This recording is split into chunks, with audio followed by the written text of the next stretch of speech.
and he hiked. He walked. I now, to be honest, from the nearest airport that wasn't being shot down to Kiev.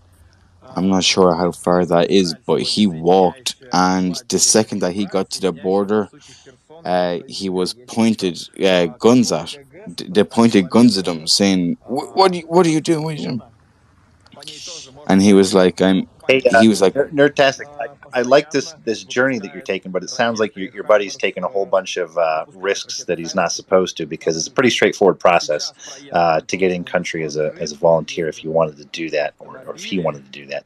But anyways, I'll give you this last attempt here before we're taking a meandering journey in roundabouts.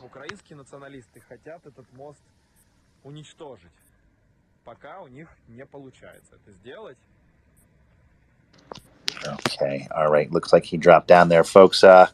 Don't whatever he's on. Don't do it. If you'd like to sign up and like to join the Foreign Legion or anything like that, there's valid paths to do that. There's embassies to help you. There's legitimate ways to do that. It doesn't have to happen on your Call of Duty Friends League. And I want to add one thing to that. Make sure that if you want to sign up for Foreign Legion to help Ukraine in this fight, the process is not easy. It's not free for all fight where you get a gun on the border and go around shooting Russians or enemies that you want. It's not like that. The war is not like that. The service is not like that. If you get into Ukraine as a volunteer, this message has been generated you are with municipal gonna data. put into the unit. The unit has commanders. Your orders are not go and shoot and kill everyone. 95%, and I think we have Ryan who would confirm it. Most of the time, you are not. It's not Call of Duty. You are it's guard duty. It's planning. It's sitting your ass off waiting most of the time. It's not, and it's documents. It's lots of bureaucracy, because Ukraine, you're not sent there like I don't know, with one signature and there you go. It's a long and tedious process to to do the background checks, to make sure that we know who you are, make sure you're not a traitor. And Siren alert update. It's not a movie. It's not. All clear. It's not a game. This message has been generated with municipal data. Yeah, I hate to jump in here, boys, but we need you, Constantine, on the call right now. I am here. Well, I know, but Yehuda would like you to grace us on the call.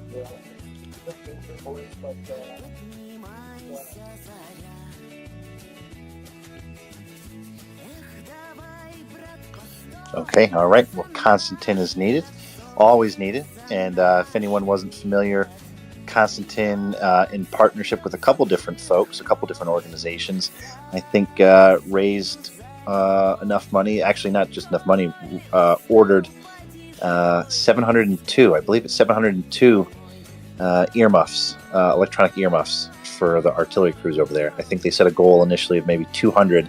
He had done somewhere close to 200 the time before. And he was doing it again, and I believe he set a goal of about 200, and then was asked to double it or triple it if they could. And so, with the help of a bunch of NAFO fellows and the report space, they were able to purchase 702 electronic ear mitts for hearing protection. They're able to outfit quite a few, at least a brigade or two of artillery for that. So, if anyone's out there hearing Constantine, please give him a shout, give him a follow. Great guy there.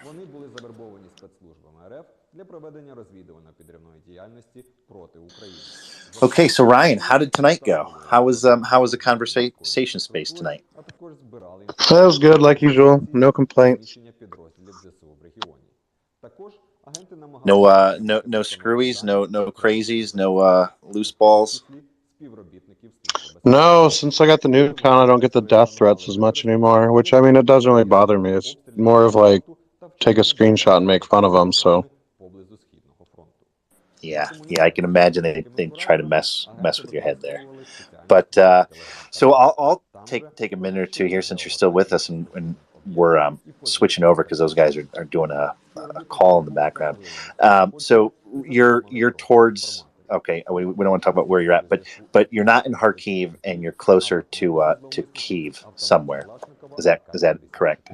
Yeah, correct. I got a bunch of finish up these meetings for the Ministry of Agriculture that they need to switch to that name instead of the Agrarian Policy of Food or whatever. But yeah, I'm over around the Kyiv area. Now, last time we spoke, you and I, Ryan, I had asked a question, or one of the listeners had brought up some of the grain questions. Maybe this was a week ago or a week and a half ago. Have you seen any of the updates? There's been some discussions. There's been some rail openings. It's not enough to fix everything, but there's also been some movement and some funding for a temporary. I don't know if you're familiar with that from Iowa, but it was news to me. But some temporary structures, so long as the weather conditions are right and they can get the coverings on them, that they can aerate some of these grains. They can add some additional storage capacity to what they have to get them through the backlog, plus what they're trying to harvest. Have you heard anything on the ground? Have you seen anything on the ground with Ministry of Agriculture, or just in general? I actually didn't bring that up to him. I should talk to him about that. I probably will when I meet him again. I didn't know that they're going to do the temporary stuff. I know it's possible. We do it in Iowa. The weather's about the same, so they should be able to do it here, as long as Russia doesn't try to bomb that too. But I know stuff is moving, just really slow. They need to get the naval route open. I don't know if that'll be anytime soon, unless the U.S. donates some naval assets. But yeah, I think things are moving. The farmers are still getting in the fields for the wheat crop and whatnot. So a lot's really going to depend on this fall harvest. We'll have to see how that goes, because the corn will be ready end of August, roughly middle of August, I guess, here probably, along with the soybeans and stuff. So I guess we'll see how it goes. I think it's going to be a little bit of a nightmare to do, but the farmers are still going to go out and do it. So, but yeah, there's going to be a logistics nightmare getting it out or getting it stored properly. Yeah, I think the report I had seen was an allocation, and it might have been a United Nations allocation for about $77 million, specifically to both understand and to look at contracts for the temporary storage. I don't know if they've actually executed any contracts, but I saw the announcement for that, and it looked pretty interesting to me, at least. Some of these. They almost look like the reverse of flood protection, but you can movable sort of plastic dike barriers. You can pile the grain onto them, and there's some sort of aeration technique, or turning it to keep it from getting too much moisture. And I'm not too familiar with that, but it sounds like you've heard of this in the past. Yeah. Yeah. Again, though, we're gonna have to see. I don't know. Yeah, I don't know if they're gonna be able to even. The stuff in the south, yeah, it's gonna be a pain for the farmers and for them to figure out what to do with all of it and be able to get it to where the moisture levels aren't too high and stuff like that, and keep the rodents out of it and everything else they have to do. They're gonna have to do something though, because for what they have left that hasn't gotten bombed by Russia, as far as like the swine factories and stuff, they're gonna need the feed. And if they don't have the grain to mix with it and stuff, it's gonna make those prices jump real high too. So the more Russia messes with the agriculture, the more it's gonna hurt the Ukrainian economy and stuff. So any opening is good, I guess, to get stuff out, or at least get it processed over there and sent back as agricultural feed or actual food products. And that brings up a good question here. Have you talked about the livestock? How has their livestock been doing? Did it take a hit? Has it rebounded? Is it still down? Can you speak to that maybe from like the February, March time frame? Did a lot of the livestock? Were they able to maintain the livestock? Were they able to get them grazing? Did they use a lot of it for food shortages? How's that looking? I know I think it's Sumy and the Kharkiv area, there's a lot of the poultry farms. I think most of them got pretty much destroyed. I think there's some in the West as well. They don't really have like a built-up system as much as the U.S. does, well, at least Iowa anyway, on their animal, like their husbandry. So there's that. I know for the swine production, they've definitely taken a huge hit. It's actually, I think, almost cheaper for them to import it currently than to actually try to export it. But I mean, they're still using it internally as well. But I really wasn't looking into it too much in February and March, or yeah, February, March, April, and May. I just started doing this now just because I had some free time and I heard they were needing stuff. So I've just been working connections between the Iowa farmer people and the Iowa government and then the Ukrainian government here on stuff. That's fantastic, Ryan. And without spoiling any of the work that you're working on, can you speak to it broadly? Just the partnerships or the development you're trying to cross pollinate with.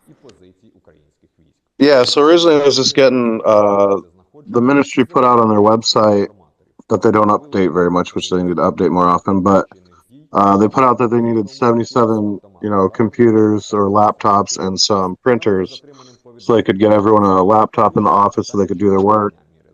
So then I ended up having to go track down wherever the ministry guy was because they don't sit in the same buildings that they had because they don't want to get bombed by Russia.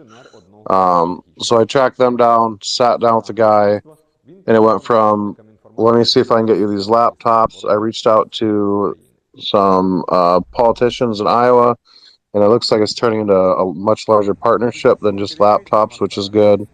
I was asked to get a list of stuff that maybe Iowa businesses can help provide, either through the U.S. government or the state of Iowa buying it and sending it over, working through a process on that. So 77 laptops turned into a bunch more. I just don't know what is all excuse me, what it's all going to include in the long run. That's great to hear, though. Just the fact that you're involved with a bunch of different things over there, and you're taking some time to look into that. But even if there's a possibility, but I saw those funds available, so it might be a halfway decent question to work into any of your meetings over there for the temporary storage. I know the thought was this is broad strokes. The thought was to do something to get them over the hump, the combined period where they need storage for what they're taking in relative to not getting out last winter's, the last storage, some sort of temporary buffer, maybe not even months long, but just something to get them over that curve there.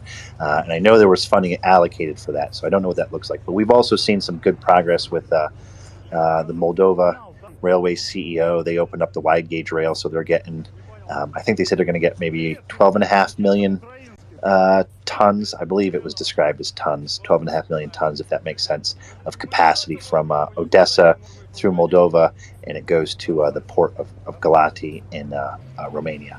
But as a route, and I'm sure in the northwest, I'm sure there's still work on getting those cars transloaded from the Ukrainian gauge into Poland. I know they were doing a lot of work on that. We haven't heard a ton of updates on that, but I know that some grain is making its way out that way. Have you heard anything about grain going the Polish corridor? Yeah, I've heard of some of that. Yeah, I know the biggest issue right now is just the rail line width type stuff. I don't know if there's a easy way for a track switch or how they do that. So yeah, I know that's been like the biggest hurdle getting it through Poland.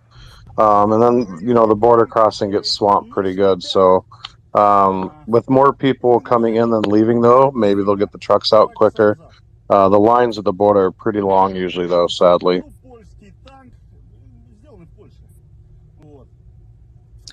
Yeah, I think one of the another member who speaks here frequently, Olga, she was traveling through the Izmail area, from Izmail to Odessa and then to Romania, I believe. Yeah, she said some of the trucks took about a week to get through. The trucks were lined up, and they'd basically park in a big line. It took about a week to get through the customs there. Mr. Pickles, you've got a question. Yeah, my question for Donnie, the Orlan drones. I mean, on paper, they're not supposed to be jammable, but I heard that in reality, they're being hunted down by like pretty handheld guns from Lithuania. Do you know about that? And is that universal, or is just a bad batch that the Russians had? And I had a follow up if you can. I'm sorry, Ryan. Yep.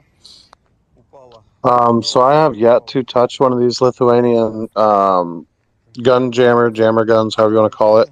I heard they have knocked some out of the sky.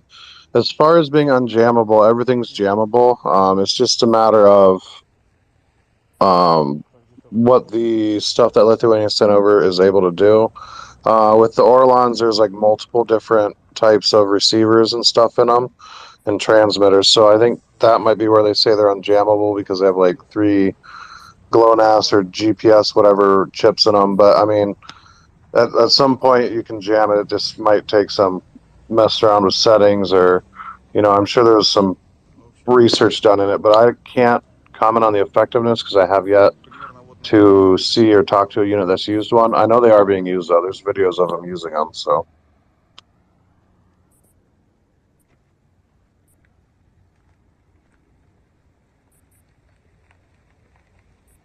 Yeah, Pickle, go ahead. You can ask your follow-up. Yeah, so I just wanted to ask. I mean, it's a crazy idea, but maybe it works. Can a drone jam another drone, or is that just fantasy? No, so I've been working on getting a drone, basically a oversized switchblade on steroids into production. And one of the things I came across, drones can actually have a drone jammer on them. It just operates on a different frequency for the receiver transmitter, but they can actually, you can actually mount jammers on a drone to jam other drones. They have artillery shells that you can actually have jammers in for like EW stuff too. I don't think in Ukraine there's any drones that are jamming drones. And I don't think that's something that's done by the West yet. If you actually Google it, there's a company that was trying to develop it in like 2010 or 11 or 2012, but that was predominantly before drones were, the new thing in war. So I don't think it ever really took off. Thanks. Mr. Pickle, did you have any ideas on that? Did you have any thoughts? Yeah, I mean that sounds great. That I think he's actually saying that he might be involved in something like that at some point. That would be fantastic because I think if you can take away drones too from them, I don't know what's gonna be left.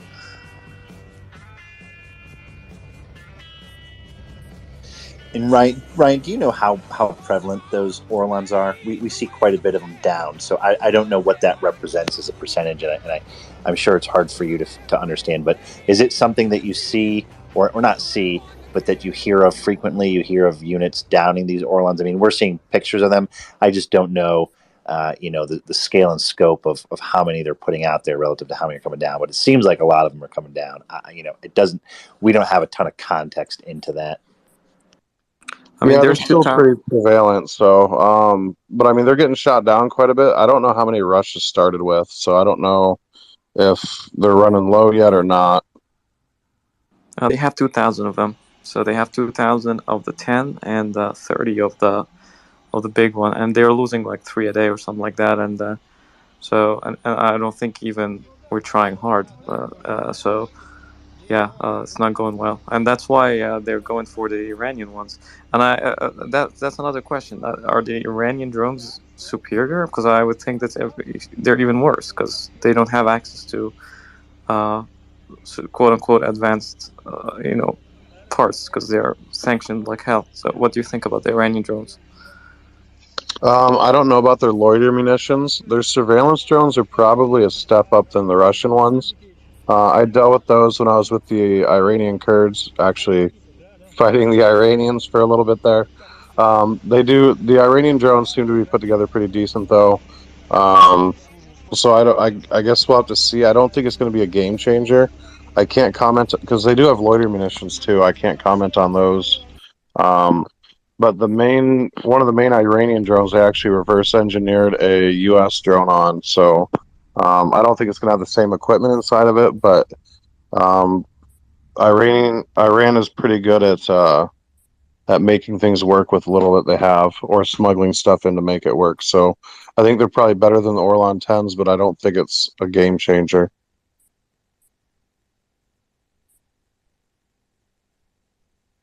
I mean, whoever sold them, the equipment inside that is advanced, shouldn't they be sanctioned? Because I'm not sure that they make microchips, do they?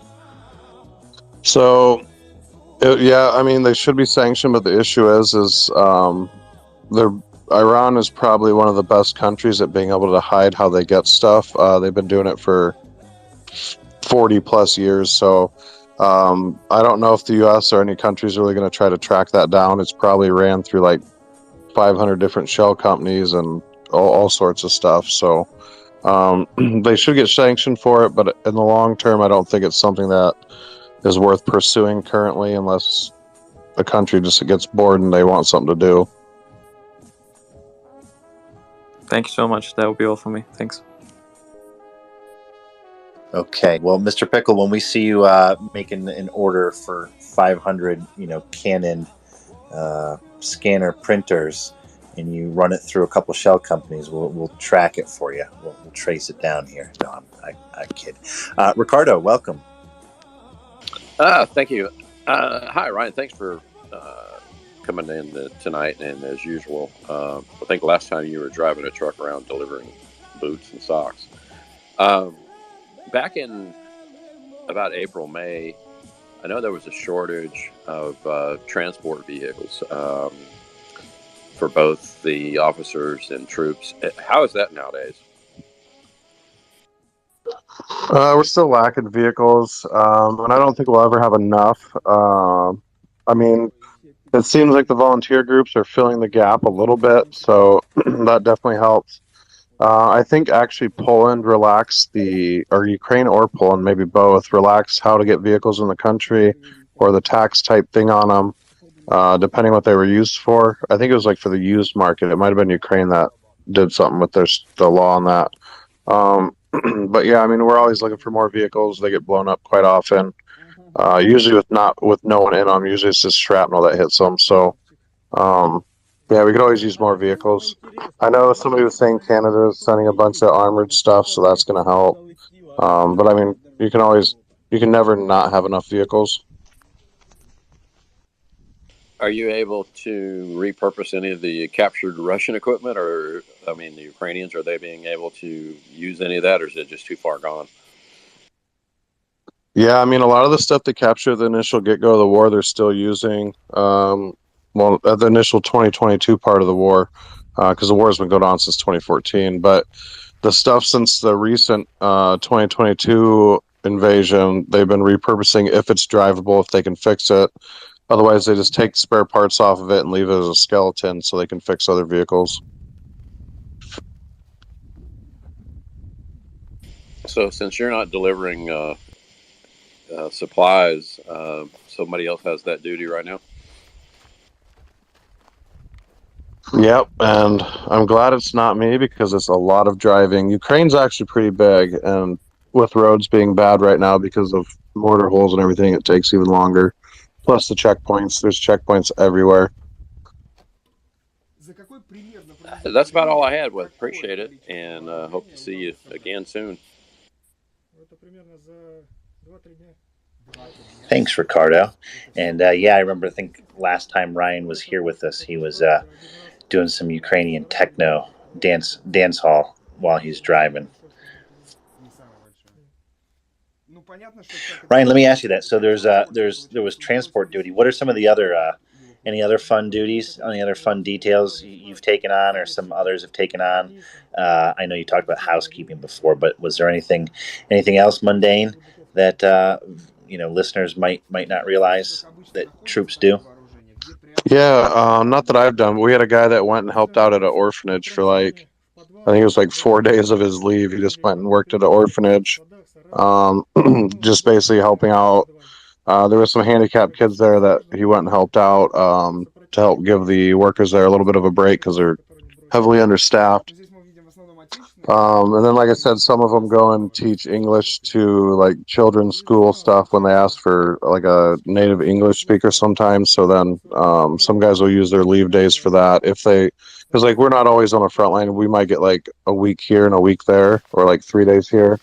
And a lot of times they'll have something lined up to where they go volunteer somewhere else for 3 days, or spend 1 day sleeping for 18 hours and then go do something for 2 days.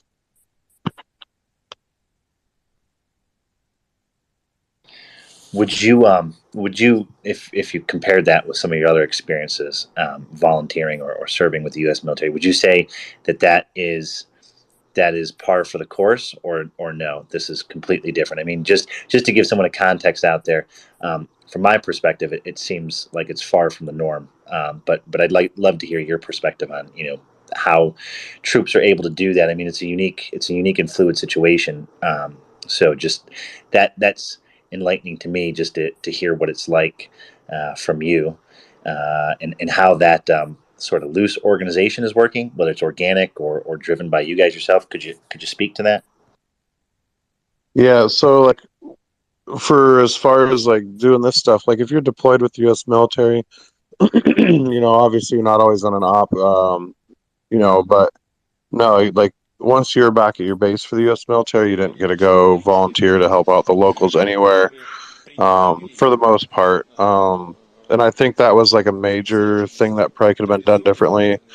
I don't think we did a lot of community engagements really well in Afghanistan or Iraq. Again, you have to obviously weigh the risk versus reward type deal, but I think there was a way we could have done it properly that would have been a little bit better. So yeah, it's definitely not the norm. Even here though, like the Ukrainian soldiers themselves, if they get like 3 or 4 days off, they're maybe spending one day with their family, then helping out somewhere else. It's sort of unique because everyone doesn't just go back to the barracks for 4 days and do nothing.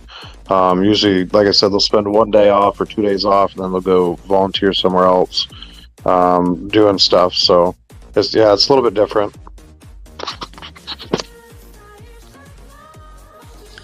Yeah, definitely seems different, right? It's just beyond my perspective to comment on that and be like, wow, those guys are choosing it. I mean, are you? I mean, this is your choice, right? When you have your leave time, or do you have to request to do certain things, or pretty much, this is on you. It's your time to use it, and you're doing this organically yourself. Yeah, so there'll be like communication saying the commander will be like, hey, the Ukrainian commander will be like, hey, you have from Monday to Wednesday off. Shoot me a text at 9 p.m. every night so I know you're still alive, and then basically do whatever you want type deal. Typically you have to stay in the region. If you want to, like if my unit came back to Kiev and I wanted to go to Lviv for something, I'd have to ask permission because it's leaving the region. So, but typically, yeah, if you get 2 days off, 3 days off, they'll say, report back at this time on this day, give me a phone call at night or a text at night, making sure you're still alive. Otherwise, have fun, do whatever you want, go volunteer, sleep in the barracks, go have a beer, do whatever. So it's not like you have to fill out a request form or anything usually. Quick, responsive, adaptive. That's what it sounds like. Daryl, welcome. Hey, good evening. At least good evening my time anyway. Good morning your time. I just have one thing that I noticed, that you are quote unquote showing that you guys are on leave. And I'm not sure if anybody mentioned this before, but that seems rather amazing considering, the way things are for Ukraine as far as having to go to war with a force as large as Russia. And I think it speaks to the fact that you guys have a better organization going on with respect to how they are treating the troops. And if this is universal, of course, I'm not sure if it's just with the foreign legions, but if they're able to do this, then it shows a greater liberty that they have in being able to move troops around and do things better than I'd say the Russians can in certain aspects. And I'm amazed at it, but at the same time, and I'm glad for it because it gives the soldiers a lot of the ability to recover somewhat from day-to-day battle. and I'm not sure how often do you guys rotate in and out like this.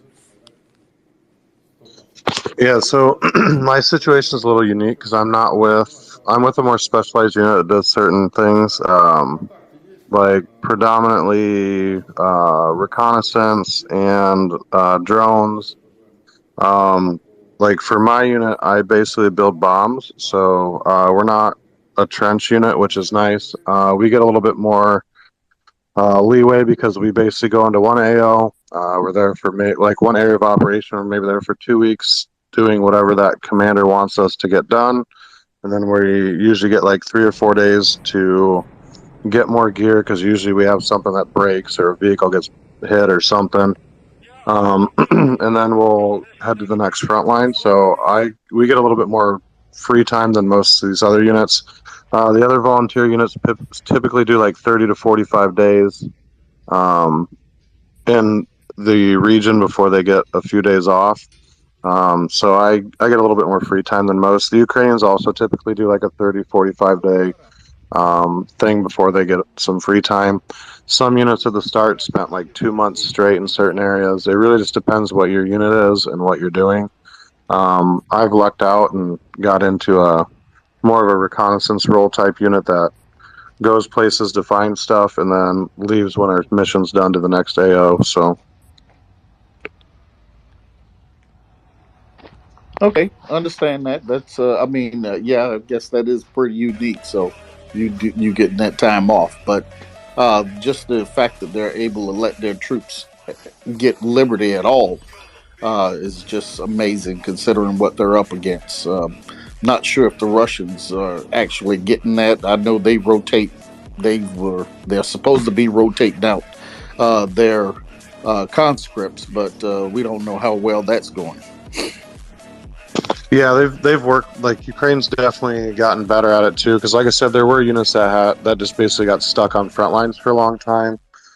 They've worked their rotation out a little bit better now to where people are getting, the week off or 4 days off, 3 days off, whatever they get. So no one's going to sit there for the next 3 months getting artilleried. They'll also rotate guys out of the trench to get them to the rear base for a little bit, just so they don't get, it's not fun getting smashed for a week straight by artillery. So, yeah, they've worked on it. They're getting better with the system. I'm sure there's still some guys that get forgot, which sucks, but they are getting better on it. What about say family communications? Even for the guys on the front line, have they worked that out, or is it something where they just have to wait until they get back? No, I mean, typically most people don't carry their phone into the trench, or if they do, they turn it off or put on airplane mode. But when they're towards the more rear positions, they'll call their family and speak with them. Some guys are ballsy enough and they keep a phone with them in the trench. Most of our guys don't bring any of our phones anywhere once we leave our main base. We have other phones that we go and get for that. So it really just depends on the person. But I mean, everyone has a phone on them. They can always call their family from at some point on the front line. So it's just a matter of where you're at, really, if you can use your phone or not, at least in a secure manner. Okay, appreciate that, and thanks for that other answer you gave on the wild animal type question. Yeah, no problem. I must have missed the wild animal question there. Oh yeah, earlier they're asking me what they had for wild animals, and I said, they have like pheasant, duck. I think they have turkey up here too. I wouldn't be surprised if there weren't turkeys running around. They do have like stags and some type of deer here too. So, and then like something that looks like an antelope.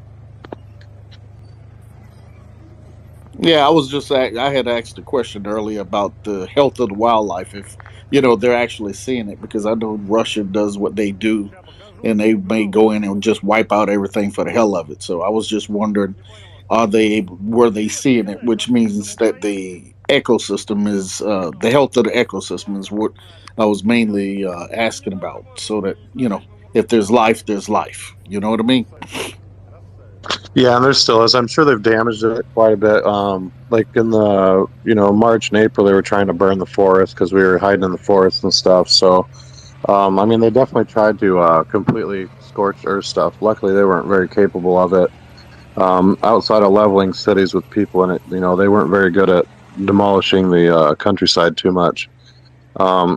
Excluding the unexploded ordnances, of course, and the landmines they put down. But as far as the wildlife, it seems like in the areas where they're no longer in, it's coming back. Thanks, Ryan. Thanks, Daryl. Feel free to stick around. Ryan, so we were lucky enough yesterday to speak with another soldier and volunteer, and maybe I'll wrap this question up, but I'll just give you some context. So the gentleman we were speaking with on the space yesterday was, I believe, a former software engineer of some sort or business owner of some sort. And had volunteered back in February to rejoin his old unit to serve. This is a local Ukrainian, and in the midst of his service, I mean, I don't believe he's frontline. I'm not sure the actual work he's doing, but he is serving, and he is pretty close to it, if not on it. But in the midst of all that, family affair, he's got a wife, he's got kids. They crowdfunded his own personal money with some others, crowdfunded to smuggle some people out of Mariupol in the midst of everything that he was doing. And then on top of that, a 12-year-old that was orphaned out of Mariupol, he's in the process of adopting and taking on that responsibility. So would you say that the foreigners you're with, or I mean, at least for sure the Ukrainians, but do you think that some of the best foreigners fit in when they really embrace all aspects of it, they embed with the culture, and maybe this speaks to some of your time working in northern Iraq too. Do you think that makes the integration better? Does that make the fighter better to actually be embedded in the culture? Just when you're doing these side projects, I don't want to call them hobbies, but when you're doing things that you don't have to do, or going back to Moshun and seeing how a roof is doing, or trying to see what agriculture connections you can pull together. Do you think that that makes a better cohesive, foreign volunteer? Are you seeing that? Yeah, I think it does overall. I mean, you got to be able to bond with the people around you, especially the civilians. And if you can go back to an area that you fought in, and you can see people rebuilding and the life coming back to what the Russians destroyed, it helps out in the long term, probably with coping skills and everything else. So yeah, I think it would be a disservice to anyone that's a foreign volunteer if they don't actually go out and do it. I think in the long term it's healthy if they're actually being more proactive in Ukraine when not on duty, if they get the chance on leave. Obviously, sometimes some guys might just want to decompress and go sit in a room for a week. That's fine too. But hopefully they're all getting out and getting in the communities that they either fought in or fought alongside, and just helping out where they can, because I mean, it's a benefit, morally, and then just on your mental health in general, it's better. Thanks, Ryan. Mr. Pickle. Yeah, I just want to tell Daryl that not only Russians are not rotating their troops properly, they are extending the conscripts time. So, like, if you're supposed to be done in, let's say, March, you're still there. And that's terrible for morale for them, which is great for us. And they don't have enough people to rotate. Meanwhile, the 700,000 that Ukraine have is actually not all fighting at the same time. That's why they could rotate. So you cannot possibly have enough tanks for all of that. So that's what I want to say. My other question for Ryan. So I saw the bomblets being dropped, and the accuracy seems incredible. Is it like bang for buck? I think that these drones are fantastic. So why don't we see more? Or is it like the funding for stuff like that? When you're procuring from the army, like, you have to get stuff from the army. You can't go commercial and get those drones and convert them, or because it seems to me like with $5 million you could get a lot. And so why is that not happening? For like the switchblades and stuff, technically, Ukraine could go through the ITARS process and probably buy them through like a military type deal. As far as doing the commercial stuff, that's actually something I'm working on right now. Is actually basically building a switchblade on steroid from off-the-shelf commercial parts. The biggest issue is it's really hard to find a drone airframe that doesn't include all the parts, because when you're building something for, like, say, like a switchblade, which is a loiter munition, there's certain parts you need, and just so you got to basically piece a drone together from nothing versus buy a kit that's already assembled, because typically the kits that are already assembled don't have the proper transceiver or transmitter and receiver for what you need. So that's something that we're working on right now, and it's been a pain in the ass just getting the airframes that we are flying, because commercial drones, this is the fixed wings. The commercial drones, there's not really a company out there that specializes in just selling the frames, especially a frame that you want to go drop onto a Russian position. So there's a very, very few amount of that. As for like the quadros and stuff, a lot of that's all civilian done. Like whether it's Autel, DJI, or Fox Fury, or whatever the other brands are that they're using. Most of those are bought by volunteer money, like Muta Aid and these other groups that are the ones doing it. Ukraine Aid Ops, I think, is another one. Come Back Alive is another one that's been doing it. As far as Ukraine being able to buy one, the ultimate goal is, so like when I set out to do this drone thing, it was to be able to basically make a switchblade that carries like a 4.4 to 10 kilogram warhead in it, one that you can switch from fragmentation to anti-armor and has at least like a 10-kilometer distance. It took like 2 weeks, but I think we finally sourced everything. So now the next point is just getting the base station, the antenna relay that we need, which are the expensive parts. I think the base station's like roughly 15,000, and then the antenna array I think is like 4. So once we get that, we're going to get 2 or 3 drones, test fly them here, probably test fly 2 into a field, and then 1 straight into a Russian position. If all 3 of them work out decent, we'll probably look at funding a bunch more. The drone itself is only 3,000 completely built. The explosives, obviously, we're getting inside Ukraine. So, yeah, basically, we're trying to. It just takes time to actually build up to that point where you can get them manufactured and built like you need them. So it's a work in progress. Seems like a good deal for me. And Ryan, maybe if I could ask you, I know you've added context to this before, but for Mr. Pickles' question here, could you sort of just go over briefly again that maybe some differences, whether you think a Western military would have adopted things this quick, or your time in northern Iraq as a volunteer? Would you just show, compare and contrast some of the differences what the Ukrainians are doing, even with the drones they have or the commercial drones they're using?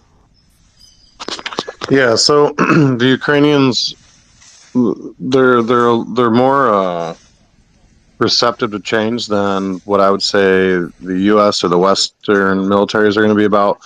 So, like for the U.S., they would do a Rapid Field Initiative, RFI, and there's a few other programs, but the problem is all that had to go through the bureaucracy of testing it and doing this and doing that. If an American soldier wanted to buy a drone from the U.S. and then fly it and drop a grenade on someone, it would never happen, never get approved. You wouldn't even get approval to bring it into the unit to fly a drone. And that's not talking like buying a Chinese DJI. I'm talking like buying an American-made drone. It wouldn't happen.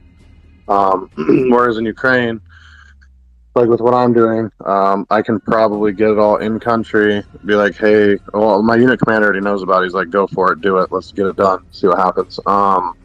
So like there's a lot more leeway. There's a lot more less micromanagement when it comes to that. Like if you have a good idea, you basically write it out like a little submittal. Sit down with your commander, be like, hey, I think this will work. Can we try it? He'll say yes. That's it. It doesn't have to go to the Ministry of Defense. As long as you're not going to harm civilians or create a really big blast or anything. It's basically up to that unit commander. If I say tomorrow, hey, I want to buy an Autel and put a string on it and fly it around, he'll be like, why? If I give him a good reason, he'll be like, okay, let's try it. So I think the Ukrainians are just more adaptive because they're centralized, but the Ukrainians give a lot of responsibility to the commanders to make on-the-field decisions and how it affects the unit. So they're centralized, but they're also decentralized. So it works out. There's like a 50-50 on abilities, and it works out real well for them because they can adjust on the fly. A lot easier than a more firmly rank and structure, need approval for everything type unit that the West usually has. Thanks, Ryan. And then just briefly, how would you say, so more loosely organized from your time, and I understand the time period was slightly different, but from your time in northern Iraq, how would you say the Ukrainian drone situation right now is compared to your time in northern Iraq? Is the entrepreneur level the same? Is it similar, risk-taking, or access to software and drones? Was it the same? Was it different? So the Kurds were pretty much like, they were centralized barely. They were extremely decentralized. Ukraine, I think, got it about right on where they need centralization and where they don't need centralized command or approval for stuff. The only thing I'd say is there's a lot more bureaucracy in Ukraine than there was in Kurdistan, but that is slowly changing as well as more of these young guys go through this West training. But I would say Ukraine's got the mix right between what they need centralized and then the responsibility that they give to the officers. So, the Kurds would do it, but it wasn't as organized at the levels that you see in Ukraine, and they were just completely decentralized for the most part, outside of having like one sector commander who maybe was giving orders that day, maybe he wasn't, just depending on the situation. Unless it was like a big offensive, then there was actually centralized work, predominantly because the West was there being like, hey, we got troops with you, this is how it's going to happen. But I think Ukraine managed to basically replicate the Kurds, but on a level that actually functions. It might not function good all the time, but it's getting there to a certain degree of being highly effective. Thanks, Ryan. Mr. Pickle, hopefully that answers some context for you there. Please stay up here, Mr. Pickle. Ask another question. We've got Linda up here. Linda, go ahead.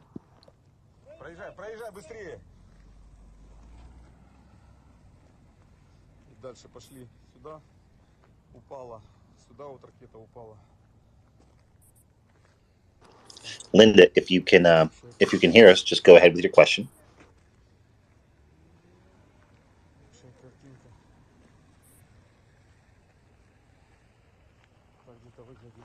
Okay, all right. Well, Linda's having some trouble getting her mic button off there.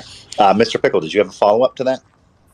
Yeah, so I want to say the Kurds are free spirits.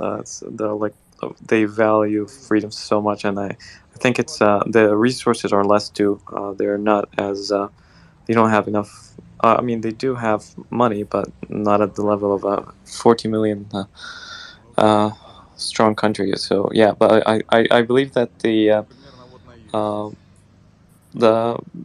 way that you answered my question as to why the U.S. wouldn't do something like that, because there's so much red tape, and so I heard the artillery for Ukraine, for you to actually get permission to hit to hit a target or to engage, it is much faster than the U.S. military.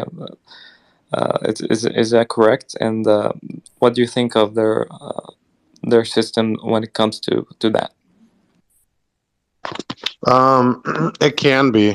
So basically, when you ask for artillery or something, typically before an operation, you'll get the approval to use artillery in whatever area. But typically in Ukraine, to get approval for artillery, obviously, you need your grid coordinates. Your commander calls it in. And then typically your commander calls it in unless shit hits the fan, then that changes. And then basically they just need to if there's civilian structures around, they will basically ask you like 10 times if there's any civilians around. If there are a bunch of civilians around or possible ones, they probably won't give you the artillery. But it's typically quicker. The only issue is, again, getting the approval from the sector commanders sometimes takes time to do stuff. That's just some of the bureaucracy stuff that they're working on. I think it'll get better with time. But typically, like if an officer asks for the artillery, they get the artillery. Again, as long as they meet the requirements of you gave us the proper grids, we know where the friendly units are, we know there's no civilians or minimal civilians, and it's a strategic enough target that our artillery will use it and then move real quick. Because if there's like a dual operation going on, they're not going to waste it on a small asset if this other unit might need it for a bigger one. Because typically when that artillery shoots, they have to move so they don't get counter battery. So as long as the artillery unit's in a safe spot, which they usually are, for the most part, then yeah, they'll get the artillery in quick, like really quick, as long as the officer makes sure they give them the like I said, friendly units, grid coordinates, and then are there civilians? If there are, how many? Like they want to make sure they're not going to accidentally hit a bunch of civilians.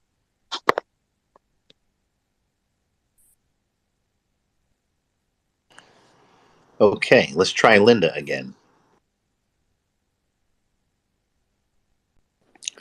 Hi, sorry.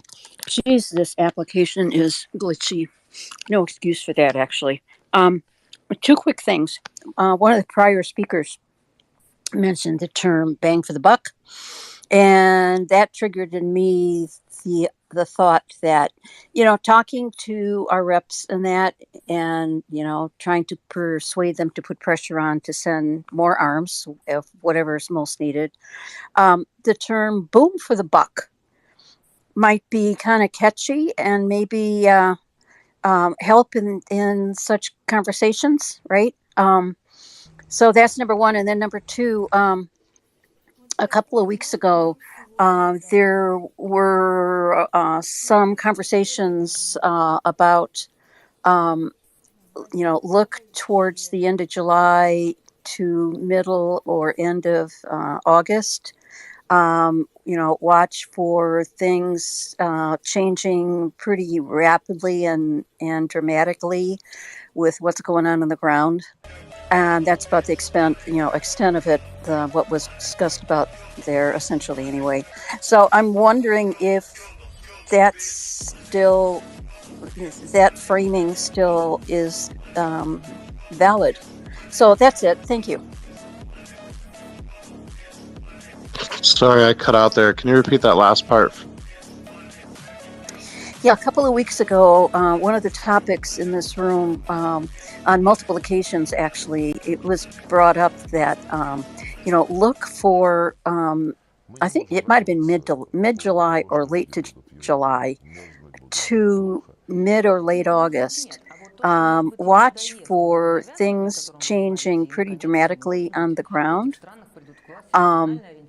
And so I'm wondering if that is still a valid framing and anticipation and legitimate hope. Does that make sense? Yeah, and I think you're already starting to see it on the ground with the HIMARS being used more frequently, the strategic targeting that they're using with it. As far as land movement going, you're probably more looking at like mid-August or early August. I don't think Ukraine's going to try to pull the trigger quicker than when they're ready for it, and I think they're still softening up the Russians in areas to do whatever they're going to do, whether that's Kherson or push from Kharkiv or push them further out of the Sumy area up there. You're probably going to see a lot of that happening middle August. They might even be waiting for it to start getting rainy again. It's been raining a lot here recently, but I think they might. I don't know. We'll have to see, but I don't think we'll see a lot of action as far as large ground offenses probably till August. I think they're just going to keep smacking them with the HIMARS and soften them up as much as possible. Because the problem is when you do a large offensive, if you fail, that's a lot of manpower that you just lost, and I don't think Ukraine wants to lose a bunch of guys yet. As far as trying to push a counteroffensive, if Russia is going to continue to bleed people trying to take 1 or 2 kilometers. I think Ukraine right now is just fine with that, because while Russia takes 2 kilometers here, they'll take 2 in the south or 2 in the northeast. But I think you've already started to see stuff on the ground change with them hitting these ammo depots so far into the occupied areas, and I think they're going to keep doing that until they feel comfortable enough to actually throw the troops forward and do a counteroffensive. They might be waiting also to see where Russia's going to try to maneuver most of their forces and then counter in the areas south of that or north of that or east of that, wherever that may be. Thanks. I'm going to keep hoping. So thanks. Okay. All right. Well, thanks, Linda. And even if Ryan knew, he probably wouldn't tell us for good reason. But no, I kid there. Nightlight, go ahead. Hey, back again. So, question for Ryan. So, with the artillery and that it takes a lot longer for the U.S. Army to, basically do a fire mission versus what's going on with the Ukrainians. Do you think something to do with that might be the fact that there isn't a JAG attorney involved in the chain of command making decisions? Yeah, I think the U.S. was hamstrung there quite a bit with just how they ran their, what the heck do they call it? Like their rules of engagement and stuff. Obviously, for good reason, though, the U.S. did mess up quite a bit with accidentally killing civilians in certain circumstances. I think it's a little bit different story too when it's your own country that's doing the fighting on this. Because a lot of these guys that are calling in the fire missions, they probably know a little bit more of what's going on than what we did. The other thing is, though, I will say if there's a pre-approved fire mission, with no strings attached, if the Ukrainians called in artillery fire at the same time the Americans did, the Americans would definitely have the rounds downrange quicker. But because of the stuff that is all involved with call for fires and everything in the U.S. side or the West, it just hamstrings them on the back end. Not the actual operation of the equipment, but just getting the call for fire out with some of these heavy, like the howitzers and artillery. The mortar teams, when I was overseas, was pretty much like ASAP, at least for the 82s and 120s, or the 82s and the 60s, excuse me.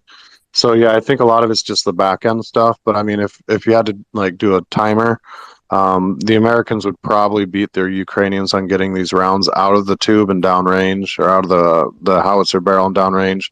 But yeah, I think a lot of the back end stuff slowed up the U.S. stuff, at least for the conventional Army side. I mean, the soft guys obviously probably got the stuff a lot quicker regardless, but yeah, I would say, yeah, the back end is probably what was causing a lot of that confusion or jamming up in the U.S. side.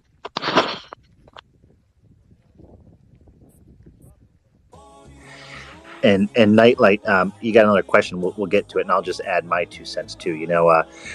Like Ryan mentioned there, you're at the behest of a host nation in a different counterinsurgency type environment. So I know we've heard people early on in the program back in March talk about the call for fire process with some Western nations, and some difficulties with it. I know it made the rounds there, and so it's hard to extrapolate that process, that whatever that was, whatever criticisms someone could have of that process, just that process developed in a completely different environment. And so, Ryan hit that right on the head in terms of, this is the Ukrainians' country. It's their soil. It's their sovereign soil. They know it. And they're making the decisions. They're making those decisions as to what affects their population. So, valid criticisms aside, but that used to come up quite a bit, just in terms of the Western processes and how Ukraine has been doing it differently. But I think we lost him, so we'll try to get him back up here.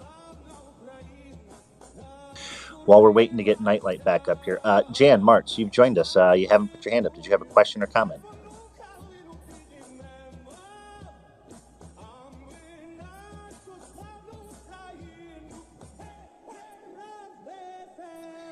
Jan, can you hear us?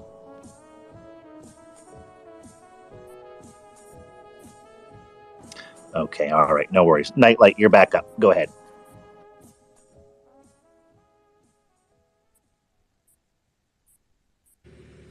Yep, if you can hear us, Nightlight, shoot your question. Oh, yeah, I was talking to myself like an idiot.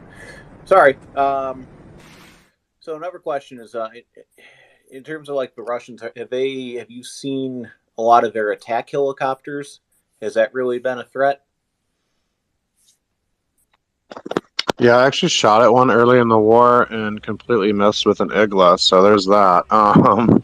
But that was probably because I wasn't very good at that platform in general. This is the first time I used it. But, I mean, they're active. They are. They mainly stay back further now and just arc the rockets, though. Basically, like, shoot them from a safer distance. The Ukrainians are pretty good on the Stingers now, to where I don't think the Russians are super really wanting to fly towards where within range of Ukrainians' positions. But they are still active.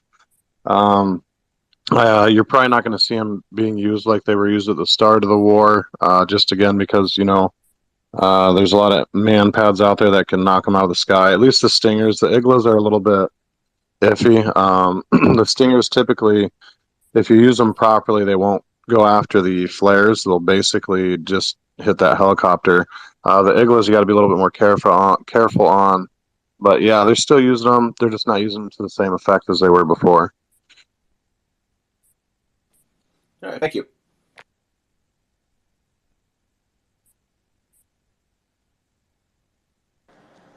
Thanks, Nightlight, for that question there.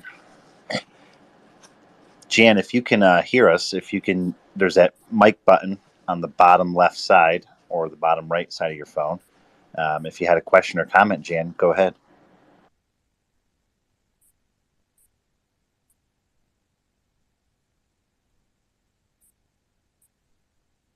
Okay, all right. Silence wins, Jan. Ryan, there was something that was said earlier, and I wanted to circle back to it, and that was the potential upcoming mud season here. I know some of us were familiar with the prior mud season, but maybe not a lot of us are aware that there's a second mud season upcoming.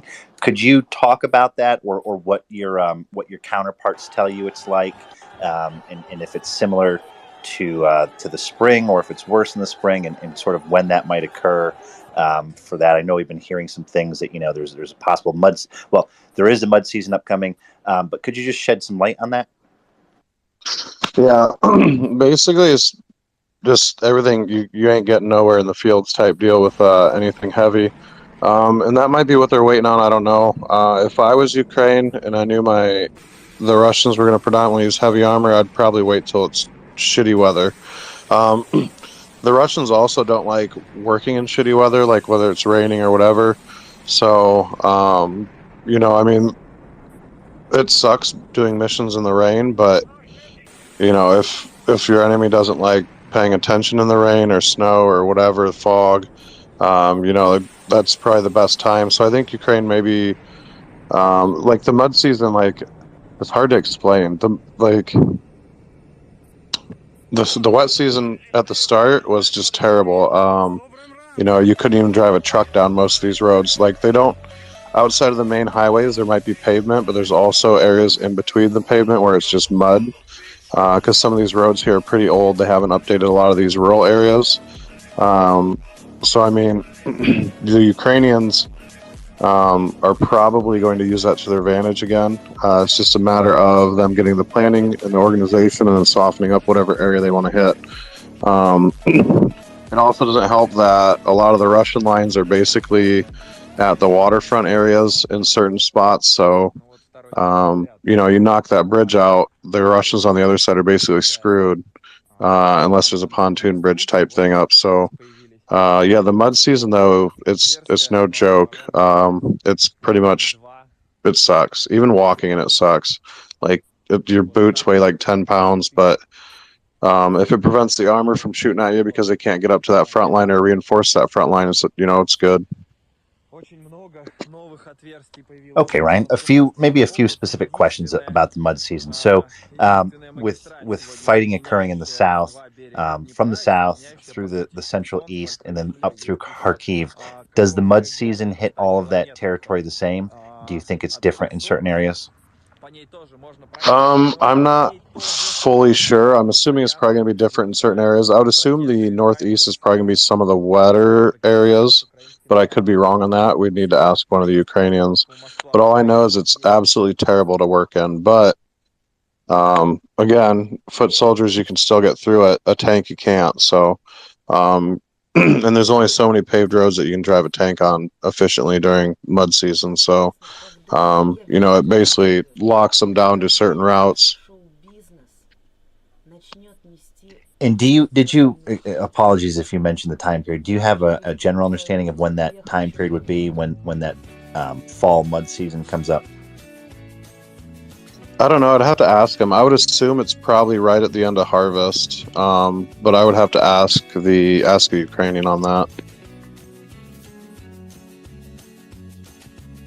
Yeah, it'll definitely be interesting to see. I mean, there's definitely some tension building, so to speak. There's the Ukrainians are arming themselves. They're training troops in the UK. They're training troops in Germany. They're training troops in a bunch of different places, and we haven't seen all of it put together yet. But I'm sure a lot of us feel like, to Linda's question there, there's a mental countdown, but it doesn't matter for us. It matters what's good for the Ukrainian timetable.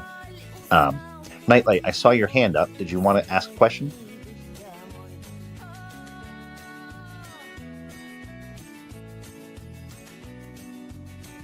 Okay, he'll come back up here. We're having bear with us when we have these mic moments.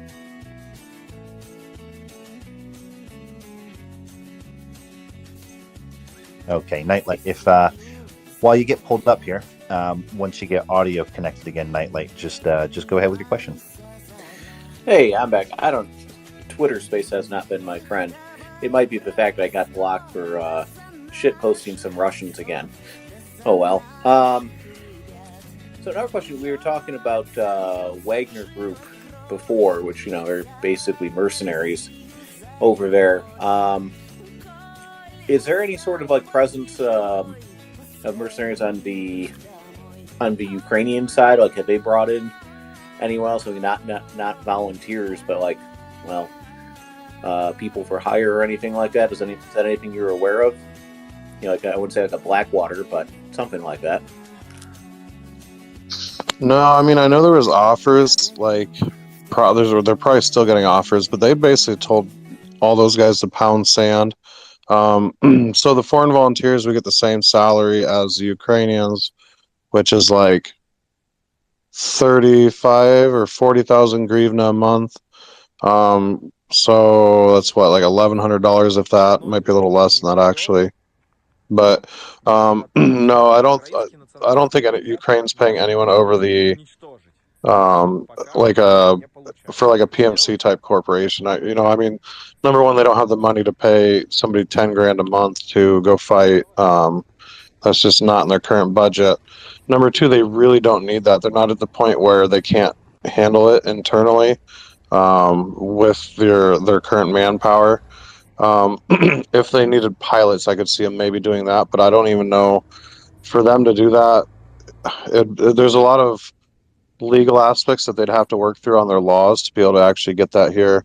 So you can't be an officer without being a citizen type deal is one thing, and you can't fly an Air Force plane without being an officer type deal. So, I mean, there would be a lot of legal issues that they'd have that the Rudma or whatever their parliament's called would have to do first, and I don't think you're going to see it. There's just I don't think they're really into that. So, plus there's plenty of foreign volunteers like myself with previous military experience that are just happy for doing it for the standard pay that an E1 gets. I get the pay of a private, so which doesn't bother me. I didn't come here for money. I don't think any of the guys did. So yeah, I've yet to see a PMC here. Like I said, I know they've been approached in the past, and they just basically said no, we don't need it. So, and I don't know if that's economical or cultural or a mix of both. But yeah, and they probably don't need any of that right now. A lot of there's specialized guys here now that has had 24 years in special operations groups that are over here helping and advising and doing things, and they're not making anything else than a private is. So yeah, I haven't seen any over on the Ukrainian side. Okay, yeah, thanks for clarifying. 'Cause I figured that was the answer. I know the Russians are constantly saying, "Oh, there's mercenaries all over the place." They're just there's mercenaries in the grass, and it seemed like that was more of their propaganda BS. Yeah, they're basically calling all the foreign volunteers mercenaries. But so for us, you actually have So I had to sign a Ukrainian military contract. Everyone else does too. There were people at the onset that didn't have contracts. They basically rounded everyone up, and I think they're still rounding up some stragglers, saying, "Hey, you need to sign this contract, otherwise it's not legal for you to work in the country." Type deal with the military. So yeah, we're basically anyone who is a foreigner, not Ukraine by birth, is technically a mercenary according to Russia. So even though I think Wagner gets paid more than I do. So if anyone out there's, oh, sorry, go ahead, Nightlight. No, I was just saying, Wagner sucks again.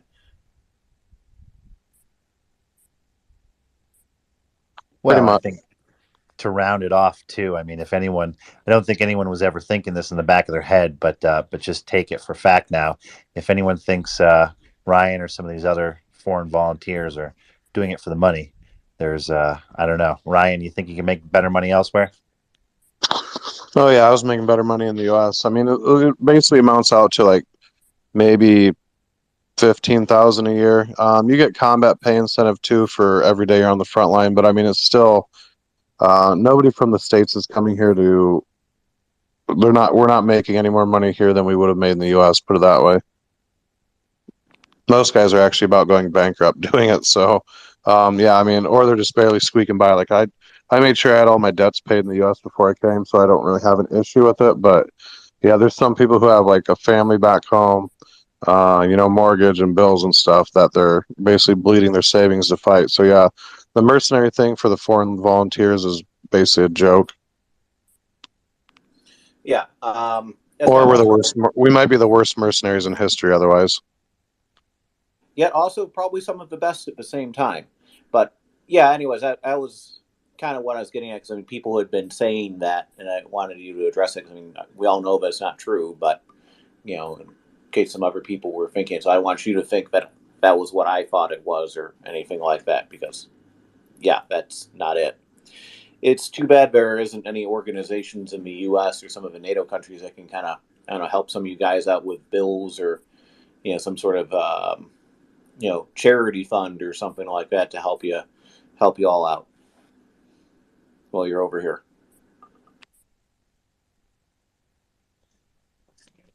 Yeah, Nightlight, there's no it's not like if Ryan was serving in his prior US unit, where he deploys overseas, he gets some servicemen's debt protection relief, some things can go on pause, family care plan can come up, a bunch of those things where you can focus on what you're doing, and so the bills don't go through the cracks, so your credit doesn't disappear, so your house stays there, et cetera, et cetera. A lot of people don't realize these volunteers when they go over there to make what Ryan's saying is peanuts, basically, effectively. They're over there to volunteer, that they've still got to manage their life back here in ways that is probably even tougher than when Ryan was in the U.S. service.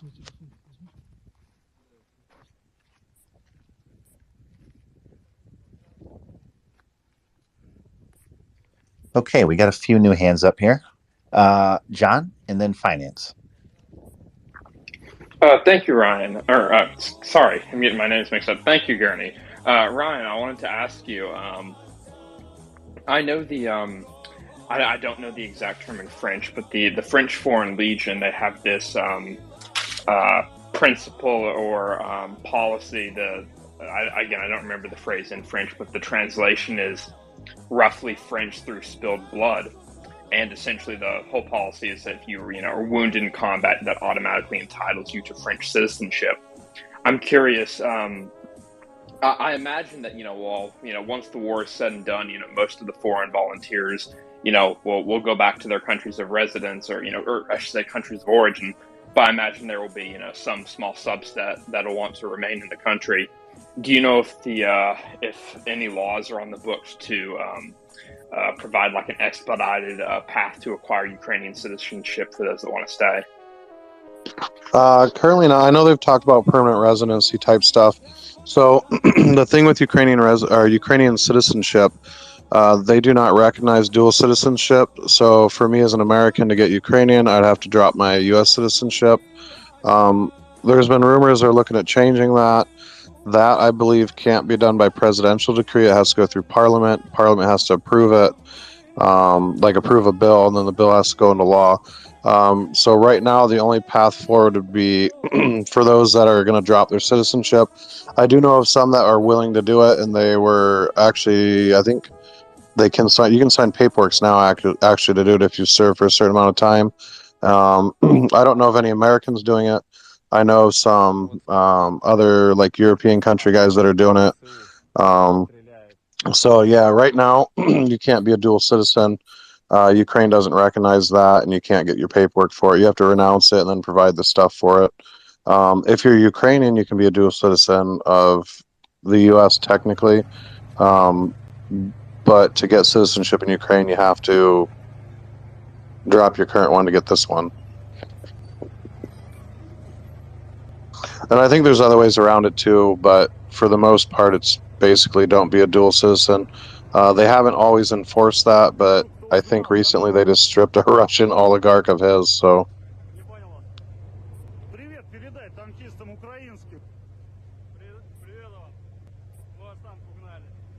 I will comment on this if no one minds. The dual citizenship problem in Ukraine is an issue.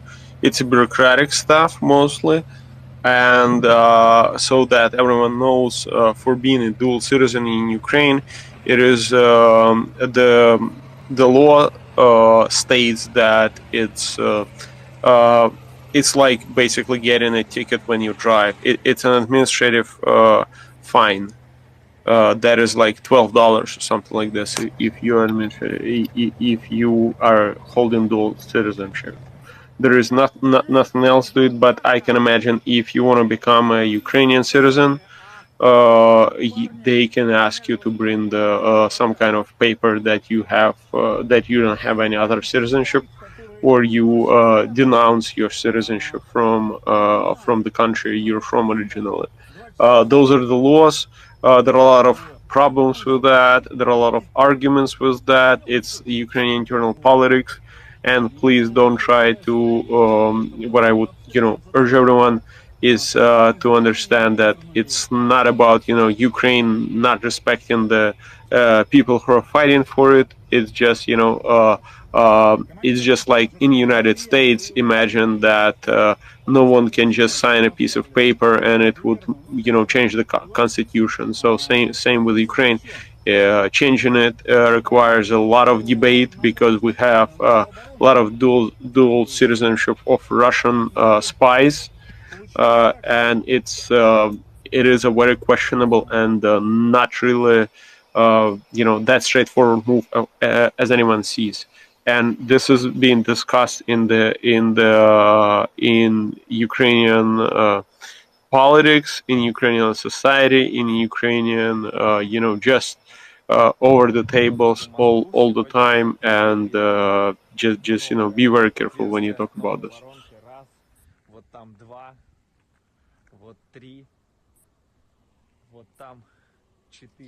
Thanks, Konstantin, for adding some clarity to that. Okay, we got a few questions here. I forget the order. Was it Nightlight had dropped? So I think we'll go back to Nightlight, and then we'll go Finance and Liberal.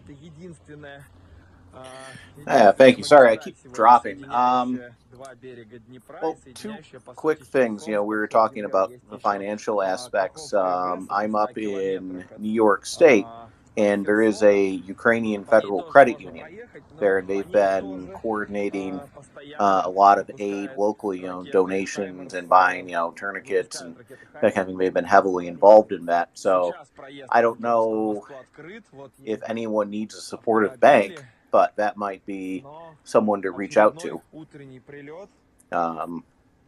Whether some of the Foreign Legion people from the U.S. or, some other aid organizations that might need the support of a financial institution, which has a vested interest. Just a thought. Other question I had is, in terms of like the numbers of Americans that are over there, I mean, I wouldn't want you to give me an exact answer on that, but is it in like the dozens, the hundreds, the thousands? I know, like what kind of presence do we have over there? You know, and just generally speaking, like how many people are there? Is it like thousands, tens of thousands? Like what kind of scale? I'm not sure for the American side. I know at one point there was like 30,000. I think they've whittled it down to probably between, I'd probably say there's probably 10,000 foreigners total here, depending on various, not all fighting on the front line. Some are helping with logistics for the military. Some are doing the medical training. But yeah, it's still a pretty decent amount. Like I said, a lot of people left after they were here. They didn't like it. They booked it out after a week to 2 weeks, including Americans, including combat vets. When we were in Moshun, we had 20 some guys desert our rear line that were combat veterans. So I mean, a lot of people realize artillery is not fun, and they left right away. Some stayed on for a little bit and went to training roles and then left after that. So I mean, there's still quite a bit here, just not as many at the start. And that's what, we had this guy who joined, and, who was like a video gamer or something. And this is so everyone must understand, the war is not about, running with your gun, pointing at someone and shooting, doing those precise headshots. It's about sitting in the rear and getting pounded by artillery days after that. There aren't many people in the world outside this conflict that have, even the combat vets that have, even the combat veterans in the United States or any other country that had experience being pounded by 152 millimeter and 203 millimeter fire on their positions. It's without any, ability to follow on aviation or fire support. So not many people who come to Ukraine for the fight understand that, because some people think that they are going for the safari, not actual war. But the war is different, and that's what Ryan perfectly brings this, explains here, and I think he would agree with me. Yeah, I mean, you could try to run with a gun, but we'll be picking pieces of you up out of the field and out of what flies into the trench if you do it. But yeah, I mean, it's a lot of people had misconceptions about it.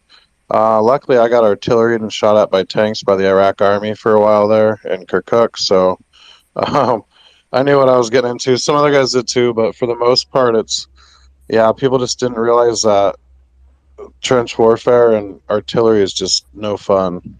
Trenches aren't very fun either, too, because they fill with water. Your feet get wet all the time. You get trench foot. I mean, you get skin rashes. Like, it just sucks. That's why I hate trenches. So how do you sleep, when your trench is, it has water in it and your blindage, I don't know how you call this in English.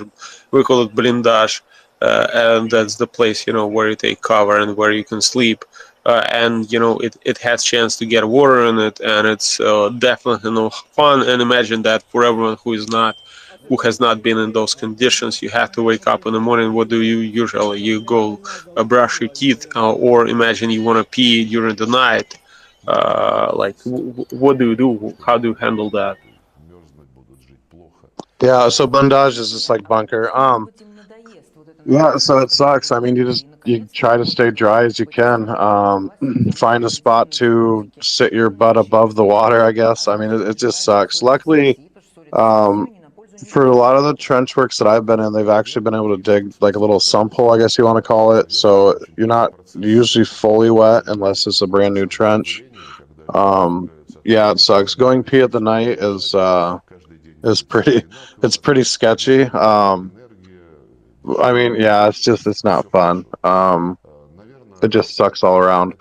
But I mean, you're just constantly damp, especially during when it rains. Like, obviously you can switch your socks, but your boots are still wet. You're in mud. It's not fun. Not fun at all. As far as sleeping, I mean, you just find the driest spot and either sit up or lay down or do whatever you can. Get as not, try to get comfy, I guess. Thank you for for bringing this actual experience because it is super important, I think. And unfortunately, once again, I hear a lot of people thinking that the war is that professionalism of running, and shooting and aiming. It's not. It's that is important stuff. How you move, how you aim, how you do that stuff. But 90% is your ability to withstand the pounding by the artillery, your ability to survive in the harshest environment. In crap. With limited resources, when no one can, there is no magic button, there is no one to blame for it, there is no, I don't know, you cannot call your mother and say, oh, can you book me another hotel, or you cannot tell your command what kind of positions did you put us in, because you made those positions, you dug them. That's we gave you an excavator, but that excavator got destroyed by the by artillery or a tank fire or anything else, and there is no one to blame. Like, you're surviving, and what we've been taught, the first thing that my experience from the guy in 2014, who was our instructor, said that the first thing that you need to do is that you need to survive. The rest is not that important. So you focus on the surviving, and it's not that easy, and it's not fun. It's 95% of that daily living that you go through. Speaking of trenches, we could use like 100,000 e-tools, by the way. These old Soviet shovels are so dull and annoying with the wooden handles. Ryan, I think someone might have asked you that last time, or maybe I even asked you that if you had brought your e-tool with you from home. So that's a good thing to add to the list, especially with maybe mud season coming up. I actually had to help dig a trench when I was driving around, and I didn't realize how bad those old shovels sucked until I actually had to use one. I should have brought my e-tool, because in some areas it's a little bit rocky, and like being able to turn the e-tool into a pickaxe works amazing. Yeah, e-tools would be great. The U.S. government should send every single e-tool they have. That should probably be a pretty easy request, seeing how that's probably the number one staple. So I will interrupt both of you. What is e-tool? So we all understand what you're talking about. What is an e-tool? It's like a multi-tool for a shovel, so you can tilt the head to use it as a pickaxe. You can chop wood with it. You can sit on it. It's basically like a Leatherman or a Gerber e-tool, like a multi-tool, but it's a shovel. So it's like what we have right now. I don't know what you're getting, but we served with those things called, like, just a small shovel. We call it saperная лопатка. That's like sapper shovel. It just it has a wooden stick, and that's what we had. Yeah, we had the wooden ones too. These ones are all metal, and basically there's a twist knob at the top, so you can actually tilt the whole front of the shovel. It's made out of all metal. You can basically put a grenade on it, and it'll be fine. Like they should just send them all from the U.S. We don't use them anyway, so. Yeah, they should be pretty easy to acquire. Constantine, these are standard issue still. I think they're probably 75 years strong on the same design. It's just a fold up shovel. It's like a lightweight aluminum, and like Ryan said, you can lock it into a sort of a hoe or spade position where you can like hoe some of the dirt sideways, chip at things, pick at things, turn it back into a shovel. But they're pretty cheap. They're ubiquitous, so maybe we can see what we can do to get those rounded up. I mean, any Army Navy depot you ever go to, that's probably the thing they have most in stock. But Ryan, I was going to ask you, so stay on the topic of trenches here, but I'll keep it PG for the audience. So someone asked in the middle of the night if you get up. Now, I want to really ask, do you get up, or do you have the bottle that you don't drink out of? If I'm in a bunker, I'll usually go find somewhere that I can climb out and go take a piss at, just because I don't want to piss in the bunker with everyone like sitting around. But if you're like actually manning a trench, you just piss in a bottle. That works easiest. If you have to take a number two, it can get a little sketchy when you go out to go do that. But yeah, it's not fun. I mean, it's what it is, but it still sucks.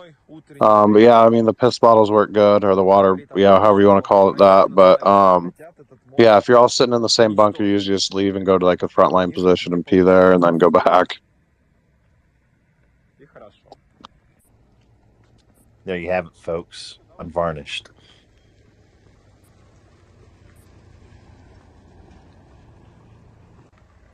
But Constantine, yeah, I'll send you a link of one of those e-tools and see what we could scrape together, because they're pretty inexpensive from my perspective. I think I even have a couple of them from my time. But something we could look at. I mean, just like those headsets you put together there, for sure.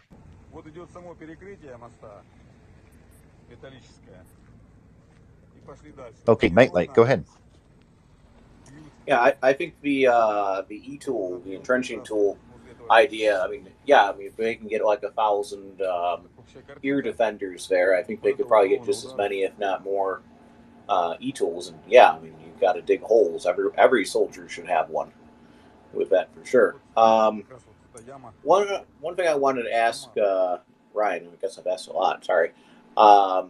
Recently, the Canadian-Ukrainian volunteer unfortunately fell in action at his keyboard. And I was wondering if you guys over there were aware of that jackass and what you thought of him, and what opinions on that matter you had. Yeah, I mean, we mainly laughed about it. I don't think he got anyone killed or injured, but yeah, like his stuff was just ridiculous. It probably did take I can't believe a lot of people fell for it, but coming from a military vet, it's probably a little easier for me to understand that. But yeah, it was just ridiculous. Hopefully he's succeeding whatever he's doing now. Hopefully he's not actually in country now and he's sitting somewhere in Canada doing a day job. But yeah, I mean, I thought it was comical, but at the same time, he did fool a lot of people. I don't think he ever took any money though, so I think he was sort of an idiot, but at the same time, no harm, no foul type deal. As far as like the overall picture, I mean, obviously he shouldn't have done that, but yeah, it was pretty comical reading his post. It was actually fun. It was like basically like waking up and reading what Donald Trump tweeted the previous day or that night. So it was more of a comedic relief than anything.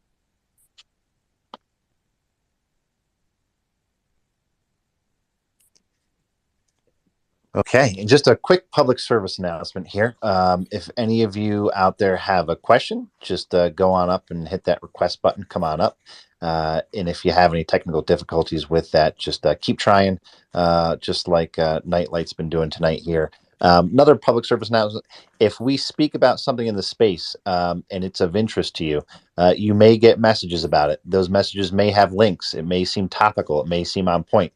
Do not click those links. They may be phishing attempts for you. So just because we're talking about something relevant and someone wants to look it up and it's handy, just use good internet hygiene. If you get any links from any listeners out there, please, I urge you, do not click on those. But with that, Nightlight, did you have a follow-up to that? No, I don't think I did for once. I got a follow-up for that. Oh, go ahead. Yeah. So there was one post from a certain LARPer that, Ryan hit it on the head. Is like any of us that serve in the military, we suss it out right away. We can smell that miles and miles away. And I made the mistake, because I was new to Twitter at the time, of calling them out on it. So what you basically explained here was a war crime. In front of everybody. And after doing that, I got death threats for like 3 weeks in my DMs, and because I was new to Twitter, I didn't know how to turn my DMs off till people here in the space showed me how to do that. Yeah, so that was interesting, and I'm wondering how much does it get back to you about these? In the military we call them Walt middies. How many Walt middies? Because early on in the deployments, there was obviously a lot of these airsoft guys trying to make their way over there and doing like I don't know what we call it, like war tourism. And getting on ground and quickly realizing that it's a real fucking deal, right? Did you experience any of that there, Ryan? Yeah, I mean, there was quite a bit of it at the start, but literally 5 minutes. So when we got to Moshun, there was a bunch that thought they were the next best thing. And like I said, out of like the 38 or so, I think there was 16 after the third day of fighting. The rest fled into the woods back to the main HQ that was back there. Funny enough, they fled through the forest to then go to another fight because the main HQ at Moshun actually almost got surrounded. So they would have been safer in the trench. But like 5 minutes under artillery fire, you could usually tell who was telling the truth or who was lying out their ass.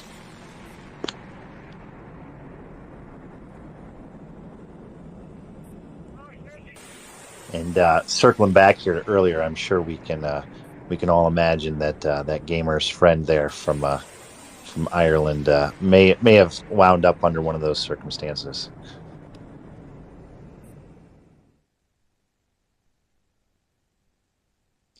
Finance, welcome up to the co-host. Go ahead, bud.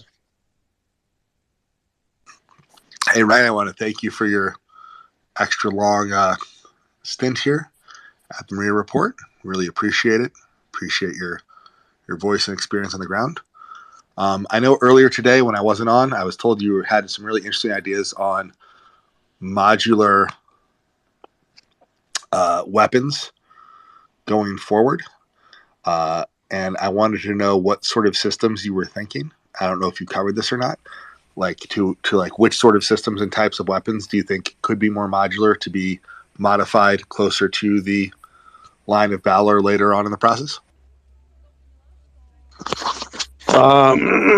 Too offhand, predominantly because I actually had a part-time hobby / actual business doing it.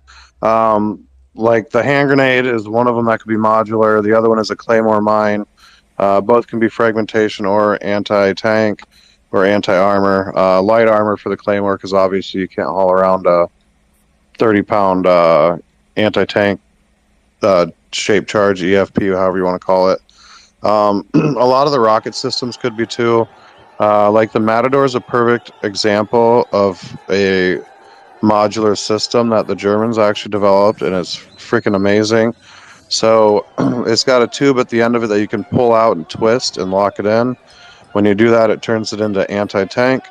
If the tube's inside the front part of the rocket still, it's now a Hesh round and it blows a big hole in the wall. Well, big being like not big enough to go through, but big enough that you can shoot through whatever's on the other side. So you can. There's 3 of them right there. The Switchblade drones, I think, would be an easy one that they could modify to where you can swap the package out from being fragmentation to anti-tank too. You might have to adjust how big that Switchblade is. You might have to do it in like the 600 package versus the 300. But just stuff like that I think would be like the easiest ones to do. The Soviets had it about right with their RPG. Like that's the most modular system you got. You got fragmentation, anti-tank, Hesh rounds for it. So, but having it to where you can just swap out the minor part of it versus like carrying 10 rockets would be key. So yeah, I would say mainly the disposable rocket launchers. You should be able to do it too. Claymore mines or anti-personnel mines like the Claymore, where it's command detonated, not victim initiated, and then hand grenades would be a good one too. And then loiter munitions. And how much would having things be modular increase or not increase troop training time in your view? A lot of it, like as long as they keep it simple, like what the Matador is, basically like you just pull and twist. It's pretty much one or the other. Something like that. It wouldn't. I don't think it increased training time at all. The only thing it'd probably increase is you might have a little bit extra shit you're carrying, but like with a frag grenade, you maybe are looking at an extra 100 grams or so, because basically the frag sleeve would be the extra weight, or probably 200 grams. But ideally, like with a hand grenade, you can pull the fragmentation sleeve off, step on it, and leave it wherever it's at, or keep it, put it in your pocket, however you want to do it.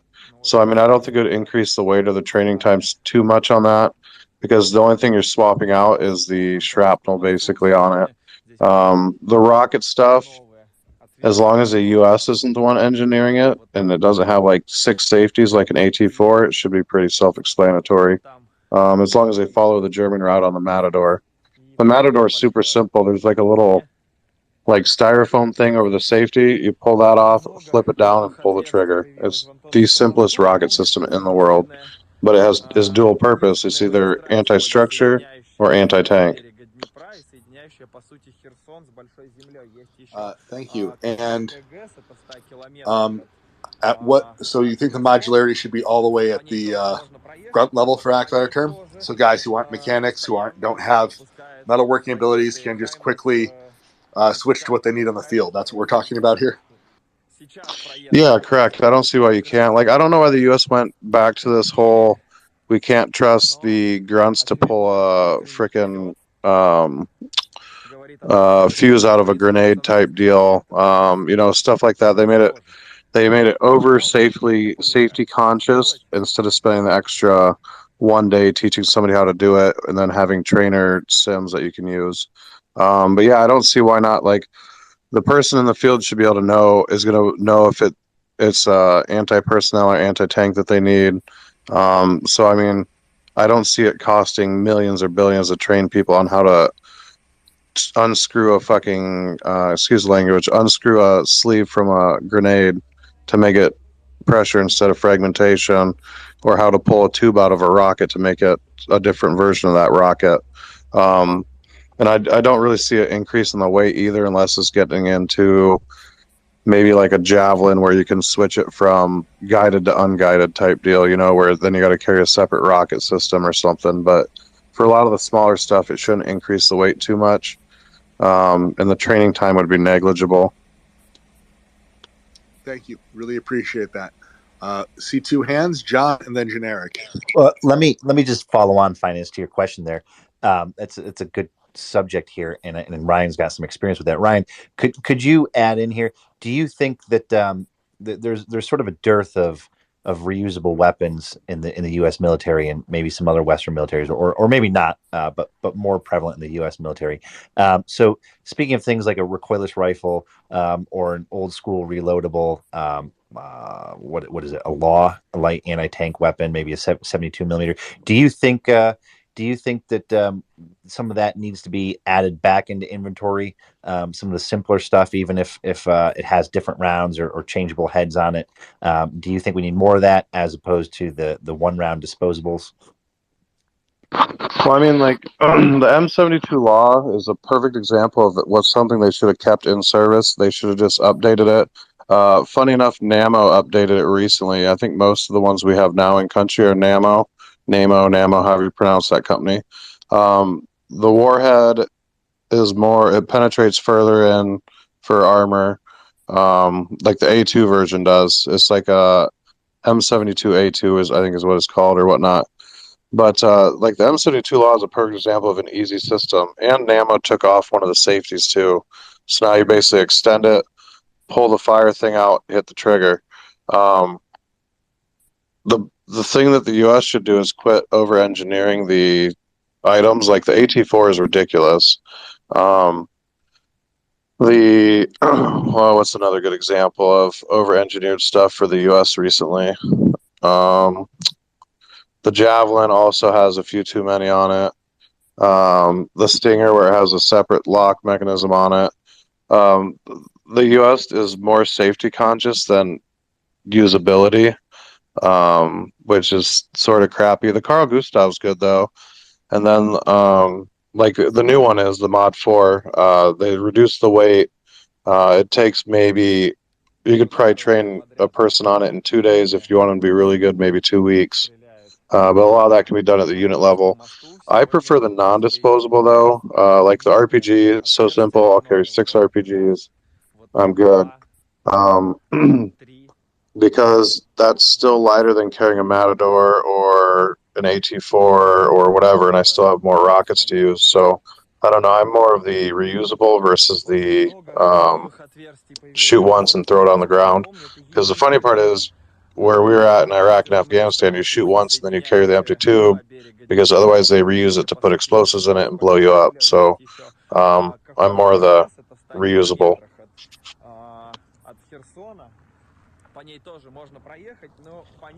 That's fantastic. Did you ever get a chance or saw RPG 7 or used reusable one, obviously, with a mine instead of mine that actually gives you fragmentation and good against, you know, non-armor targets? Have you seen those used? I know that there were requests in our business in Ukraine to manufacture the adapters for those.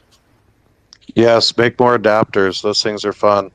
They're not fully accurate. Like, so you can shoot them like 1,000 meters, but they're not that accurate that far out. But if they're like within 600 meters, launching a mortar as a rocket is fun, and it usually messes up a lot of stuff. So yeah, keep making those adapters, and let me know if you have a bunch, because I could use a bunch.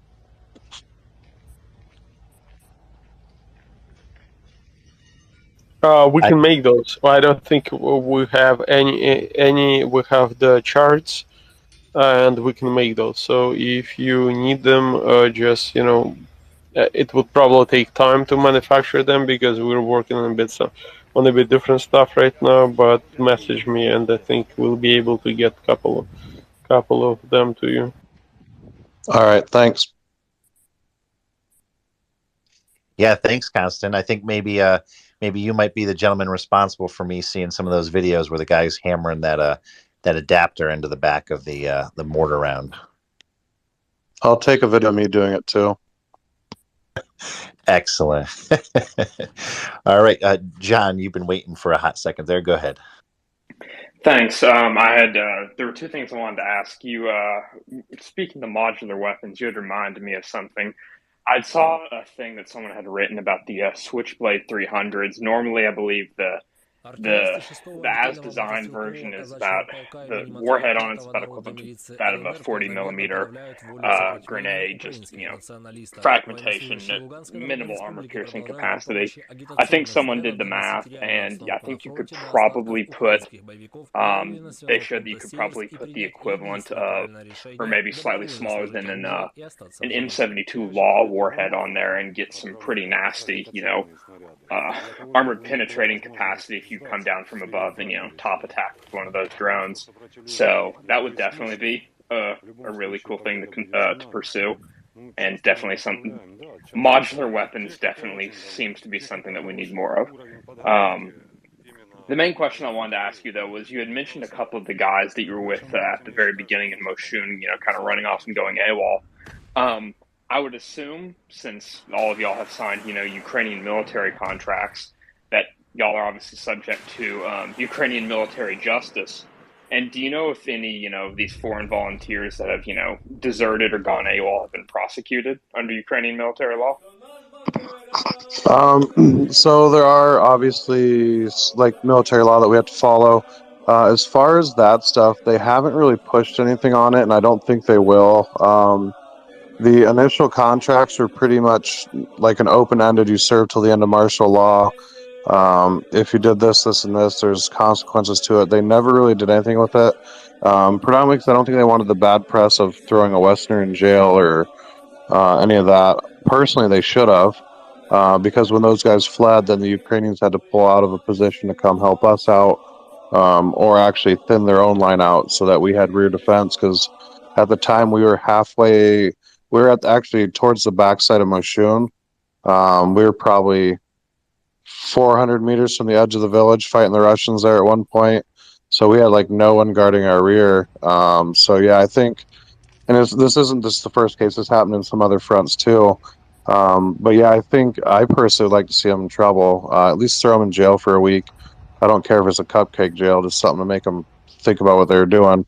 But when I say cupcake jail, I'm just saying like put them in a room and tell them to sit there and wait it out for a week type deal, not like a full-blown jail, I guess, if they're worried about pissing off the Western countries. But personally, yeah, I think they definitely should have the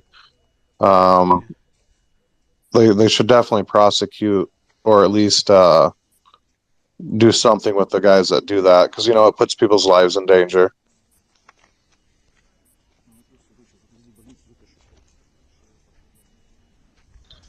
Thank you. Generic.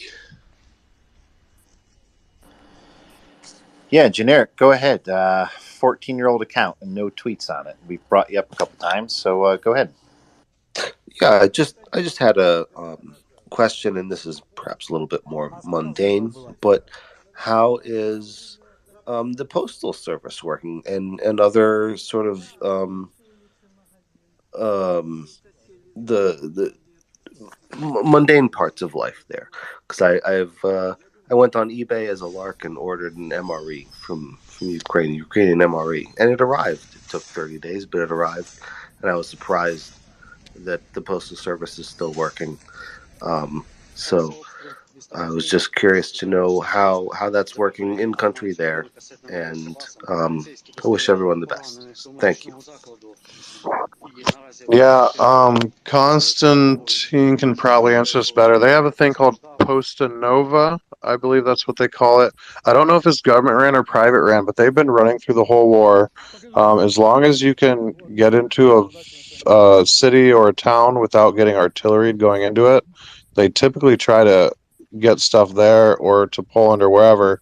Otherwise, if they aren't doing Nova Posta in areas, the volunteers literally drive to the front line, I kid you not, in personal vehicles to hand off gear, and they'll drive through artillery fire, mortar fire, whatever, basically, to get the stuff brought to the units.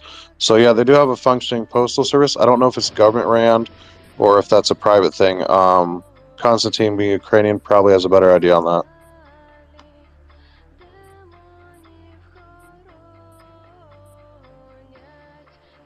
So the postal office post, just your analog of USPS is working. Of course, there are some problems. We don't deliver into the occupied territories. We don't deliver to Russia. Otherwise, you can literally go to the post office and send anywhere in the world your package that you want. It's going to be delivered there. Not like just like USPS in the United States, Ukrainian postal office is not a fun place, to stand at the end of the line and talk with the clerks. But it's working. It's there, just like the postal office in probably in any other country. For internal logistics, you can imagine that in the United States, UPS is used heavily and FedEx. So we have a bit different company for that. It's called, Ryan said it, but it's called Nova Poshta. It's translated like new postal service. And it's working. It has thousands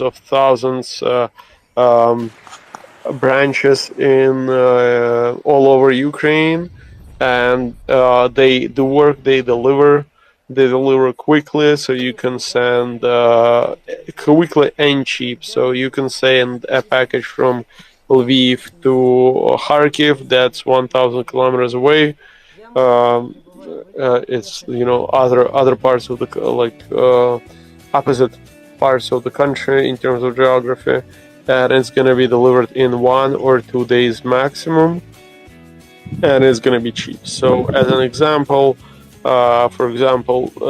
delivering 2 suitcases full of ear defenders, each suitcase weighing 50 pounds. cost me around 20, or I think $35. So it's working great, and that company is actually giving discounts for military deliveries. But even without the discounts, it is really cheap and it's really efficient. That's wonderful to hear. And after ordering something on eBay as a lark and getting an MRE from Zaporozhye, it is beautiful to see that the system is still working. And I wish you all the best. Slava Ukraini. Heroam Slava. And I wanted to add one more thing, that we utilize it for logistics heavily. Nova Poshta in Ukraine, and it is really great service, and they are committed towards helping Ukraine. They're part of this of the effort that's going on, both humanitarian, and they help in many ways. As an example, in the United States, I need to deliver 700 earmuffs to New Jersey, and the cheapest way I found so far is $1,600. In Ukraine, it would cost me 200. So you can imagine the difference, and it would be much faster and it would be much more efficient. So keep this in mind.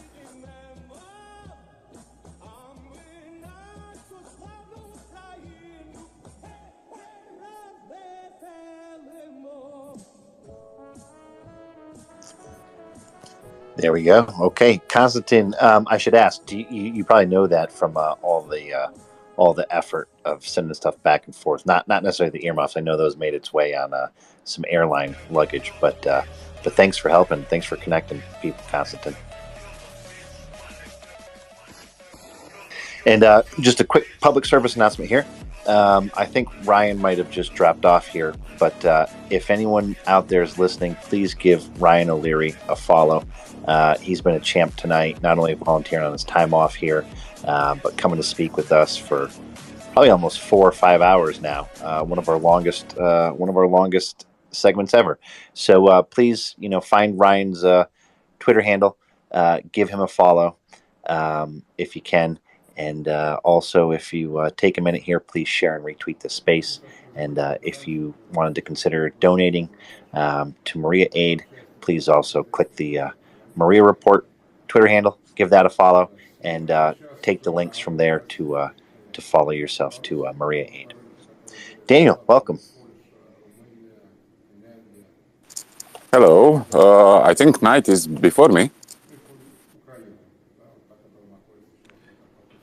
I was going to ask a question, but he dropped off, so no worries.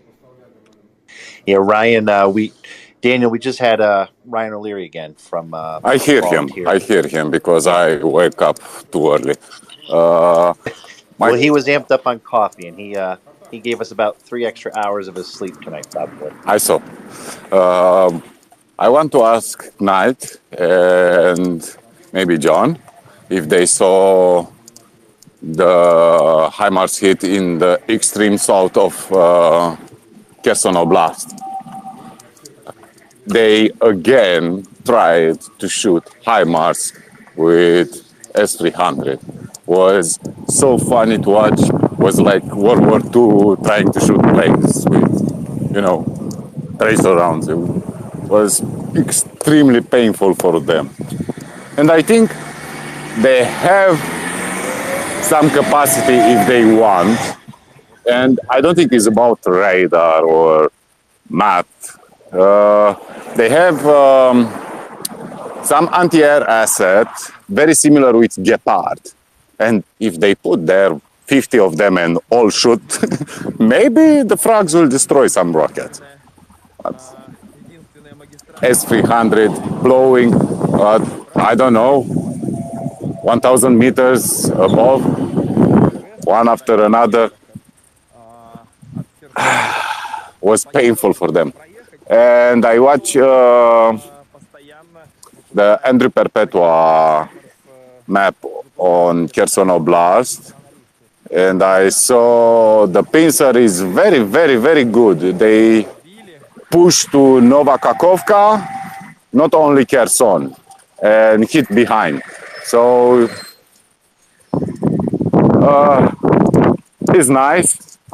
By the way, the ZSU released a statement about the bombardment of the bridge, Antonovsky Bridge, and they said why they do it: to cut off any supplies, to pressure the garrison, surrender or retreat, and they have the time to wait. They don't. Good morning. Very good morning. From the land of the free to the border of the European Union. Yeah, Daniel, that's a lot of great news there. And I'm going to ask you some questions here about the videos you've seen, and maybe John's seen some of them. Did you also see the radar unit that was taken out allegedly in Skidovsk, southeast of Kherson, as well as I believe the same radar type unit that was taken out on the next to the dam in Novokakhovka? Did you see that, Daniel? The hit of the HIMARS, that where was it? And probably they took and target that radar. Pretty sure. Is in extreme side of Kherson Oblast. Sverdosk. I don't know how to pronounce it. Konstantin, I don't want to kill me because I'm stupid in Ukrainian. But I think it's the same location. I don't see aftermath. The radar destroyed, but I saw the strike. It was extremely satisfying. That's fantastic, Daniel. And then the other question here, and then I'll let John go. I know he's got a follow-up here. Did you also, not the radar itself, did you see in the Kherson area, you saw the video of the bridge itself, but reeling it back to your S-300 comment, are you speaking about the video of the S-300 that looks like it fires and it comes back down? When you were referring to S-300s trying to target the HIMARS, were you looking at that video? Or is there a different one out there that's floating around that's allegedly the S-300s being used to try to interdict a HIMARS? What I saw was posted by Nexta, was in the night. So was the strike in Kherson. What do you say about a failed launch? I think it's Iskander. They launch and after 100 meters, the missile goes down. About the video of Antonovsky Bridge.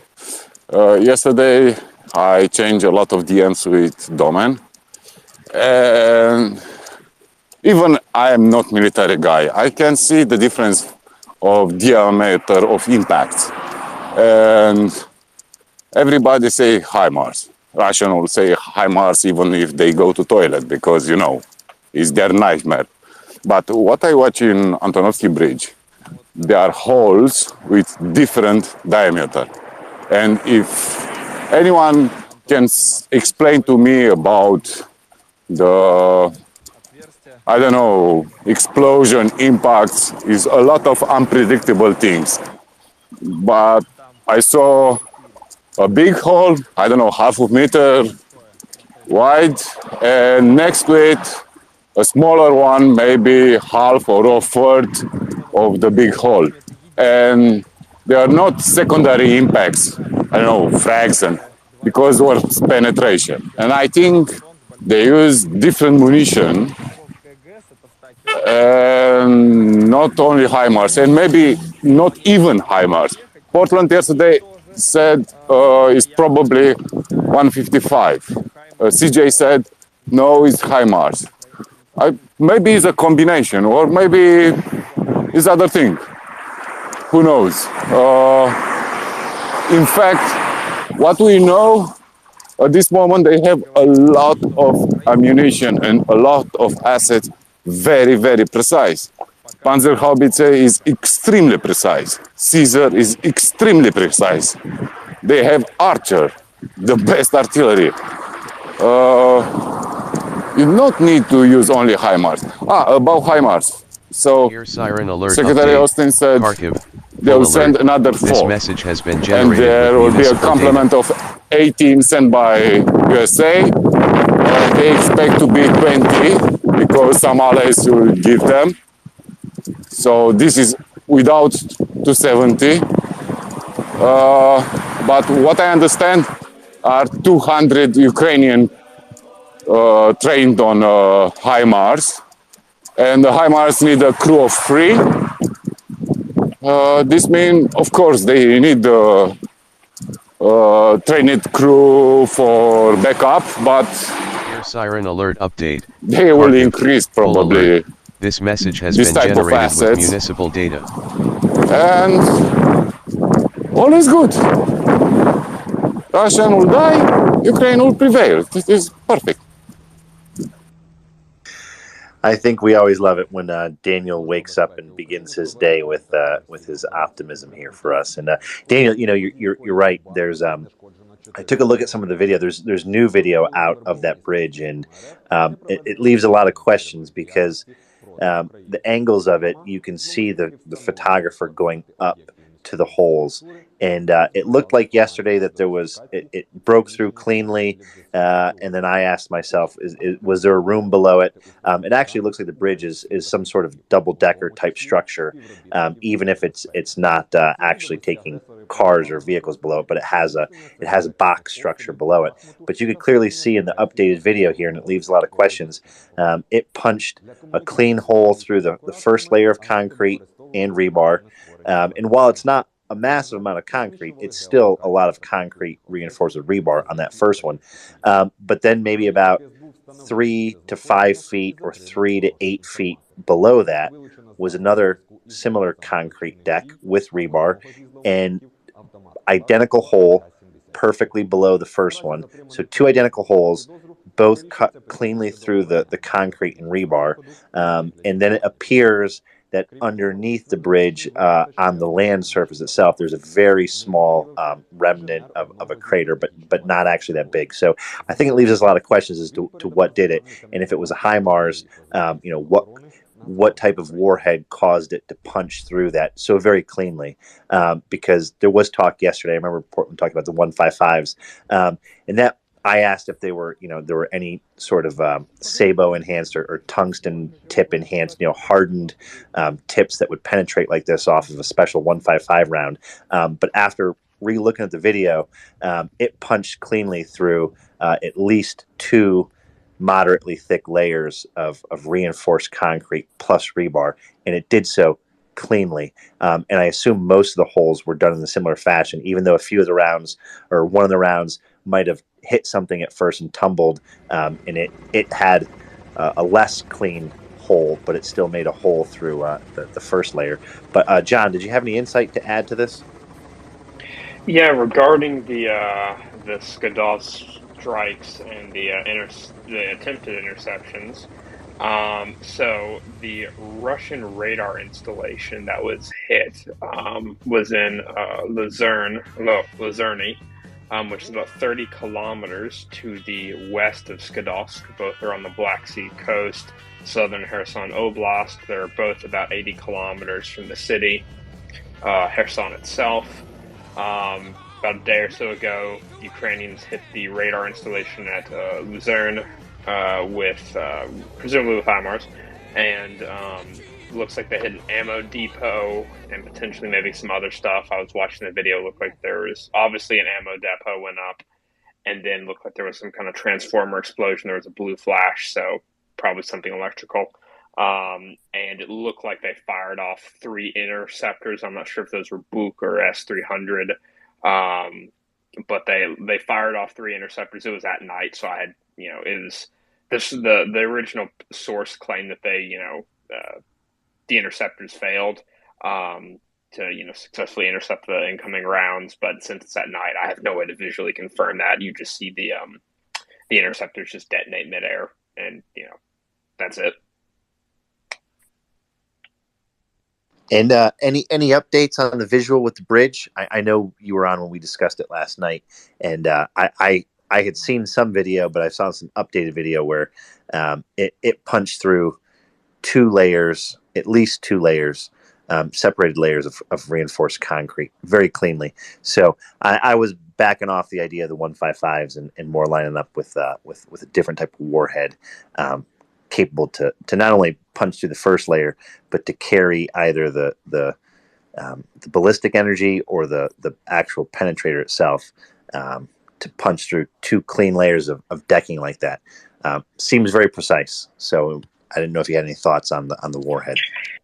So I was talking to so there's some new footage that came out. I know what you're referring to. Rob Lee's posted some new footage over the past few hours. If you haven't seen it, recommend you watch it. I can send it to you if you like. But I was having a conversation offline with CJ about it, and what he conveyed to me was that, just based upon the range and the fact that also just the clustering that we've seen, the issue with 155 is that, even as accurate as the Ukrainians are, unless they're using Excalibur, they would have, a hard time getting that tight of cluster without having, previously fired scores upon, scores of rounds against the bridge, because it's a relatively small target for a non-precision guided munition to hit with accuracy.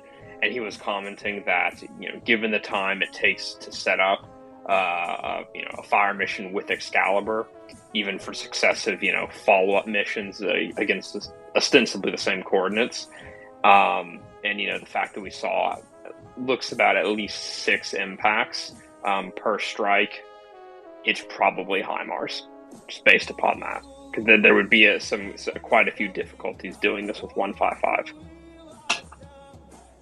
Yeah, thanks, John. That makes a lot of sense for the grouping. And do you have any information on the warhead? Does it match up with the unitary warhead that would punch through as opposed to fragmenting outward after even the first punch through? Because there's very little fragmentation outward. Almost everything is directed entirely in front of it in a very clean, almost like it was a penetrator warhead. But I don't have any knowledge that exists, or maybe it does. And you could illuminate me.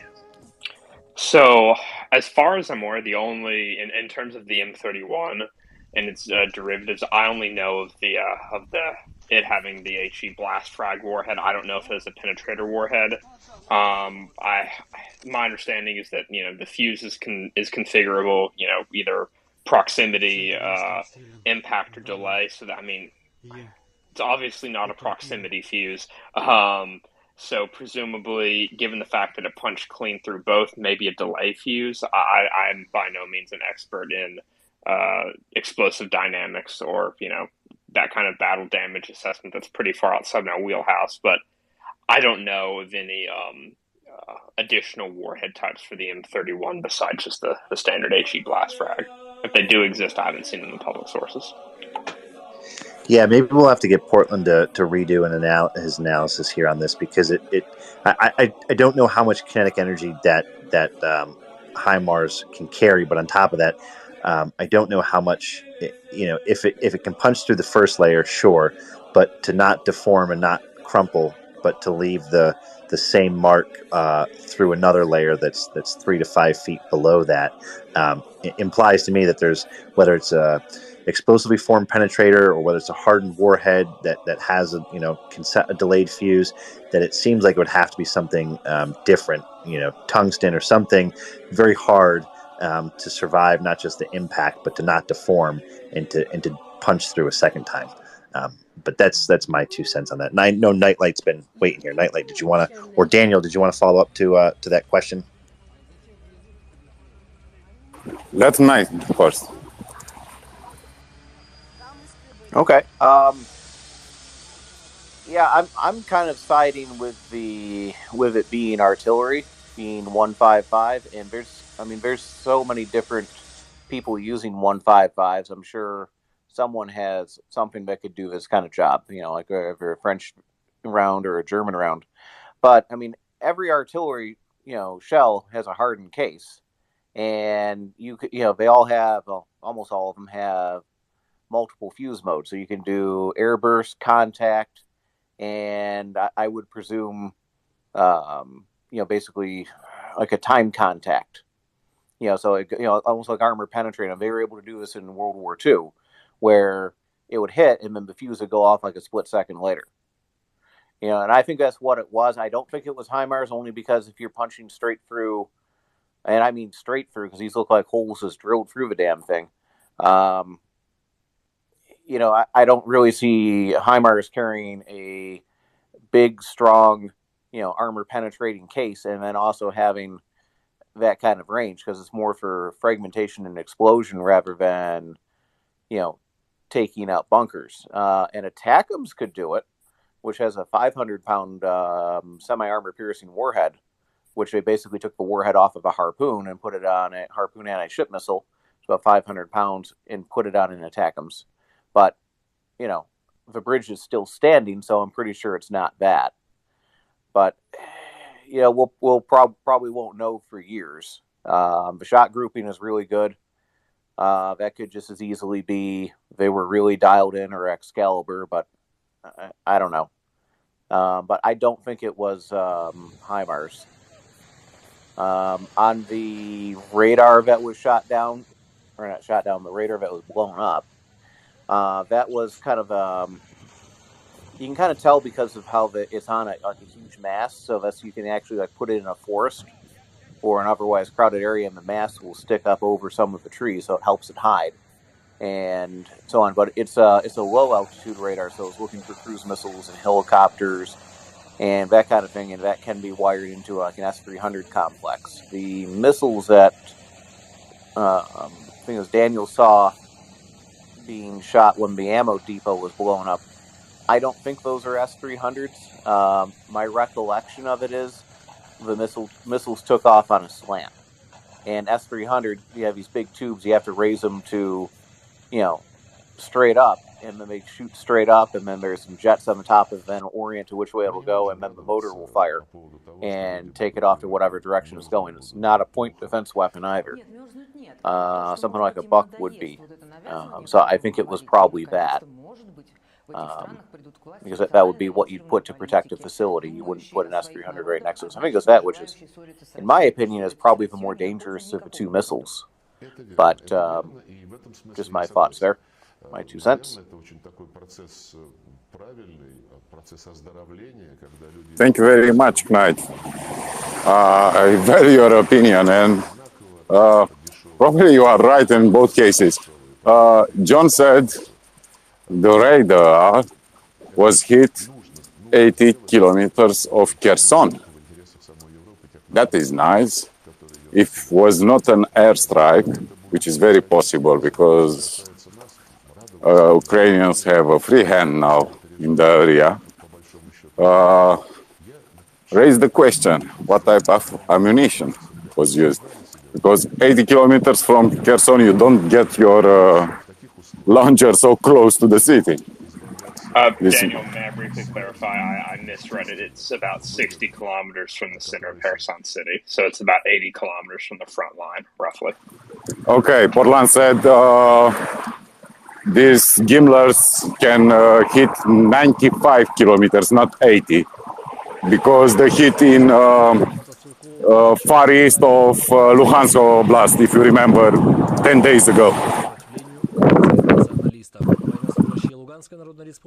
That's assuming it's GMLRS, not an extended range GMLRS, which are just rolling off the production line, which is about 150 kilometers. It's just starting, but why not?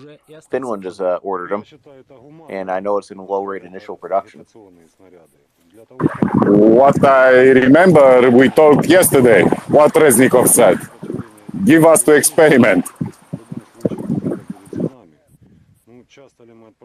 The Swedes also have the ground launch small diameter bomb that is a laser guidance package. So 150 kilometer range, and you can hit a moving target. If you can designate it, yeah. Although that's not necessarily a problem these days. The British Brimstones, which are, not that this was what was used, but it's a nasty piece of kit. Because it has, it's like a Hellfire missile with a Terminator attached to it. So it'll fly out there and it can actually pick its own targets. It can send it to a box and it'll say, okay, that's a tank, and go hit it. I wouldn't say it's blind fire, but it's it definitely makes the kill chain a lot easier. So that's I don't know what they're shooting them off of. I saw some on a technical, basically a back of a truck on some sort of rail launcher. So it seems like it's pretty handy. But basically, it's the next generation British version of the Hellfire. And yeah, more of those you guys can get, the better. That thing is awesome. I can add something. Years ago, in Romania, in all Europe, was a discussion about how unuseful is NATO, how uninteresting are the weapons, how we need to be, I don't know, less militaristic, something like that, because after inflation of news about mass shooting in USA, people become untasty when you say the word weapons. Now it's very, very, very funny. Very, very funny. For example, we almost destroy our armed forces with bad allocation of our budget. 10 years from 2006 to 2016 was under 2 points of our budget, 2%. And in 2018, all the parties agree, even the stupid and corrupt ones, to increase that. In this year, President announced increase to 2.5, and I wonder, imagine something like that. It's more politics, local politics. Almost 6 years we lost deciding who will build our corvettes. We need to build for maximum 6 corvettes, and we have shipyards. In my city is a shipyard of Damen. These are Dutch. And here, I think they made it 7 or 8 corvettes without the kids, just the ship. And they sent to Holland, and there they put the weapons and radars and all the things. And 6 years were lost because French wanted to build it. Maybe 2 years ago they get the approval to build because they also have a shipyard here. Nothing happened. 2 years again lost it, and we don't have these corvettes, which were very, very useful 2 or 3 months ago to deter Russian fleet. And things changed a lot. Thank God we are smart enough to already have F-16 and HIMARS, and everybody in the military circle said we need anti-ship missiles. This discussion were years ago. We need anti-ship missiles, helicopters, and tanks, because imagine we have T-55 tanks. It's a shame. But things are changing, and changing fast. And I think Romanian politicians, even they imagine spending a lot of money on weapons and army to catch the damn Poles, because the Poles are maybe the more hawkish than anyone in Europe. I think will change very, very, very, very fast. And in 3-4 years, you know, people say we must make Russians to not have enough weapons to try to attack Ukraine again. I think in 4 or 5 years, all the eastern flank of NATO, from the Finland to the Greece, will have so many weapons, even if they put all the army and mobilize all the men, they can fight eastern flank. And for me, the very, very useful and very advanced piece of kits made it by Germans, for example, will become less interesting when so much small countries will have enough weapons to defend itself without USA. And I think it's in American interest days to focus on Western Pacific. And without to count on German and French and Brits can be our friends, but not be stressed too much because they give a lot of burn in this war. Sorry for my long rant.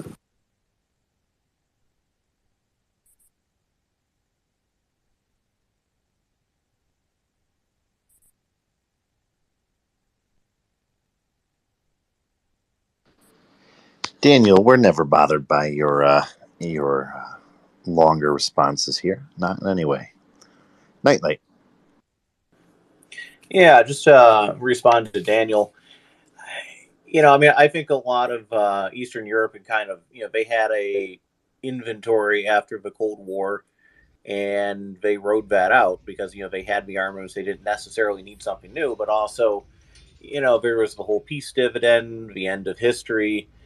The threat never really seemed real, and now it's realer than it's ever been. So, I mean, it's a lot, everyone has to make an adjustment in how they're thinking about things.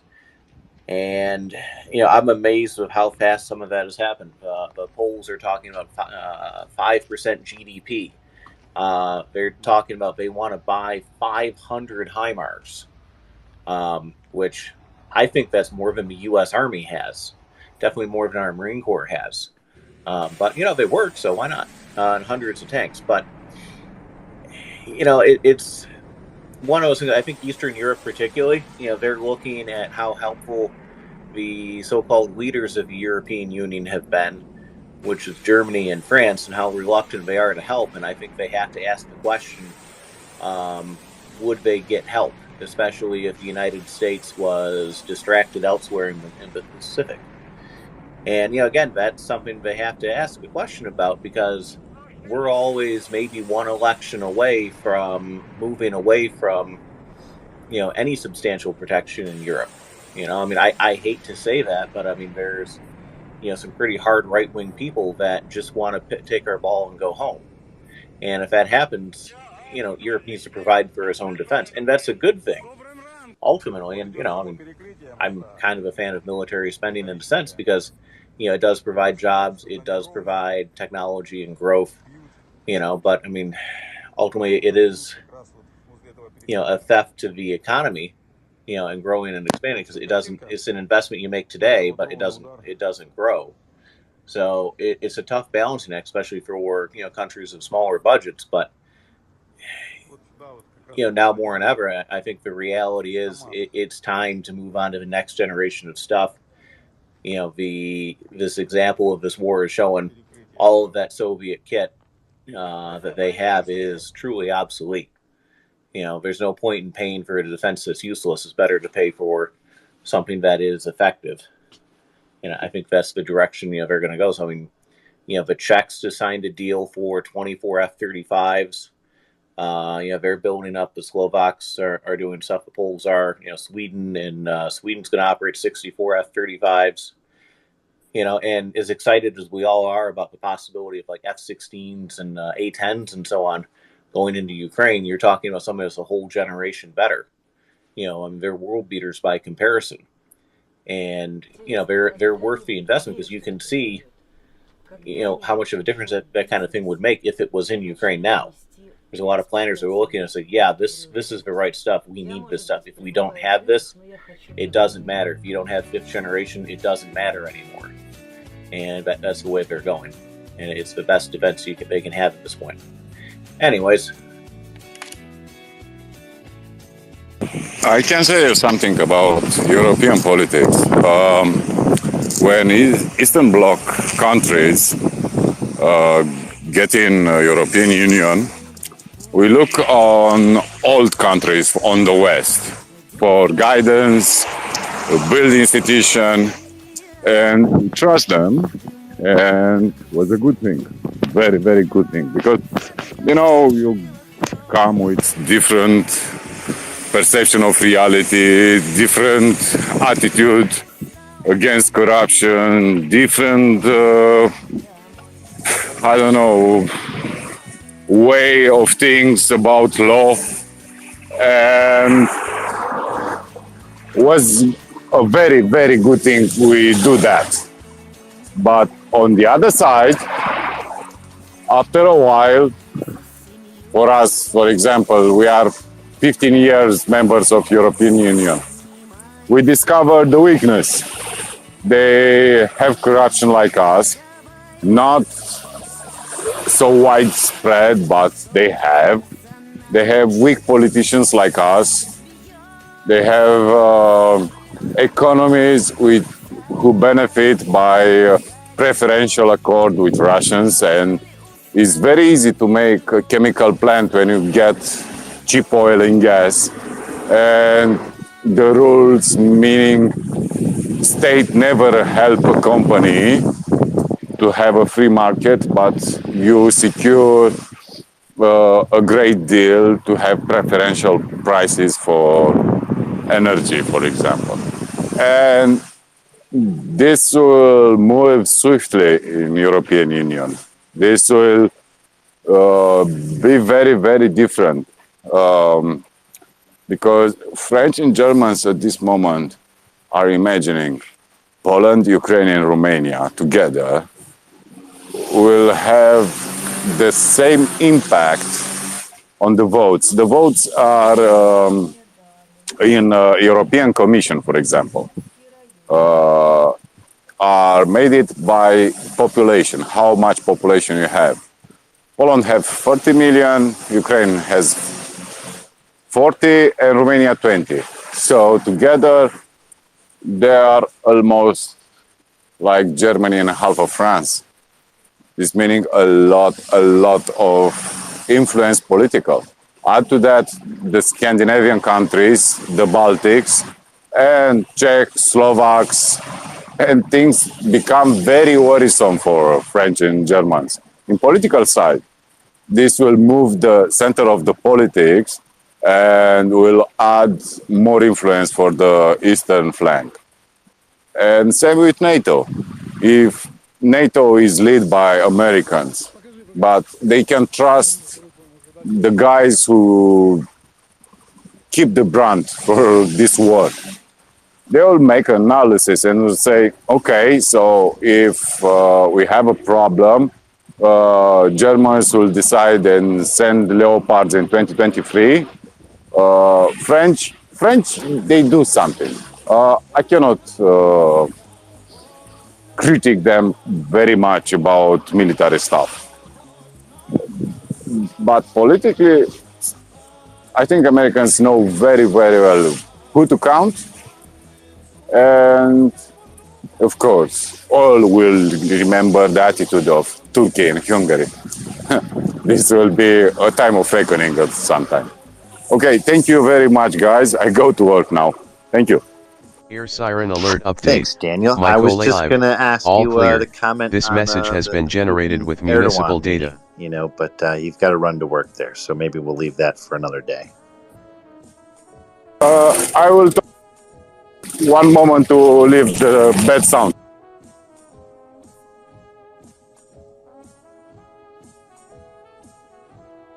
People cut the grass, so it's huge noise.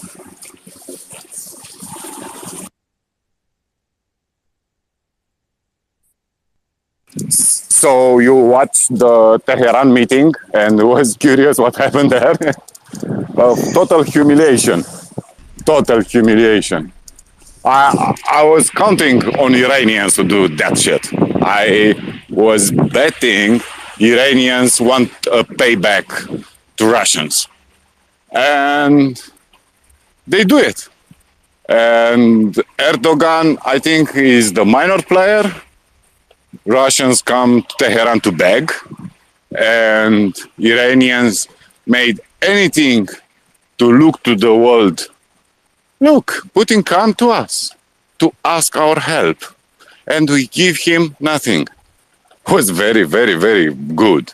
And for Putin is a disaster because his influence in Middle East will be dropping.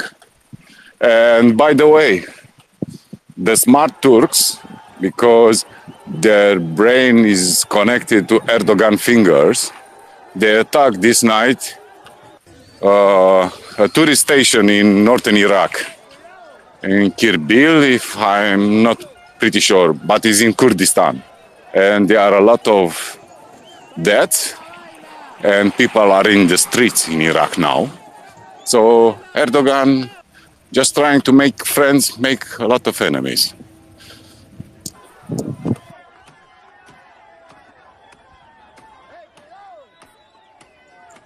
Thanks, Daniel. Okay, I know that started a new segment here. Nightlight, go ahead. Turkey. I can't even begin to get into understanding Turkish politics sometime at a micro level, but as a macro level, I think they still see themselves as the Ottoman Empire in a sense, as a big regional influencer, and they're always going to pursue a independent policy. They're not NATO's employee of the month on any given year. So buying S-400s, talking about buying advanced Russian fighters like Su-57, if that thing even works, that kind of thing. But yeah, I think Europe needs to. How best do I put this? I think Eastern Europe needs to look after their own interests to a certain extent, and I think they're very realistic. They're not wearing the rose-colored glasses because they remember what it was like being under the Soviet thumb. And, they've taken a much stronger stance on these kinds of things where, the Germans and French are not. It's more nuanced. Germany does kind of surprise me. I don't understand how the East Germans came out of that and still wanted anything to do with the Russians. But again, I don't fully understand German politics. But what's going on in Ukraine is going to have a very big impact on the future of Eastern Europe, because the difference between them having Ukraine as their neighbor, strong and victorious, or a hungry Russian bear on their neighbor looking to divide and conquer. So, yeah, definitely look after your own defenses. And I'm not entirely convinced the Russians are the only issue there. I'll leave it at that. A small comment tonight. In Germany are living 2 million Russians. That's about 2 million too many. They should go back to Russia. Because I'm evil, for me, I will deport any Russian anywhere in Europe. But this reason can be anti-humanitarian. Are some good people, some people who deserve a refugee status, but are a lot of people, not in Romania because we are not friendly with them, a lot of people who get the refuge in Eastern Europe, and their attitude wrong on all sides. Let me explain something. Your COVID anti-vaccination in the United States was a big deal. But in Europe, these guys were the leaders against anti-vaccination. The Russians.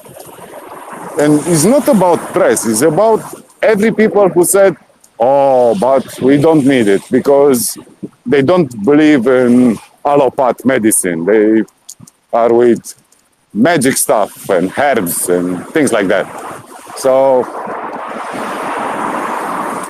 this talk was always about Muslims coming from Middle East and North Africa. A very, very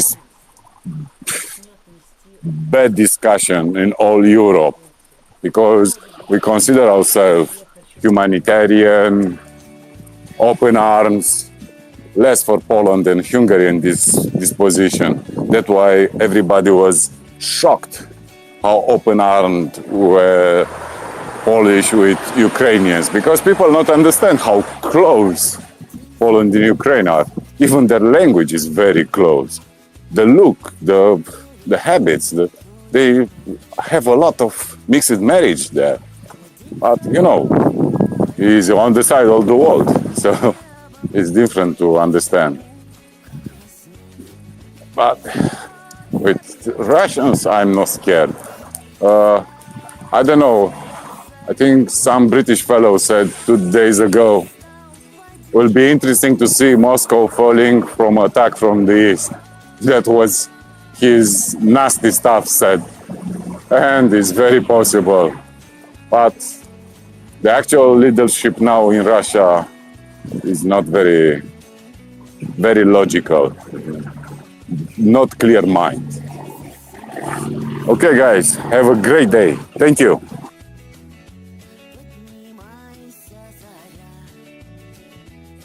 Thank you, Daniel. Always appreciate the tornado in your background. Cracks me up a little bit. Also appreciate your nice commentary, which is actually quite lovely and always welcome here at the Maria Report. If anybody else would like to come up, please request to speak. Just hit the little button on the bottom left. Please like and please share and retweet the space if you have not done so already. Always nice. We're still trying to build our audience, get the word out, keep the Ukraine at top of mind, because unfortunately, in our current ADD media space, people are just not paying as much attention as they were.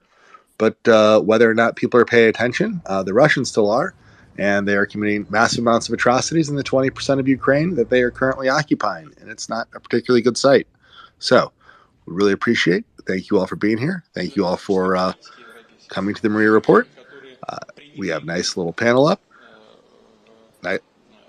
Gurney and JF are currently connecting. JF, sir, welcome. Howdy. What's your question?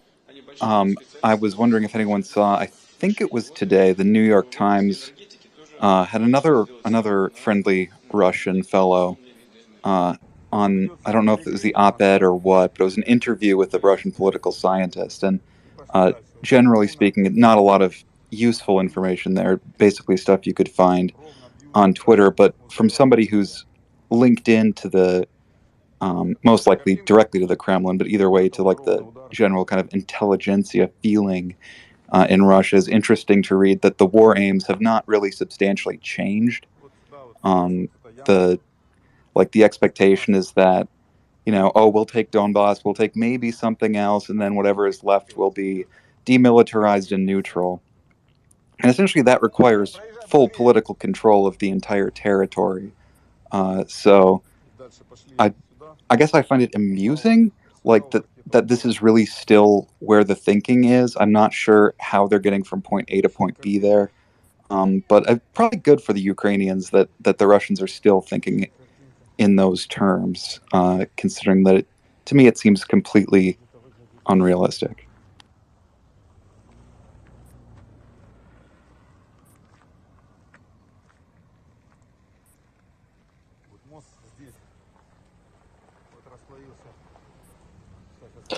JF, I'll just ask here. Finance might ask the same thing here. We don't have context on the article. Was this an op-ed? Was this in the op-ed section? Who was speaking there? Let me go find it. Just a sec.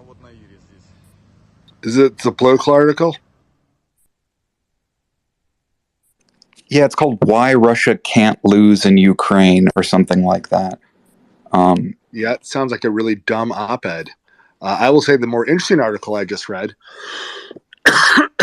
is that Nancy Pelosi, not usually who we talk about here on the space, has said in Congress that if the State Department won't designate Russia a state sponsor of terror, that Congress is going to try to, which they could probably do by passing legislation. Would be absolutely amazing, and would certainly certainly go a long way to pushing secondary sanctions. It would be a very big big, for lack of a better term, middle finger to Russia from our Congress. So always nice to see more heat being pushed from the American political system. We've been very, very helpful to Ukraine, but definitely on the diplomatic pressure has not been our strongest suit. So, I'm not gonna hit up my own government too hard when we've been one of the ones very strong on the right side here. But that's the one area we could do more at. And Congress, shocking me even, is maybe might come through here. So that'd be great. So that's some good news on an actual article. Nightlight. Yeah, someone needs to go first on the state sponsor of terrorism list, and I think it has to be the United States, just from a leadership perspective. And I think it would be great if Congress can do that, because it's a lot harder to unwind if Congress does that too. Because the next president can't just take Russia off of the state sponsor terrorism list if it came from Congress. Right? It's it's effectively the same thing in terms of a result, but it's a heck of a lot harder to unwind. So, once that happens, there's more sanctions that can come into play, but also like any excuses on, well, maybe we shouldn't send anything else because it might provoke them or whatever. It's a lot harder to hold back when you're fighting a terrorist state.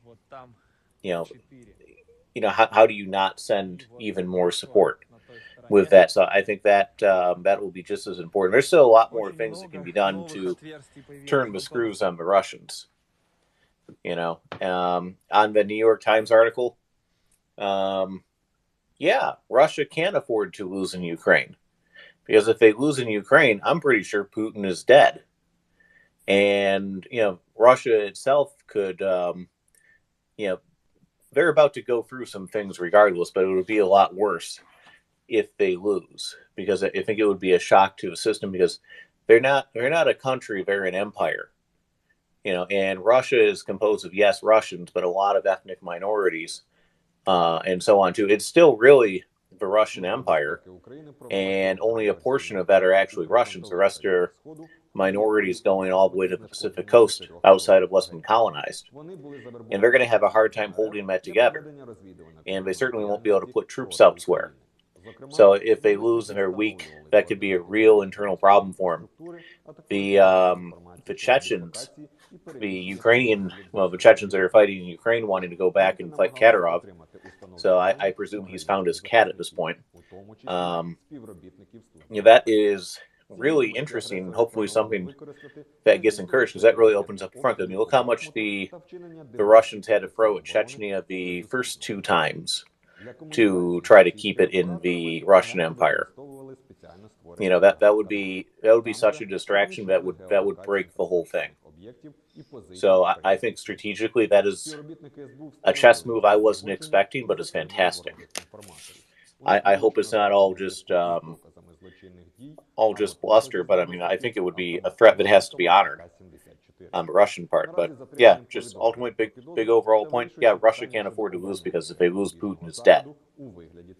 That's it. Because otherwise he would have just delivered, no new territory, no new factories or people or money for the oligarchs that support him or anything like that. He just delivered sanctions and a crushed economy and a hollowed out military.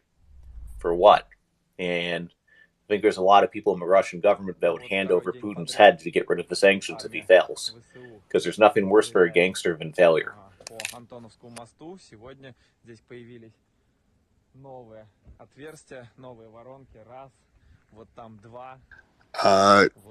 I'd say there's a lot of worse things. Leonard, then Vern. Finance, I got some breaking news. Ooh, I like breaking news. Is it of the good kind, or did I speak too soon? I have no idea. It's of financial import. It's being reported by AP in Berlin that Nord Stream 1 operators are indicating that the gas flow from Russia has resumed.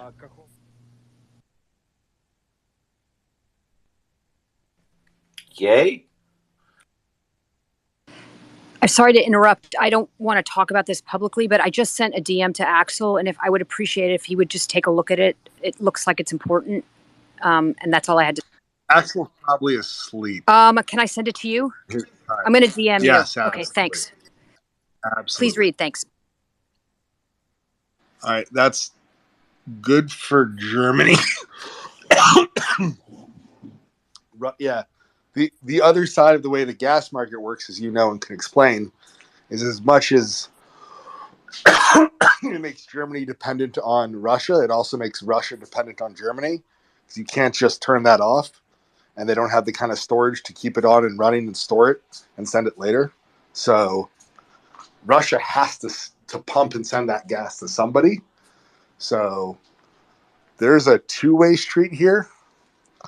And, you know, if some realization that, you know, Russia's going to lose this war hits them, then the appropriate, you know, if they want to save their horrific terror regime and still be mobsters who make a bunch of extraction money, then they probably want to keep their main client happy. So here's hoping, I guess, that they lose quickly. I don't know. Whatever. Maybe Olaf Scholz will find his balls now. They're still missing. Moving to Leonard. Yes, thank you, Finance. This news may preempt what I was going to say. Mine is more than 5 minutes old, so I think this may be more important breaking news right now. But just briefly, I just wanted to say how important I think the comments that Daniel made a few minutes ago. I think that's the gentleman from Romania, and his comments are outstanding, and I think that is important in terms of a gauge and a reference point to the general sentiments that are going on throughout Eastern Europe, and particularly the comment. I think Daniel concluded with a comment that it would be nice to see the Kremlin fall from an onslaught from the east this time, and I think that's a very telling comment.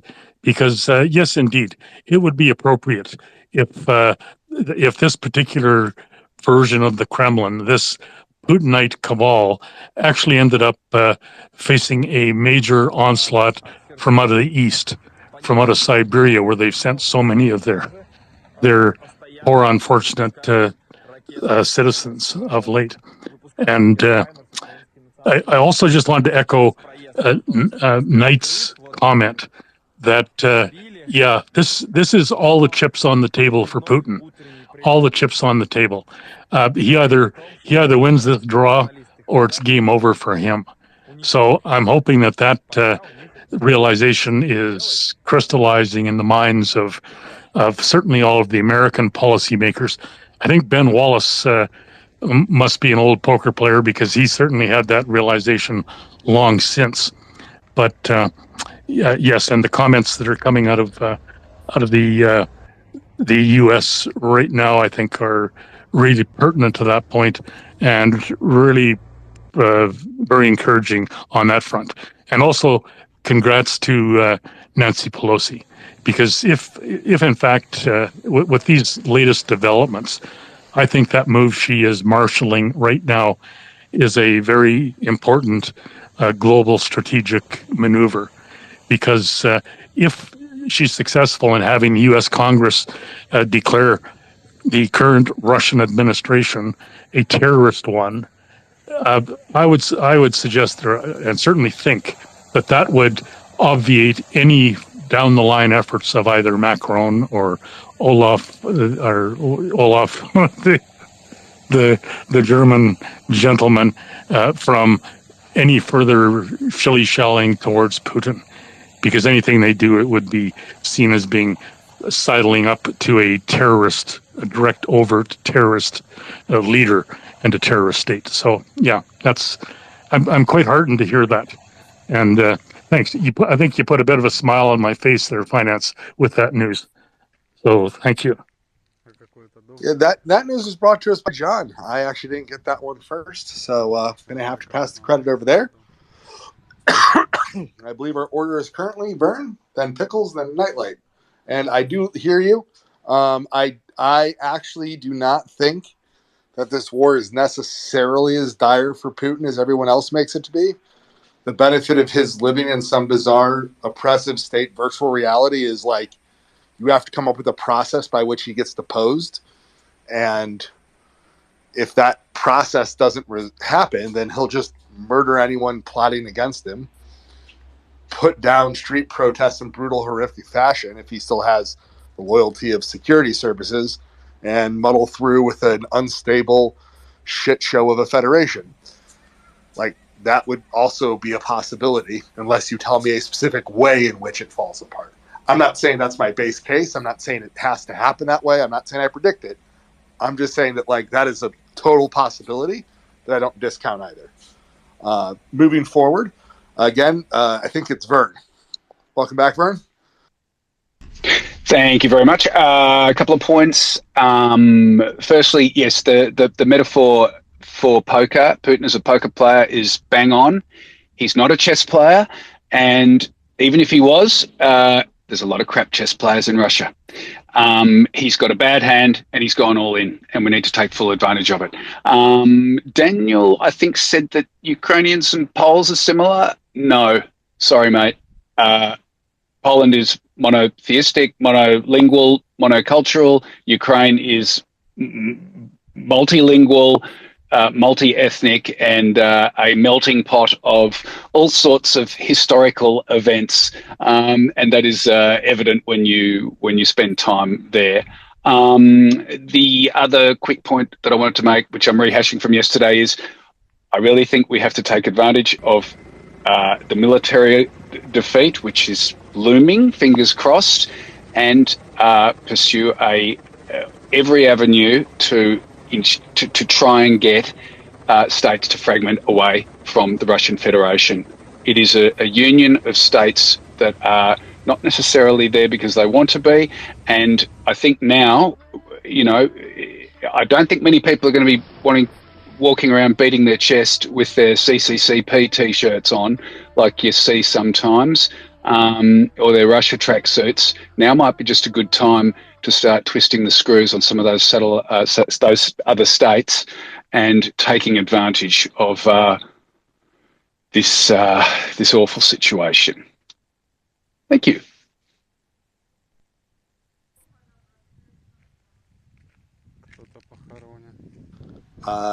Was there a question in there, or we just? I agree with a lot of the things. I also agree with the comment that that Ukraine is a multi-ethnic society, where Poland is a much more cultural religious society. Well, multiple religions live in Poland. I couldn't imagine them ever having a Jewish president, despite them having a huge number of Jews.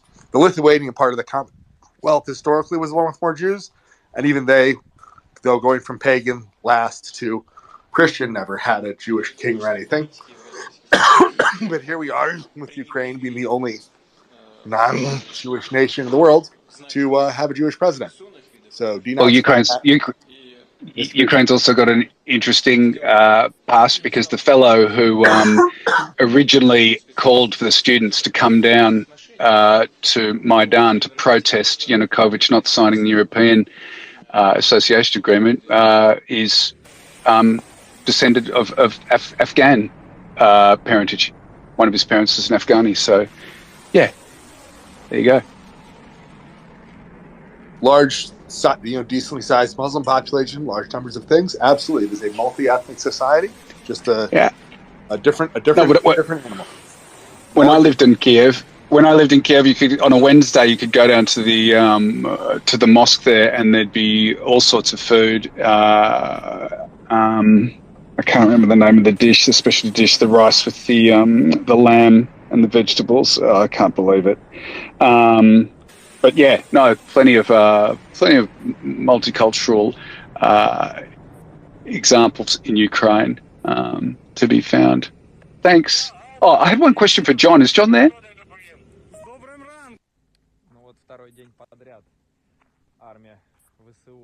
If possible. Okay, so if John's coming up, could you ask him if he's got a YouTube channel? There's a YouTube channel that I've come across, and the fellow's voice is exactly the same as his. I just need a yes/no, if that's possible. Thanks very much. Really enjoying listening today, and Slava Ukraini. Vern, we'll get you a yes no when we get the hooded man with sunglasses off your profile. Maybe we'll trade. Okay, if that's necessary, I'll do that. But are you telling me that that's finance on his profile? I mean, I'm sure that's Axel, but yeah. Okay, no, I'm willing to do that. Your profile picture could very easily be mistaken for some hate groups here in the U.S. So I would mirror the people who suggest that maybe it should be switched out. I don't think you intended it that way, but definitely has that feel about it, whether you meant it to or not. Oh dear. Thank you. That was not the intention. Yeah, I didn't. You don't seem like that kind of guy, but I thought I'd let you know that you accidentally given that kind of impression. So you might want to get that changed out. A little donation to Maria Aid or the Georgian Legion will get you a nice fella picture, and it will not give that kind of impression. Yeah, that's. I mean, being accused of cultural appropriation is bad enough, but yeah, in this case, it's even worse. So thank you for the tip. Yeah, just a heads up there. I don't think you realize it. All right, Omar, you're up, sir. Yeah. So back to Erdogan and what he did. So what I think happened is Putin is radioactive at the moment, and you don't want a picture of shaking his hand. So I think that's what he actually that was his his attempt to divert attention from that. Same way I believe Biden did with bin Salman. He did a fist bump because it's also you don't want this picture either. But back to Putin and the way that it's conveyed that he has no way out. Actually, he does. Because when you live in Russia and you control the media, you can spin anything you want. So, for example, you could lose everything and just say, I was fighting NATO and I didn't lose. And of course, this is absolutely false. You were fighting 20 trucks and a few javelins, and that's like not even 1% of NATO. But you know, you can say whatever you want, and everybody has to clap. And that's how it works in these countries. So yeah, he does have an out, and he is a poker player for sure. He had all the cards, he was winning, and then he went all in with a bluff, and it's gonna crash all over. But yeah, he can spin it, and I don't think that's a bad thing. Yeah, no, I don't think it was a bluff. I think to him, and like quite frankly, many military analysts in the world, though clearly not Zaluzhny, the Iron General in charge of Ukraine's military, or quite frankly, the Western officers who worked with any Ukrainian military people in the last 8 years have suggested that they wouldn't fold. But a bunch of military analysts, basically seeing how badly they did in 2014, were just like, yeah, if they attack, they're done. Right? So Vladimir Putin doesn't have people who disagree with him in his administration. They definitely don't have that as a culture all the way down because they are a horrific, centralized thug state. So, yeah, so no one was going to tell him differently. So he's only getting consensus opinion at best. And it's consensus opinion that he wants to hear. So he went in thinking he could win. It wasn't a bluff. To him, it was a rational decision in a world where a rational action is I can commit genocide on the people because to them that's rational, right? So yeah, no, but I agree with the general philosophy here, right? But then he didn't realize how weak his hand was, and when he discovered it, well, now the thing's been played, and as we all know, he doesn't want to look weak, etc. So moving on, John, and then Nightlight. Thanks, Finance. Just in response to what Vern was saying about agitating to break up the Russian Federation. Співробітники СБУ встановили місце знаходження і затримали ворожих інформаторів. У них вилучено засоби зв'язку із доказами злочинних дій, а в одного зі зловмисників автомат Калашникова АК-74. John, you still with us? Наразі затриманим повідомлено про підозру та вирішується питання щодо обрання міри запобіжного у вигляді тримання під вартою. He's speaking. I don't think he can hear us right now.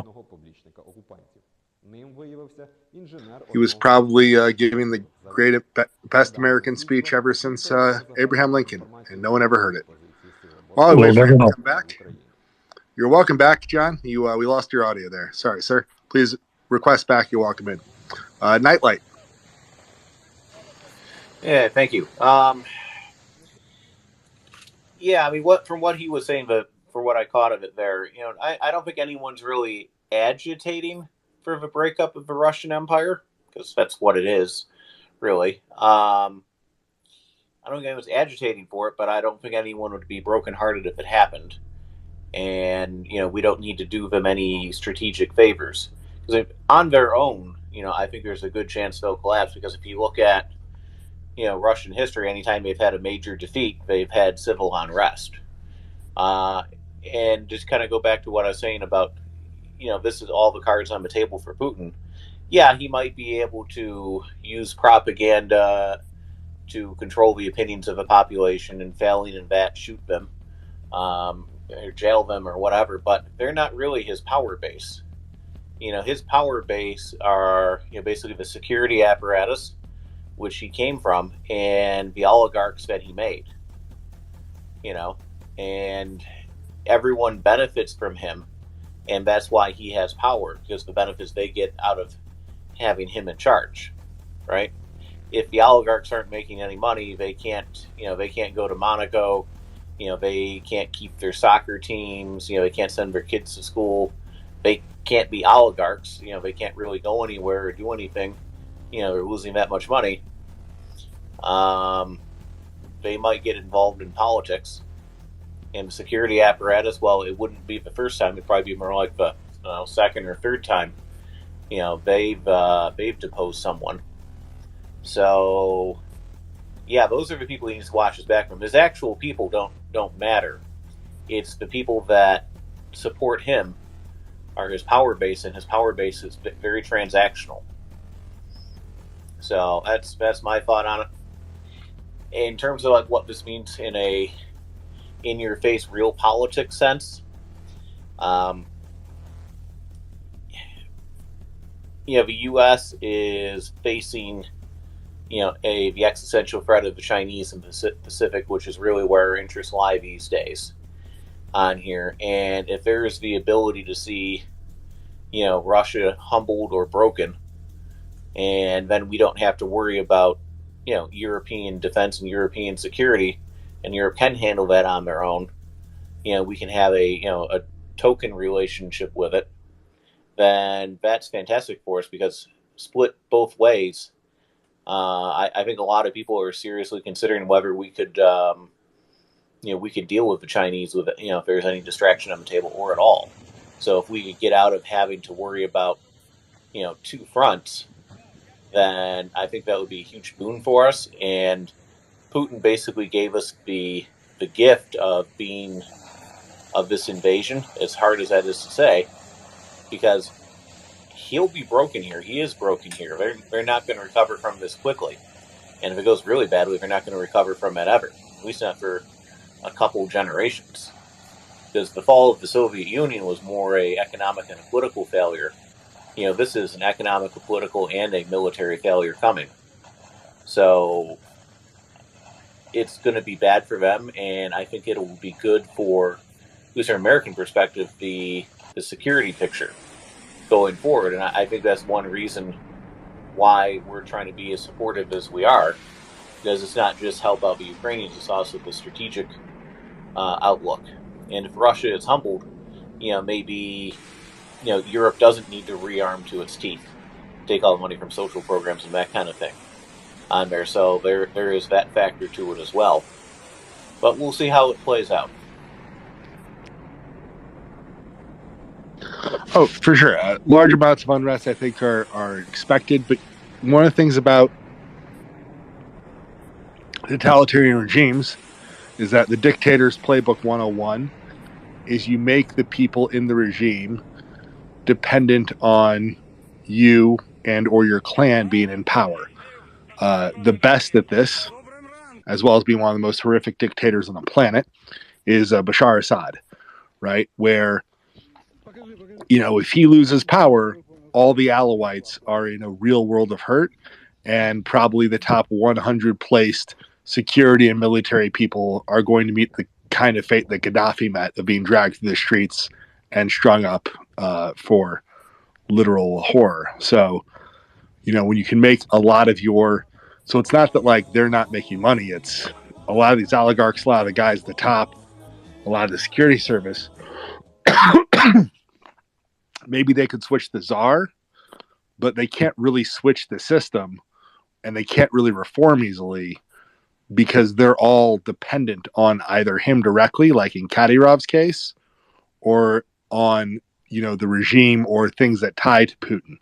So it's not quite as simple as, hey, we're not doing as well as before, given that we're not doing as well as before leads to, that we're not doing as well as before is very different than, hey, if we lose our guy at the top, then we're all dead too, which is definitely their thinking, right? I don't know if Shoigu would survive another change in czar at this point. We have multiple hands. I think the order is John. John is back. Great. John, welcome back. Thank you, gents. Apologies. You go from 4G to 1G in the blink of an eye going across the UK. I'll just rattle through this quickly. The Russian Federation is an empire. When empires break up, you get new and more wars because you have to reach a geopolitical equilibrium in that area. So all I'd say in terms of wishing Russia to break up, be careful what you wish for. That's the first thing. Second thing, Putin, yes, I think when he does fail in Ukraine, there's a good chance that he'll go. But I think in all likelihood, he'll be replaced by a worse version of himself. You imagine an Igor Girkin, Strelkov type character taking over and turning Russia full fascist. I think that's definitely possible. And earlier on, you were talking about Turkey and what is Turkey's policy. I don't want to get into the specifics of Turkey's exact policy, but if you think of that region as a series of civilizational states, which is basically Turkey, Iran, Israel, and Egypt, i.e. these are civilizations that exist regardless of where state borders are. These things predate, and they as four will compete with each other. And Iran and Turkey, although they do not, they're not fraternal friends, they also have some common interests outside and beyond their own borders. So I would expect them to continue to cooperate quite strongly where they can and where it's in their interest. And I'll drop there before I get dropped by my network. Yeah, thank you, John. Liberal, welcome back up, sir. I think Leonard was next. Leonard. You go ahead, Liberal, if you wish. I've spoken once, so you go ahead, Liberal. I'll go after you. Hey, thanks, Leonard. I had a question not related to the current topic regarding the A-10 Warthog and the willingness of the United States Secretary of the Air Force to be open to discussions, to give them to Ukraine. And I saw a pro-Ukrainian website that I follow on Twitter saying that, screw that, send us the F-16s, don't give us ancient technology. And I think if they're not Su-25s, but the Warthogs have proven to be very effective in close air support for infantry and mechanized troops. I mean, it's almost like a helicopter on steroids, and very durable. The pilot sits in a titanium bathtub, very survivable.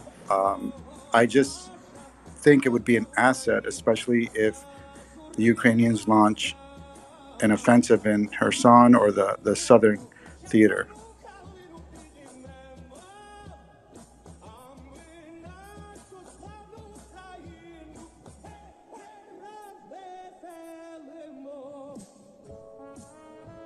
Gurney, do you want to speak to that?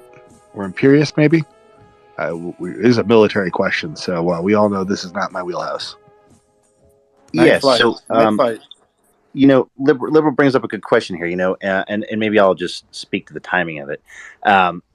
Maybe less to the specifics of the A-10 or the other factors, but some other people have made are sort of framed this argument in terms of we've been watching Ukraine happen here with. Hang on one second.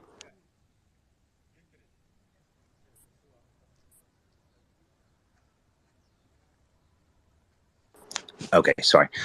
So the timing of this argument here and the reason for it. Some are saying that we've been seeing discussions. We've been, the world's been watching Ukraine. A weapon system went from relative obscurity to sort of superstardom, and that's the HIMARS. And meanwhile, the battlefield's been populated with low-cost drones and even some mid-range expensive drones, and even on the NATO eyes, some more expensive drones. And so there's some people that are thinking, maybe rightfully so, that the timing of that statement is because the U.S. Air Force not only thinks it has some assets it could provide to the battlefield, but it may have some overlapping reasons, and those reasons by other persons are given as this contextual landscape. Sort of makes it look like the modern battlefield is changing away from air superiority. And I'm not going to answer that question. The war in Ukraine clearly is not about air superiority. It's a unique situation. So some are thinking that the Air Force statements right now, a willingness to participate with airframes, whether it's an A-10, an F-16, whatever that conversation looks like. There are some calling this and saying, there could be a need for optics for whether it's the U.S. Air Force or other military air forces, to proceed with their procurement plans. They're sort of left out of the conversation, at least as far as Ukraine is concerned. And some people are wondering if this is a way to insert the relevance of air back into the conversation. Either way, at the bottom of the day, I personally don't care for the reasons. I just think it's great that if the chairman of the Air Force is thinking about sending support and is open to having these talks, whether it's an A-10, whether it's an F-16, whether it's an F-15, far be it from me to pick an airframe out here, but I think it's a good sign. It's a little late to the game, but who cares? But I just wanted to address maybe that contextual part of it. And because if they're in the middle of trying to not the Air Force itself, but I'm saying but whether this is defense contractors, they're selling blocks of new F-16s, they're selling blocks of new F-35s, and sort of the world is asking this question: is what is the relevance of air superiority? And I don't want to fall down that rabbit hole because Ukraine is a completely unique situation, but to the casual observer, they might think that HIMARS is more relevant than an airframe or some of these other, we hear ATACMS, we hear MLRS all the time. We hear about these ground systems because of the uniqueness of the ground war that's occurring in Ukraine. So anyways, thought I'd add that tidbit there to Liberal's question, and then maybe Liberal, you could, if you wanted to talk about that with Nightlight about the airframes themselves. I think the other night we had covered, talk about F-16, F-15 differences just on a cost basis. And the A-10 statement is something a little bit newer, and just to add to the context we're discussing here, in the American landscape, the A-10 is something of a political football. Well before the Ukraine war, the Air Force has long been contemplating the relevancy of the A-10, and it has supporters and detractors on both sides. You'll find supporters that say it's a capable airframe, capable of performing its role, and does it well, does it handily. And then there's detractors who will tell you, but that role has long been replaced, and it cannot compete in a world with air superiority fighters and with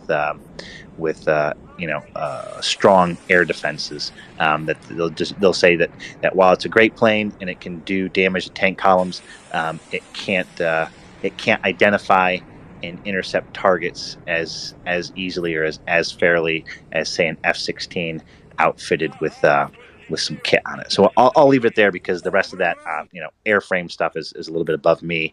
But Liberal, good question there. Yeah, thanks, Gurney. I'm by no means an expert, and I wasn't excluding the F-16s. They have a longer training window. I was just thinking if the U.S. was telling you we're going to give you these flying, low, slow, Bert airframes, I think the Ukrainians would be like, yeah, let's check that out. And it's a smaller window training wise. And I think for this particular war, I think they'd be highly effective. I mean, if you're flying low and slow like most of the helicopters, and if you're degrading the Southern Theater with the HIMARS, the EW weapons and S-400s, S-300s, I think it could be an integral part, just like the HIMARS are, to make a Southern offensive successful. Air siren alert update. Kharkiv. Yeah, All clear. liberal. This message has been generated We with sort municipal of data. beat ourselves up, at least in the states here. We sort of beat ourselves up over the perfect setup, the perfect complement of weapons and weaponry, assets, airframes. We for what we envision is a future or near-term conflict, and how many of those conflicts at the same time, right? So we beat ourselves up thinking about this asset versus that asset. Is it relevant? Well, how good is a 4G fighter? Well, then some people we don't need a 4G fighter. It's all about the 5G Air next siren gen. alert update. Putting that Kharkiv. aside, All I think it's been clear. pretty clear. This message has that been anything you generated give with the municipal Ukrainians, data. they're resourceful with it, they're adaptive with it, and they're sensitive to understanding what its capabilities are, and what its deficiencies are. So even if that aircraft is deficient in some ways, if it's something they end up saying, yeah, hey, we'll take that airframe, I would take them at their word at it that they think that they could find a use for it. Now, if you backed up 4 months ago and you were trying to give them A-10s, I do think that would have been a mistake, and that would have been the wrong airframe at the wrong time. But seeing how things are quite a bit more static, and there is no air superiority, and the Ukrainians are now targeting both the S-300 radars, and we saw them. I don't know the name of that other radar. It was a lower level radar that can hook into their S-400 systems. But you're right. We're seeing their rotary aircraft doing these crazy unguided rocket runs where they're flying low level, and same with the Ukrainian aircraft. We just don't know the weaponry that the Ukrainian aircraft are actually using, but we've seen their rotary aircraft use unguided missiles quite a bit.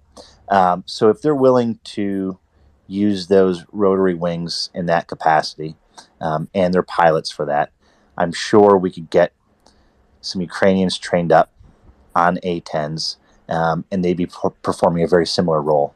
It might not be beyond the front line. It might be close air support right up to the edge of the line, providing that, because I think if they push the A-10 a little too far, then I think the detractors of that airframe are going to say, it's not going to stand up to contested airspace. It's not going to stand up to multiple threats, whether that's an attack aircraft plus a lock-on from air defense. But those rotary wing are doing the same thing ostensibly, or similar role ostensibly, providing indirect fire.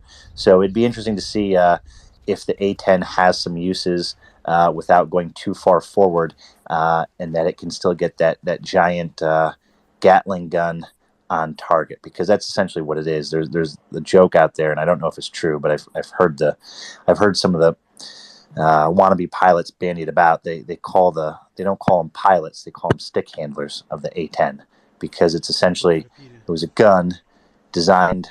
They designed the plane around the gun. It was originally meant as I think they conceived of the gun trying to find purposes for it, and whether they could put it in a vehicle or a rail car. And it was just too big and too unwieldy, and they eventually were able to sort of squeeze an airframe around it. But the funny thing is the rate of fire of that Gatling gun was so fast, it choked the air out of the engines of the Warthog, and they had to redo the timing of the engines just to get it to sync up with the guns. I believe they got it to the point where the engine sort of cuts out while the gun is firing. But anyways, that remains to be seen. But if the Ukrainians are willing to accept that, or asking for it, and it were on the table, I'm sure I'd take them at their word and say they could find a use for it. Whether it's that or an F-15 or an F-16. And then again, regardless of the times it takes to get that in theater, I would just take them at their word for it. If they think it's useful and it's something they want, I think we should offer it. Hey, thanks, Gurney. I'll just Liverpool finish TV up with. zeigt das. Alle Spiele zeigt Liverpool TV. Kostet, weiß ich, 5 Euro im Monat oder sowas. Also, The Zone habe ich, Hey, abonniert, Waypoint, can weil you mute your es wird immer microphone? schlimmer von das, This was ich is gucke. Die haben früher die Rugby gehabt, also Rugby die Achtung, Europameisterschaft, der Achtung. Weltmeisterschaft. Das zeigt Finance, can Achtung. you mute Waypoint? He's just speaking there without his mic. I think he's speaking German. I there. dropped him down. Nightlight. Hey there, thank you very much. So, I mean, I think the A-10 is a good fit for what the Ukrainians are doing, but I think you have to go in with the understanding that it's there for a good time, not a long time. It's good on short fields and field operations. It'll be a lot easier for it to operate closer to the line because it can take off of highways and rough strips and that kind of thing. There's more flexibility. So that's good. The gun system on there, I mean, it's great, but it's not necessarily the primary weapon anymore. The A-10Cs particularly, I mean, those things are rocking, small diameter bombs, Mavericks, laser guided bombs, JDAMs, that kind of thing. There's a whole suite of things on there that it can bring to the table. So it's a bomb and missile truck more than anything else.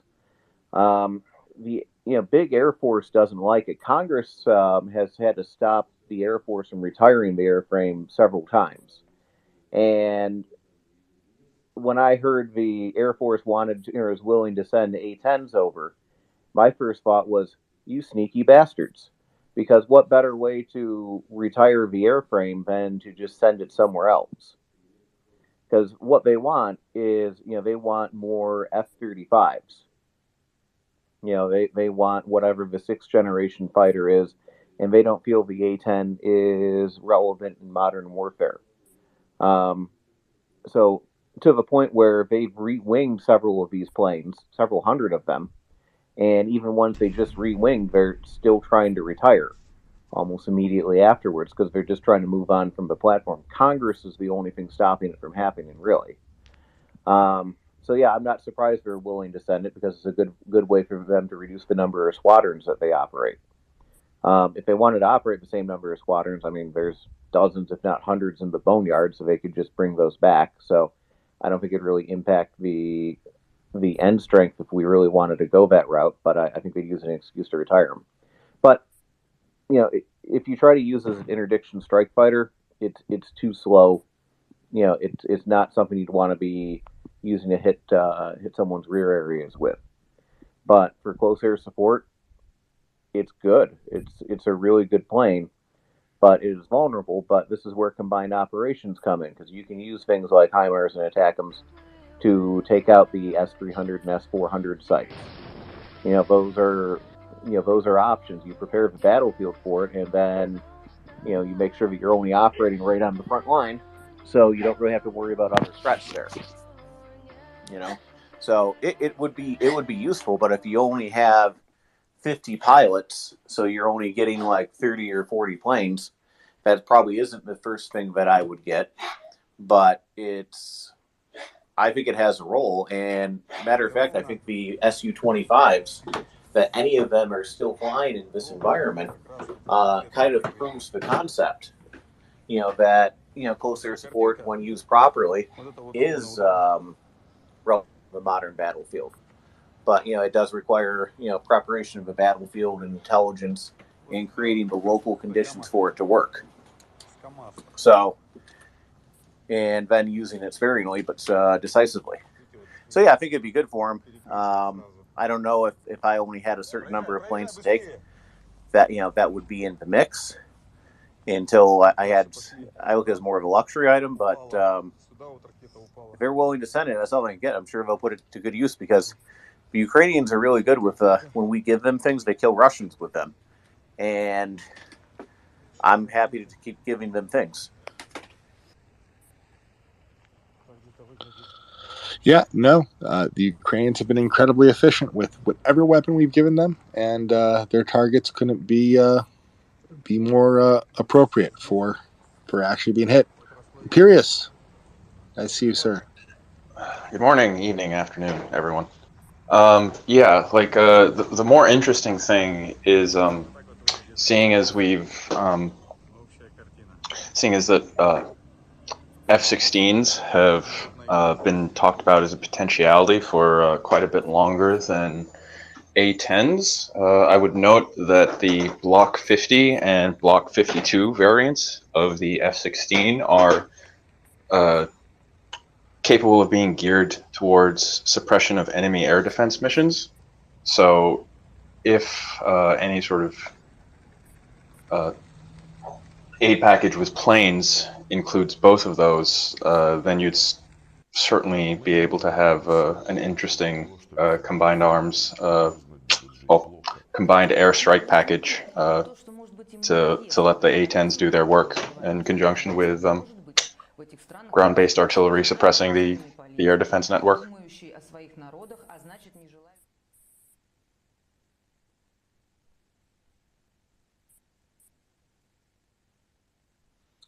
I know absolutely nothing about ground-based artillery other than what I see about HIMARS and everything I've read on here.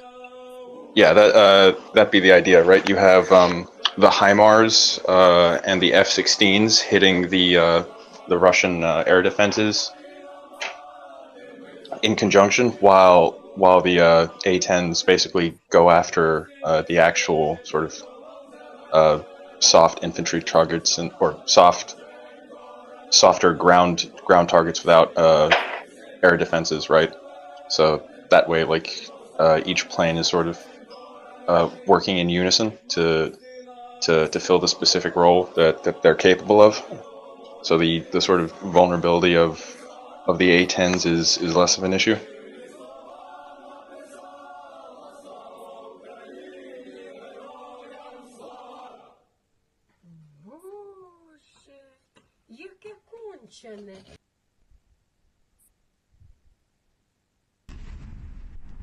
Thank you. Sorry, having some tech difficulties here. I believe it's Nightlight the Liberal, but it might be Liberal the Nightlight. I can hold my fire if Nightlight wants to go forward. Well, we work out all disagreements by Thunderdome when I'm hosting. So if you disagree, you have to Thunderdome. 2 men enter, 1 man leave. It's the only solution. All right, so I'll just dovetail on what I said earlier because I see this conflation with the F-16s and the A-10 Warthogs all the time. You know, it was one article I read. They were like, "Don't give us this trash of 20-year-old technology. Give us F-16s." But there's an upside to the A-10s, and they're not fast. They're tank killers, and it's a flying fucking tank. I mean, it has a titanium tub. For F's sake, if I were on the front lines, the line of contact, and you have helicopter air support, and someone told me, hey, by the way, you're going to have A-10 support, I'd be elated because that aircraft is solely designed to provide close combat support to mechanized and infantry divisions. It's a tank killer. I think it would fit in perfectly. It's not necessarily going to be immune to Russian air defenses, but if the HIMARS take out EW stations and ammo dumps and Buk systems and TORs, I just see it as just one cog in the wheel, and highly, it would be highly welcomed by the Ukrainian army. Yeah, I think it might have something to do with whether they think they can keep it in the air, but then we're more military-minded people. We have Nightlight and then Imperious again. Imperious go first. I don't want to get in a Thunderdome with him. Thanks. I was just going to add to Liberal what Liberal was saying, that the Ukrainians already do have a ground attack platform in the Su-25, but there might be an issue with those that, given the way the Ukrainians have been flying them, they might sort of be approaching the end of their operational life. So while we can say that the A-10 isn't the ideal choice, period, the Ukrainians would still probably need a replacement for their Su-25s at some point. And even with how long in the tooth the A-10 is, it's still much better designed and capable for the task of hunting tanks or supporting ground forces in their attacks than the Su-25 could be at this point. And of course, you could always just load it up with anti-tank missiles, AGM-65 Mavericks, and use that as a sort of missile boat instead of the sort of classic meme that everyone associates with it, with the 30 millimeter gun run, to sort of reduce the risk to the pilot, right?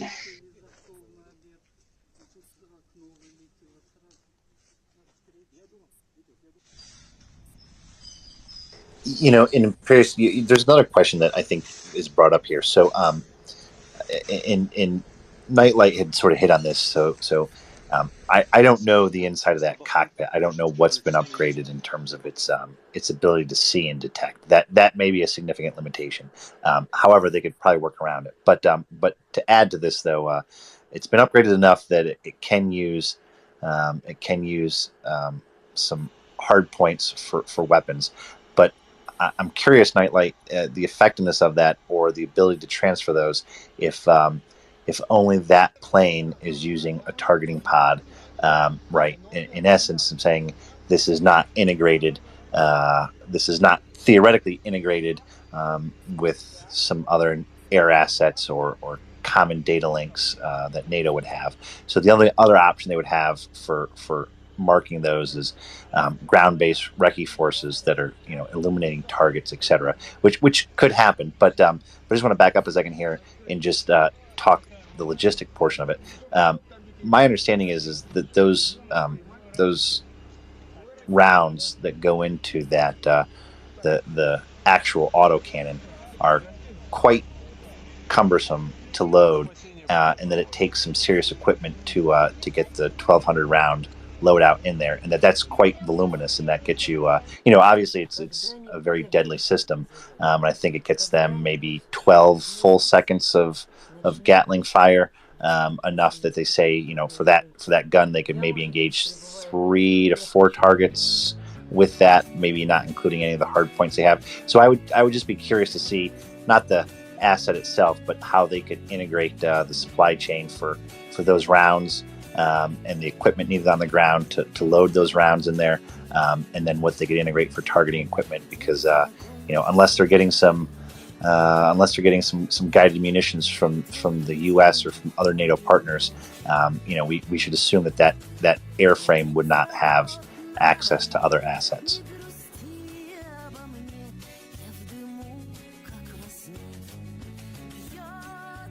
Are you speaking to the A-10? Yeah, to the A-10. Yeah, I would just follow up and say that the A-10 is essentially a flying tank. It's a flying tank. It's armored. It can take, a beating and still land. There's a titanium bed for the pilot. He can always eject. There's no guarantee he's going to survive behind enemy lines. But it's essentially a flying tank. It's a helicopter hybrid of a tank, and it's a tank killer.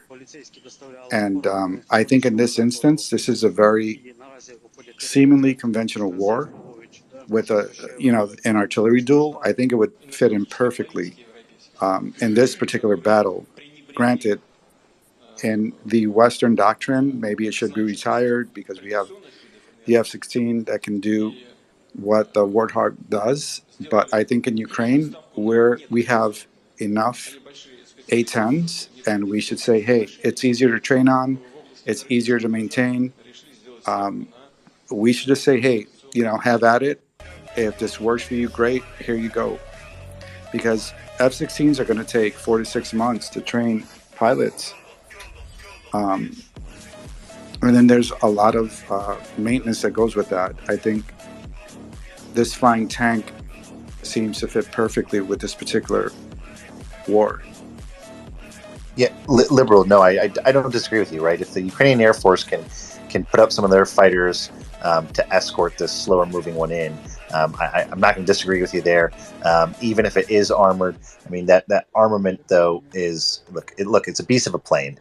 I agree with you there, but that armament was not meant for air-to-air weaponry. Right, that armament was meant for being shot out of the sky with cannon fire. Right, anti-aircraft fire, flak, et cetera, et cetera. So if Ukraine can put up a combat air patrol to help insert this, which clearly they are in some capacity, because we're seeing some rotary wing get close enough to the front lines. So I'm not disagreeing with you there.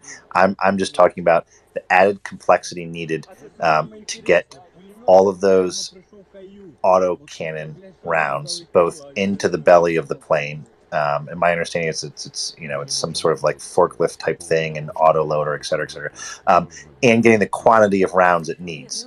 Because like I said, its loadout is about 1,200 rounds.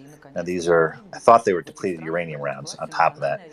So I don't know what the production capacity is for the rounds and how much they'll need, but they're heavy and they're voluminous. And I'm more questioning the weapons integration overall. So whether the hard points are used for munitions, I'm just questioning what integration do they have for designating targets. I don't disagree with you on the plane. I think the questions are more about finessing the details around it, and that has much more to do with the weapon systems, the targeting platforms, or targeting pods, and integration with other equipment that's needed to make it work.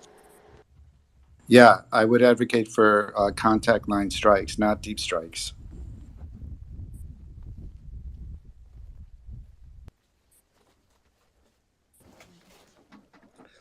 Thank you, gentlemen. Nightlight, I think you've been waiting a bit.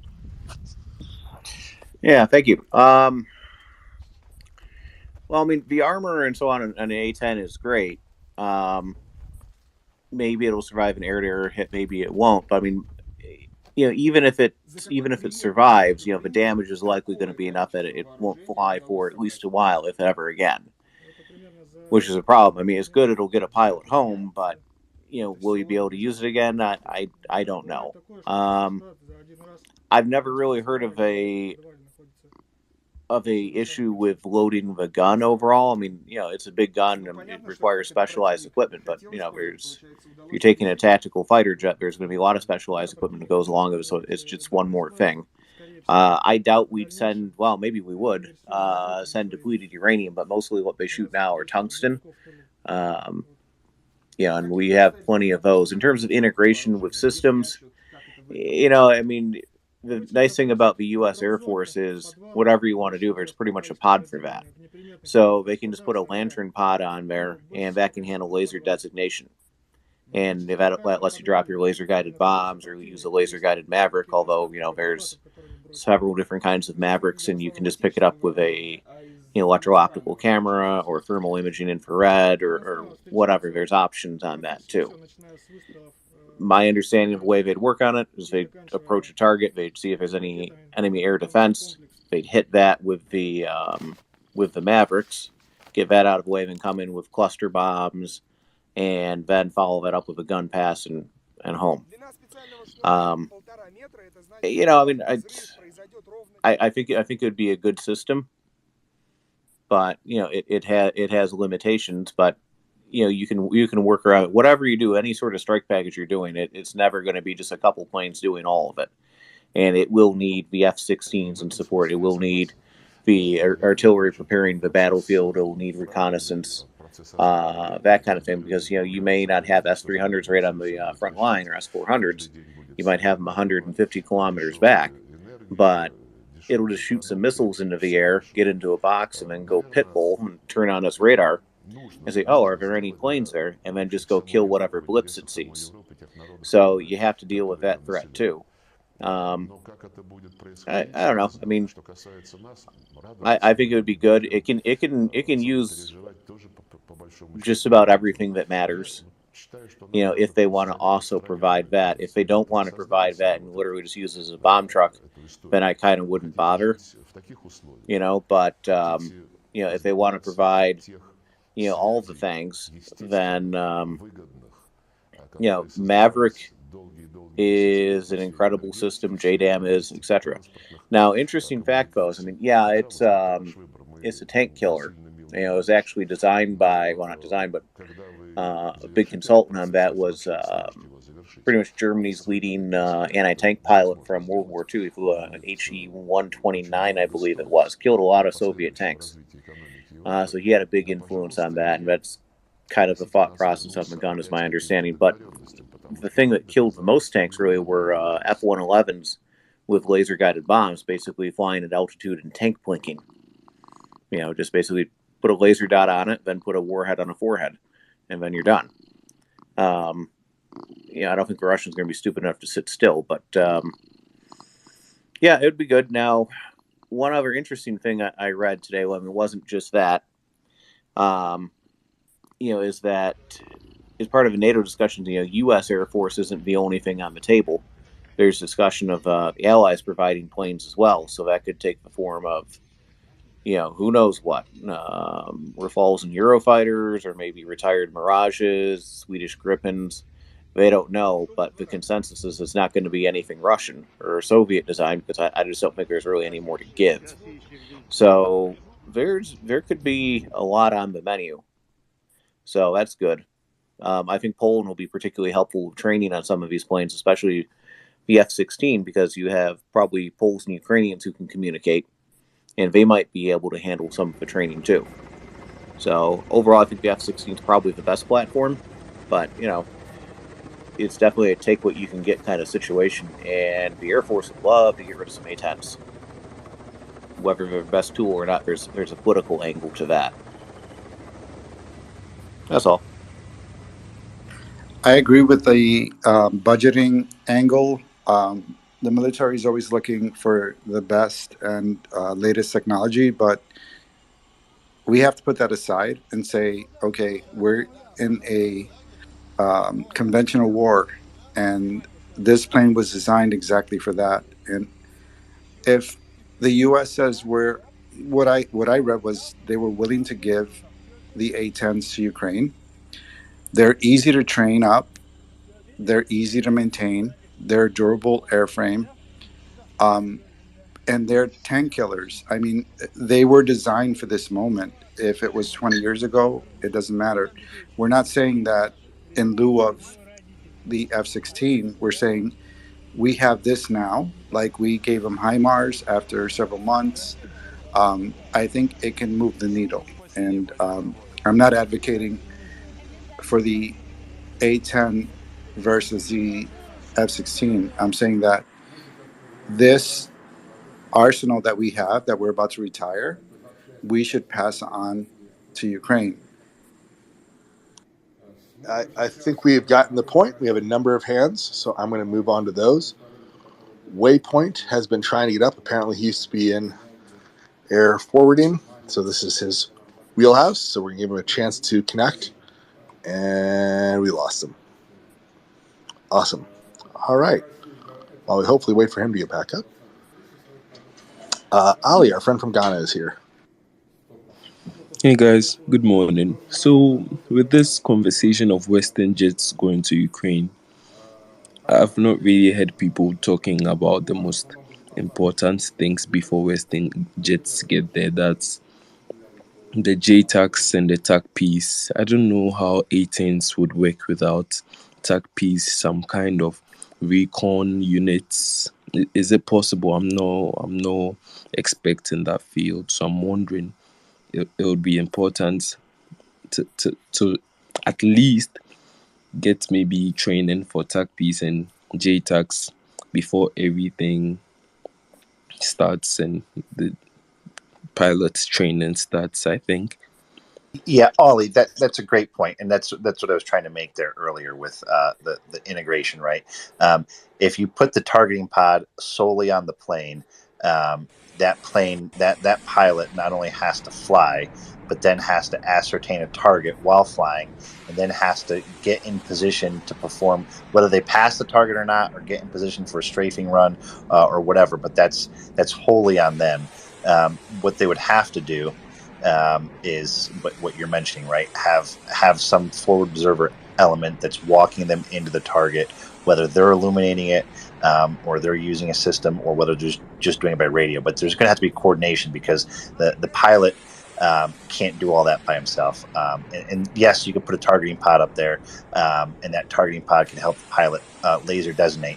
But you're going to, right, that A-10 is essentially working outside of its normal landscape, and that is having an airspace picture of what's going on. So I don't know what they can integrate of the A-10 with the Ukrainians, whether it's the Ukrainian Air Force or their other sensors and radars they have, because that essentially sets the A-10 up for being a great item, but having to work either solely off radio or something else. So that's a great point you mentioned here. You know, you're talking about forward observers, talking about recce, you're talking about people trained to illuminate a target, to do targeting and perform that, and then call in the strike and work with forward air controller of some sort. Take some time off the pilot to get in, get out, perform the mission, and have a handoff, etc. So in Nightlight earlier, they don't use tungsten. They definitely use a depleted uranium, high explosive armor piercing. It's quite heavy. They're quite big. And it's just part of the supply chain to go with it. You know, they're voluminous, sure, but they're definitely heavy by weight. I don't think it's a problem. I'm just saying is in a world where Ukraine is constrained by cargo volume and by weight, it's one of those things where if it's X thousands of pounds of weight for 3 tanks, and there's a different system, or there's a drone with an automated weapon that is in the same ballpark of price, but doesn't come with all the logistic, the weight and the volume, it might be easier to go the other route. That's just what I was trying to say about the A-10 there. But Ollie dropped there, so sorry.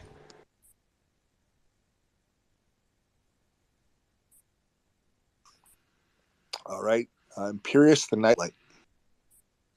Yeah, I think I have something that might address the sort of logistic issues of the 30mm cannon, and I also feel like I should contextualize what was said about the German fighter pilot who had a reputation for tank kills, Hans-Ulrich Rudel. If I'm not mistaken, the vast majority, or a significant portion, if not the vast majority, of his ground kills were actually softer vehicles than tanks, like supply trucks and personnel carriers, which kind of goes to what I'm thinking is going to be the ideal utilization scenario for the A-10's cannon, which is okay. Let's take Kherson as a sort of exemplar here. So it's been mentioned before that the strategy with Kherson might be to sort of, knock on the Russians' door and politely ask them to leave by, cutting off their lines of supply into the city, and sort of putting them into a position where they can't really do anything but fall back to try to consolidate their forces, right? Now, before, Russia has largely been able to successfully pull out simply because Ukraine doesn't have the assets or the right kinds of assets to sort of chase them down without sort of undue risk, right?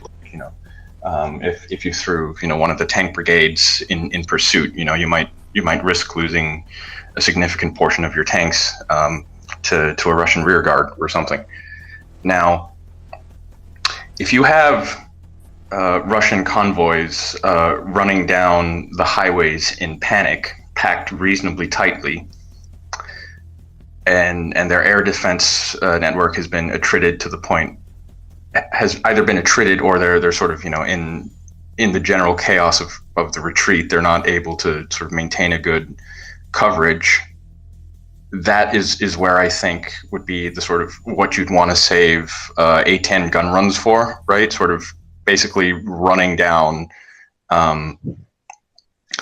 fleeing Russian soft vehicles or APCs and the like, instead of sort of specifically going after tanks, because those might be better dealt with the precision guided munitions, right?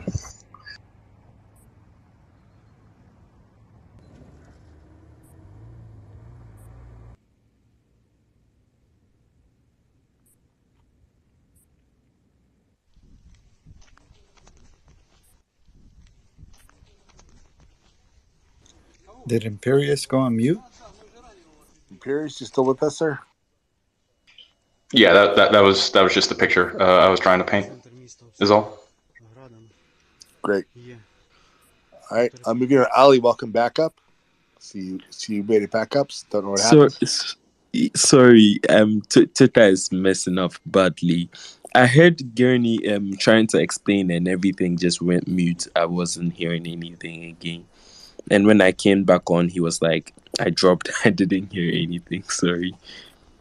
No, Ollie, I was just speaking to your point there. You were talking about the platform not being standalone, and I was sort of addressing that earlier, right? I was just saying you could put a targeting pod on the plane. Nightlight had talked about this, and my only a detractor for that is that pilot has to bring that plane not only on target, but probably has to come back around on target and not only target with the pod there and release the weapons, right? They're doing that all themselves. So to the question that you brought up, exactly, right? There's things that have to go with that to make that effective. And that means that they need recce teams, they need recon teams, they need forward air controllers, they need people illuminating targets and walking to make the A-10 more effective, less time on target, less runs lining up. They need to hand off the plane from targeters on the ground, and so I'm just adding that to the larger picture. I think the airframe is great. I think now that we're in the ball game, the ballpark of talking potential airframes for Ukraine, we need to talk about all the things that go with them. And I don't just mean the logistics. I mean, what sort of targeting are we going to integrate with them? How are we going to train them up on it? Because we want them to use it and use it effectively. And I was just saying is putting that airframe on target and dropping one of those munitions and training a recon team to giving them equipment and having them illuminate a target.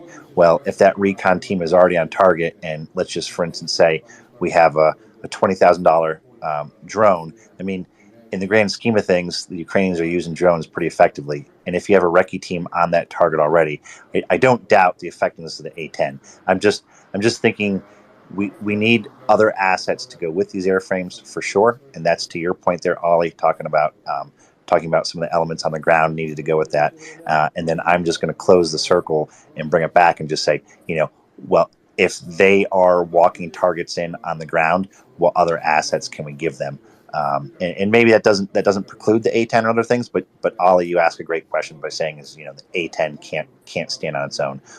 If it does, then that pilot's going to be doing everything himself 100% and getting walked in via just verbal radio. Thank you. Waypoint, welcome back up. Would love to hear your thoughts on the issue. I know you've had some struggles trying to get into this conversation with technology. Slava Ukraini. Slava. Good morning, gentlemen and ladies from northern Germany. I'm ex-British Army, and forward air traffic controlling is actually what I did in the Gulf War, controlling every airframe that had any sort of weapon on it. And I was having a good time. I can explain. I had a laser, about half the size of a shoebox. I was actually an assaultant, but you could do it with any vehicle. All you need to do is you need to have somebody who's signaling, speaking to the pilots, somebody who can use the laser, and then it's fuck off Russia. And you're saying that's with the A-10, or is that with the different? Well, A10s, F16s, Tornado was one of the ones that I actually used as well. Apache, there was Cobras, any airframe really you can think of. Well, they can keep them in the air through the quickly depleting Russian air defenses. Then that's the kind of thing I would like to see. Nightlight. Yeah, cool having a forward air controller here. That's certainly important under the ideal circumstance. I mean, to point out, though, the Ukrainians have been operating the Su-25s and other things in close air support, probably not with the ideal arrangement. And, the A-10 coming on board or whatever comes on board isn't suddenly going to need more. I mean, it's certainly helpful as how you should do it professionally, but they've apparently been getting by. So I would expect whatever they're doing now to continue to do and probably getting the same results. And yeah, you're basically talking about pilot workload. I mean, there's things you can do, like you can have your wingman designate Air something. siren alert update. Just do it yourself. Full alert. This message has been generated with municipal data. And it's not necessarily the ideal situation, but if they roll up on something, the pilot can himself put a missile on it. But you don't have the coordination. There's more risk of friendly fire. You can't just toss out smoke and hope you're okay. I mean, you need someone controlling traffic for sure.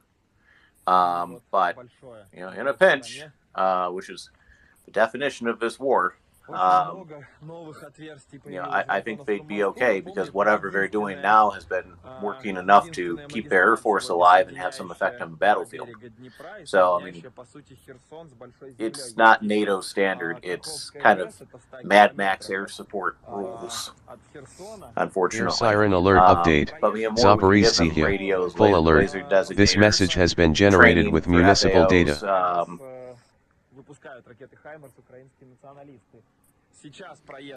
Well, it would take about 2 weeks to train somebody on a laser. The same thing with a signaler to actually speak to the pilots, because normally people on the ground are not used to speaking to pilots. But I'm actually from aviation anyway, being helicopter. But I was actually ground forces that went to do the job that I did along the front with actual the tank battalions, various and the U.S. Marines. I was basically going along the front line, and anybody who had any problems with too big a force in front of them, they called me. I went there, looked at what it is, and I brought the air support that was required. They basically fly. You have contact with them. They went over waypoints, and I basically told them what it is, the pilot, what I needed, and it was including dropping bombs, and when we were retreating and all sorts of stuff like this, and they dropped laser bombs onto my laser beam so they could fuck off back home, and they were no longer in any sort of danger, and it makes life for the pilots actually a lot easier. They can go and look for another target.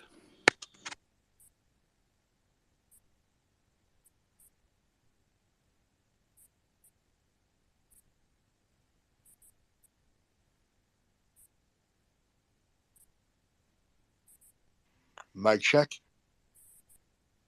Loud and clear. All right. Seems we have a lull in the space. Imperious, please take it away, sir. Yeah, I don't want to minimize the time it takes to sort of train up forward air controllers and TACPs and whatnot. But I was just thinking, what's the practicality here if you took like a bunch of civilian ATCs and said, congratulations, you're now going to a JTAC course. Like how much skill overlap would there be there actually? Imperious, you're talking about a regular civilian air traffic controller? Is that what you're asking? Yeah. Yeah, you'd rather just take a recon unit and train them up with what they need to know for both the Illuminator and like Waypoint said, literally just giving them waypoints in the sky. They've got their track in. They can coordinate. I mean, you wouldn't to take the skill of an air traffic controller would probably be a little bit overkill. I'm not saying they don't overlap, but I'm saying it'd probably be quicker to train a recce unit. all the things they know to do on the ground to insert in exfil and observe and give them the illuminator. All they have to do at that point is learn the radio protocol and the air protocol to walk them in. Waypoint could probably describe that better, but I would do the reverse. I would say you're not going to take an air traffic control. Oh, sorry, I didn't mean like a pure civilian ATC, right? But maybe sort of scrounge around to see if there's anyone with ATC experience currently, in an infantry role or something like that. But yeah, Waypoint, please take it away. Well, what you end up doing at the end of the day, having 4 detachment controllers, is you allow then your tank regiments or battalions to do their job, the same as the infantry as well, mobile infantry with APCs, and you allow them to be able to do their jobs without worrying about the air. One thing, because obviously if you've got things like F-16s in the air or any other airframe. And what you also can do, though, is when there's pockets of resistance that really are giving you a hell of a day, including artillery, you can put rounds on them that they just don't expect from a long, long way away. They don't even know they're coming. Yeah, I mean, we're talking about a laser guided weapon. They can really fire it from a long way off, and nobody knows it's coming, and they're gone, and you just basically go through their position and carry on fighting. In Waypoint, maybe you could speak to also, this may not be necessary, but you can deconflict the airspace, both friendly units that are above you and also deconflict the ground space so that basically, the pilots you're walking in are aware of, your position and the unit's position that you're working with. Well, that's the whole point behind it, that when you give them the waypoint that they go through, you obviously tell them where you are, you give them the waypoint where that they've got to go through, and obviously the coordinates of the target, what exactly it is. Obviously your aviation, aircraft, and tank recognition has got to be absolutely spot on. It was actually recon. I mean, we were in a Sultan with the Challengers and the Warriors and stuff like that. There was also Marines with us, U.S. Marines with us, and I was working with both the U.S. Army and the U.S. Marines, going along the front from one to the other, basically with the Brits in between. And that was what I was doing. And it is a very, very successful, modern, totally modern. I mean, it was a couple of years ago now when I was doing it, but it's just the ultimate battlefield, because it just opens up your opportunities of how you actually keep on going, and your commanders obviously know roughly where you are. Yeah, I mean, obviously you have contact with them. You're just not using one radio, and it's a very, very effective. You can bring in artillery and everything. You can bring in tanks. You can bring everything. Really, really opens up the ultimate battlefield. Really.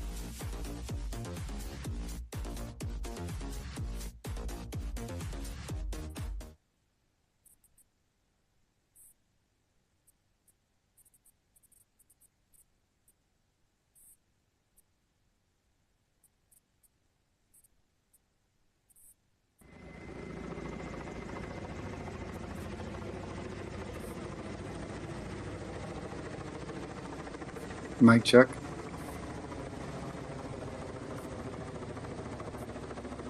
Loud and clear, though I am having tech issues. All right. Liberal is back. I will say we are hopefully getting up some new people. I am struggling here on the evening. Sorry about that, y'all. Em should be here shortly to help out the cause. Liberal, sir. Yeah, I just wanted to make a comment. I think we in the West forget that the caliber of the Ukrainian fighter is different than the Russian forces. You have doctors, professors, lawyers, IT developers, taking up arms.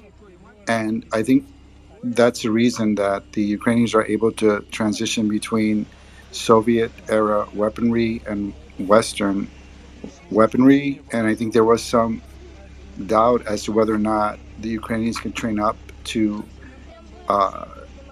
use Western weaponry, and they've proven themselves to be very capable. And it's amazing to see. I mean, HIMARS is one example.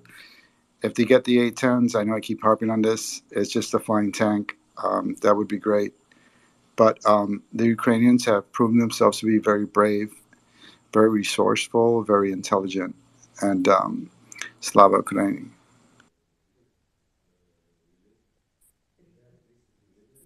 Slava. Thank you, Libra. Good morning from Cairo, everyone. We have a couple of free speaker slots. If you'd like to ask a question or bring up a topic for discussion, feel free to send us a speaker request. We'll get to answer your questions and discuss your topics to the extent of our knowledge. Kearney, please go ahead. Yeah, welcome, Em. Waypoint here was a forward aircraft controller with the Brits. So and Liberal had brought up some airframe discussions.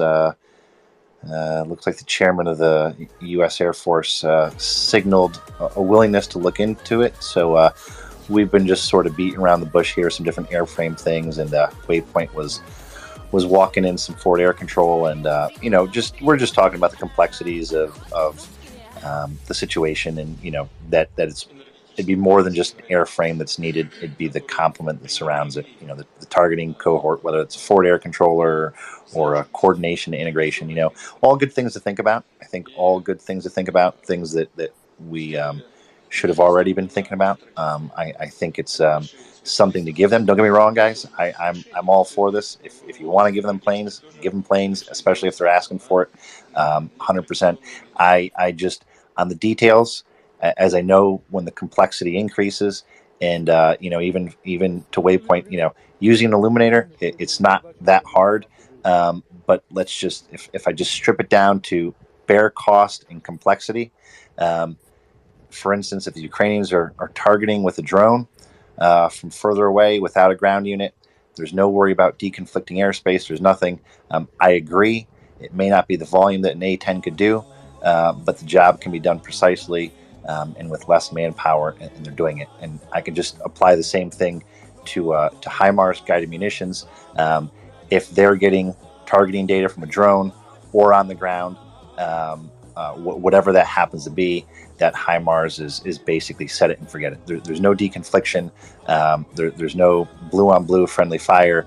Now, don't get me wrong. I'm not saying they shouldn't have these airframes. I'm just saying is when we talk about giving them airframes, they need everything that goes with it, and they're certainly capable of learning those, and they're certainly capable of picking up all those skills. It's not a question of that. I'm just saying it's a question of are we willing to give more than just the airframes?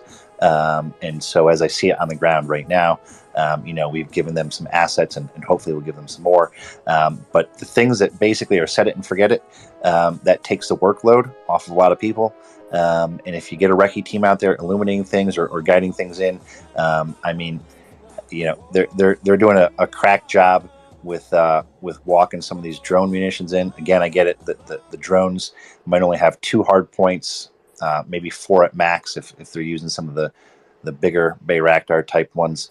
So let's give them a 9-point drone, 9 hard points. I would just make that case and say, take the complexity out of it, take the workload off the pilot, right? You're that pilot's not in the seat getting shot at, and doing multiple strafing runs to get his targeting pod on target and to get his aircraft lined up to do that. He doesn't have to circle back around 1 or 2, 3 times to do it himself or to work in a handoff of somebody. I just keep it simple. So again, I'd love to have them see all these airframes. I think for the time being, they're going to have to continue to be effective with what they've got.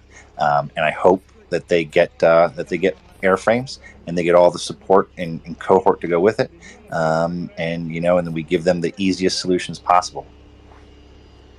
Hey, Gurney, I would just add that when you hear that brr, that has a psychological impact on the enemy. And again, there's no reason for us not to give them the A-10s. We keep talking about Russian air defenses, and they've proven to be ineffective. Plus, they fly low and slow, just like helicopters. They're flying tanks. I think the Ukrainians would be very happy to know they're flying overhead. This is a very interesting topic. First of all, welcome Waypoint. ATCs are always welcome. They always add valuable insight since they know how things are conducted on the ground of reality. Secondly, the A10 is a very interesting topic because the A10 has gone through a saga. This is a platform that was developed during the peak of the Cold War to take out Russian Air siren armor. alert update. Ironically enough, javelins All and clear. in-laws This message has have been done generated most of, with municipal data. the heavy lifting when it comes to this war. So this is a bit of a sarcastic comment. Is there any Russian armor left for the A-10 pilots to take out? Well, yes, there is, but not really armor, more of other high-value targets. As for HIMARS and rocket artillery, it's like Gurney said, it's fire and forget or a standoff missile, or a standoff weapon. Means that you can use it to target enemy targets from a distance, safe enough for the crews to carry siren out alert the update. strike against the strike package or the target package, All clear. and then drive This off message or has move been to a generated different, with municipal location. data. The A-10s will be definitely much more effective if they are supported by ground crews that can light up targets for them. And for deconfliction, you need those ground crews to be well identified, whether it's infrared strobes at night or other form of deconfliction, so that A-10 pilots, when conducting their close air support missions, don't target friendly units. I imagine that A-10s would be very useful in retaking back some of the captured cities, Ukrainian cities. And artillery, definitely. Artillery would be, Russian artillery pieces would be the primary target for their missions, unless they are supported by air defense units.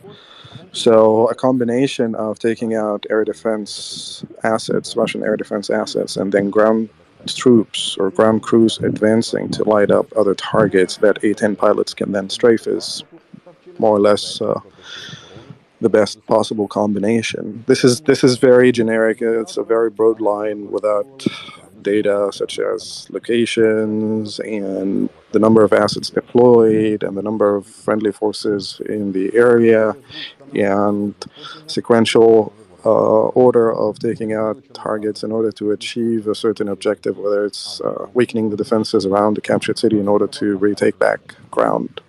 The calculus is very not really complex, but it's rich, to put it that way. Waypoint, please go ahead. Yeah, when this, everybody or a lot of people are now speaking about counteroffensive. When the counteroffensive would take place, there's going to be an extremely dynamic battlefront that's going to be happening. And that's when, for instance, FACs really come into their groove. I mean, these guys are doing 3-pointers, literally sometimes minute in the minute. You know, they're taking out every type of contact that you can possibly think of, whether it's a command post. Obviously, if their recce crew are far enough forwards and they can recognise it, obviously with help from signalers as well. That see the bloom of their radio waves. It's a very effective. It helps pilots that don't have to. The pilots don't have to go into the danger zone the same way as when they're looking for targets themselves. This is a completely different. The way it's actually done in Desert Storm, it had never been done like that before. Well, not by the Brits anyway. This was a new thing. We weren't very many vehicles, and it was a hell of a long front line that we were having to travel to pick up targets, help units that were having a bit of a difficulty, and it's a very modern. The Ukrainians are doing an amazing job. I mean, you can't really, nobody can really gather how they've managed to do what they've done so well. Well, me especially, and they're They seem to be adapting to Western weapons that they've been given extremely quickly, and that's why I think with something like this, I think it's something that they would be able to adapt to extremely quickly. Just having the vehicles they have, they're being given all sorts of APCs, and they've got all sorts of wheeled vehicles as well, where they can move around relatively quickly, using cover themselves, and and take out targets. Just to help that the flow of the counteroffensive that it speeds up a little bit. Anyway, I've got to go to work, so I'm now going to disappear for a while. I'll be back up again. Thank you, Waypoint. But a quick question before you leave us. As far as I can remember, it was the A-10s that took out targets on the Highway of Death back in Operation Desert Storm, correct? I was actually there. Yes, they did. It was A-10s. Thank you, Waypoint. I'm going to add the implication here between M and Waypoint.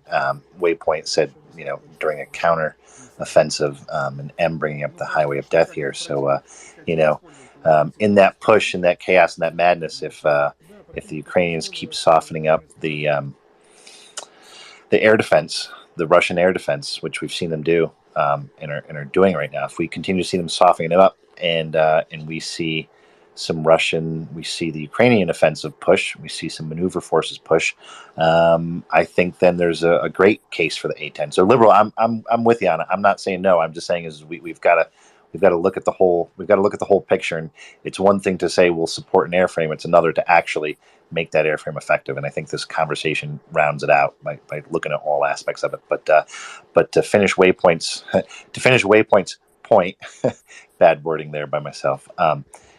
If the Russians get into a full retreat in any of their sectors, any of their regions, those A-10s go from performing, a close air support, close to their front lines, and they can turn that into a complete rout. At least in certain sectors, if they've peeled back the air defense. So thanks, Waypoint, for coming up. Well, that's exactly what I was trying to point out. In case Ukrainian forces are successful in further weakening Russian air defense assets, especially in the Donbass. So far, one of the most successful operations the Russians have conducted was the withdrawal from northwest and northeast of Kiev back to the borders of Belarus and Russia. So they were able to conduct some sort of an orderly withdrawal. However, if a counteroffensive was successful enough to stoke chaos and break down leadership, prevent or deny Russians from conducting effective C2 operations to control a withdrawal or carry out controlled withdrawal from an area that is being attacked by the Ukrainians, we might see chaotic withdrawals from those areas, and then the A-10s will be most effective in taking out whatever assets are withdrawing in an unorderly fashion. Yeah, I don't want to say that the A-10 Warthog is the answer to the war. It's just an asset, and I keep saying it's a flying tank. It's a designed tank killer.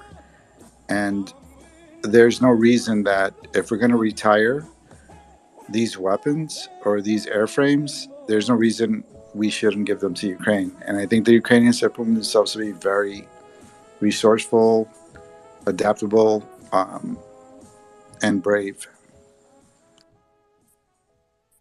Oh, trust me, a lot of us would love to see some A-10s carry out some European action eventually.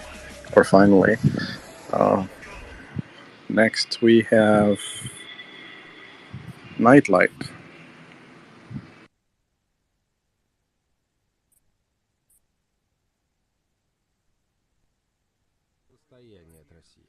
Но, конечно, военное сотрудничество Ирана и России находится на подъеме. Если говорить о беспилотниках, я думаю, что они будут использоваться в Центральной Азии, Таджикистане. Nightlight, you have the mic. Please go ahead. Thank you. Sorry I dropped off earlier there. I just can't get my phone to charge. I'm doing some baking action for a bake sale tomorrow to benefit Ukraine. So, anyways, Chocolate Bob got lot more challenging than I thought.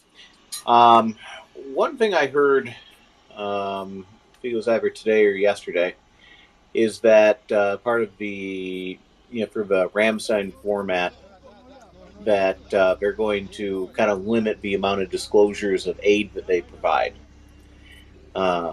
Especially some of the other European countries not be as open about what's being provided. That, to me, rings like good news, because there's stuff that they just wanted to show up and surprise them with. But I was wondering if anyone else had heard about that or had any thoughts. And, yeah. Gurney, would you like to take this one? I didn't hear the question, Em.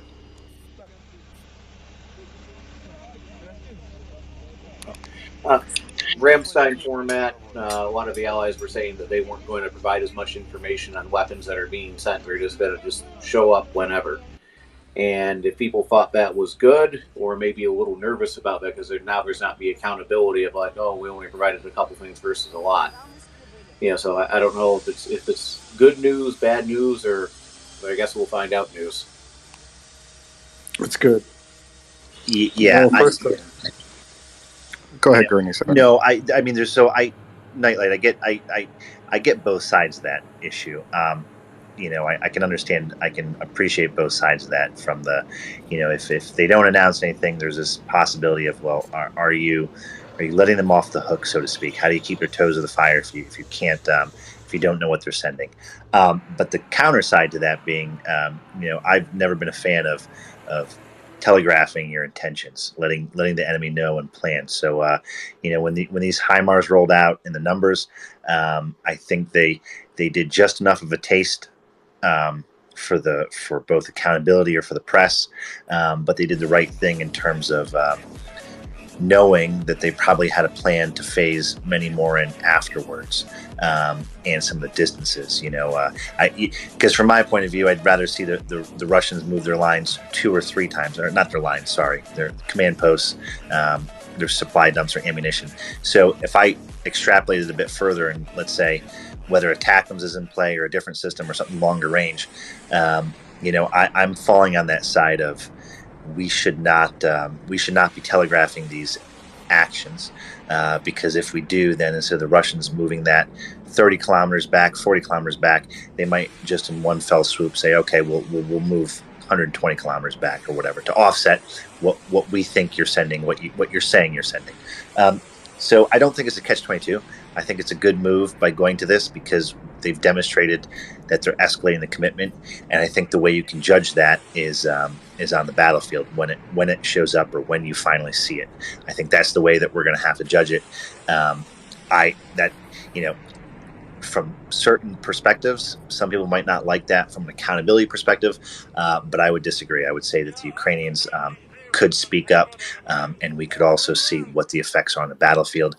I'm much for keeping it close to the chest, keeping it closely held, and revealing it at the time that it's necessary. I don't think that prevents us from advocating for weapon systems for them. There might be a little bit of a delay between when we're advocating and what we're seeing. Maybe I'll leave that little segment to M to talk about. But from my perspective, I think as you advance these weapon systems, as they get more advanced and you give them higher capable weapon systems, I think you want to keep that card up your sleeve, especially when it comes to the numbers or the capabilities. The sheer numbers of what you're giving. This message has been generated with municipal data. You want to pull that genie out of the bottle when they're not expecting it, when the Russians are not expecting it. So that's my 2 cents.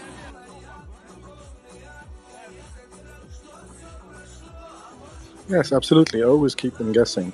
And regarding accountability, every single government helping Ukraine releases official statements on the type of platforms and ammunition they are providing the Ukrainian armed forces, as well as training missions. So, despite the fact that it is purely a domestic political partial question, alert. This message has been generated with municipal every data. respective country providing respective platforms and respective training missions, it remains good to maintain a certain level of confidentiality or operational security when it comes to announcing the arrival of those platforms to the battle space or the battlefield or theater. So, as far as I can tell, or as far as I can say, we will see. Eventually, whenever a platform emerges in theater, open source material surface that shows it in action. So, I hope this answers your question. Siren alert update. Question, Nightlight, please go ahead. Kharkiv, partial alert. This message has been generated yes, with municipal data.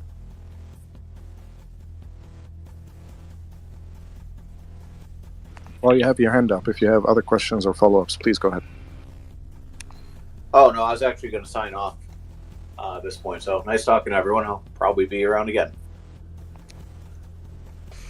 Always welcome. Thank you so much. And for our listeners, good morning from Cairo. We have a couple of empty speaker slots. If you would like to ask a question or bring up a topic for discussion, feel free to send us a speaker request and we'll answer your questions and discuss your topics to the extent of our knowledge. Maria Report is a 24/7 space that covers the illegal Russian invasion of Ukraine, bringing you coverage, news, information, Ukrainian voices on the ground as they happen. Imperius, good morning. Good morning, Em. How are you? Alive and kicking.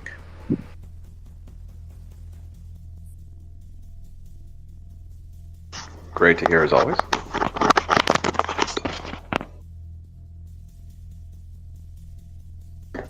You'll have to excuse me. I just had a little research excursion on the Mark 77 bomb because I was thinking whether that would be in the cards as part of any potential A-10 package.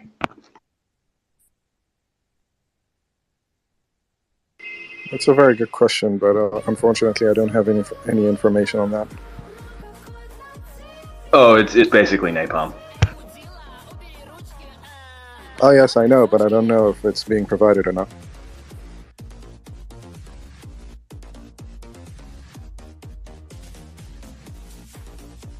I would argue against it, honestly.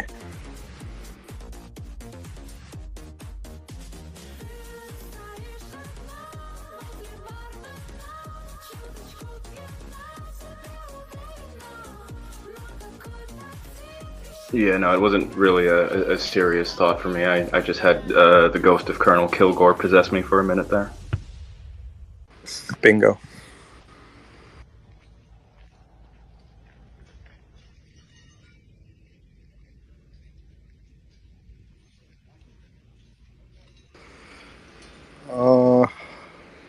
The United Kingdom's Defense Intelligence Report has just come out. So, 52 minutes ago, reading it quite quickly for everyone. Russian and separatist forces continue to attempt small-scale assaults along the Donbas front line.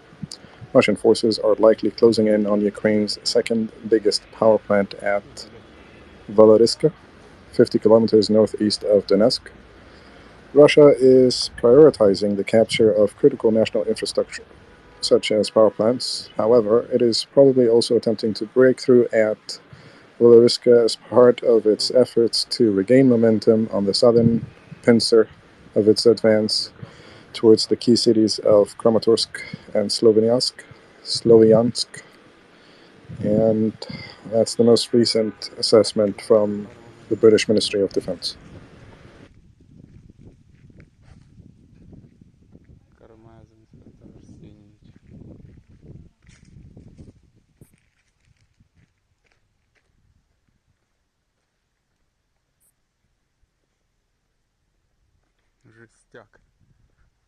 Several videos have emerged over the last 8 hours or so, showing Ukrainian armed forces destroying several Russian targets, including armor and artillery. The Kyiv Independent reported 8 hours ago that Op Command South reported that it also destroyed 2 MSTA-B howitzers, 2 self-propelled artillery systems, a UAV, and 13 armored and military vehicles. They claim to have at least taken out 111 Russian troops in those attacks.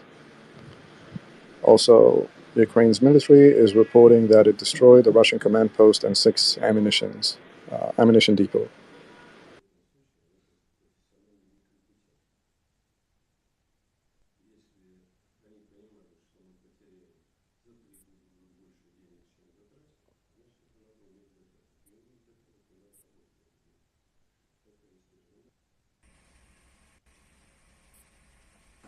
Hey, my apologies. Where was this, in Donbass or the southern region? Southern region, Operational Command South. Thank you. You probably said that and I missed it. My apologies. No worries. Bit of a slow morning today.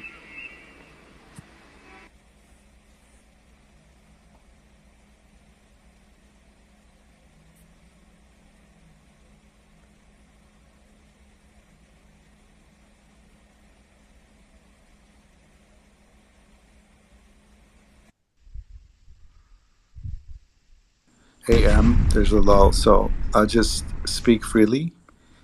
A-10s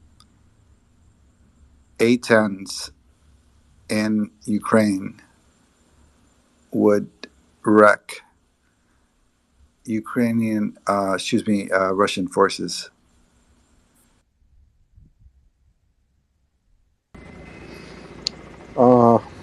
Yes and no. It's a little bit more complicated than that. Let's go to Dr. Paul. You spoke too soon. You said it's a slow morning, and Andrew Perpetua is reporting on some major explosions in Melitopol. So sounds like it's high Mars o'clock again. So stay tuned. So is HIMARS o'clock. I'm using my phone only. I don't have a computer in front of me right now, so a little bit out of the loop. Mr. Pickle, please go ahead. Hey, Mr. M. Yeah, so I believe if we remember when the Russians had the 70-kilometer convoy, and it just looked perfect for an A-10. It's just, I mean, they were stuck sitting ducks for days, and I just can't imagine if you have a couple of them, what would they do? And I believe it has to do with the rise of HIMARS to fame, because many people now are doubting why would I pay $60 million for a F-18 or F-15, and when I can pay $5 and get something that would do one of its roles. Of course, it's not going to replace everything. But another reason that I was listening, but I don't. Well, let me answer your first Go ahead. First part of your comment first. So regarding the convoy, I mean, a couple of special forces platoons was more than enough to render it combat ineffective. Not to mention the fact that they had their own logistical problems when it comes to providing fuel and maintenance to vehicles in that convoy. They were in a poor shape, and they were the whole convoy, the whole transport mission was conducted so badly that didn't require such a platform to attack it in the first place, right? The Ukrainian armed forces were economizing their weapon systems and their ammunition. And if there is a fire mission that can be conducted on the cheap using relatively less assets and less resources, why waste more assets on said fire mission? Not to mention the fact that A-10s were not in the cards back then, so that's a little bit of a spilled milk under the bridge, right? As for the amount of money being supplied here or there, the cost of every airframe, or the cost of building logistical trains to support any airframes provided to Ukraine at this point in time and space, it is an investment in the future of European security, and therefore it's an investment in the future of American security as well. So carry on. But Imperius first, go ahead, and then Mr. Pickle can continue with his comments. Yeah, I also wanted to caveat with that convoy, right? Like part of the reason, one of the major factors that contributed to the Russians' defeat around Kyiv was that they, were expecting that convoy to get unstuck, so they didn't, try to send supplies and troops by alternate means, right? They were like, oh, the convoy is, just an hour away. It's 30 minutes away. So like, they didn't sort of adapt their tactics. But if the convoy had been sort of, sort of actually destroyed to the point where, it was totally unusable and, not a combat factor. Like as M said, it would have been sort of, a little bit wasteful, but also the Russians would have said, oh, damn, I guess we just have to, send more guys from different directions, which would have been quite problematic for the defense of Kyiv.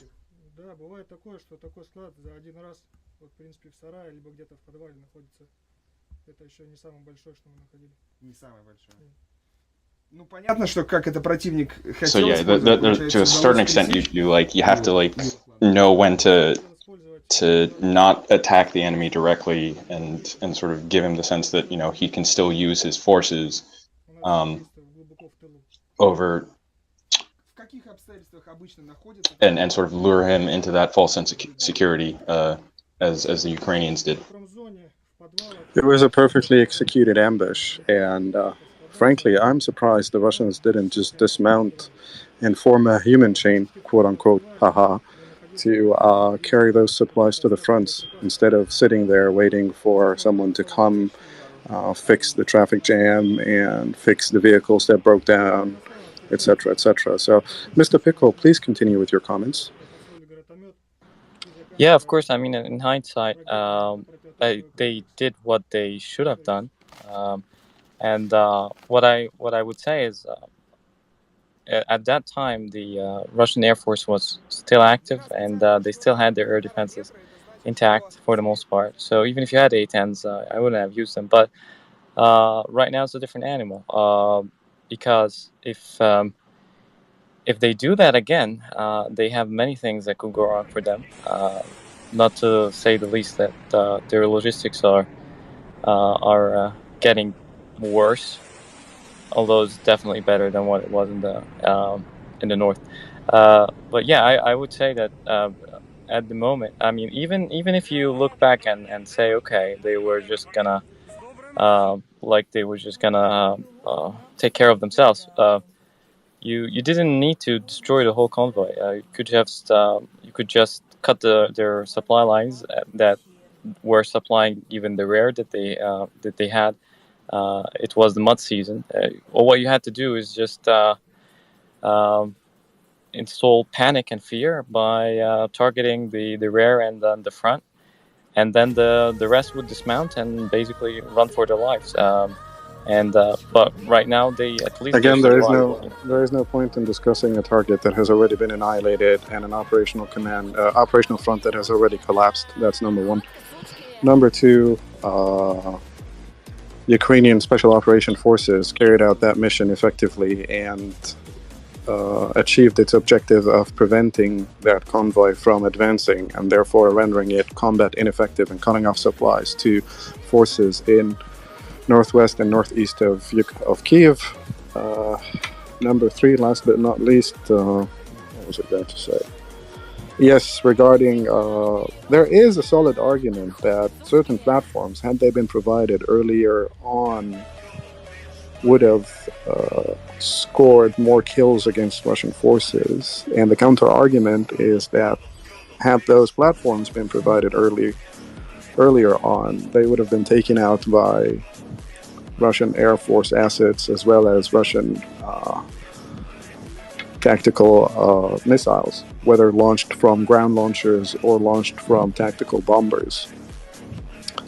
Not to mention the fact that any Ukrainian air assets flying around those areas would have been an easy target for Russian air defense systems deployed in Belarus.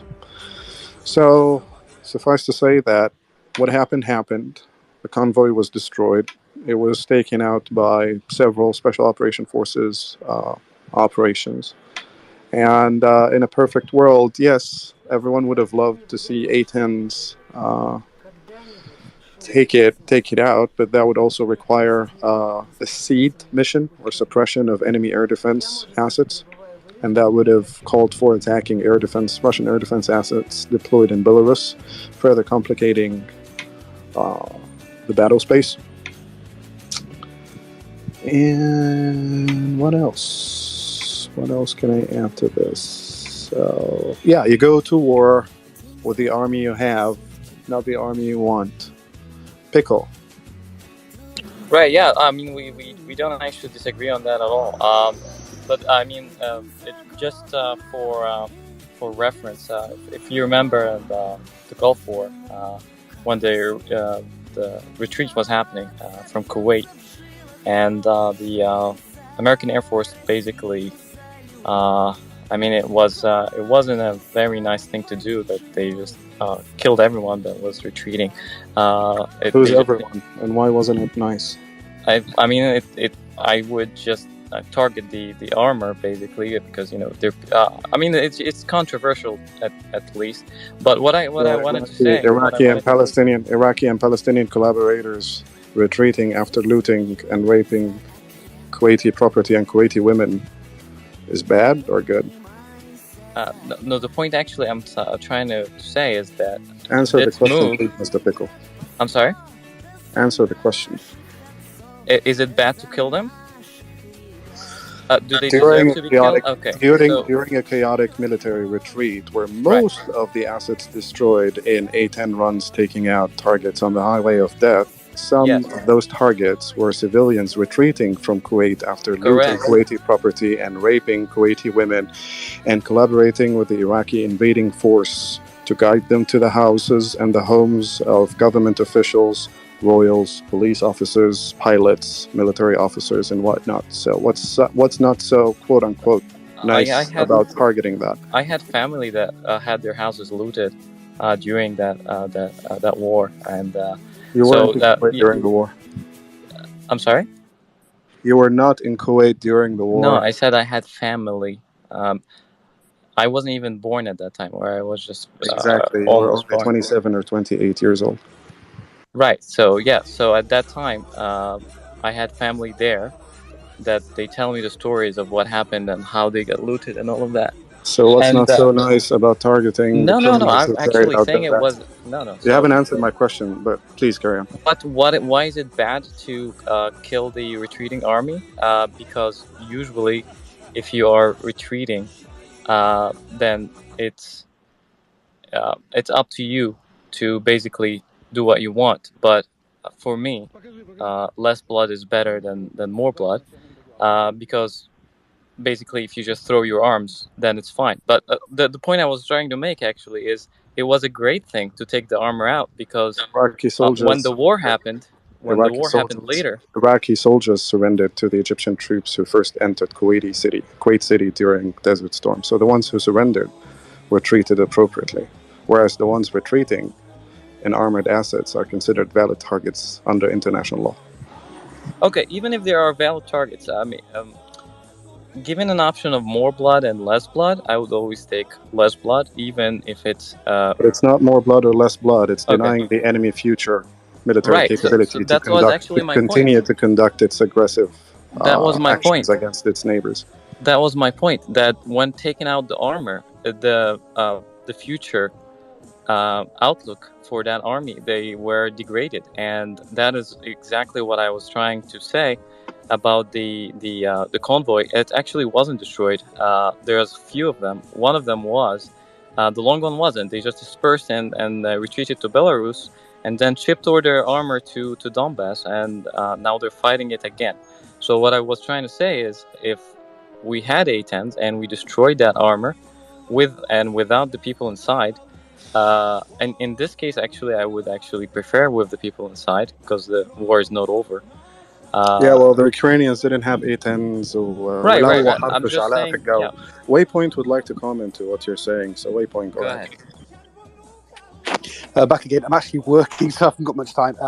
Kuwait City. What can I say? Well, not Bukhta, but not far off it, really, in many aspects of what the Iraqis have actually done to the Kuwaitis.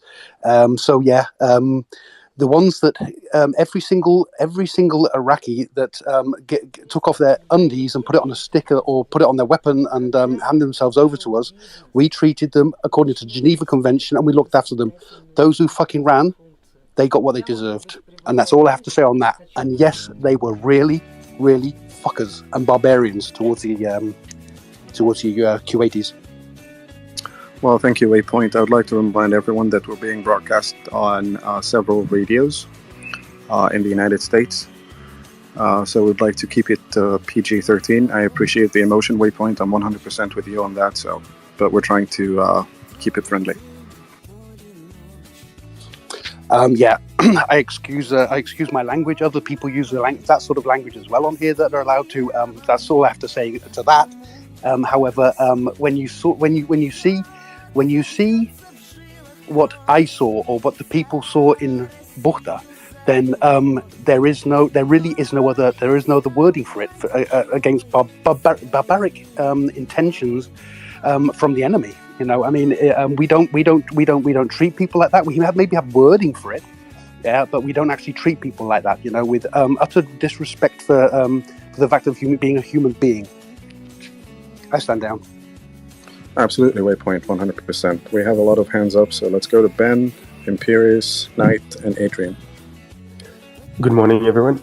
I was wondering if you had a chance to listen to Ryan O'Leary, who spoke yesterday. No, I think I was asleep. Well, yeah, smart of you. It was very, very interesting. I mean, the man is always very, very interesting, but yesterday he made a few comments, and I was wondering if you care to comment upon his comments. In particular, he was saying that in the future, it would one of his feedback to the American Army was more modularity, so as to allow the soldiers on the battlefield to choose between, I don't know, that explosive or that explosive, or this type of warhead on a drone or that type of warhead on a drone, rather than to have only one choice, because that's when somebody decided further up. And he also was pleading for cheaper stuff that people can muck with, as opposed to extremely few and precious weapons. So it's almost a change of paradigm that he was arguing for. And I know you know this sort of things very well, and I was wondering if by chance you could either agree or tell me that, well, it sounds great, but it's not possible.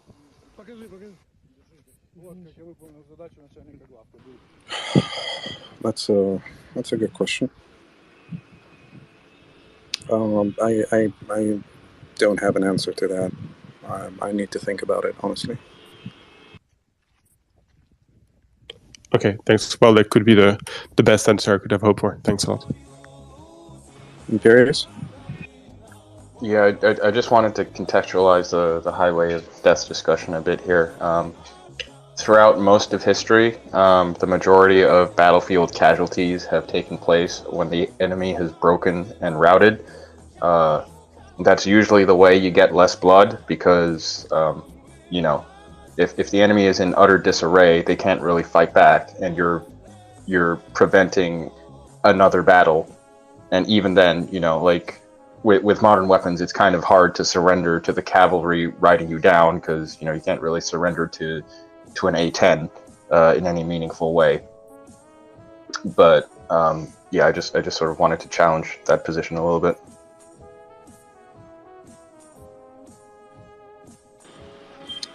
Adrian? Hey, morning, nice to see you on the morning shift. I've been hearing a lot of talk about the A-10, and as you know, I am a qualified pilot and an aviation expert, so might as well throw in my 2 cents. That was sarcasm, by the way. I have this only from a YouTube video, so I know you like facts, so you can jump on me. But there is some discussion that the A10 is not exactly as good as the PR says. Basically, in the Gulf War, a lot of those statistics are a bit conflicting. A lot of the kills can be attributed to other airplanes. And apparently in testing, it's very hard to actually get things on target and shoot an actual tank with that cannon, unless basically a lot of the shots miss, even though there are some kills. So of course it's a cool airplane, it's very rugged, resistant in combat, so on and so forth, and better than the Su-25. But I hear sometimes some fanboy love of this, like it's a miracle weapon, and there's talk there that it's actually not. Thanks. What? Any thoughts? That was 30 years ago. The A10 has since been upgraded with several avionics, ACM, targeting pods, and several suites. So back in the day, Desert Storm was basically the dawn of using smart standoff bombs and missiles. 30 years later, the A10 is a complete beast. Yes, it has its own problems, and the U.S. Air Force is looking into developing new platforms for close air support, or CAS, and the F-35 was supposed to take over as a CAS platform from the A10, given the problematic developments with the F-35 program. The A10s were upgraded and updated to continue in service until 2040. So, in a way, back in 1991, I need to review some statistics and some papers, but yes, maybe the A10 was not the powerful beast everyone thought it to be against armor, or what it was designed for during the Cold War, but right now it's completely different. 30 years of technological advances when it comes to added pods, added sensors, targeting systems, connecting its onboard systems to ground support teams that can provide it with real-time information, targeting information and whatnot. 2022 is not 1991. Thanks, Sam. Yeah, makes sense. Imperius? Yeah, I brought this up earlier, but it does bear repeating that sort of the mission profile is kind of important as well. I sort of envisaged a scenario where an A-10 would be primarily used as a missile boat or a bomb truck, right, to sort of put precision munitions on target, and like everyone loves the gun, right? But it is a little overplayed. And as M brought up, I think the best, like, optimal use for the 30 millimeter would be in a highway of death scenario, sort of chasing down, scattered and disorganized convoys, so it's not overly exposing itself to Russian air defense and the like. Thank you, Imperius. Libro? Yeah, I would agree with Imperius. And again, the A-10 is not the answer, but I think it's an asset. And I think that it would fit perfectly into an offensive in this war. Again, it's just a helicopter tank on steroids. And if the HIMARS continue to degrade the Russian air defense, I think it's a perfect fit for this war, especially if the U.S. is willing to give them to Ukraine. Yeah, I forgot to mention also that with the Su-25s, there's a possibility that they might be approaching their end of life, so it'd be good to sort of get a replacement in the pipeline for Ukraine as quickly as possible. So it's not the be all end all, but it's a step up from what they have and might need to sort of switch out very soon. Whenever there's an opportunity in the last 30 years that the world can slag off the A-10, that opportunity was used.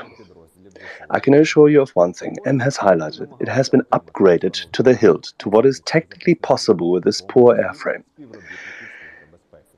But it scares the living daylights out of the enemy, as you just said, in scattered formations, against widely spread out, as well as even at times concentrated mechanized infantry forces, be them on their gear or spread out. The A-10 is a fantastic weapon. And with that sound, it'll scare the living daylights out of them. It's high time that it comes down. And whether people believe it or not, it is game-changing when you are actually moving forward. Absolutely. I was just going to say brrr. But let's go to Nightlight. Yeah, thank you. On the highway of death situation, I know, one fellow there was basically saying it's like, oh, you're kicking them when they're down. I was like, one, I think it was a perfectly legitimate choice to chase a route down because they were all horrible people. They're valid targets, and we delivered some justice one cluster bomb at a time there.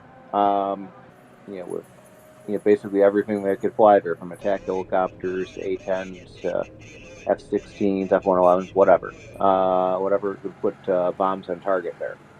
But I think the rationale for that too was Saddam Hussein was a military dictator, and you remove his military, his Republican Guard, that kind of thing, you destroy even more of his military, then he can't hold on to the rest of the country. He can't stay in power. He can't hold the North and the Kurds and that kind of thing, because I think it was as much about the post-war as anything else on here, and hoping that regime change just happened without us having to go into Iraq and do that, because they were worried that might not work out well for some reason. So I think that was part of it. But also there's just, in this situation, it's going to come up in the current war. You do need to kick people when they're down, because you need to make sure they not only never get back up again, but you need to make sure that you beat them hard enough that they never want to fight you again. So you don't have to fight another war. And ultimately, that's what that was about. And it's harsh, but it's the only language these people understand. And it's probably going to come to that. Nightlight, thank you so much for adding this point. And to add to your point, our beloved Mr. Pickle, who prefers less blood to more blood, when the no-fly zone was enforced, the Iraqi generals managed to negotiate with General Schwarzkopf about flying their helicopters to conduct security patrols. And perhaps the first deployment of barrel bombs from helicopters against civilian population centers was used against the Kurds. There's a lot of misunderstanding of the Kurds. The Kurds are mostly Sunni Shafi'is, or Shafi'i Sunnis, right? So, which is about what, 20%, 25% of the Egyptian population?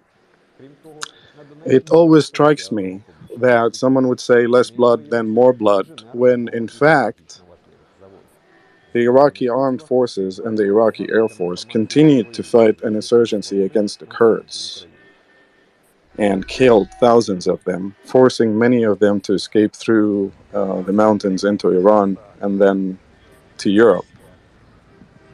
So the whole less blood, more blood argument is total BS. So thank you, Nightlight, for that. Please go ahead.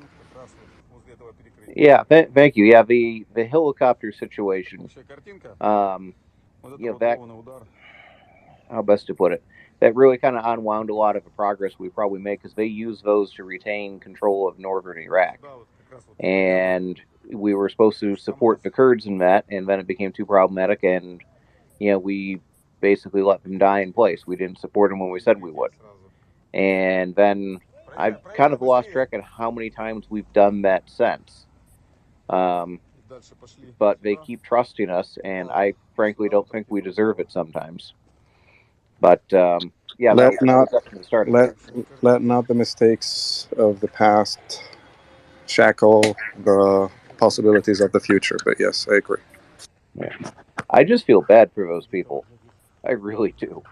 But anyways, that's all I wanted to say about put that situation in context on there. And less blood isn't always better.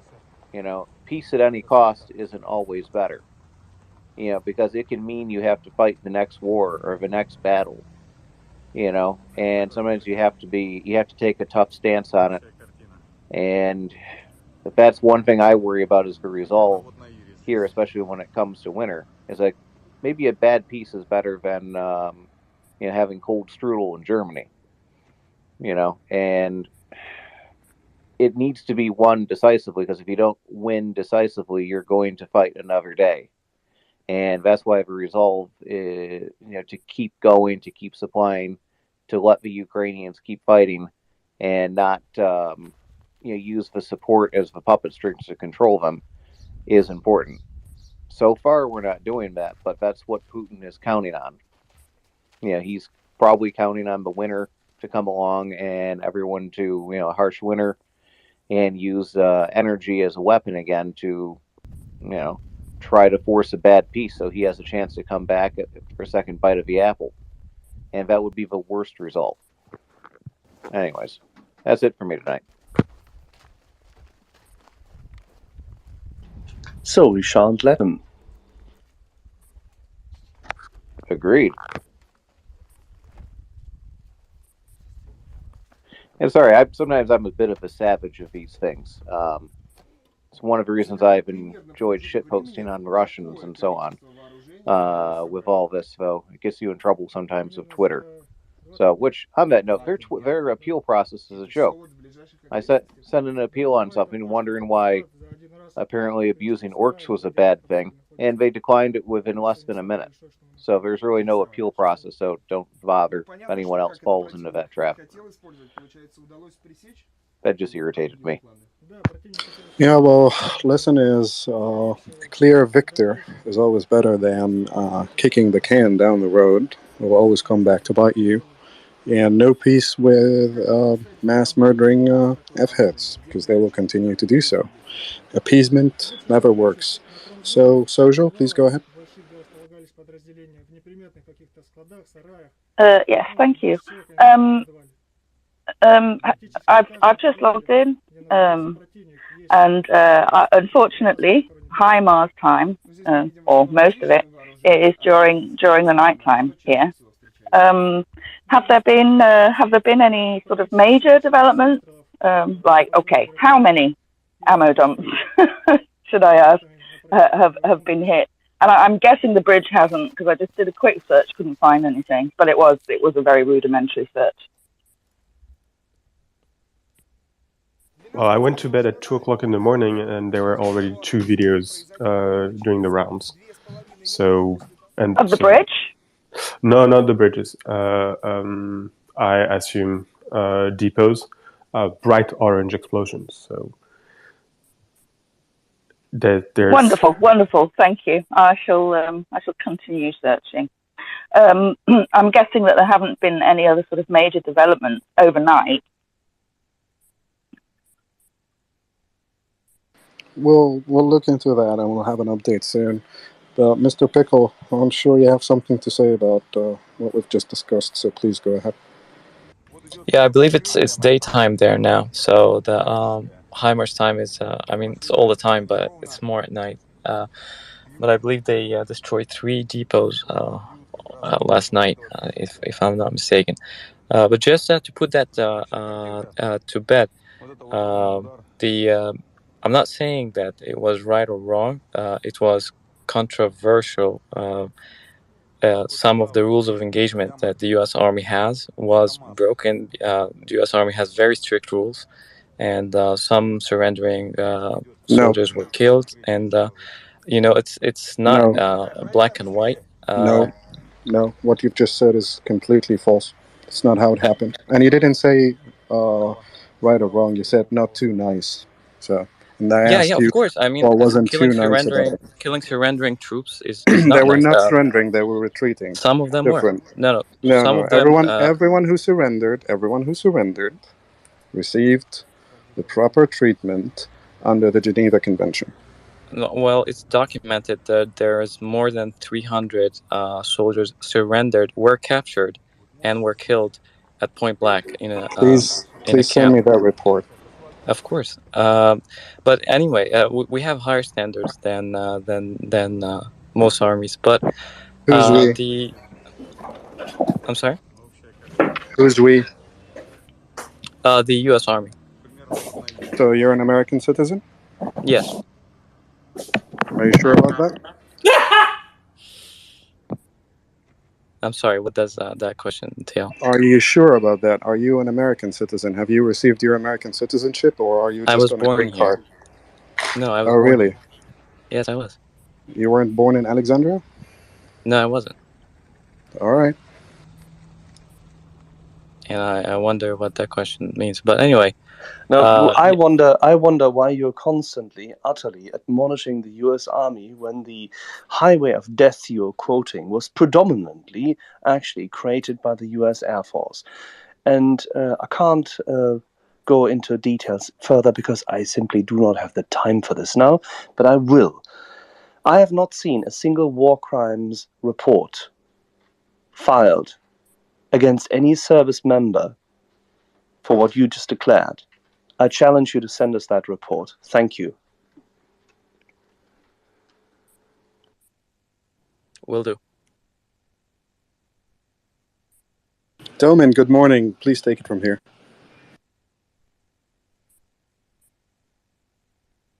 Good morning. Nice light, and then Sojo, I presume? Yeah, war crimes, that it was not nice, all those kinds of things. I mean, against their rules of engagement. It absolutely wasn't against their rules of engagement. They handed out medals. They expected this. They planned it. They executed it very, very well. And it was to make sure the Republican Guard, the Iraqi army, was stone cold dead. So they couldn't do this again. They couldn't invade. They couldn't oppress the Kurds. That kind of thing. They were valid military combatants. They may have been leaving one battlefield, but they were going to another. And we killed a lot of them. And that was a good thing. Because those people, the Iraqi army, they're thugs, they're gangsters. The Republican Guard are horrible people. And what they did to the people of Iraq, letting them go back is just really just letting the terrorists go back home. And if there's other people in the convoy that maybe weren't so bad, or maybe they're civilians, well, that's what you get with riding shotgun with a military column in a time of war. Too bad, so sad, you're dead. Bad life choices. And that's it. That's unfortunate for them. But that's what happened. That's why it happened. And it's a good thing it happened. And people who think that's unfortunate or controversial, well, maybe you shouldn't be making decisions, because the adults of the room decided that was what needed to happen. And the alternative to that was following on to Baghdad and taking that as well. Unfortunately, the first Bush, stopped that. And this was the alternative. So, yeah, it was the nicer alternative to what else we could have done, which was what we probably should have done and finished the job. Because then we had to go back there 10 years later, which really kind of reinforces my point of sometimes you just need to finish the job and not let people off the hook. And a bad peace is the start of your next war. 100%. Thanks.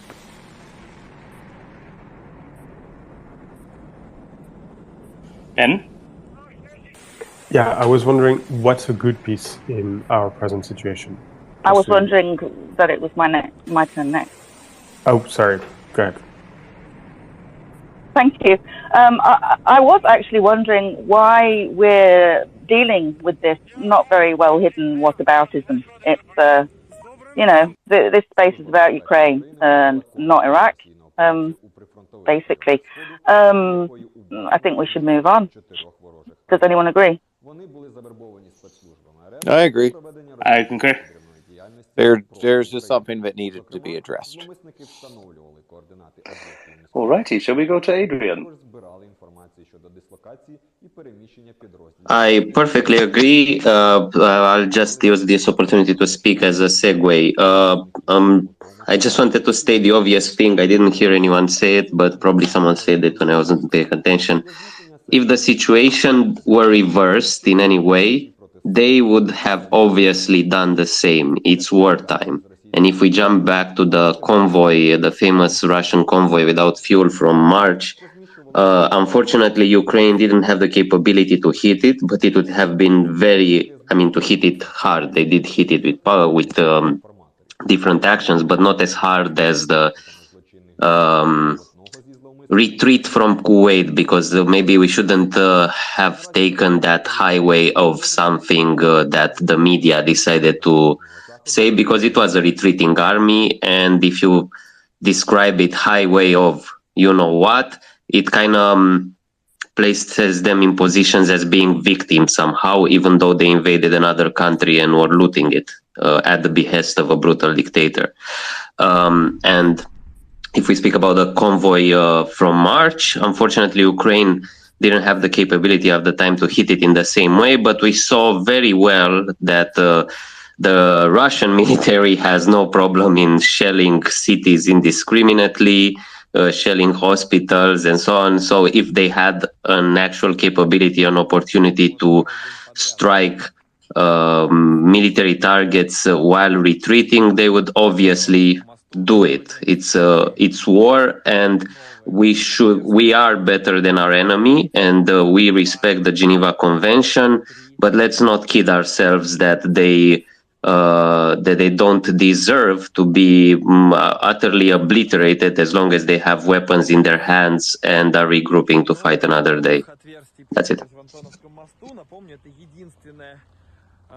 Единственная магистраль сегодня, соединяющая два берега Днепра, и по сути Херсон с большой землей. Есть еще Каховская ГЭС, это 100 километров. Yeah, one thing for Mr. Pickle is the question. The Iraqis were a legitimate target, having not surrendered, were running. Nobody knew whether they were going to turn around and attack us again. And then you've got the different situation where you've got Russian soldiers who have got civilians with their hands handcuffed behind their heads, behind their backs, and having bullets put in the back of their head. Who is in the right and who is in the wrong?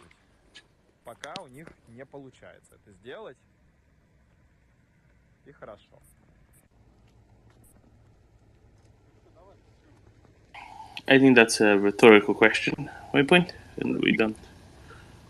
Domen.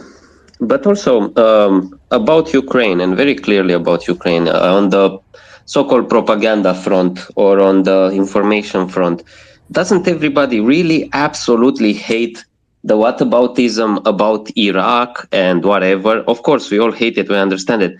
But it's doubly insidious in the sense because people are repeating this and they're kind of are trying to make us forget that Saddam was a complete brutal a-hole. I know we're on the radio. I mean, you can argue about the justifications for war and so on, but this was a scumbag. I mean, the so-called whataboutism completely eliminates this, that he gassed his own people, that he bombed his own people, that he had torture prison and basically held that country with an iron fist and provoked wars in the region.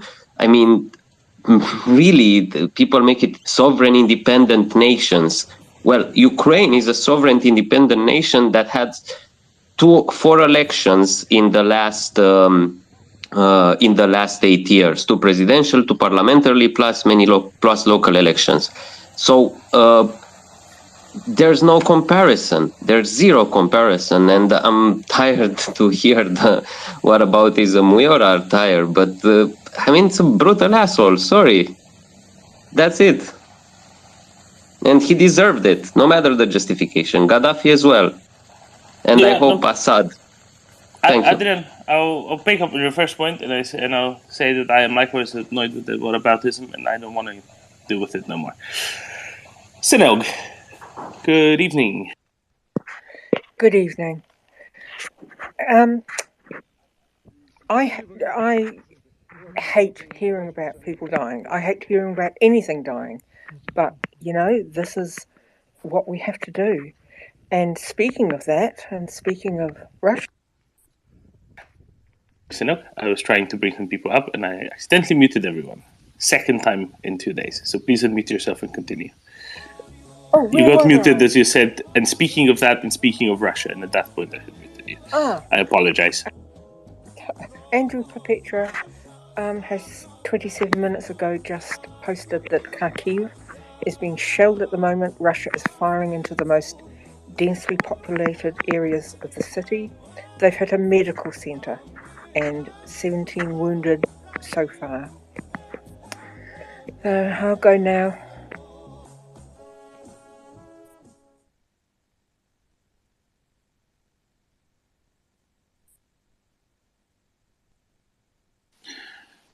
Thank you, Sinelg. This is just, the illustration of what Russia does when Russia is within artillery range of a city or within cruise missile range of a city, right, Ben? Oh yeah, absolutely. I actually don't feel very comfortable talking about this. It's just so awful that I think the facts stand on their own, and it doesn't bear much commentary. Just to take it a little bit on the lighter side, there's a new company that has left Russia.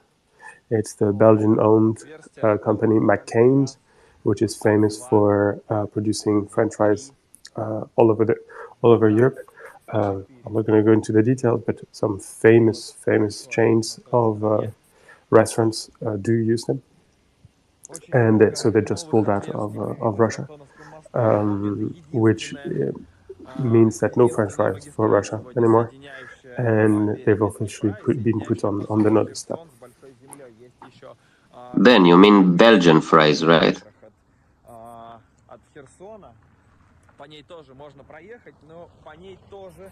That was a mic drop. But anyway, on a bit semi-serious note, wow, weird. Russia has problems with potatoes even. Well, what can you say? Frozen potatoes. They maybe don't have enough cold. And you would have thought with Belarus still within the same free trade area. So one thing they wouldn't have a problem with. By the way, the McDonald's in Belarus is still open? I don't know. I saw one in Minsk. I think it's only one location in the entire country when I was there, but I'm wondering, are they still in Belarus?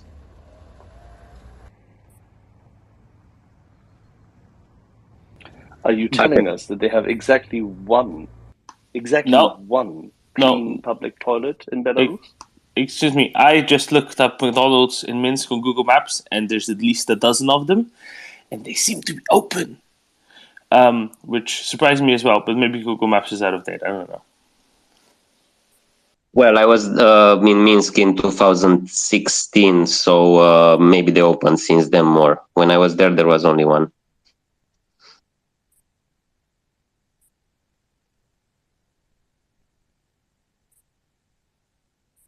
The McDonald's.by website still works, so I think it still works, which is shocking. What's McDonald's up to?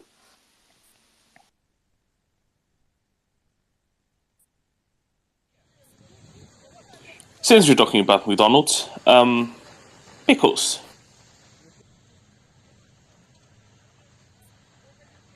It is just one pickle domain. Look, if Russia, if we don't send Atacams, and we keep using Gimlers, I'll be pickles, because the whole point is I am one pickle because I'm one Atacam. That's the point. And my truck looks like a jar of pickles. That's the whole point of the domain. But anyways, I just wanted that because I was at least misunderstood. I actually wanted the highway of death for Russia. That's the whole point. Is I wanted them to have a highway of death.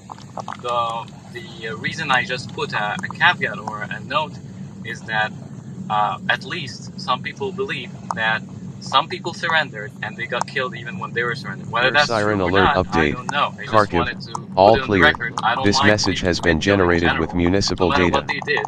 Even if you're a murderer, I believe you should go to get captured. If you surrender to the police, then the police have no right to kill you, even if you surrender to, even if you're a murderer. But I mean, I don't want to get into that. I just want to say I don't like death in general. But they deserve what they got. And I wanted the Russians to have the same thing because I don't want them to get their tanks down to the Donbass and kill more people and commit more atrocities.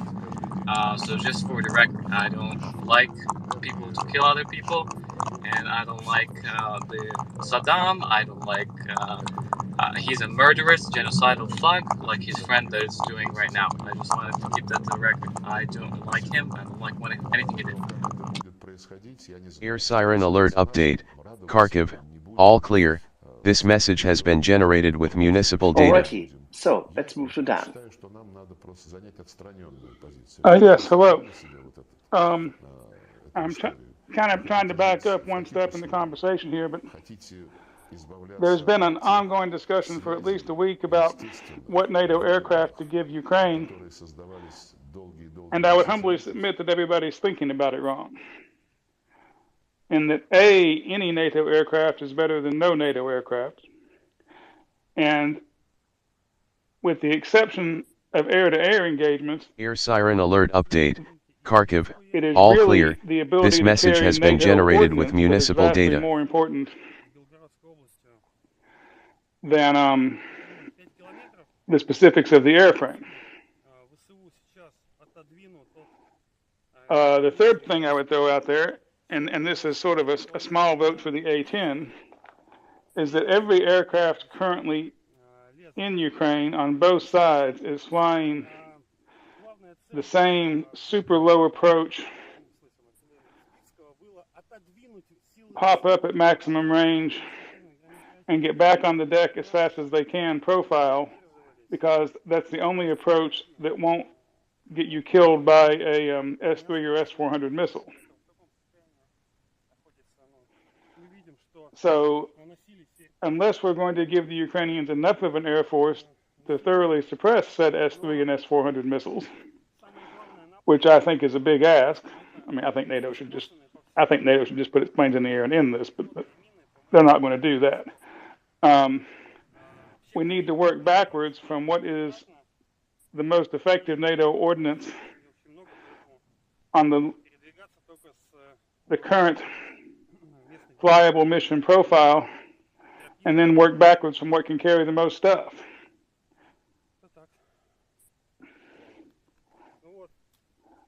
And that's kind of what I had to say. I'm interested in anybody's comments. Yeah, I think you will find very little disagreement from my side in that regard, and I think we've made it very clear here in recent weeks that if and when it comes to the point that the Ukrainian Air Force will have to be supplemented, it has to be supplemented by more than just one airframe, because they are there for different tasks, and that requires a very comprehensive upgrade of the supply chain, and you need maintenance and installation staff of sorts. Now, the latter could probably be solved by having contract soldiers volunteering for it much more easily than many things, but you still need a lot of trained up staff, which is why this training has already occurred to a large extent under the radar. And it continues to occur, and now finally there's about to be officially money for it, and not just the programs other parties have at hand. And you're absolutely right. They need a different air force And that takes, unfortunately, time. At the moment, they're being supplemented by further MiG-29s and this, that, and the other. And if we have another, I don't know, 21 Lancer at hand, then we can give it. But that doesn't solve the problem. The A-10, I would even classify as a better replacement of the Su-25. And it can be brought into theater, but it is not the be-all and it's not everything. What they need, definitely, are planes comparable to the F-15. And planes comparable to the F-16, and they need maybe a Gripen. You could say that there are other aircraft available, but unfortunately won't be given. I fail to completely understand. I fail completely to understand as to why the F-18s from Australia, which were supposed to be sold to a strange, small-scale American leasing company at the end of last year, the deal which then fell through, have not already been long prepared to go and have a little look-see as to how they can deplete Russians. Because that's exactly what they're made for. And specifically those. So yes, this needs a more comprehensive approach, and I think the Ukrainians already have that. I think that approach exists. I think that it has been mapped out and planned through, and we're just sitting here outside and, not inside the circle, and therefore we do not know. Because typically our chaps are relatively good at planning. That's my 2 cents.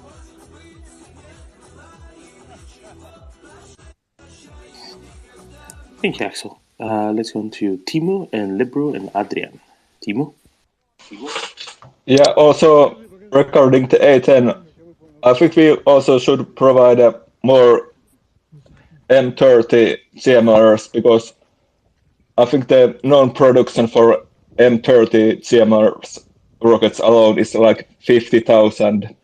So, and then there are the older M26A1s and then the newer M30 ones. So you could also use those well against armored comms, at least if they are in range. And then also I think the non-production for bonus and smart cells, which have the 2 seekers, is like the non-production is like 20,000, so those can also be used well against armor. Of course, A10 can be handy, but those will also be handy against armor. Americans, stop talking. You're being recorded. Stop right now. Stop. I obliged. Made all Americans stop talking who were talking. Timo, please continue. So just to clarify, the M30 version that you were talking about, that was that's the one with the shaped charges, right? It's the cluster bomb with the many shaped charges. That's for destroying an armored column, yeah? Yep. Thanks, Timo. So, can you? Sorry, you were rudely interrupted by someone. Can you summarize your point real quick? So you're saying there's lots of capacity to give Ukrainians lots of stuff that's great at destroying armor. Yeah, those M30s and the bonus and smart, they have come mostly, or they weren't around at the time of Gulf War, so those are quite handy also at taking out armor. So, but of course, A10, when there is no neither of those are in range, is also handy.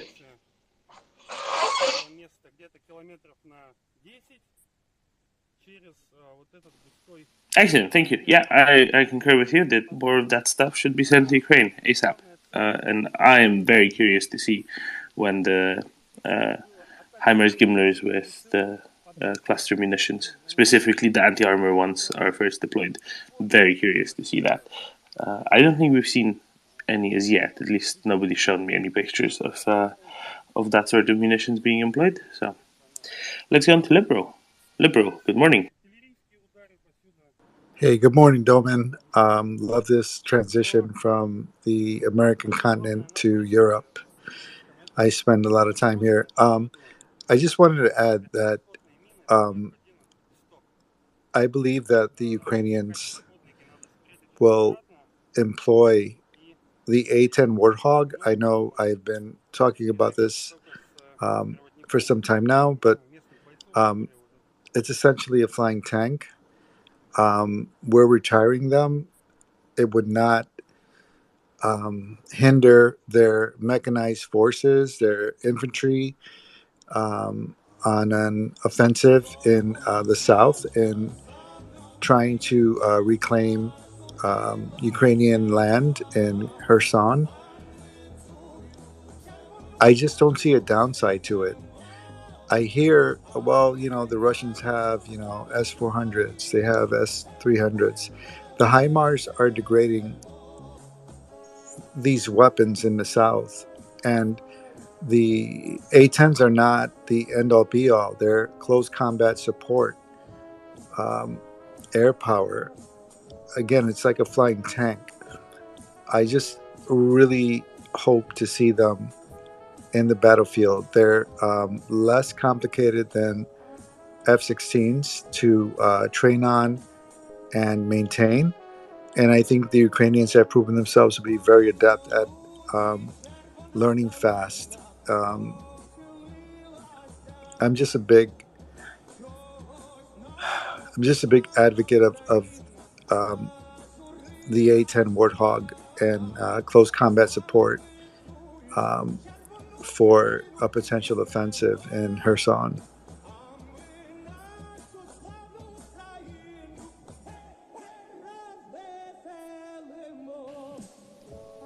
Thank you, Libro. I would really love them to have it, obviously. I think you and I are in a big agreement with that in regards to that. I just think that sadly no. It's a good thing that the Kherson offensive, I'm sure, will come far quicker than an A-10 can, be outfitted and sent to Ukraine and the ground staff figured out for it. I'm pretty sure that they will be able to sort things out before that. But yeah, other than that, I agree with Libro. I'm kind of with Timo on this. I really hope that the Ukrainians have been sent those M30 missiles for the HIMARS that have the cluster bomb of shaped charges, which are just perfect for taking out a whole armored column at once. And that's, I think, and I hope that will be a very good substitute for any A-10 for the Ukrainians, just as Timo said, right? A rain of shaped charges from the sky on an armor column is just as good as those twin autocannons, right?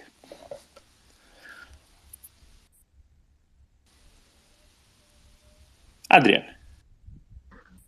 Well, since we're being recorded, isn't it one of the most pathetic Adrian, it's fine. You're not an American. You can speak. Okay. Well, God damn it! I found out so many times that I'm paid by the CIA. What the hell? Okay. I just wanted to say that since we recorded, I wanted to highlight that it's one of the most pathetic existences in the world to support a regime whose president has a $700 million yacht, while half of his country still uses an outdoor toilet. So, nice to have some perspective there.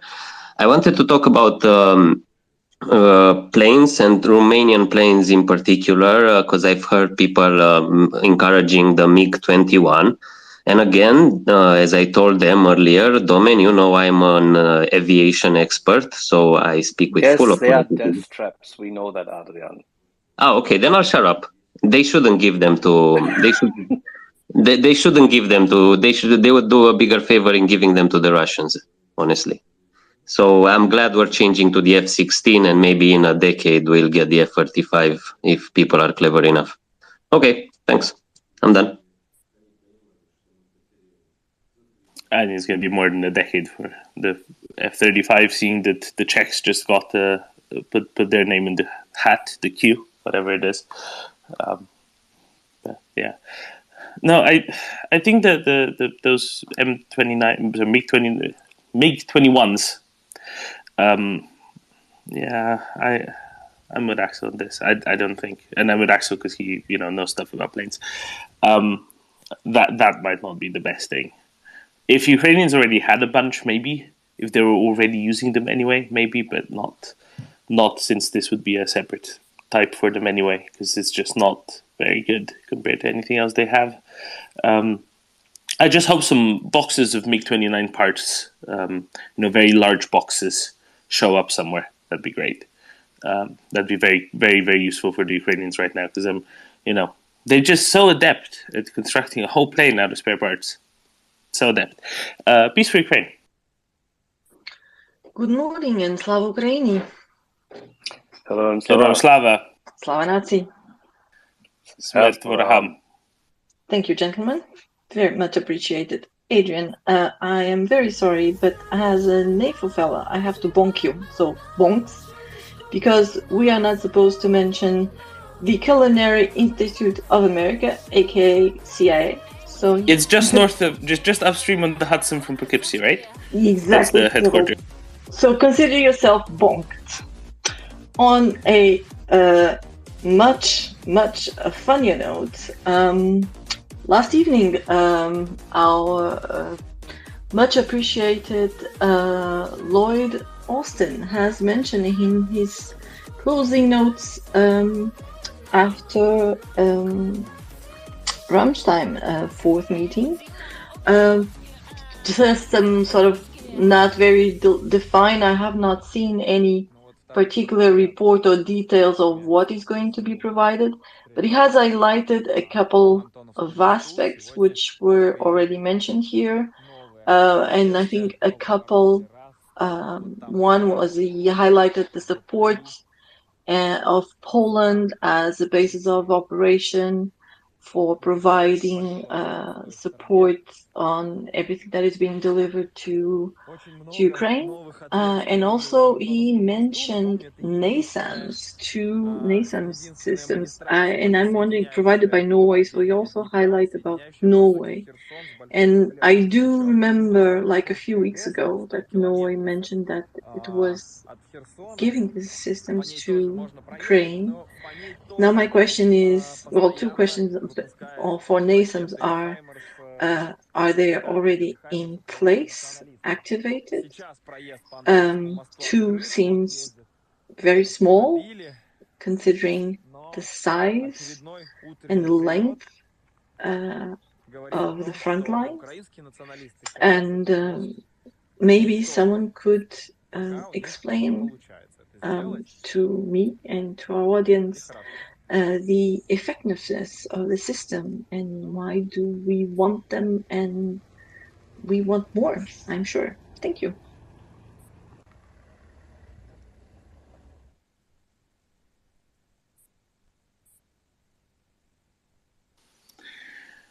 Okay, since Axel isn't saying anything, I'll try to regurgitate what I've heard from people previously. Apparently, the NASAMS is a very good system.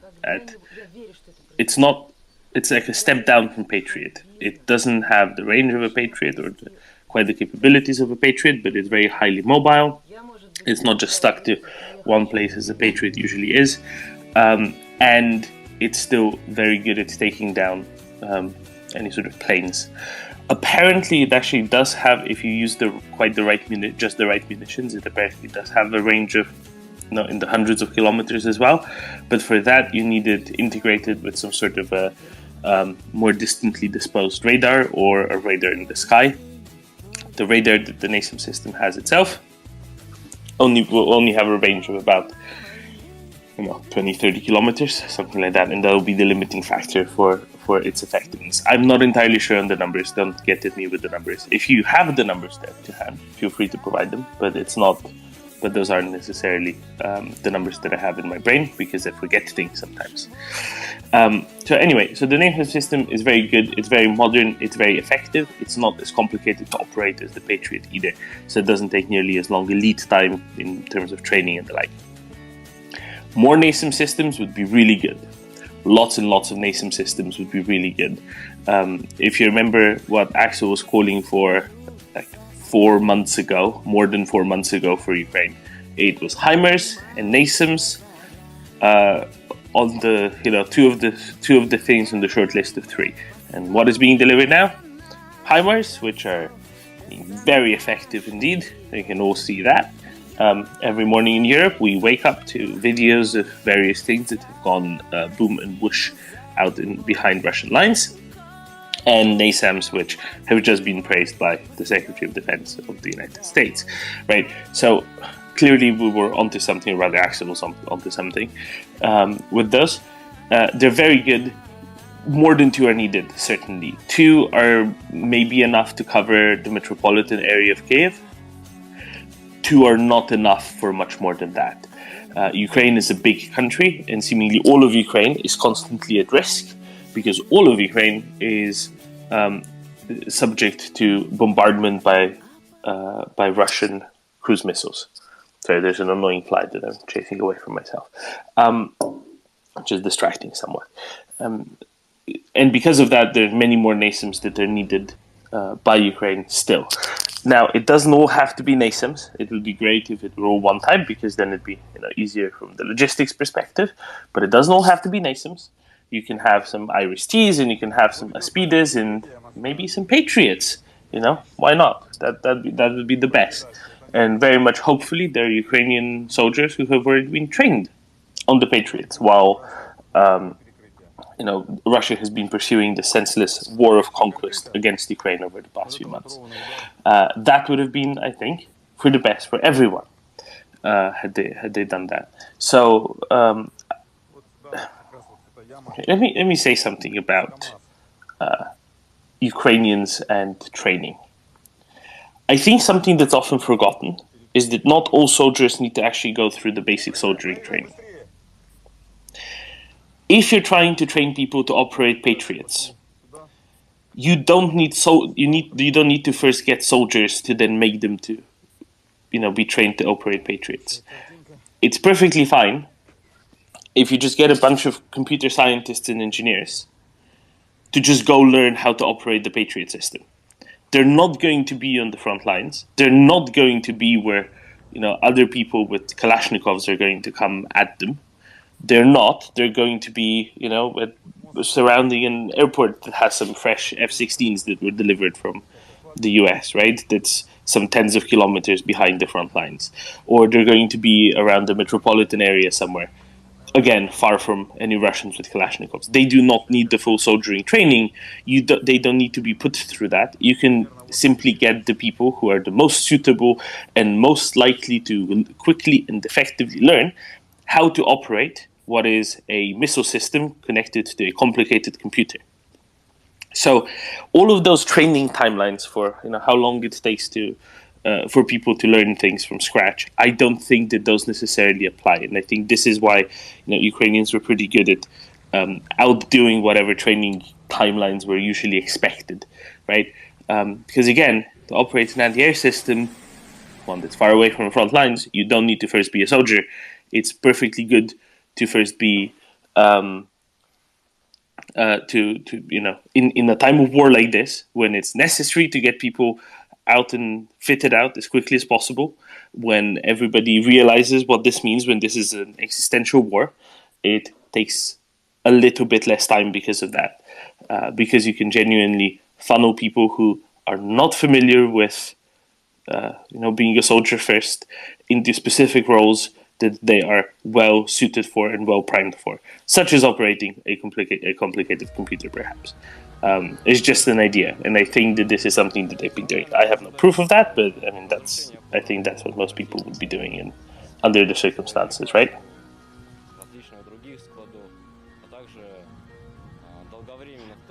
Yes, I would say so indeed. Also, to be remembered that this is a country fighting for their own existence. Its fight or no longer exists, disappear from the map, from history, which is what Russia wants, but they will not prevail. They will fail tremendously. I'm just reading a note from the Kyiv Independent, who mentions that the death toll of Russian attack on Vinnytsia grows to 26 people. The 20-year-old lady who was burned 98% of her body as a result of that murderous attack has unfortunately passed away. So the death toll rises to 26 because Russia continues to shell and to target civilians. This is not a special military operation, quote unquote. This is genocide. This is a war of aggression to eliminate the sovereignty and the citizens of a country. Let's not forget that. Let's arm Ukraine. Let's fight for Ukraine. Let's support Ukraine. Most of us here are not military people. We are civilians, simple people, some with expertise, some with not. But we are all here in the same goal, to support Ukraine. Therefore, let's continue to do that. Let's continue to fight and spread and keep the fight for Ukraine alive and kicking. We fight the good fight. We continue to hear this space. We continue to speak with our families, with our colleagues. We continue to support Ukraine via donations, via fighting the trolls of the internet, via fighting the tankies of the internet, all around the world. We continue to rally up. We continue to fight. We shall not falter. We shall prevail. Ukraine will win. Continue to listen to this space. Thank you so much, Nthos, for your tremendous and so informative, for your time and your integrity and for your reliability. I appreciate you very, very much. Continue to listen to the space, donate to Maria Aid, and continue to fight for Ukraine. Thank you.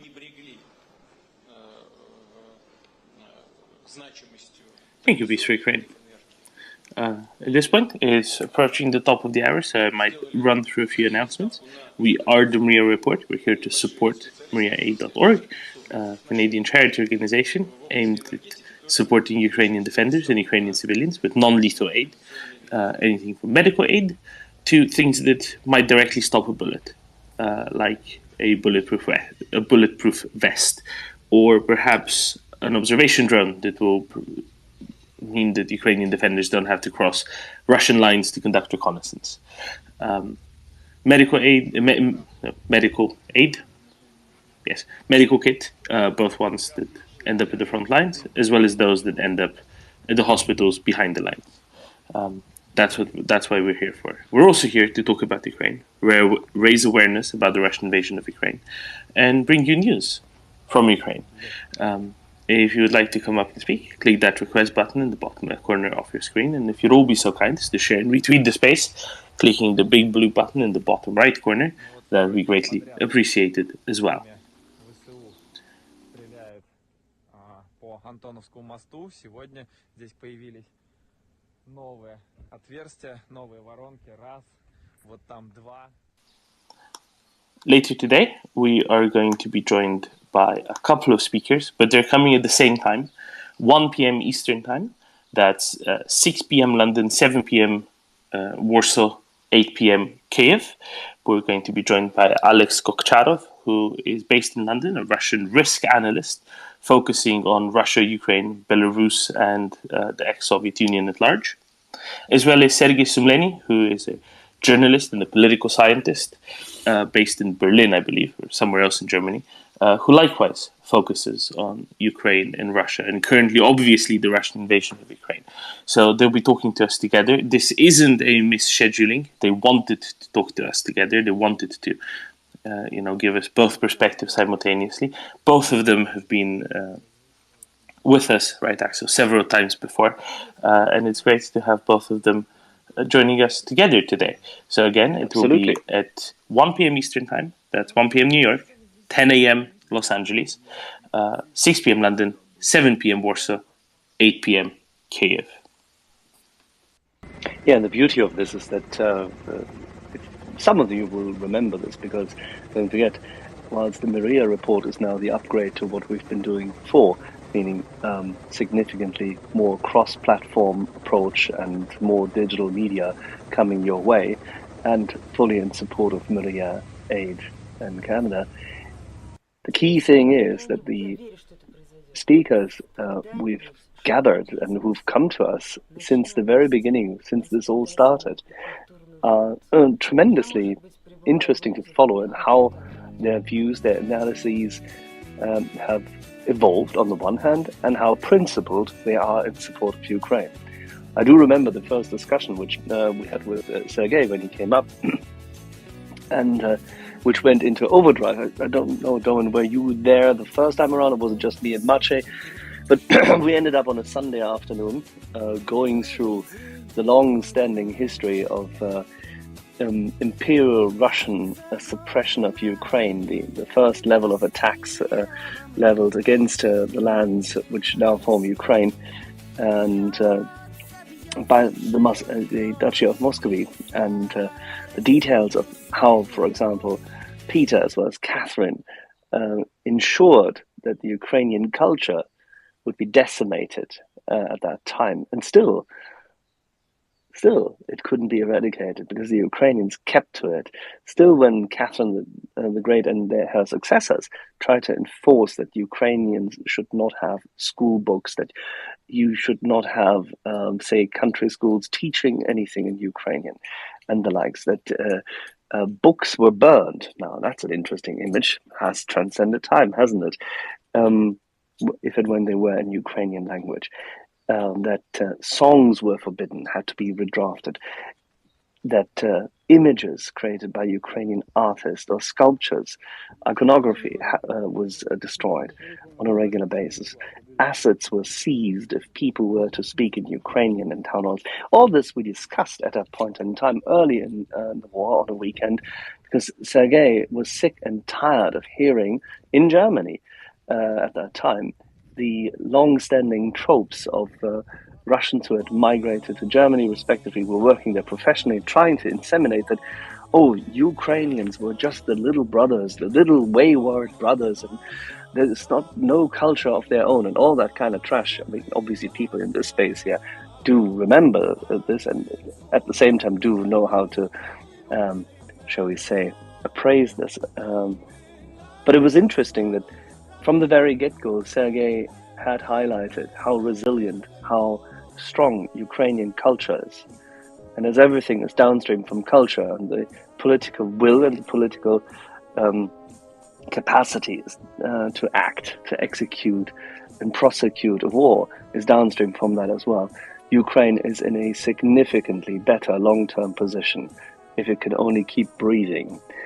And we've had this discussion on that very Sunday, and I do remember it fondly because he took people through the whole raft of the examples of Russian imperialist ambition and atrocities.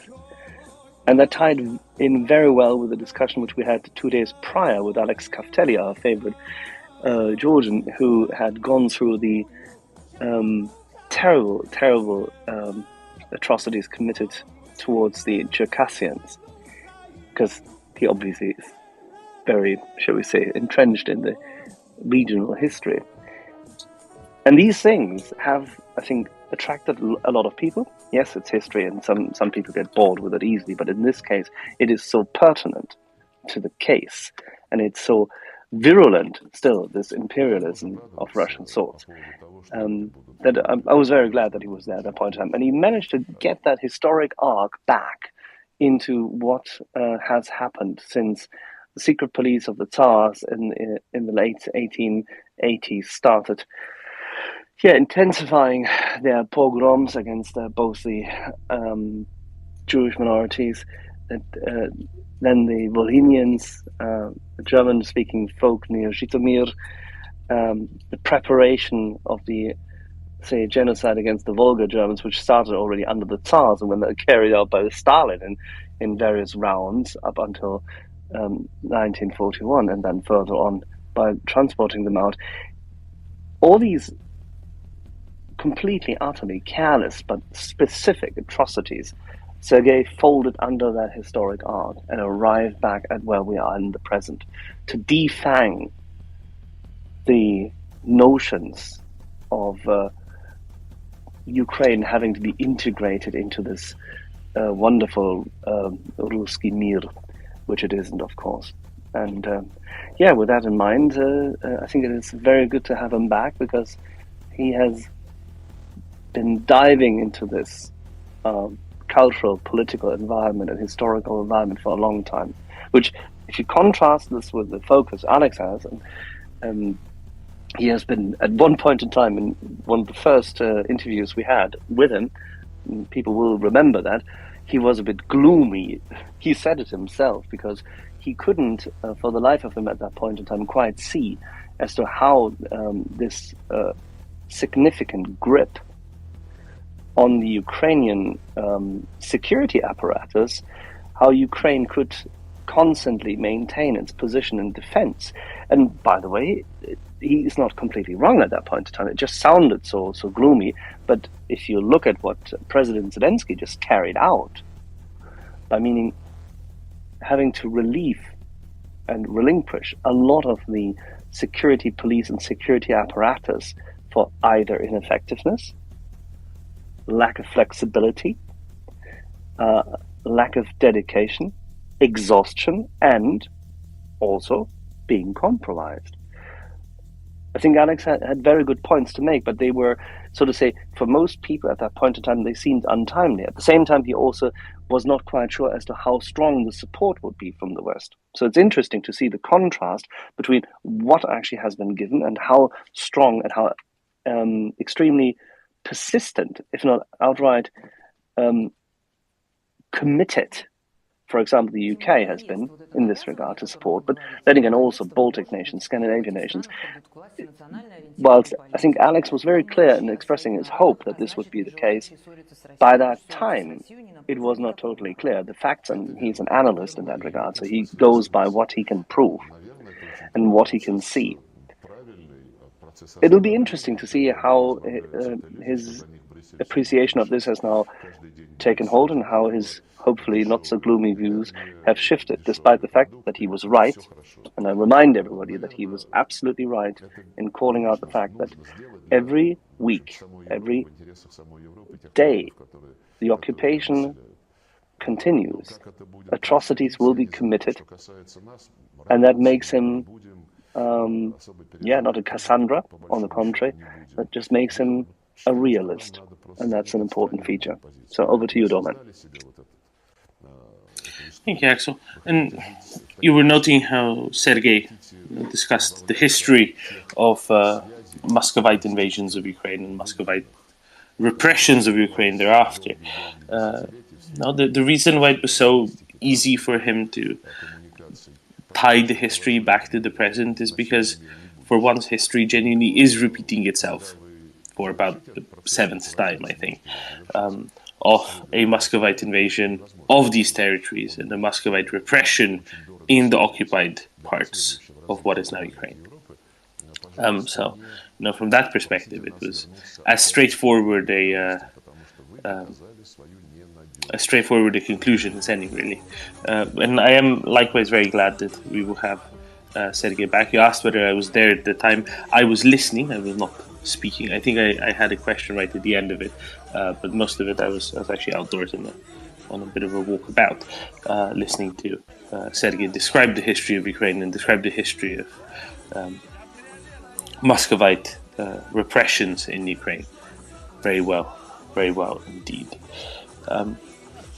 Actually, I'd like to ask you about something. One of the reporters from Germany that we both, let's say, read on Twitter, Marcel Dirsus, yesterday noted something quite interesting. Specifically that the Christian Democrat representatives in various state parliaments, remember Germany is a federal state, specifically in Brandenburg, in Thüringen, in Sachsen-Anhalt, Sachsen and Mecklenburg-Vorpommern, wrote a letter calling on Berlin to keep buying Russian oil, that it is still necessary for Germany to keep buying Russian oil. Here we're not talking about natural gas, here we're talking about crude oil. And that's specifically for those refineries that feed those federal states of what used to be the occupied Soviet zone of Germany. I thought this was settled. I thought that Minister Habeck very clearly said, in April, maybe May, that there is no need for Germany to keep buying Russian oil, that there has been a plan figured out with the Poles on how to use some pipelines that lead to the Baltic ports in Poland, as well as to Rostock in Mecklenburg-Vorpommern, and how that would be enough to feed all of those refineries with oil coming by tanker from elsewhere instead of by pipeline from Russia. Yeah, absolutely, and it's both reasonable, it's rational, it's feasible. It just has to be carried out this way. But as you just read out, and for those people who are not familiar with the names, you summarized it quite clearly. The former Soviet-occupied zone of then Middle Germany, now broken down into those federal states. The Christian Democrat Union, the otherwise conservative party in Germany, has a number of members who are unfortunately as blindfolded and as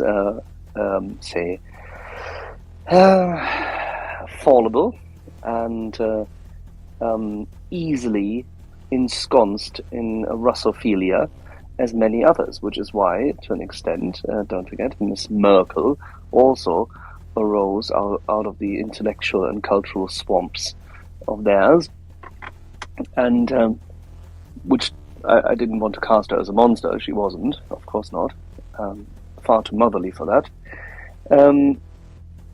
But some of these members who have been representing the CDU in government in those federal states are terribly afraid that the Social Democrats, who fared very, very badly in recent years in nearly all of those states, with the exception, of course, of the by now swamp Berlin, as well as Brandenburg itself, but the other states in the former Soviet-occupied zone have trended further and further away from the Social Democrats. They've seen a split between, especially the southern parts, have seen a split between the populist Russian-sponsored AfD, the I don't know how you would call them. You can't call them right-wing per se, because that's not true. They're just a populist right movement which is anti-establishment and supposedly conservative, but isn't, because they're just, they're trending towards the more, in good analysis, you would consider them the fertile ground for fascism. Let's put it this way. You can't decry them as fascist, but you can consider them as being the fertile ground for a populist movement akin to fascism, because they have been corrupted massively in that regard. But they've also been sponsored and, of course, promoted and promulgated and by the Russians, for that matter. And that's good proof of that. And, by the way, they are on the list of observation by Germany's security service. So take it from there. Having said this, on the other hand, you of course have still Die Linke, which is the successor organization to the former Sozialistische Einheitspartei Deutschlands, the occupying party's version of the Bolsheviki, and the party which brought you such wonderful agents of Russia, such as Walter Ulbricht and Erich Honecker and Mr. Mielke, and his butchers of the Stasi. So yes, the continuation of the Russophiliac, totalitarian leftist, far leftist, and far rightist in the Soviet-occupied zones, descendant republics, is there. And in the middle, some of those who constantly live in this mold are easily corrupted, and that includes members of the centralist parties just as well. So the result of this is exactly that, and you could say that one should follow Margaret Thatcher's approach to the 2+4 negotiations and said, well, why would I trust them? Everything is downstream from culture, and this is the evident result. The culture has predicated a turn, an about turn to handing over, for example, the refinery in Schwedt to Rosneft at the time, in what can only be considered to be a foolish sale, and therefore oil refinery products being created on the basis of Russian input, which then Mr. Habeck, fortunately, in a rare moment of complete clarity, managed to organize in good German technocratic fashion to have a different deal with by means of working with the Polish neighbors. If it weren't so utterly German, complicated, German, it could be funny, tragically funny. Because what you see now is yet another insubordination attempt. What you see is another campaign launched by willing idiots in support of Russian assets in order to obfuscate, in order to muddy the waters and create more discord and remind the population, oh God, jobs are on the line. Because that's what this is all about. And the CDU politicians there do not want to lose the next elections upcoming, both municipal as well as state. They do not want to be compromised, as they feel they would be, by means of handing over power to more people on the AfD side, on the rightist populist side, and they don't want to lose power yet again back to the socialists and the social democrats. So it's a tricky situation, and it has to do with the fact that German politicians are simply not good at communicating facts. They are really, really bad at facts, because they're bad at science, they're bad at engineering, and they are very good at navel gazing. So, and this is not a rant. This is still a very favorable view from the outside back at the old country. Axel, may you enlighten us a little bit about culture? What is so different in both the previously occupied Eastern Germany as well as in Hungary compared to the other countries that were occupied by the Soviets after the Second World War, be that Poland, be that Czechia? Why are these two areas, one a country, one a subset of another,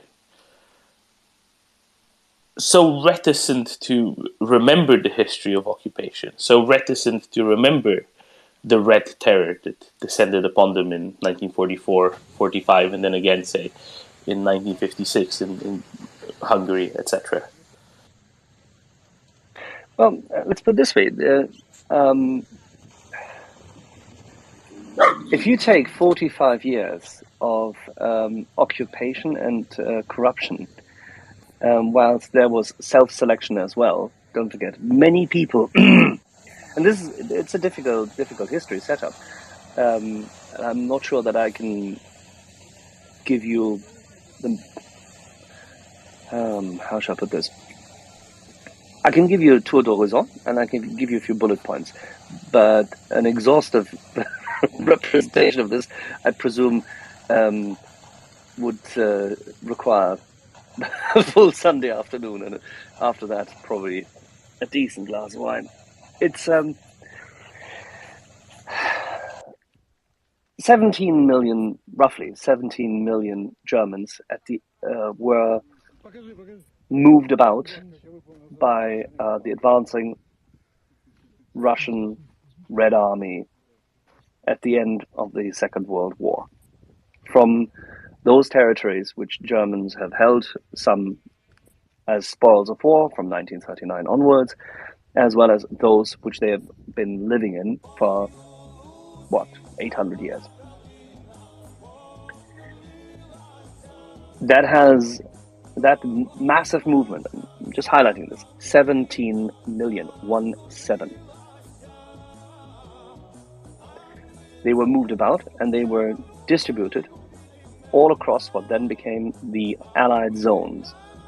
And of course, many people also fled further onwards to Canada, to the United States, to other countries, but predominantly to North America. And then you had a few, of course, heavy-duty Nazis who tried to make their way to South America, to Argentina, Uruguay, Paraguay, Brazil, Chile, and the likes. So, Bolivia, just in order to get, say, out of the way. And of course, try to live their lives in their enclaves and then even try to inseminate themselves into military and politics afterwards, yet again, as fascists always tend to do. But fortunately, those who are really bad have been found by the Mossad. So, having said this, 17 million Germans on the move, and a large part of German lands then traded away to Stalin, and who moved many, many millions of Poles from what is today Belarusian territory further westward. Massive mobility of refugees or displaced persons across the continent as a consequence of the evil Second War started by Mr. Hitler under protection of Stalin. Don't forget, this Molotov-Ribbentrop Pact, this Hitler-Stalin Pact, is a boon of evil. If you then go through the various nations, which a variety of authors have done very nicely, whether it's Timothy or others, it doesn't really matter.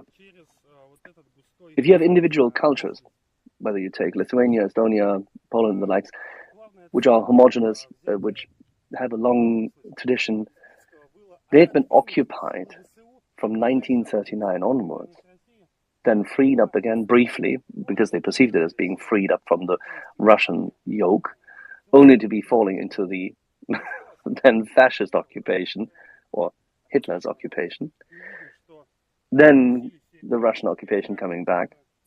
The Germans in the Soviet-occupied territories had this since the Russians established control in the occupied territories. But the borders were open until 1961, more or less, but open. So millions of Germans who were under Russian yoke in the Soviet-occupied territories migrated into the West. That it was not just a brain drain, it was sheer people drain, which is why they then stopped it by building the wall and by building the death rows and fences and the likes. But they managed to, thereafter, incarcerate the population in their own little happy dream of Eastern Germany, which, by the way, from the other countries occupied by the Russians, were perceived as being relatively advanced. Well, they still had a bit of stock there. So the capital stock in that area was better than others. But you have to understand that many, many people were brought into those regions, Thuringia, Saxony, Saxony-Anhalt, and the likes, who actually do not even originate from there.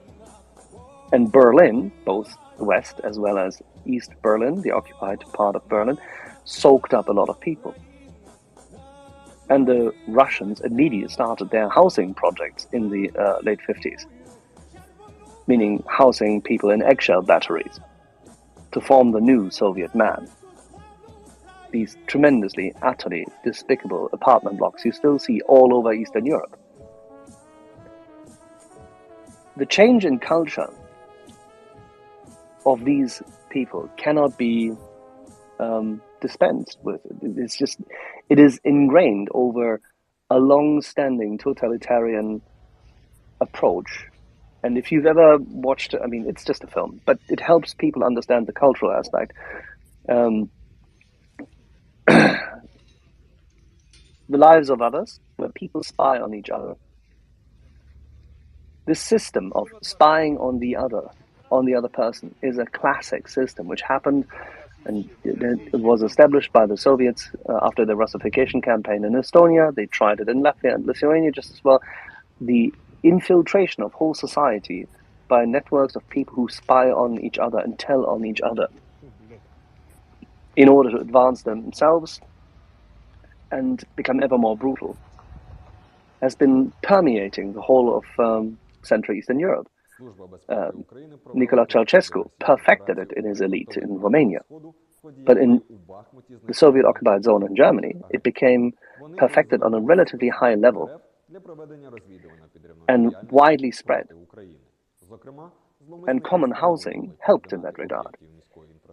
This has changed the culture of Germany, but at the same time, they never ever reconciled themselves with fascism. What Americans and British, and to an extent the French, but predominantly Americans and British, did in the West, opening up the society, helping it generate a new constitution, Germans confronting the terrible deeds of the fascist empire, the atrocities of the Holocaust, understanding the guilt, the moral obligation and the shame. That didn't occur in the Soviet-occupied zone. The people who brought you the Great Fatherland War, which only, of course, started in 1941, don't forget, because from a Russian perspective, the Second World War didn't start in 1939, because then they would have to, of course, highlight the fact that there was the pact between Hitler and Stalin and the atrocities of occupation in Eastern Europe. The same thing happened, they allowed to happen, and they wanted to happen by co-opting fascist elites in the Soviet-occupied territories. Whilst at the very beginning they were trying to kill the Nazis, they then integrated them. And therefore, the culture of totalitarianism and authoritarianism did not change at all. So neither a reckoning or reconciliation or a real deep insight, nor opening to values of freedom, and then continued totalitarianism.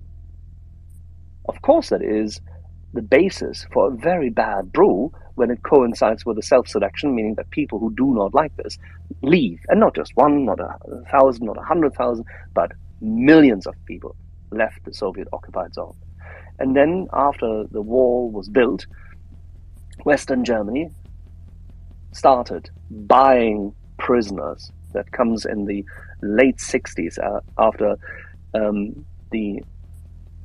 it had become clear that in Eastern Germany, not only the economy was in shite, but also that they started torturing political dissidents, as we call them. And whilst it had been advocated already under the government of Kurt Georg Kiesinger, prior to Willy the Compromised Brandt and his left-wing government with Mr. Guillaume, the KGB/Stasi spy, as one of his major advisors, and Herbert Wehner, a former communist, and the likes, and all these wonderful people who were supposedly bringing the big new change and the reconciliation of Ostpolitik, the Germans started buying hides. There was a head premium, meaning a price per person per head for those who they bought out, because Eastern Germany was already bankrupt. And they needed to make money. And at the same time, needed to get rid of those who they didn't want to have, meaning political dissidents and prisoners. So they used this, and they used it for a long time.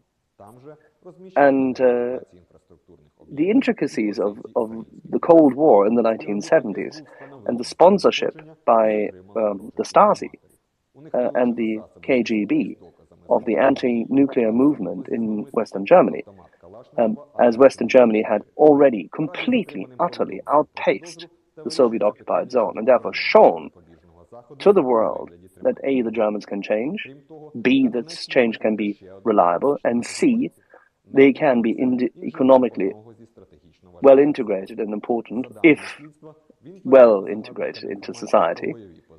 All of this, the success of capitalism and freedom in Western Germany had to be targeted, and they did that. So the change in culture in the elite in the GDR was one to totalitarianism and envy. And envy and jealousy are not good guidance, they are vices. There's a good reason why many religions in the world do carry them as vices. So if you compare that to the resistance movements in, for example, our friends in what is today the Czech Republic, or in Hungary at the time in the 1956, although it was completely suppressed then, or Estonia, Latvia, Lithuania, Poland. There, the resistance was towards an outside aggressor, and the elite suppressing was, I petition, significantly slimmer. Yes, it was thick enough, and the integration and the insubordination, the infiltration existed everywhere, yes. And it was permeating society, yes. But in the Soviet-occupied zone in Germany, it was even more pernicious, more insidious, more integrated.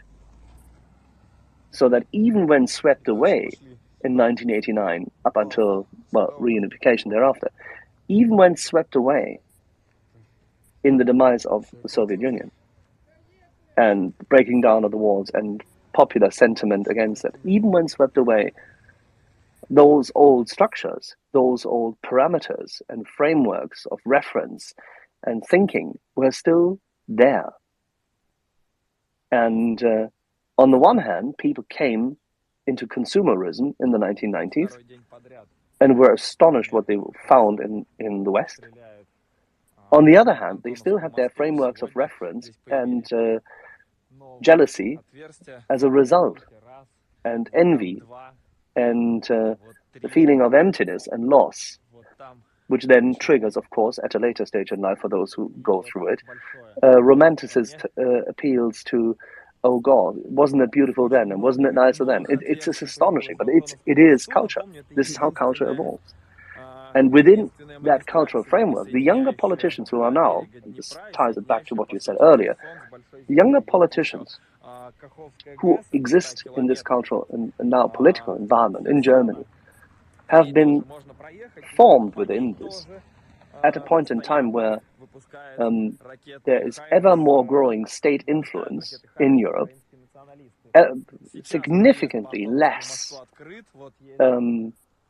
freedom of capitalism, of freedom of speech. We've created the internet, but we're policing the internet with wokeism.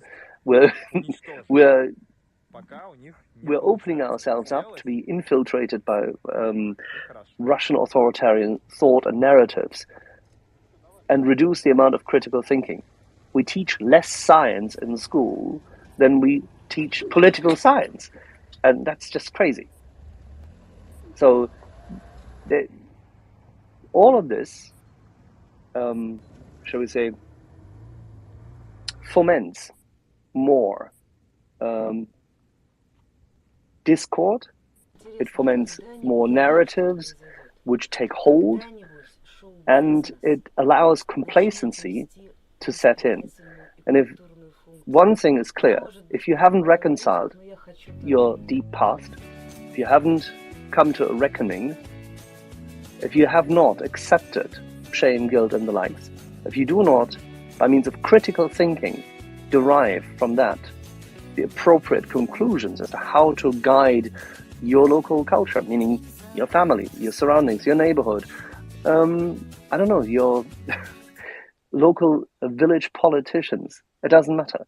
If you do not, in civil society, act appropriately based on critical thinking, you will fall prey to such influence. And this is what differentiates, for example, what I perceive to be a significantly stronger civil society in certain Central Eastern European countries being built up now out of their culture. And they have their own difficulties, and as Adrian will tell you about Romania.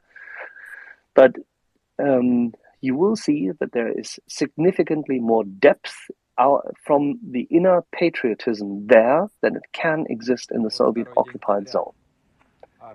And that is both culture as well as political and structural formation. And this is what has given us the appeasement politics of Ms. Merkel, and it has given us the misguided politicians of those, say, members in so-called conservative parties in those 5 states in the East. But you shouldn't be gloomy about it, because it will change. War is a great crystallizer and equalizer. It is, as Peter Doran says, a time for choosing. And funnily enough, in all this tragedy, you will see that the impact of the imagery, the impact of the deeds, the misdeeds, the atrocities of the Russians, will have a lasting influence on how people perceive politics. Kherson has not been freed yet, but it is about to. When what the signals intelligence of our friends indicates becomes more visible, when what the Ukrainian armed forces, when freeing villages in the region in their methodic advance, have already taken note of, when this becomes public and documented, I think you will see another shockwave. It's unfortunate that it has to come to this, but seemingly the world does not learn otherwise, and the Germans definitely don't learn otherwise. But this is how I see it at this point in time. Sorry, apologies for the longer answer. Oh God, no! Please don't apologize, Axel. That's exactly what I wanted to get out of you, because I think sometimes we keep ourselves on too short a leash, and it's good to explain things properly and in depth sometimes, especially when on a beautiful morning like today's. Let's go to Nina, and then to Adrian, and then to Vern. Nina. Thank you, Domin, and thank you, Axel, for for what you reminded of what I have read sometime in my life, but I have forgotten. My question is that do you think that, to Axel, do you think that there is some kind of, even if they reckoned and redeemed after this Hitler time, Germany redeemed, do you think that there could be some kind of like root or something that is still in the country? Because we see that they are,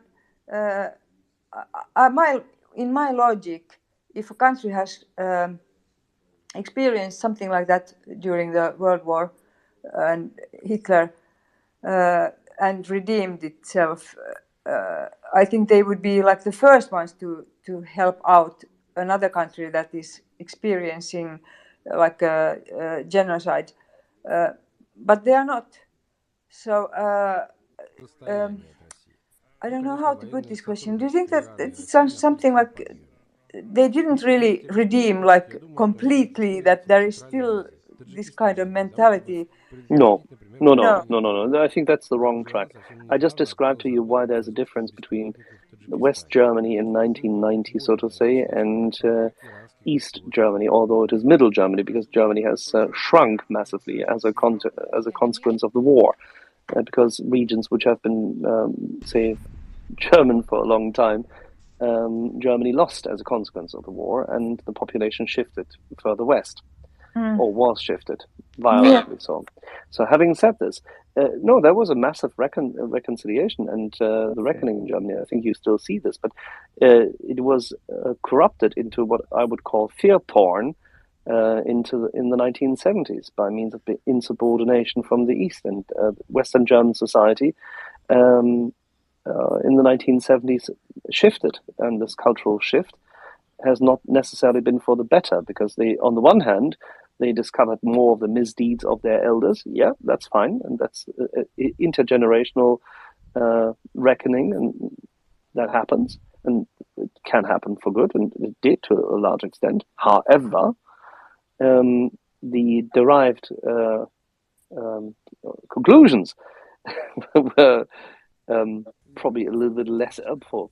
And so one is the economic complacency, which is based on the fact that you have it well enough, and that Germany was able to capitalize on its education system, a culture of learning and work and the likes, and of course its strategic positioning, and still existent industrial base, which was not fully disrupted despite two wars, and the massive amount of integration investment, which the West has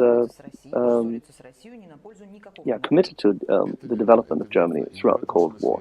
So the culture of reconciliation and internalizing what was done wrong was definitely prevalent in West Germany, no question about it.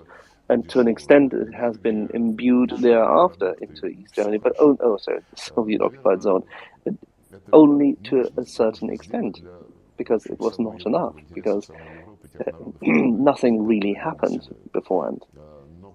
Their reconciliation in the Soviet-occupied zone with the misdeeds of the fascists was a projection, and it was used and abused in order to highlight what's wrong with the West and make it and fit it into the communist narrative.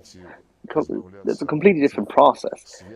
So what you see now is self-absorption, the result of long-standing complacency and misguided, ideologically bent politics in Germany. So, and therefore, you had a structural shift to the Green Party, which has absolutely no business in being in government, from my point of view, given the lack of scientific underpinning and its heavy-duty, ideologically bent politics. But then again, that's what it is. You have to understand that parties all across Europe, even if they come under the same banner, have completely different cultures. And so it is in Germany. And Germany has to find a way out of that deadlock which its federal constitution has given itself, and the deadlock of cultures of parties which simply do a disservice to freedom.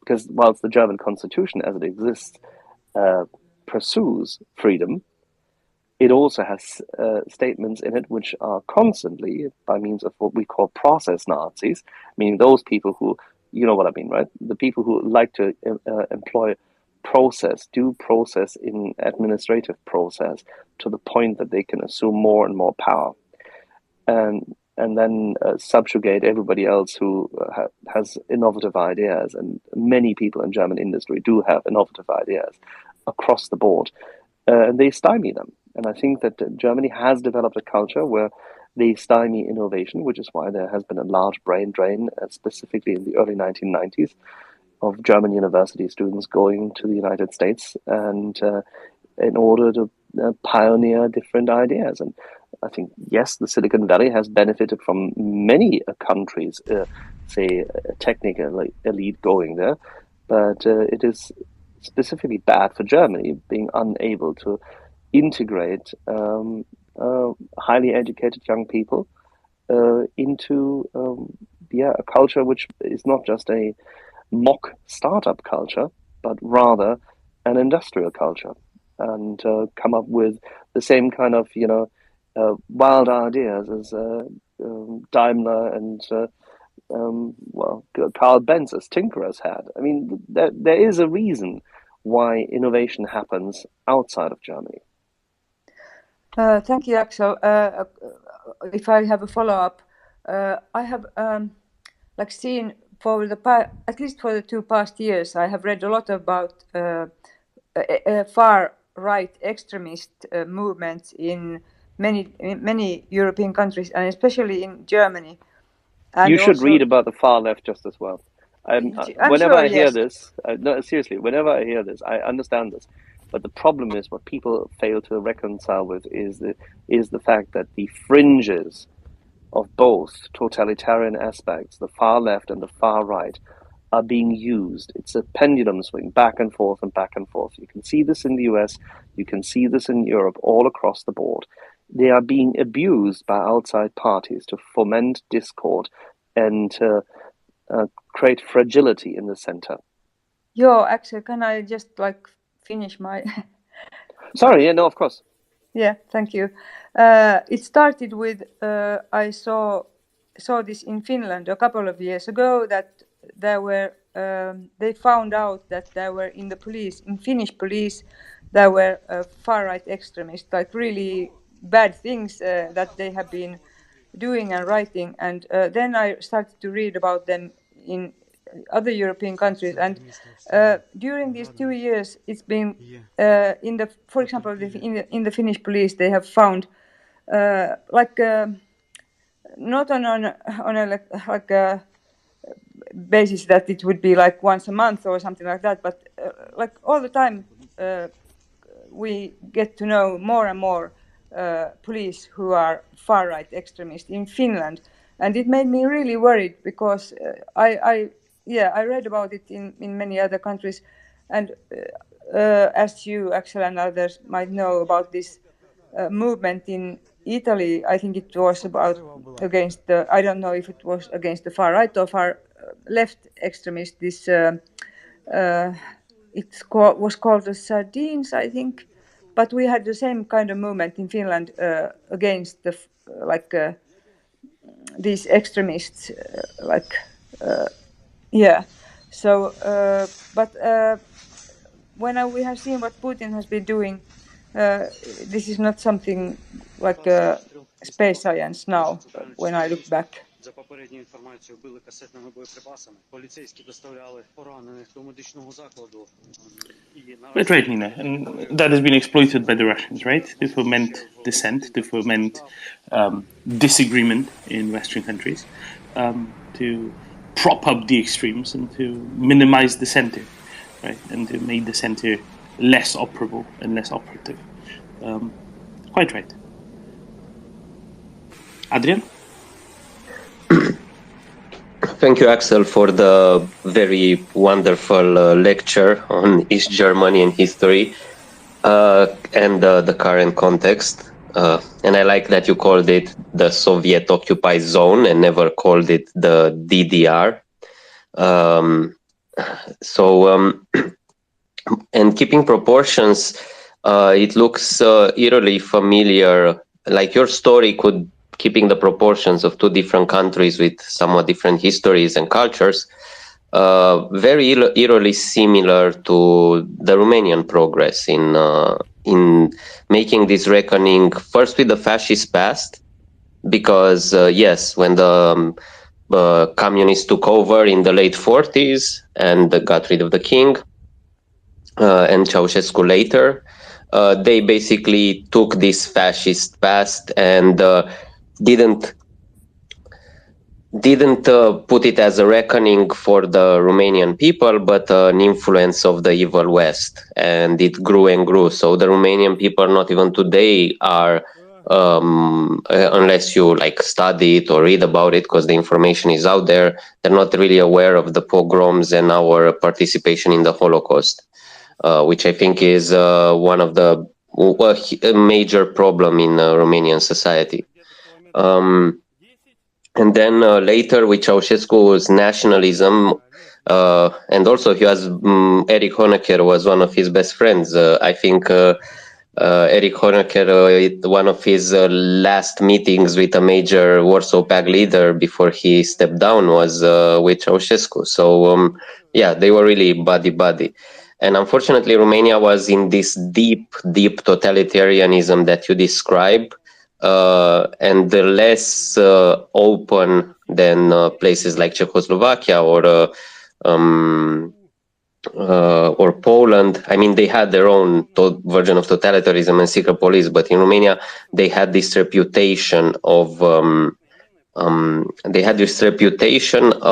being more open somehow, these countries. And where I wanted to get with the point is that somehow, because partly because we didn't do this reckoning with the fascist past, but also because this totalitarian system beyond communist, I can't even call it communist, it's just like it's such a cancer on society that it ingrains the habit of suspicion, the habit of wanting to steal something from someone else or gain an advantage, the habit of trying to avoid work and responsibility, but still trying to get the benefits, the habit of gossip, the habit of envy, of extreme envy. So honestly, again, this double speak, double think that the Soviet system was great for.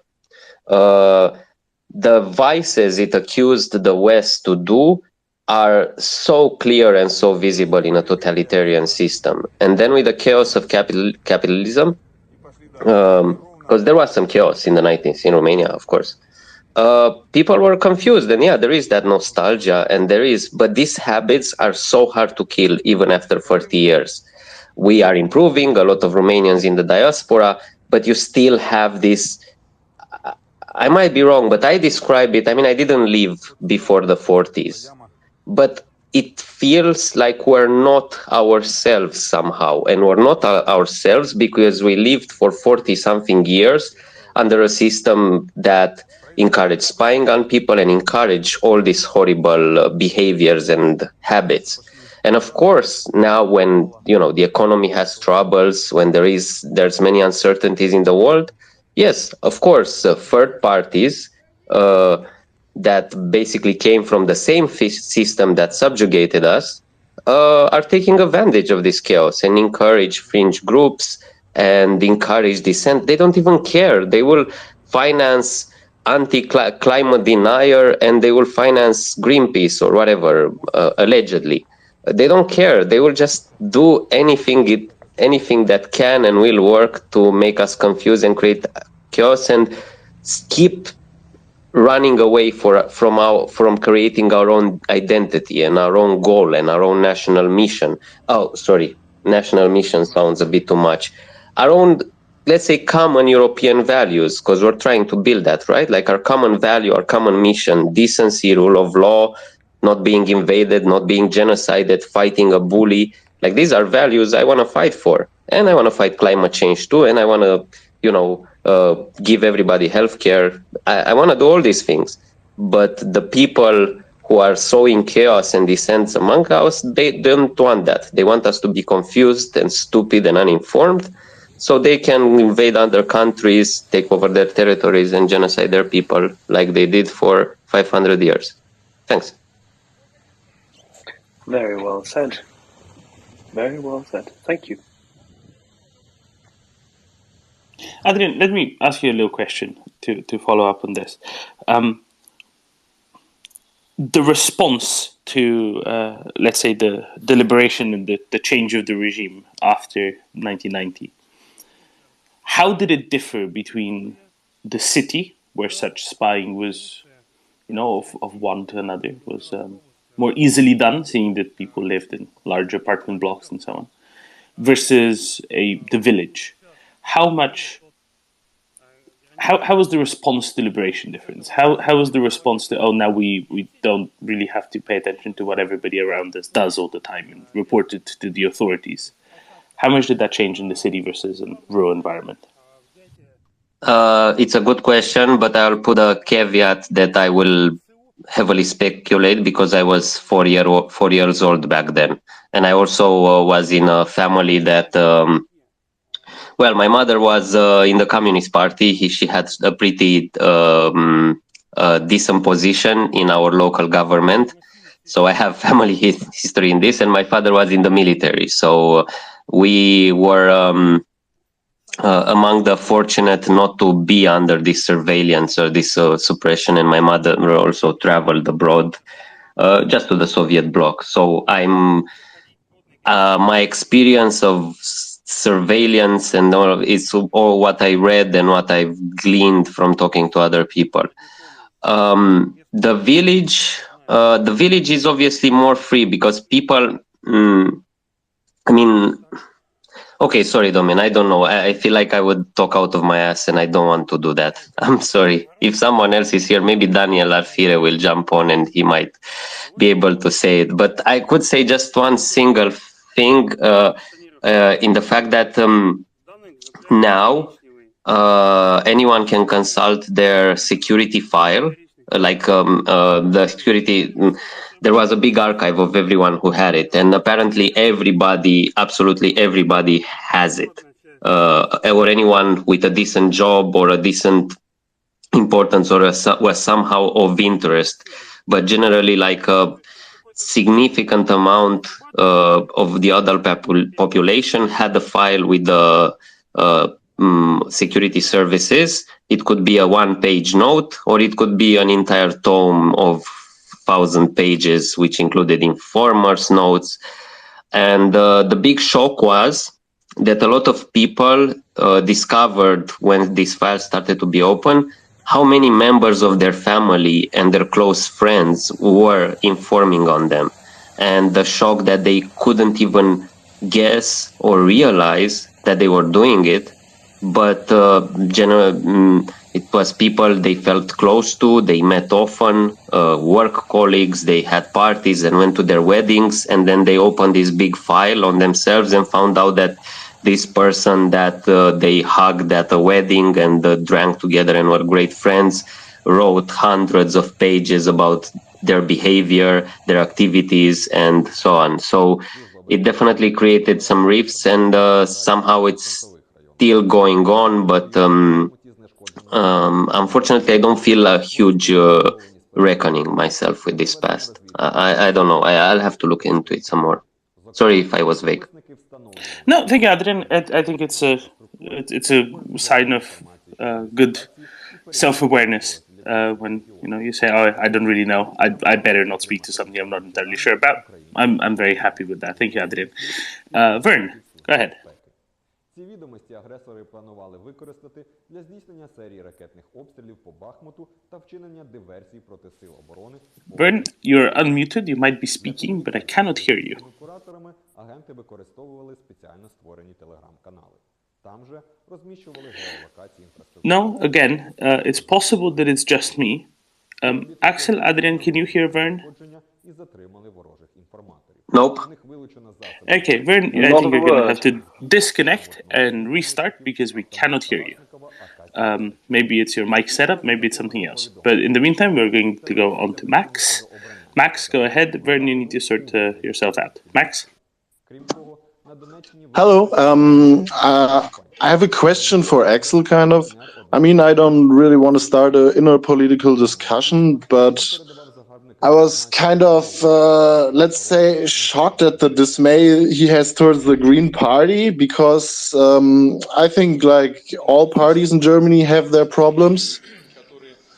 But one of the major issues I have with our political system and the parties is that their communication towards the population sucks very much. And there are some very good people, I think, in the German party. For example, Robert Habeck, he is also in a huge position. And I think he's doing a great job at communication. I mean, they will not solve the problem, but which party does he think has more potential? And like a few thoughts on why he doesn't like the green ones, I would be interested. Like I said, I just don't want to make it a big topic. So, thank you for the time. Yeah, Max, I'm an equal opportunity offender, so I'm equally dismayed by other unprofessional actors in other parties. So this is that's the main issue, and that's the privilege I have in pointing out what is absolutely irresponsible. But to give you, first and foremost, kudos to one point. German politicians are essentially extremely bad in communication. And this has to do with the transition from good polar opposite communications, which we still had in the 1980s. We had them throughout the 50s, 60s, 70s, and still in the 80s, up until, I'd say about 87, 88, roughly. Because we had a lot of people who fought in the war and who actually lived through the shock of themselves actually having fought completely for the wrong party, some of whom have committed crimes in the war and had to stand down after having done a little bit of politicking, let's put it this way, and for good. But people who have grown up directly in the effect of the war as well, impacted by it, all of this imprinted a different set of polar opposites and therefore debate also into the German political landscape. From what I hear, you were not around at that time. That's fine, but I beg you to please, if you don't want to watch them, read at least a few of the transcripts of the disputes between Rainer Barzel and Herbert Wehner at the beginning of the 1970s, or the debates between Otto Graf Lambsdorff and the government representatives. He was previously, as a leader of the Free Democrat Party at that time, in bed with when the Free Democrats were part and parcel of the Social Liberal government, together with the anemic Social Democratic Party under Helmut Schmidt. I shall highlight that the debates held in the German parliament, in the Bundestag, about what we call the NATO Doppelbeschluss, meaning stationing Pershing rockets in Germany in order to clearly signal deterrence towards the Soviet Empire and its SS-20, whilst at the same time KGB and Stasi sponsored anti-nuclear and anti-war demonstrations were held by the founders of what was then the Grün Alternative Liste.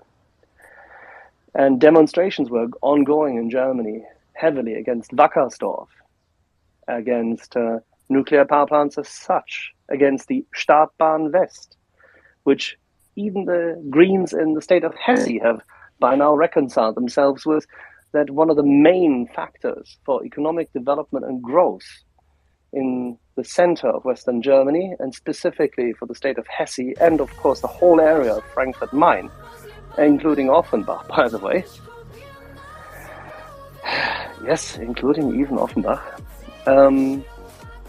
is connected directly to that airport and to the logistics centers there and to the financial center, which developed better because of it. Economic development is not an ideological theme. The problem is that the ideology and the disputes about origins are the ones which lead to dismay. So if you want to have an answer as to why I'm completely dismayed by the economic policies of Mr. Habeck, is that he is still sitting on top of the ideological heap of scientific trash, which has been one of the founding myths of the Green Party, which the baseball bat-wielding Mr. Fischer, who should never have been in any government, allowed the socialists and treasonous politicians amongst Gerhard Schröder to levy upon German society with his first government, Mr. Schröder that is, led by the way, the same chief of staff who we had already when he was conducting himself badly in the state of Lower Saxony with having non-state constitution-compliant strings of budgets. And the same chief of staff then became his chief of staff in the Chancellery and now serves as the president of Germany after having had a stint in a Merkel government as a foreign minister, advancing those appeasement positions which fit with this disastrous economic policy of creating dependency on natural gas and hydrocarbons from Russia, which only was possible because of the prolonged anti-nuclear stance promoted by the Green Party as a willing idiot of the Soviet Empire and its successor states. And yes, going over to Qatar, which is such a wonderful democratic state, in order to compromise yourself, just like Bayern Munich does, is not a moral stance to take when you have been participating in a party which has disassembled or facilitated the disassembly of the best technology Germany has developed in order to keep energy cost at the level a highly integrated industrialized nation should have at its disposal, and France does have it, to defend Europe against enemies, foreign and domestic. And I find it absolutely despicable that people of that ilk can't see the truth and then install, through their own party demons, motivated bureaucrats, which then, when suggested to them that at least those nuclear power plants, which could be reconnected to the grid after having been taken off the grid, should be immediately reconnected as at least temporary measure, because, as he said, this topic has been discussed, it is closed. That's what the Green Party does. It is Luddite, if that tells you anything, and that's the biggest problem with it. That he communicates better than others does not relieve him of that criticism. That he organizes now a defense under the economic plan, or the gas emergency plan, which is his duty, by the way, does not relieve him of criticism if he's driving the car still in the wrong direction. There's a great book which I can recommend to everyone who thinks about strategy. Turn the Ship Around! Look it up on Google. I trust that at some point in time, Mr. Habeck has to have a second Donbass moment. Because don't forget, during the campaign which the Greens waged last year, he went to Donbass and was photographed with a helmet and a vest. And he was ridiculed and mocked for it.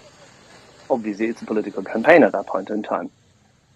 But he did so first, as I understand from his handlers on the Ukrainian side, by the way, as a political move in order to obviously signal in his campaign that he could be trusted on these kind of issues, and therefore the Green Party could be trusted on these kind of issues. But he was so shocked by what he then encountered in Donbass, because he had not been aware of the torture chambers on Paradise Road. He had not been aware of this World War I type of artillery shelling, fortification trenches. He had not been aware, he even thought that the Azov was still a Nazi instrument. He actually still was falling prey to these tropes, and the Ukrainians managed to drag him out from under this. So kudos to him, having that moment of recognition, but he still falls into the trap of the wrong development, of the wrong tools for one of the biggest industrial integrated nations with significant European-wide and worldwide system significance. So it's not good enough to be second best or third best. If you are at the top, you have to behave like you are at the top of your game. He doesn't. Thank you, Axel. Just to summarize for anybody who might have missed it, right? When you're entering an energy crisis and you refuse to take advantage of what is next to free energy at this point, because all of the capital investment pretty much, or all of the cost of nuclear power plants goes in at the start when you're building them, and while you're using them, they're effectively free afterwards. Still going and shutting them down regardless, and not reconnecting ones that are still operational but are in the process of being wound down prematurely. That is very silly, and that is an ideological point that is being driven forward by the current ministers from the Green Party for no reason whatsoever other than sheer bloody-minded ideology. And that is very frustrating for them in particular. It doesn't mean they're the only ones. It seems that German politics is replete with people making silly decisions for silly reasons. And we criticized them earlier today yet again. Yeah, we just went because we're equal opportunity offenders an hour ago, so that's yes. And we haven't even gotten around to Scholz yet. Anyway, let's jump on to Vern. Vern, let's try you again. Let's see if we can hear you this time. How about that? Much better. Go ahead. Good. It's really hard to follow you both. But look, I think it is important to remember that the Greens that you're referring to, such as the even the Greens in Australia, they were all democratically voted in. So, as much as I respect what you're saying about nuclear power, please remember that we've had a long time to consider what we want in terms of power going forward. I do not dispute that nuclear should be taken advantage of now, but I just think that the green bashing is taking this site to other places. That's all I wanted to say on that matter. But my question to Axel was that I Googled wokeism, because you mentioned it earlier in a slightly disparaging term. Now, the definition of woke: aware of and actively attentive to important facts and issues, especially issues of racial and social justice. Now, I would argue where did you get that Russia... Where is the definition from? Just, Merriam-Webster. Okay, so a company which has done what in recent years in terms of changing the English language deliberately? Give me the Encyclopedia Britannica and we can talk.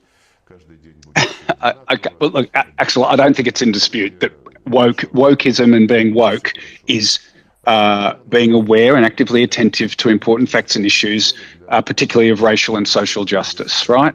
Would you acknowledge that? I think this is a political chimera. It's a third-rate, say, trope. It's completely irrelevant. The only thing which is relevant is critical thinking, because it keeps your mind sane, and to avert radical overlays of masking the topics. We should never, ever allow racism. We should never, ever allow expropriation of populations. We shouldn't do this, and because it's already in the relevant constitutions. You don't need a new term for it. The term is being militarized, and that's what I'm saying. So I'm stand completely with everyone who is centrist, calm, sober, hard-nosed, and no bullshit. I don't need to change the language. I don't need to change. But Axel, we have new words. We have new words evolving all the time. Come on. I mean, the point I'm trying to make here quickly. I don't need the term. I can do the same thing with the old terms, actually. Okay, so on that basis, we know that the word woke exists in the vocabulary now. So really, Russia needs to go woke. Would you agree? If that's the definition of being woke, Russia needs to go woke immediately. I don't need that. Acknowledge its past. Acknowledge it. Reconcile. Reconciliation is completely fine. It needs to reconcile and has a reckoning. And the reckoning has been missing for the Russian imperialist culture for a long time. And there you and I completely agree. I don't like the term because the term is too short. But the reckoning is deeply ingrained in the English language. And I think, if I'm not quite mistaken, somebody needs to correct me, that the first time it ever comes up in that format, because it's a Latin term originally, but I think the first time it's being used is in Chaucer. Well, that's not very contemporary. What do you mean contemporary? Does the truth have to be contemporary? Can it just be truth? Oh, no, of course, the truth can be truth. But look, I think the word woke serves a purpose, because not everybody, Axel, can, have these complex conversations, right? That's the way I view it. But look, that's the first thing I wanted to say. The second thing was, in terms of this Homo Sovieticus attitude to institutions and law and property and all of that sort of stuff, which is so, vacant within Russian society, surely you would believe, you would agree, Axel, that climate denial is a form of extremism, because that kind of nihilism that is expressed in Russia, it's particularly towards institutions, it exists in the West, right? And it exists in those who deny climate heating and the effect that that's having on the planet and our, longevity and so on and so forth. I'm not following. Heating. Oh, heating. Sorry, apologies.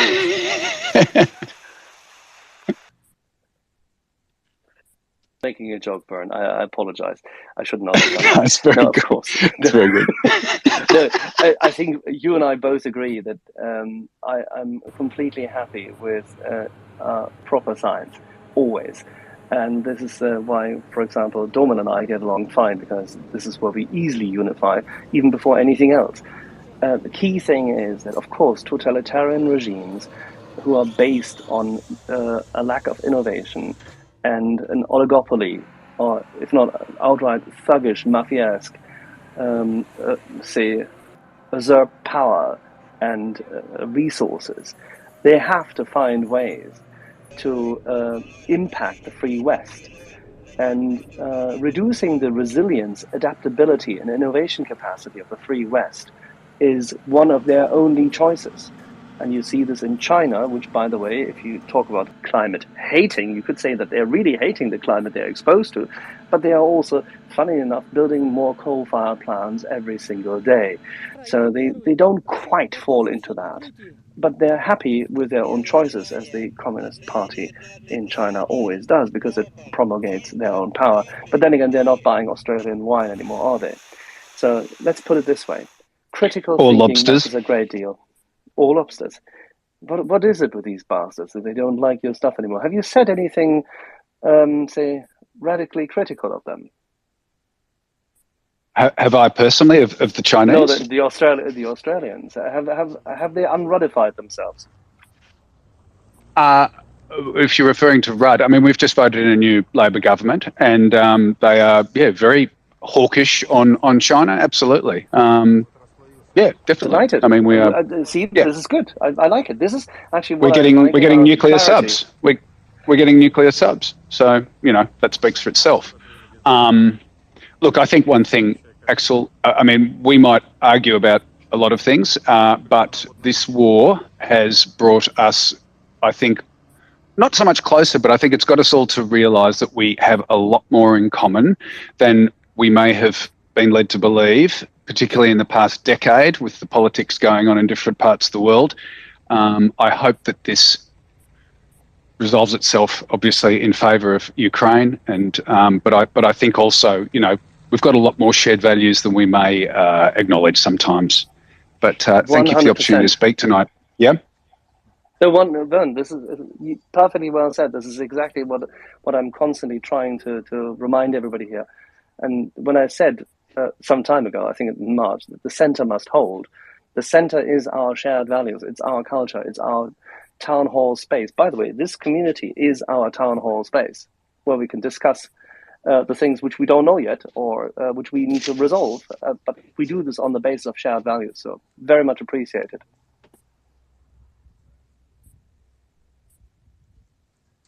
Thank you, Vern. Let's go on to Mandel, and then Joseph, and then Brian, and then Nina. Mandel, sorry, Alon. Mandel, Alon.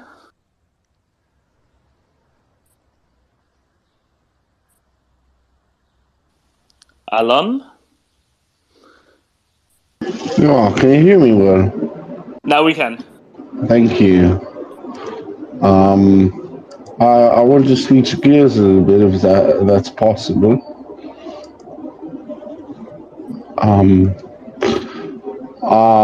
There were these the other day there was an interview with Shruga on Russian Today, and he with Lavrov, not Shruga, with Lavrov, and he said that as far as he's concerned, the geography of this operation has changed, and now it's not only limited to Donbass, but also Kherson and Zaporizhia and a bunch of other unspecified territories. And he warned that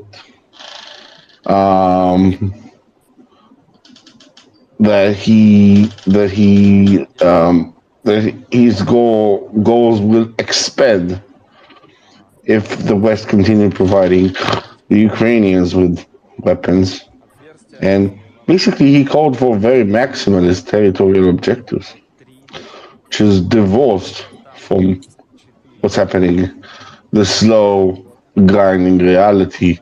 Alon. Yeah.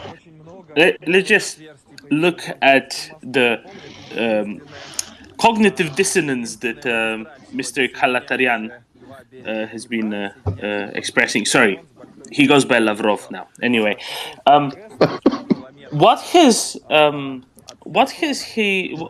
the Russian military been doing the past 5 months? Have they not been in Kherson and Zaporizhia for most of the past 5 months?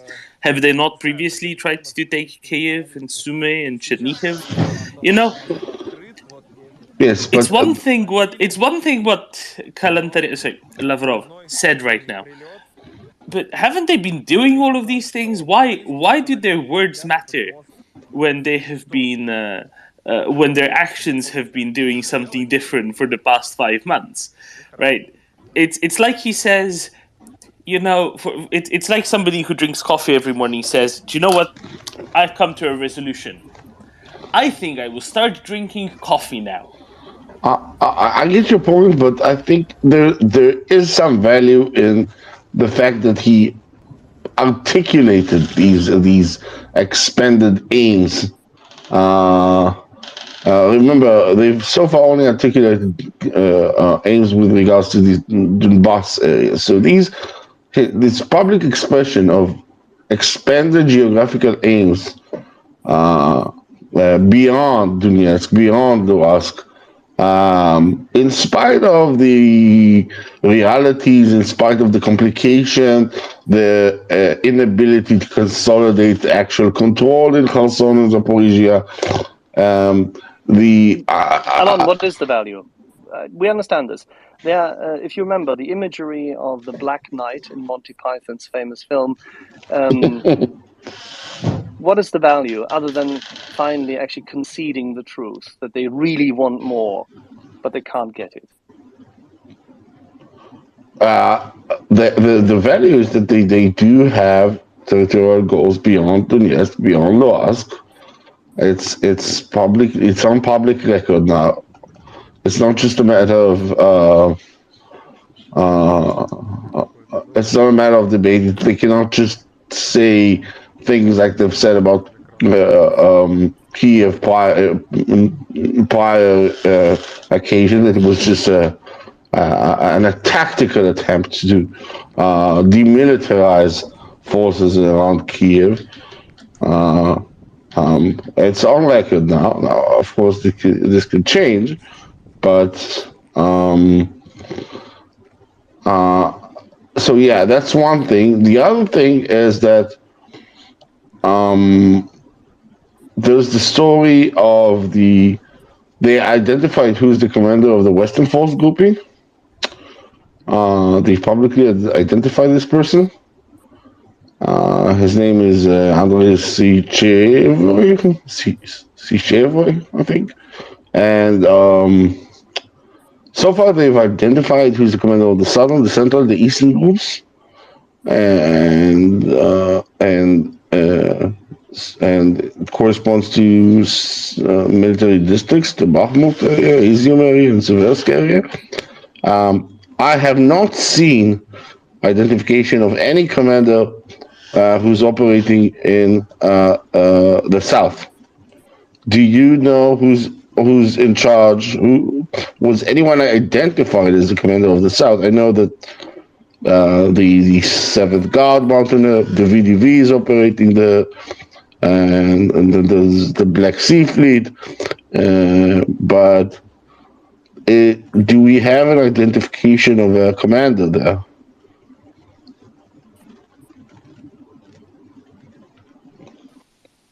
I don't think we do. CJ, do you have any thoughts on this? But CJ, more broadly, do you think it's any significance that Lavrov came up and said what he said?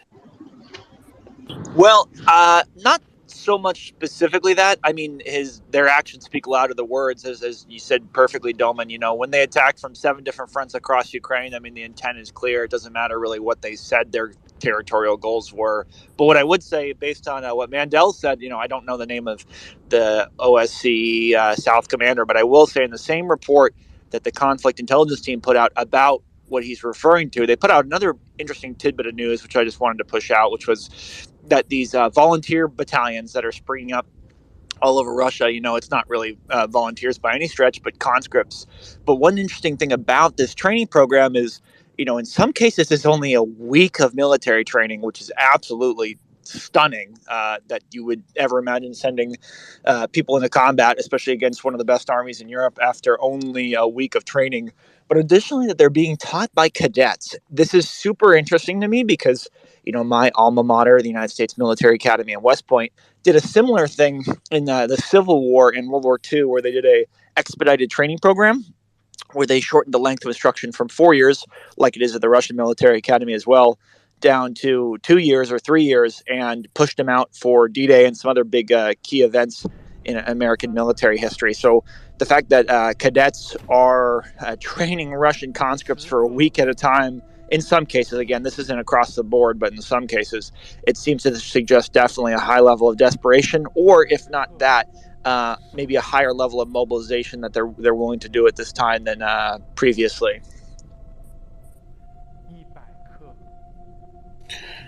And CJ, would you say that there's any operational difference between, before Lavrov said what he Kalantarian, said what he said, and after? I really think it's pretty much the same situation, no? Because it's not as though that will give Russians any more ability to do anything else. It's not as though Lavrov hasn't said similar things, months prior. It just seems that he's kind of gotten to the end of his list of talking points and kind of had to start from the top again. And also, it's not like other high Russian officials.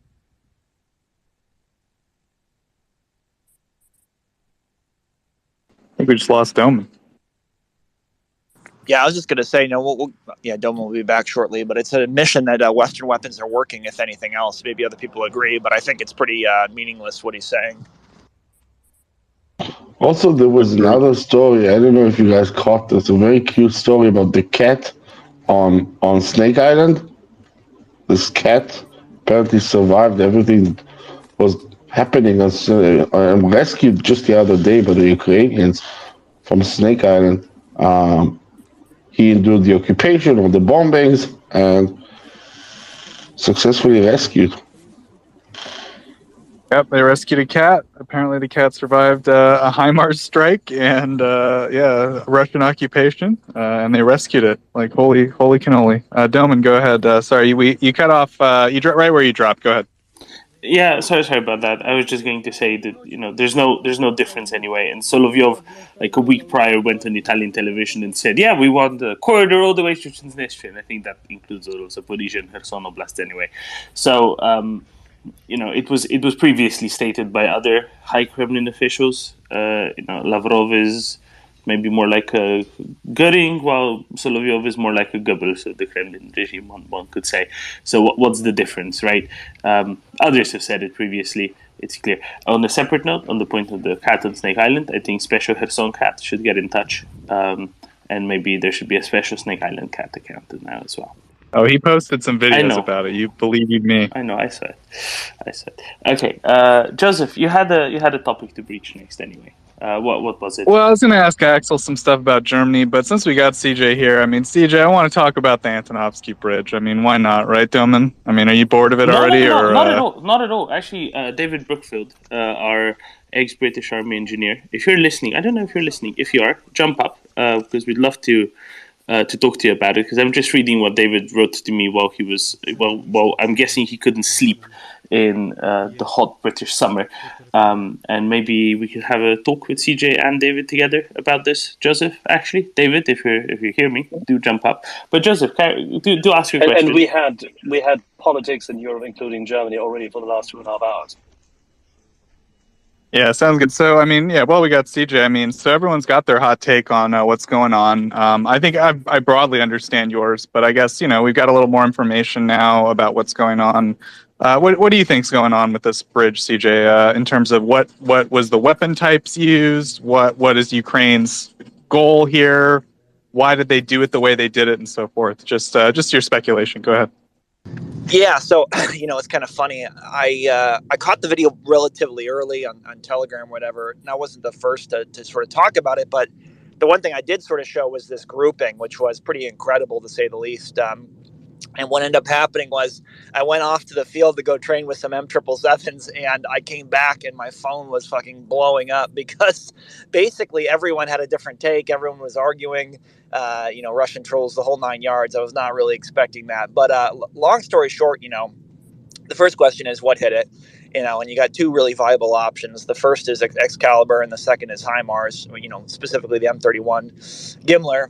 I would argue for the latter, primarily because, a couple things. So first, they came in 6-round bursts, and this is reported by Special Kherson Cat and other people. And also, it was reported that Russian air defense tried to intercept them. So right off the bat there, Ukraine's artillery is very dispersed, despite them having more from the West and other countries. So they're not really firing 6 guns in a battery at once. So this makes it kind of unlikely that it was Excalibur. Additionally, there's no way for Russia to intercept Excalibur. So we have seen multiple videos of, attempted interceptions in that area. So that makes me think it's probably M31s. Additionally, the CEP, or pretty much the precision of M31s, is even higher than Excalibur. So that leads me to believe, they put 7 of them within a 20-meter span, which is pretty damn incredible. And that really is even probably a bridge too far, sorry, for Excalibur.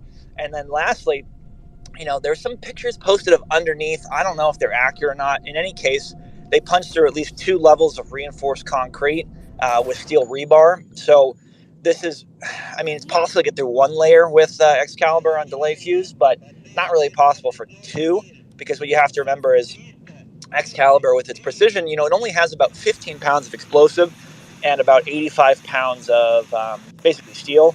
So it's a very high ratio of steel to explosive, which is great for fragmentation and troops and, sort of people in the open.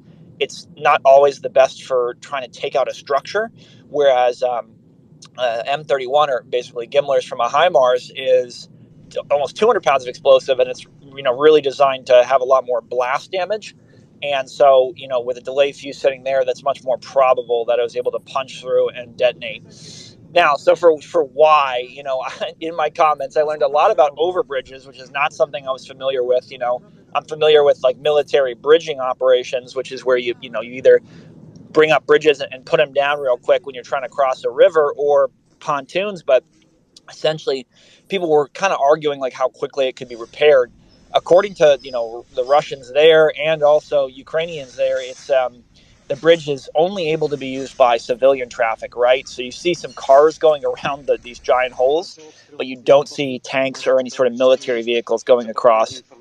So in terms of like the efforts or the mission, this seems to be ideal, because Ukraine doesn't want to blow the bridge necessarily and have to repair the whole thing, but they want to prevent its use by the Russian military. So a couple questions that I have, maybe other people know, is first, this other bridge in Nova Kakhovka, there's a rail bridge, there's a dam, and there's maybe a way to get across the dam, but I don't think there's necessarily a way to push a lot of military vehicles. And if you look at the roads, due to the low wetlands around Kherson, it's actually, even though it's only about 30 or 40 kilometers away from the Antovsky Bridge, based on the roads, it is actually about 100 kilometers added to your journey, which is pretty damn significant for military traffic. I mean, that's pretty much almost a whole day of traveling, even with fast vehicles, if you're moving from a supply dump or whatnot. So really a huge boon to the, offensive there, and a real detriment to the defense to basically have to go 100 kilometers, if you can even do that. So what we have to keep in mind, and again, this is also where I'd ask for people's clarification or better understanding, is, Ukraine apparently had the bridge mined to begin with. And one of the reasons, some people were fired in the Zelensky administration was, that these sort of key bridges on the way to Kherson weren't detonated. Again, I don't know, maybe if they weren't mined, or people have said there was, an inside job or traitors. Again, this is way out of my wheelhouse, so I won't really speculate. In any case, Russia, after the fact, mined it themselves, to kind of make sure if they got overrun in that area, they'd be able to detonate it pretty quickly. So it really isn't a matter of when the bridge will eventually fall. It's a matter not of if, but when. And so, denying its use for military traffic to kind of resupply, bring up those concrete fortifications and all these other things is pretty huge for Ukraine. And if they can allow people to still, retreat on foot or in civilian cars, that's probably a good situation for Ukraine to be in for the time being. But yeah, that's pretty much all I have. And again, whether or not you can put little steel pothole or steel covers over the holes, I have really no idea. But it seems to be enough damage, and at least from the occupation administration that's there currently, they seem to think one more strike will pretty much do it in for good.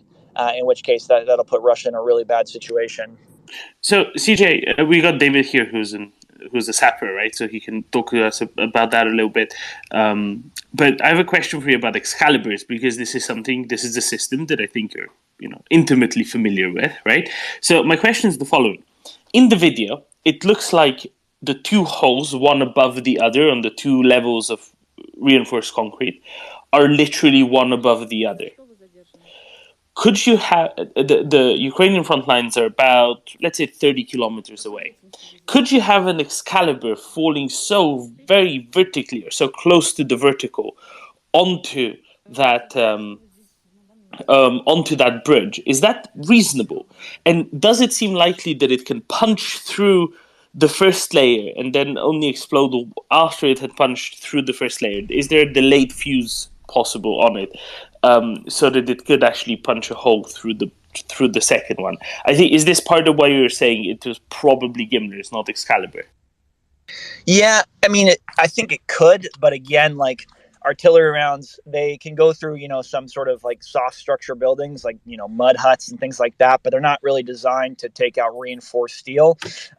In terms of could you put 2 rounds on top of each other, the 2 things to that I would say is, again, all of the actual precision of these things is somewhat classified, and it's also always getting better. So it also depends on the kind of imagery they have. No, I meant if a single round can, penetrate the top level and only then explode, and going in such a vertical direction to actually, put one hole on top of the other, if that makes sense.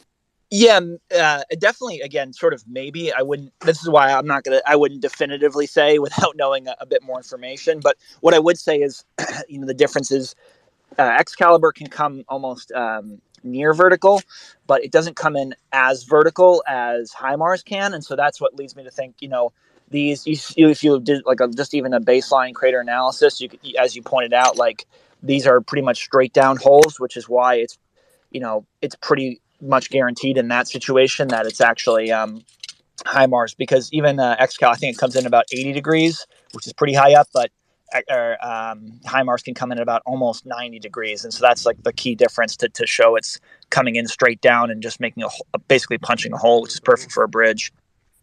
So CJ, what would you do? Would you target the bridge one more time to properly disable over-bridging operations, which, by the way, both the Brits as well as the Germans have pioneered with their what we would call Bergepanzer or bridge panzer, the Biber, which I think you've seen in Grafenwald, right? So, yeah, what I would do is I would let the Russians try, and I would be watching to see what they do, because if they have like a large supply of these bridging pieces they could put up over there, I'd want them to use it now before it came to the situation where the offensive was going, because what you don't want to have happen is, them to do the offensive, blow the bridge, and Russia comes up with an immediate solution. You'd want Russia to expend all of those options long before you attack. So I think they're executing this perfectly. Thank you for highlighting this. Because you said it yesterday already that they were that it's not unlikely that the Ukrainians are teasing them out. Axel, sadly we just lost CJ, but we do still have David with us. David, what would you have done? Right, you had to deal with demolishing and constructing bridges. Sorry, I was trying to turn my mic on there. Sorry, can you say that again, please? So what would you have done, right? CJ had to jump off a plane, I think, right now. So what would you have done?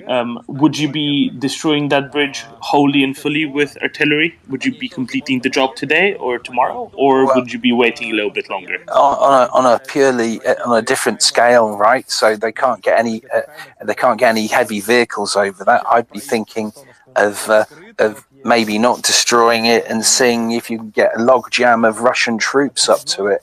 I sent you that video late last night, right? I don't know if you can put it in the nest or something, which shows the approach road.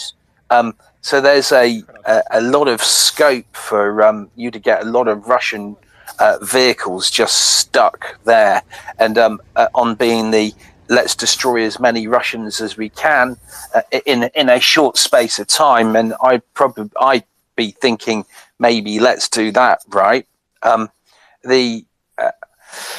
So I'm of the opinion of the you don't actually have to take the bridge down. You just deny it, and the more I look at the other bridges, the more I think that's probably the way forward, because it gives you the maximum opportunity just to get rid of as many Russians as you can in a short space of time, really.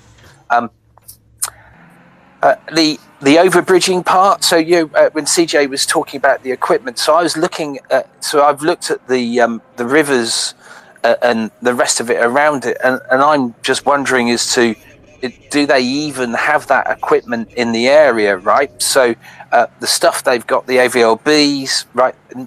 None of them are big enough to go over any of the even the smaller rivers like the Conquer, etc. They may have a couple, but at the point where they get over, if you've got, I'm assuming that the Ukrainians have got spotters or something along nearby, they could just go they got the vehicle on it, and then they would just bomb it again, right? And I remember his Joseph? answer for CJ's question, which is, can we just put metal grates over it? David said, sure, you can try that. You drive the tank over it after you do that. So I think that's maybe his answer to that. Yeah, no, exactly right. If and when it needs proper, solid, high-grade overbridging equipment on that bridge, and which is why you would want to make sure to see whether they actually have it, and if they have it, then you have to, how shall I put this, not only take it out, but also prevent a second attempt to be made successfully by pinpointing the distance that no matter what you do, overbridging is not an option anymore. Yeah, and the thing that I saw CJ's tweet last night, it was an irritating part of Twitter. I followed CJ about 2 months ago, and I'm going, hang on, it appeared not to have followed him, but when I saw the accuracy with those holes, I was going, gosh, that brings in makes a real big difference, right? If they're hitting things that accurately, right, and you could go back, if you follow the approach road, right, as I said, so you denied the whole bridge. You can back people up. You can do the same with the rail bridge. There's behind the big rail bridge, further south. There's another smaller rail bridge, so you could take them out there if you wanted to. And then the same with the dam. There's no need to hit the dam. There are two perfect areas where an artilleryman, I'm sure, like CJ would say, you would hit those areas. One is just on the other side of the dam, where there are very few civilian houses, and then on the north side of the dam, where there's just all this space where people would back up. As you know, tanks and the rest of it moving slowly, going over a bridge, what they're going to be doing, 20k, even if in a real rush. So you're going to have a very, very big logjam of troops, right? And the really great thing about that is all of that will be spottable because they'll be going along the roads. As John Howarth mentioned it, really is that don't feel sorry for these guys, right?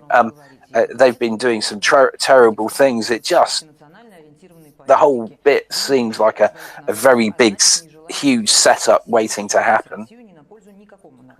And I remember, just for reference, you said that the Bilharivka crossing was, I think, maybe 1/4 the distance in terms of pontooning across. Is that about right? Oh, much less still. So the Dnipro is almost a kilometer, right, wide at Kherson, whereas Bilharivka was something like 80 meters thereabout.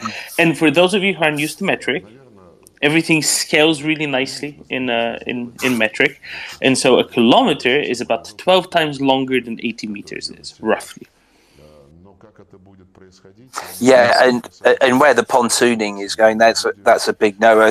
Look, it's a cubic meter of displacement for every ton, right? So if you've got a tank going over there, you need more than 45 cubic meters of displacement. As soon as you get to 80 meters, you've got to cross an area of 80 meters, and the other people to put these together. Right, and they're well within artillery range. I mean, siren alert update. It all looks like full alert. A disaster this message waiting has been to generated happen. with municipal data. I mean, David, wouldn't you just love the Russians putting up a kilometer-long pontoon bridge, and just as it's full of stuff, then exactly right. It would be wonderful to watch them try and do it, and then so when they completed and they're doing the hooray moments, and it's there's someone almost to the end, and then you just like drop it. Yeah, no, exactly. Here's Bayraktar song in the distance. Exactly. And you got the TV crew, the crew on the Bayraktar filming it as well for posterity. Oh, yes, excellent. Thank you, David. Hang about. We're going to jump to Brian, who's been waiting for a while, and then to Daryl, and I think Daryl's going to bring us back to the bridge anyway. So, Brian, go ahead. Siren alert update. Donetsk. Full alert. Yes, hello. This message has Quick been mic check. generated with Can municipal you hear me data. all Good, right? Brian, carry on. Okay, thank you. At the risk of belaboring the point, I'm not so much a question as to nominate myself as a charter member of the Axel Appreciation Society. I have seldom heard such a perfect mini lecture on the progress of German politics in the post-war period before. I've observed some of it from having lived there 25 years, from summer of 1989 until 2014 when I returned to Canada, but I've never heard it so precisely articulated.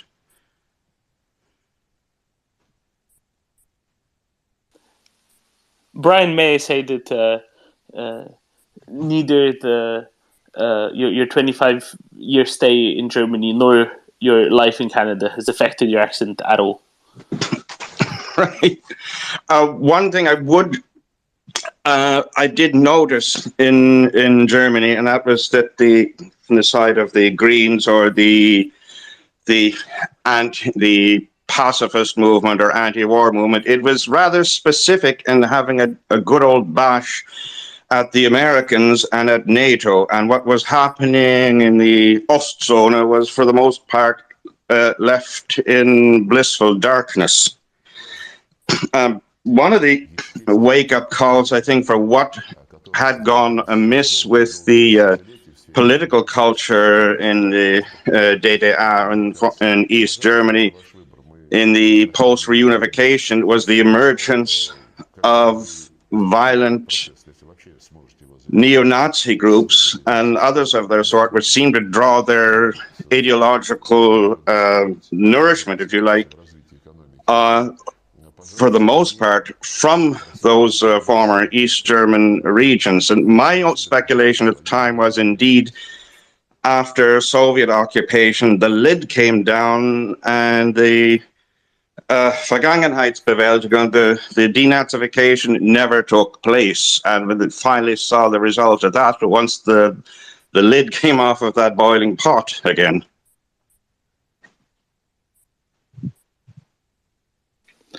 I think that might be a good bet, Brian. Also, if you think of who wanted to leave first, it was people who, found serious opportunities elsewhere, and people left behind might be those who might be the most prone to falling into the trappings of totalitarian ideas, right?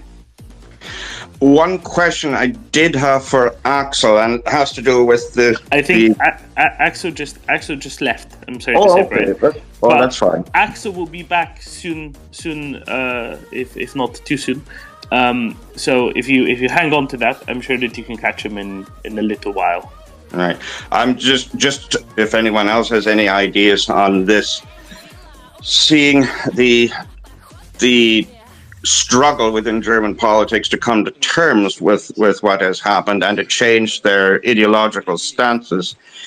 There may be a change, a Zeitenwende, what I would call it a Zeitenwende in Zeitlupentempo, in slow motion, and I fear before German politics catches up with reality, it may be too little too late to provide some actual concrete military support for Ukraine unless the other NATO members can do a little bit more strategic arm twisting. Thank you very much. Thank you, Brian. We can turn back to it when we have Axel back on in a little while. Daryl, would you like to talk about the bridge? Yeah, I just had one question. I guess CJ's gone now, and I was just No, wondering. we just got him back. I think he just landed with his parachute back on terra firma. And go right ahead. We have CJ and David back. Very good. Daryl. Okay, hey CJ, are there any type of saber rounds that could be fired out of the Gimlers, or is that just something that's not possible? Because the way those holes are punched through, if there was some type of tungsten rod or something in there, they could make a hole that clean. It's just the way they're shaped, the exact squares, shapes, and stuff like that just made me think that it was something that was more, not necessarily explosive, but more like punched through like a sabot round. Yeah, if you look at a couple videos of Gimlers hitting a bridge, you'll basically see it make a very similar hole. And even though it's not the ones that were given like what you're describing, the difference is, unlike a saber round, this thing comes in at Mach 2.5, right? Whereas an artillery round comes in, well, it depends, but pretty much like a Mach 0.6 or 0.7. So a lot of the damage you get in that situation is just from the actual kinetic energy of, you know, a 200-pound piece of steel hitting at a 2.5 times the speed of sound. But yeah, there's no like a specific weapon per se that would be best for that. Although I think as you kind of saw them cut a line in the road, you know, that probably has an effect all of its own. And, you know, it was hit twice in the last 24 hours. I don't think it's been hit really for about 24 hours now. So it'll be interesting to see if they just keep basically the Russians on their toes, guessing, trying to maybe repair the bridge only to have it, you know, eventually destroyed again. So yeah, I would ask really you, Daryl, because you have more experience with this, like, you know, what is maybe, and it might be out of everyone's reach here, but maybe David can answer, like, what is sort of the safety tolerance for putting a tank over it? Or is there some other vehicle that's going to be, based on the dispersion of weight, that's going to be more problematic trying to get over? Because everyone in my comments and everywhere else was saying, they'll be able to fix it. You know, the structural damage isn't too much, but I mean, you know, tanks are effing heavy as hell. Is there anything with, you know, going across the bridge you have to check with a tank, or you think the Russians will push it to the very limit until it collapses? Well, I mean, it's going to be dependent on, like we always talk about, the angles of approach on tanks, how much they can actually span with the idler wheels before it actually, you know, tips over. So with the Russian tanks, you know, a lot of them have the higher, the idlers are higher, but they actually seem to be a bit longer. So it depends on that weight disbursement on the idler wheels themselves. So like if the first idler wheel can go across before you know, get completely across before the second wheel actually gets over the hole, then, you know, they could span it. But you're also talking about the additional weight being on that first wheel once it actually comes back in contact. So you were talking about a rolling weight displacement until the entire vehicle is across, so to speak. So that's the one consideration, is going to be how heavy, what's the tonnage rating on the bridge itself at that point, because each one of those.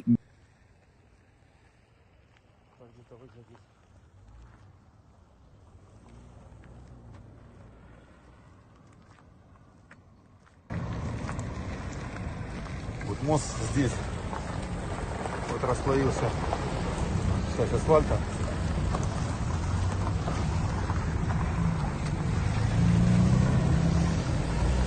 И вот так вот выглядит общая картина. Примерно вот на Ире здесь.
Вот такую воду нам сегодня дали.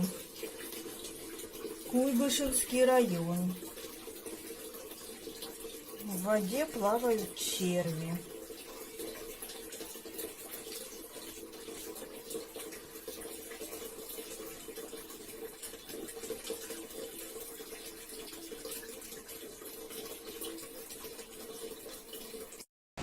Мы не можем радоваться по поводу того, что люди будут в Европе мерзнуть, будут жить плохо.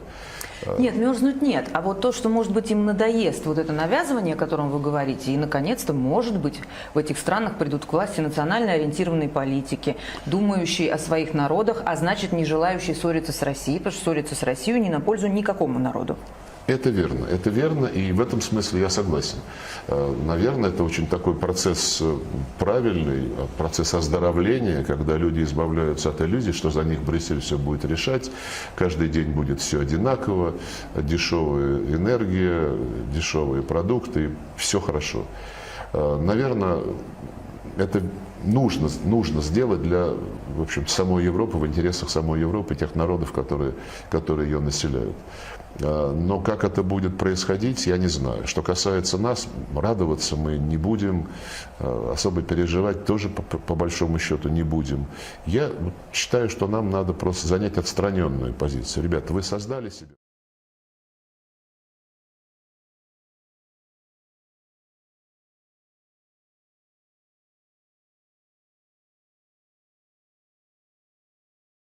Air siren alert update. Donetsk, all clear. This message has been generated with municipal data.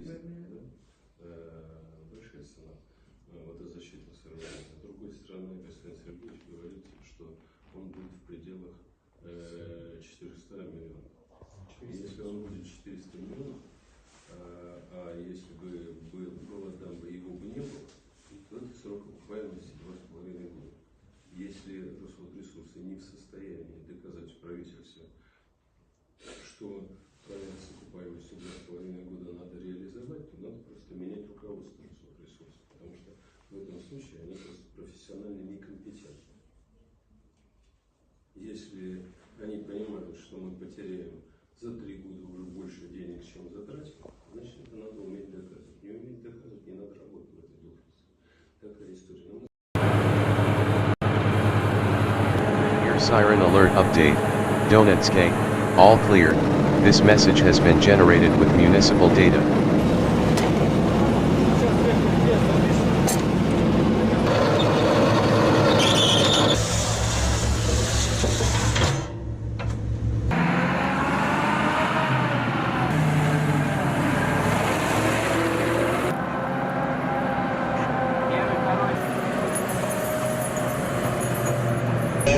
Основное направление 33-0, занять стартовую позицию к бою.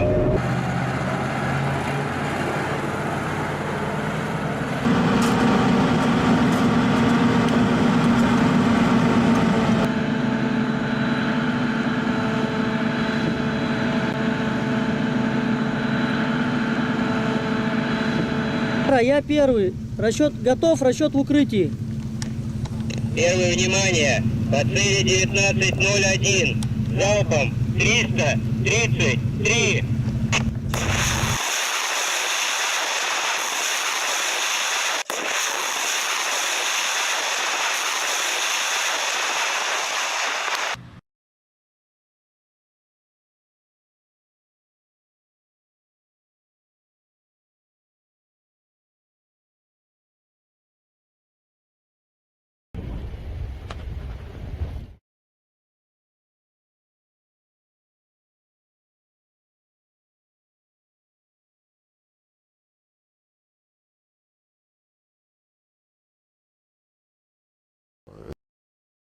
эту историю? Вы хотите жить в таких условиях? Хотите избавляться от тех связей естественных, выгодных, которые создавались долгие-долгие десятилетия в сфере энергетики, в сфере логистики, транспортных коммуникаций. Пожалуйста, это ваш выбор, мы насильно мил не будешь. Но когда вы завершите этот процесс, если вообще сможете его завершить с выгодой для себя, это невозможно сделать. Он будет очень дорого стоить для последующего развития экономики Европы. Пожалуйста, не просите нас вернуться опять к каким-то договоренностям, потому что вы доказали свою ненадежность. Ну вот второй день подряд армия ВСУ стреляет по Антоновскому мосту. Сегодня здесь появились новые отверстия, новые воронки. Раз, вот там 2, вот 3, вот там 4. И вот большое на той стороне. Очень много новых отверстий появилось в Антоновском мосту. Напомню, это единственная магистраль сегодня, соединяющая два берега Днепра и соединяющая, по сути, Херсон с Большой землей. Есть еще Каховская ГЭС, это в 100 километрах от Херсона. По ней тоже можно проехать, но по ней тоже постоянно выпускают ракеты «Хаймерс» украинские националисты. Сейчас проезд по Антоновскому мосту открыт, вот ездят автомобили, но очередной утренний прилет говорит о том, что украинские националисты хотят этот мост уничтожить. Пока у них не получается это сделать, и хорошо.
Второй, основное направление 33-0, занять стартовую позицию к бою.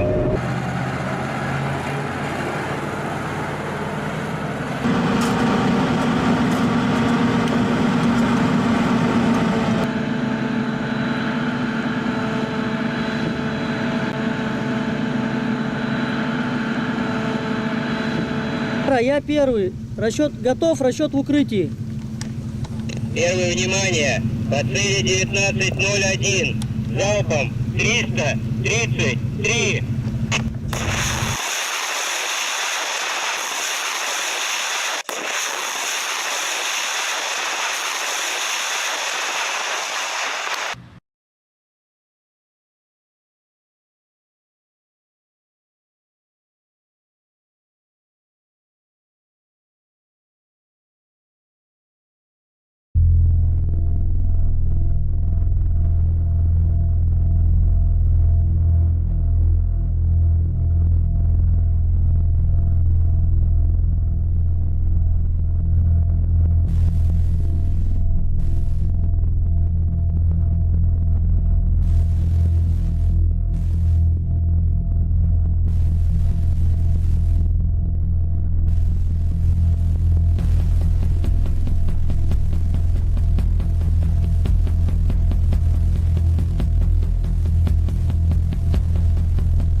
Служба безпеки України провела контрдиверсійну операцію у прифронтових районах Сходу, в ході якої у Бахмуті знешкоджено 4 ворожих агентів.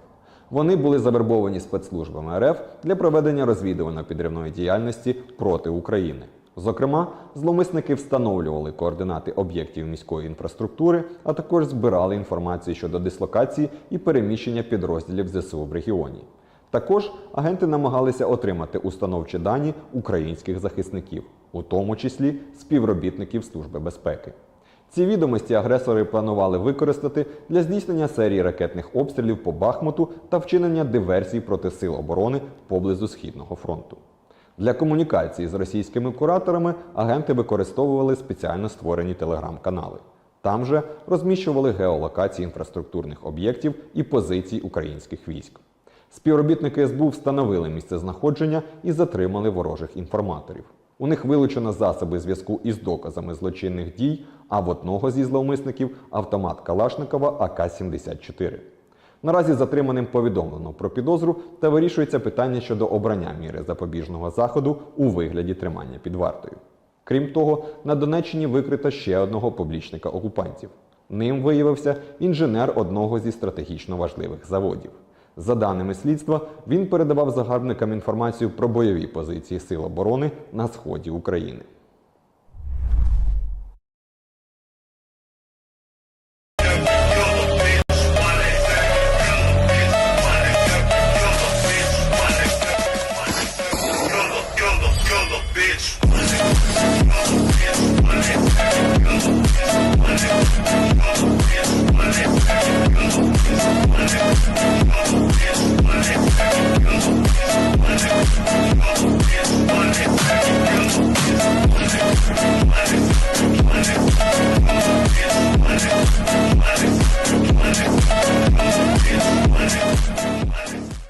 Підар-кулемет. Ще підар-кулемет. Охуєнний магазин, на печорочку. От застрелись на сигареты. И так было, конечно. Ой, так. Все, сейчас я тебе покажу.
Второй, основное направление 33-0, занять стартовую позицию к бою.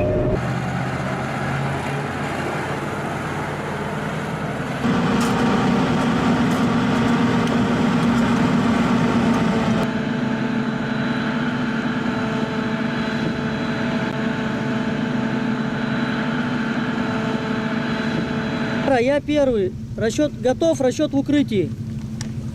Первое внимание, по цели 19.01, залпом 333.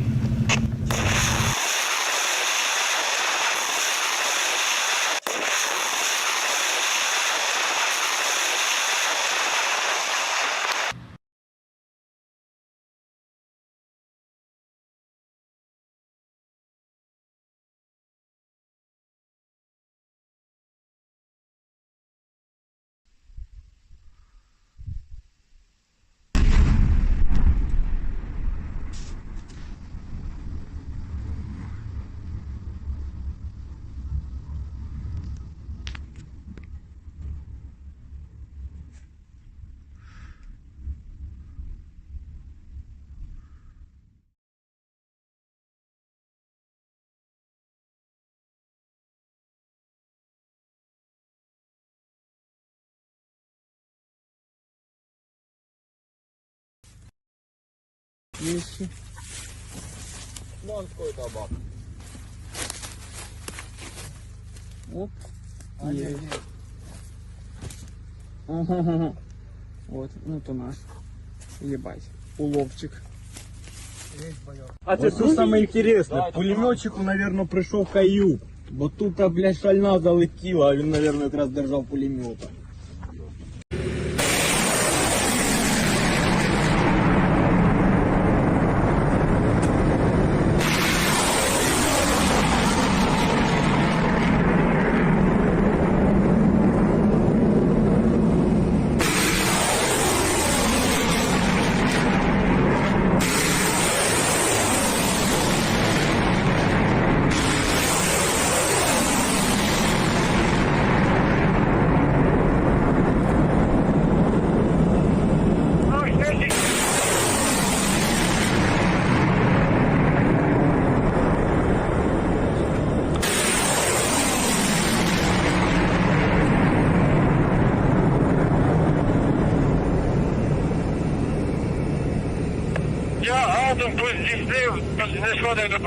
С добрым ранком! Энергетической политики европейских стран, которые пренебрегли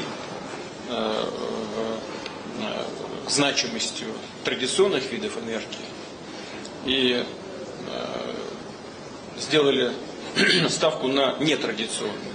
Они большие специалисты в области нетрадиционных отношений. Вот и в области энергетики тоже решили сделать ставку на нетрадиционные виды энергии.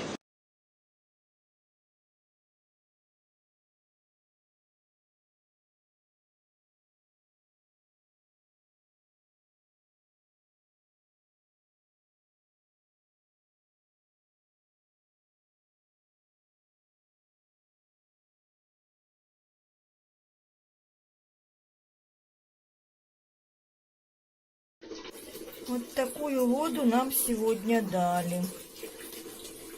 Куйбышевский район. В воде плавают черви.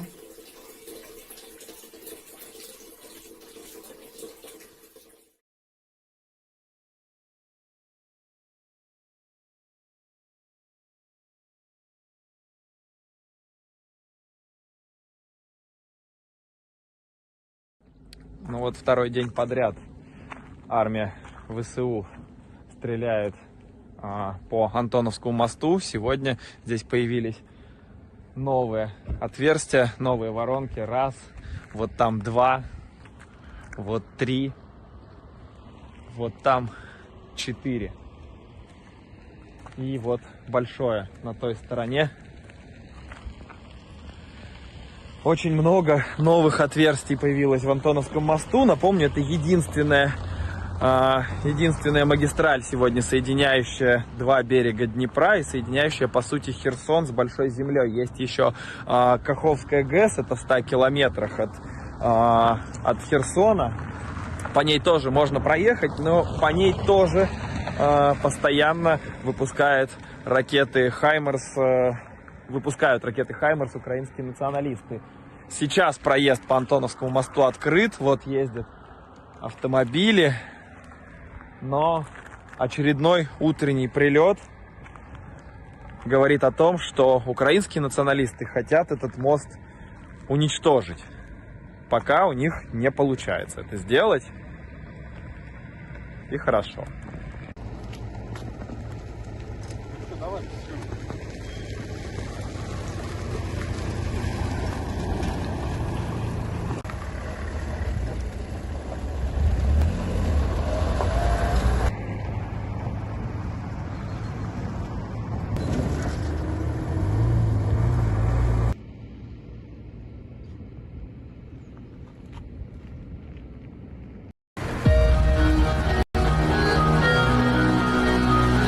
Основная наша задача – это разрушение опорных пунктов противника, складов с боеприпасами, различных других складов, а также долговременных точек противника, мест скопления живой силы и боевой и легкой бронированной техники.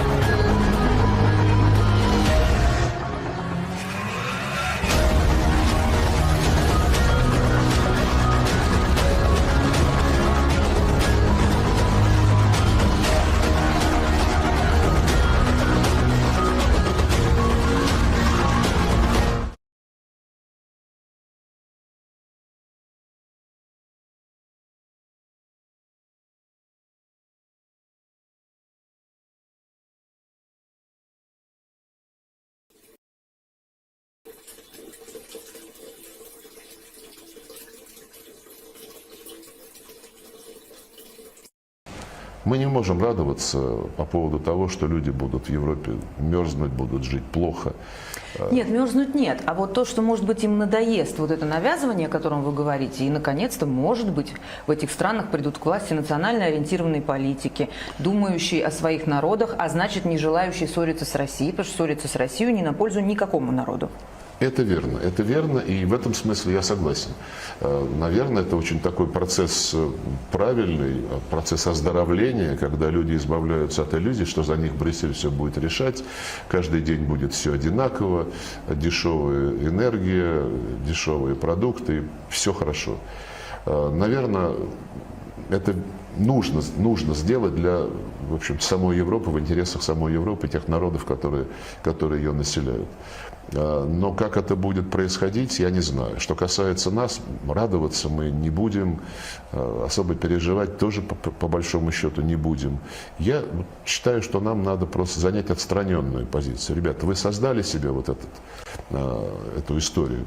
Вы хотите жить в таких условиях, хотите избавляться от тех связей естественных, выгодных, которые создавались долгие-долгие десятилетия в сфере энергетики, в сфере логистики, транспортных коммуникаций. Пожалуйста, это ваш выбор, мы насильно мил не будешь.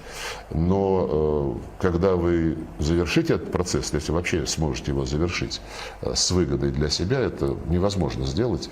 Он будет очень дорого стоить для последующего развития экономики Европы. Пожалуйста, не просите нас вернуться опять к каким-то договоренностям, потому что вы доказали свою ненадежность.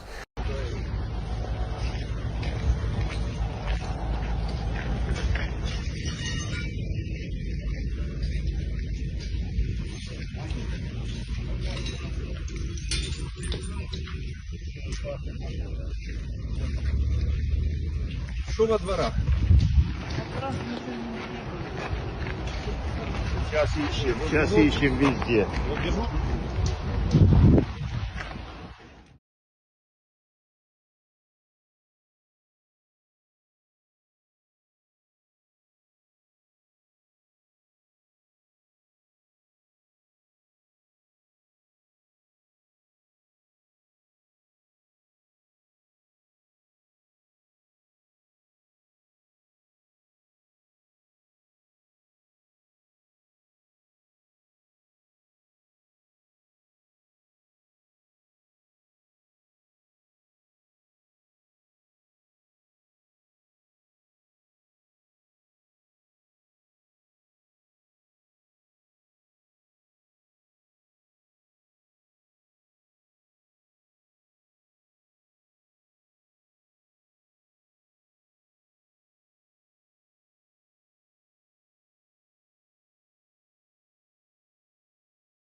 Находимся в населенном пункте Избицкое. До границы с Россией, с Белгородской областью, по прямой 5 километров. Противник ВСУ сейчас отодвинут от границы с этого места где-то километров на 10 через вот этот густой лес здесь, без посадка. Главная цель взятия, слышим, артиллерию Избицкого было отодвинуть силы ВСУ подальше от административной границы России. Упорно удерживали силы украинские боевики село, жителей в нем не осталось, оно полностью разбито, в таком состоянии находится оно. Мы видим, что наносились и артиллерийские удары повсюду ВСУ, но самое главное напасть вообще в Избицком — это разбросанные повсюду противопехотные мины ПМФ-1, это песток. Вообще ходить под ноги надо смотреть очень аккуратно. И здесь их очень много, поэтому передвигаться только с проводником из местных бойцов, которые уже знают тропинки, где-то прошли. Это так. Да.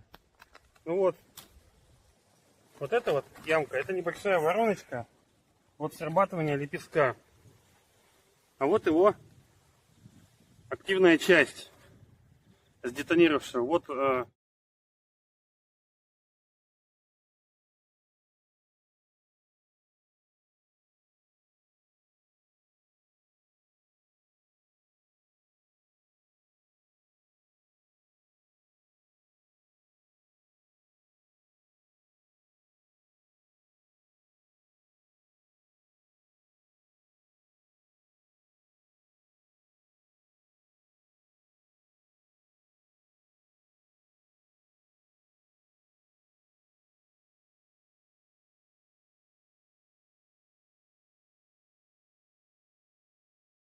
Вот идет само перекрытие моста металлическое. И пошли дальше. Вот они ровно бьют как раз вот возле этого перекрытия. Вот так общая картинка. Вот это вот ровный удар.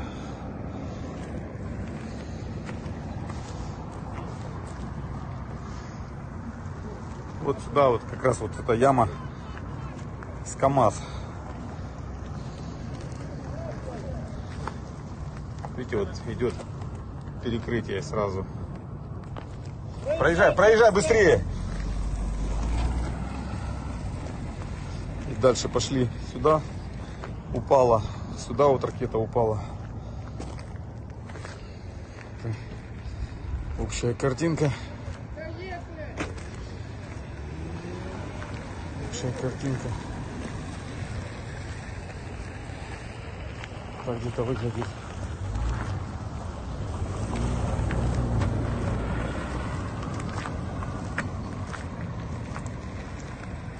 Вот мост здесь. Вот расслоился часть асфальта.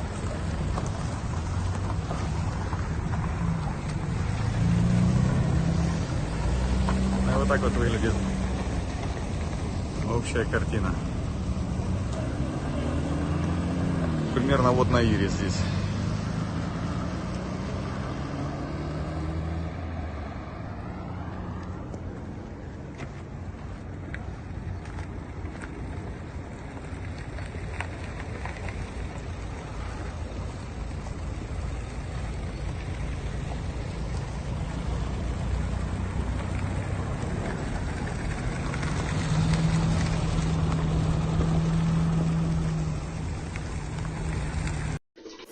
Вот такую воду нам сегодня дали.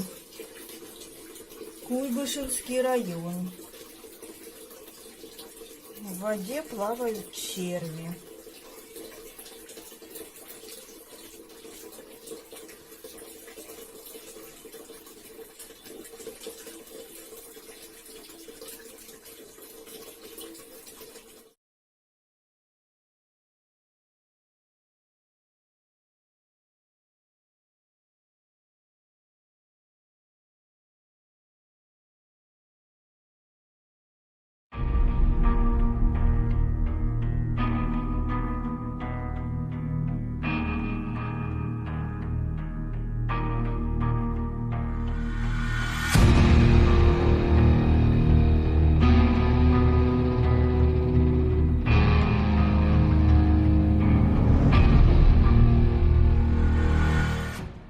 Херсонская область – это экономически развитый регион, особенно в агропромышленной отрасли.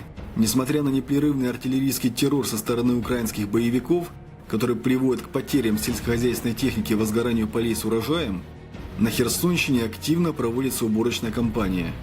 На данный момент уже собрано около 700 тысяч тонн пшеницы, 400 тысяч тонн ячменя, 100 тысяч тонн рапса и 70 тысяч тонн гороха. Кроме того, в целях улучшения ситуации с сельскохозяйственной техникой в этом году планируется поставить в Херсон и Запорожье не менее 85 единиц техники, из которых 70 единиц – зерноуборочные комбайны.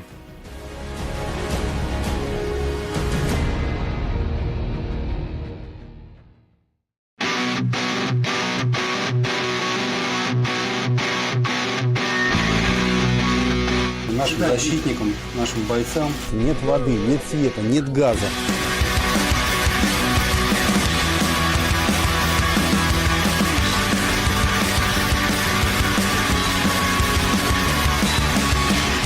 Нет, просто перед передать, что родители и тетя Аня, это крестница моя там, что мы живы-здоровы. Ты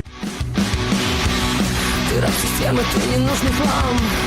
Один шаг влево и узнаешь сам вкус первой крови из разбитых губ. Добро пожаловать в бойцовский клуб. Немного правил, но ты должен знать. Не задавать вопросов и не лгать. Когда ты здесь, ты принимаешь бой. Веришь в право быть самим собой. Не отступай назад. Сожми кулак и бей. Пока не рухнут два последние колонны Вавилона наших дней. Не нужно больше ждать. Сожми кулак и бей. Нам нечего терять. Мы бесполезный мусор помогает всех людей. Знаешь, дружище, наверное...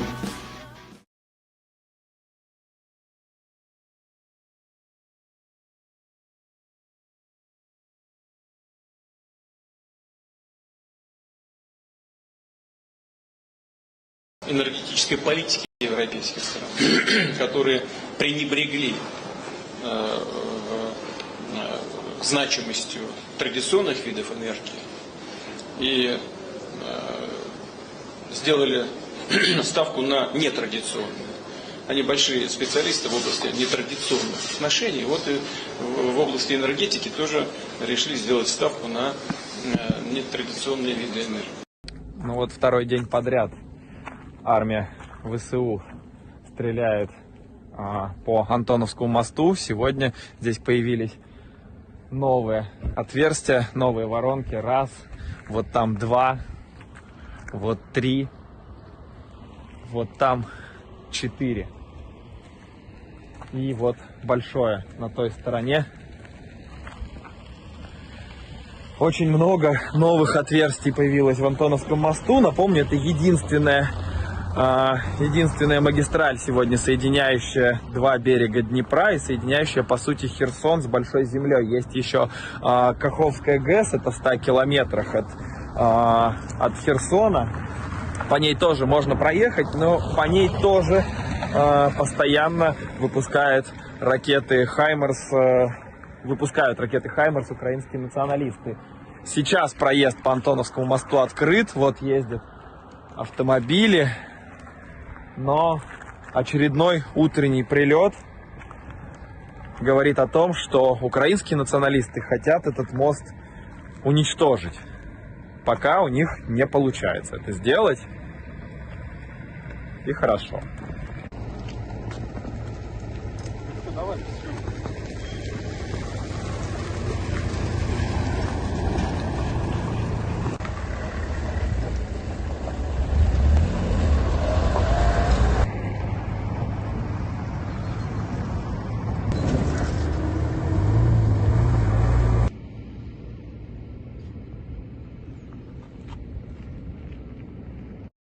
Мы не можем радоваться по поводу того, что люди будут в Европе мерзнуть, будут жить плохо.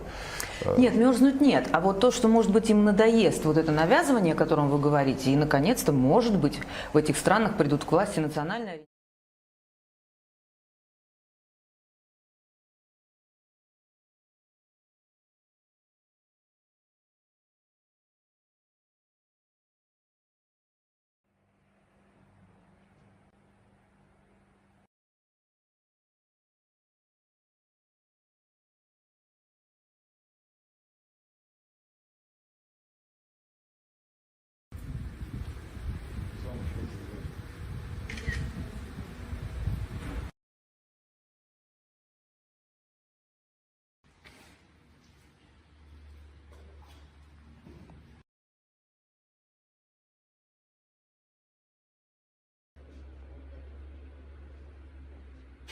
За что вы задержаны?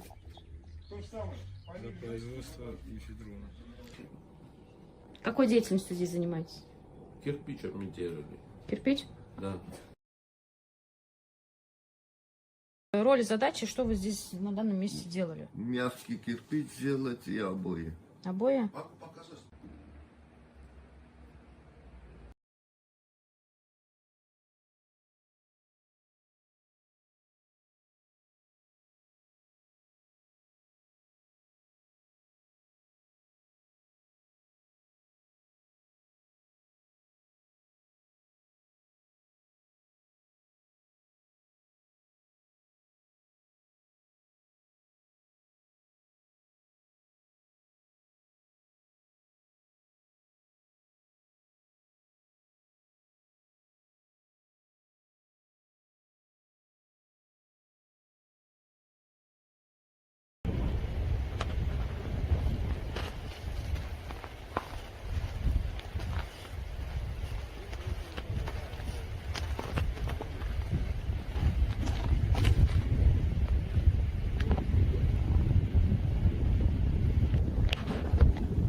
о своих народах, а значит не желающий ссориться с Россией, потому что ссориться с Россией не на пользу никакому народу.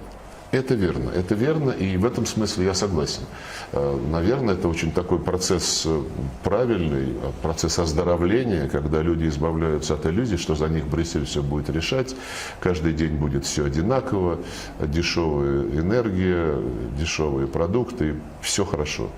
Наверное, это нужно сделать для, в общем, самой Европы, в интересах самой Европы, тех народов, которые ее населяют.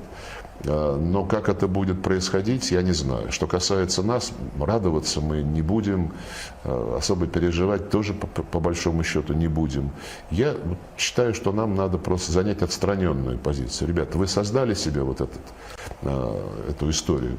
Вы хотите жить в таких условиях, хотите избавляться от тех связей естественных, выгодных, которые создавались долгие-долгие десятилетия в сфере энергетики, в сфере логистики, транспортных коммуникаций. Пожалуйста, это ваш выбор, мы насильно мил не будешь.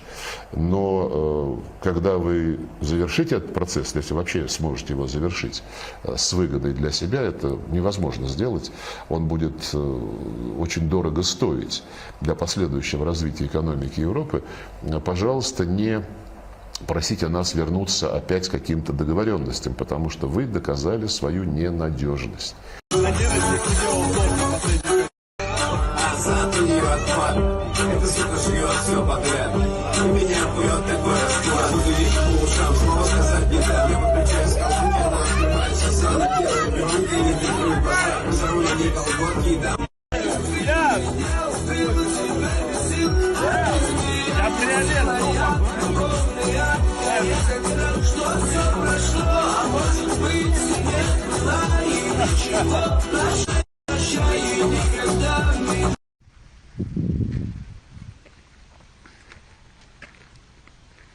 А какой-то дом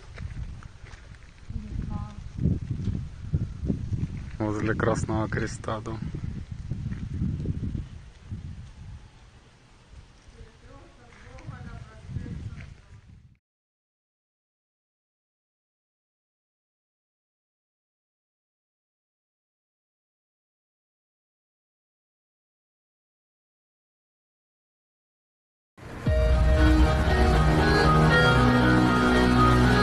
Основная наша задача – это разрушение опорных пунктов противника, складов с боеприпасами, различных других складов, а также долговременных точек противника, мест скопления живой силы и боевой легкой бронированной техники.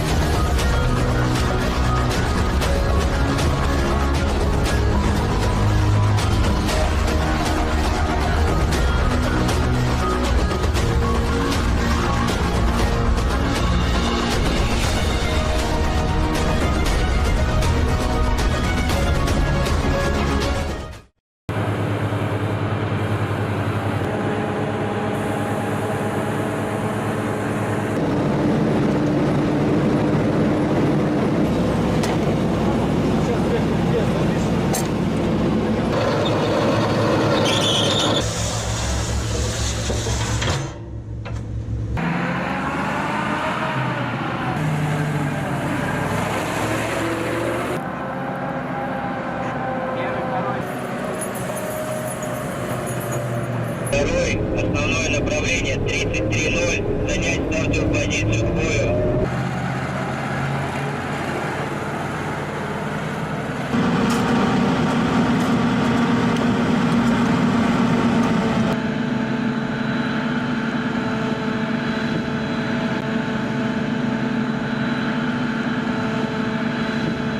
Я первый. Расчет готов, расчет в укрытии.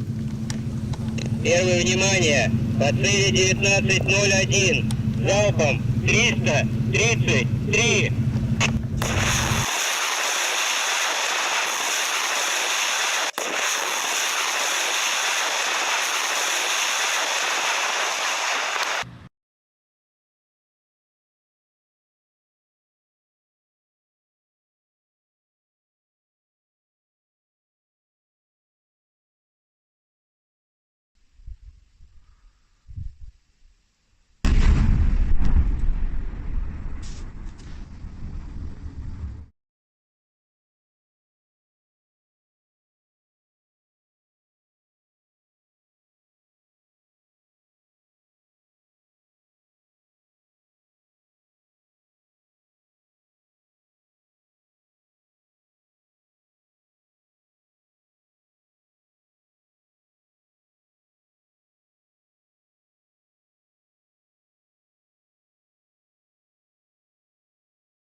Покажи. Вот как я выполнил задачу начальника главка. Бери. Мой телефон возьми.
А какой-то дом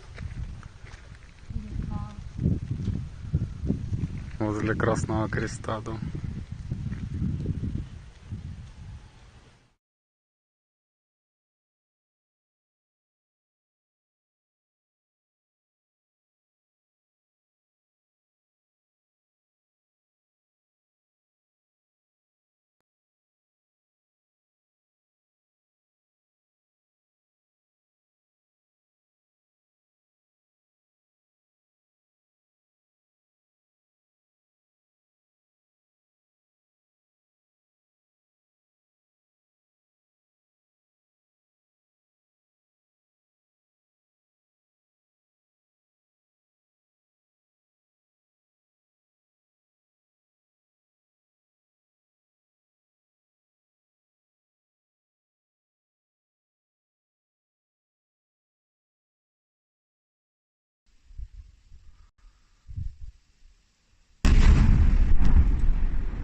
克1年，10克7年，50克15年。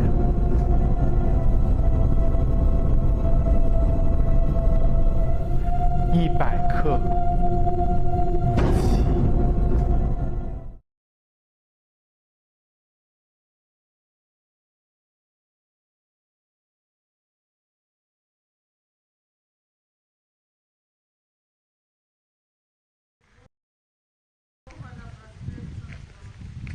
Кто-то похоронен.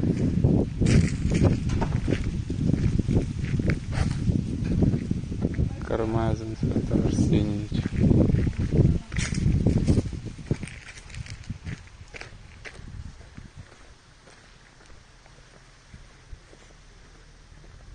Жестяк.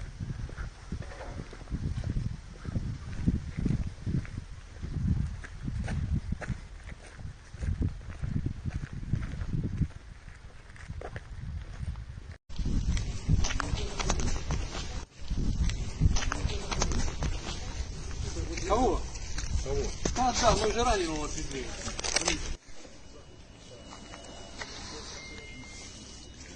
Центр міста обстрілян градом.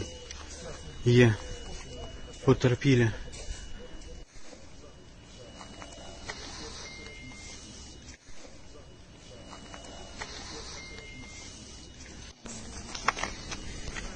Мы просто сейчас отвезли в больницу, вытащили.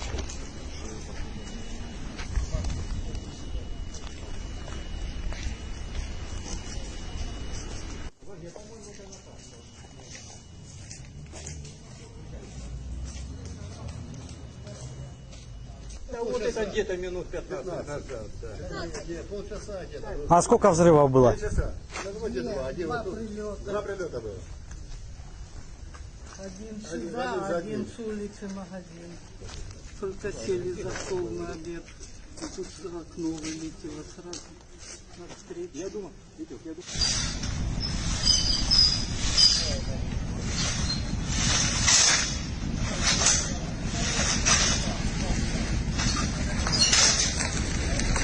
Стався обстріл міста Бахмут, майже центральну частину міста. За попередньою інформацією, били касетними боєприпасами. Поліцейські доставляли поранених до медичного закладу і наразі обходять територію, з'ясовують, може хто ще в будинках постраждав. Энергетической политики европейских стран, которые пренебрегли значимостью традиционных видов энергии и сделали...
За что вы задержаны? За производство мефедрона. Какой деятельностью здесь занимаетесь? Кирпич обмонтировали. Кирпич? Да. Роль, задачи, что вы здесь на данном месте делали? Мягкий кирпич сделать и обои. Обои? С одной стороны, вот Верховенск, Миллер,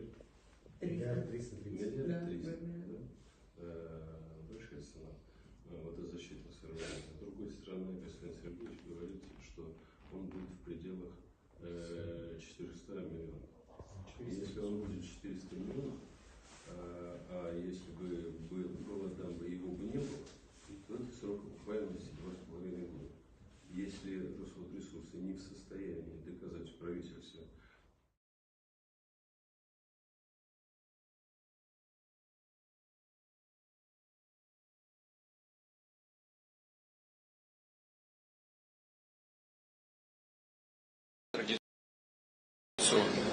они большие специалисты в области нетрадиционных отношений. Вот и в области энергетики тоже решили сделать ставку на нетрадиционные виды энергии.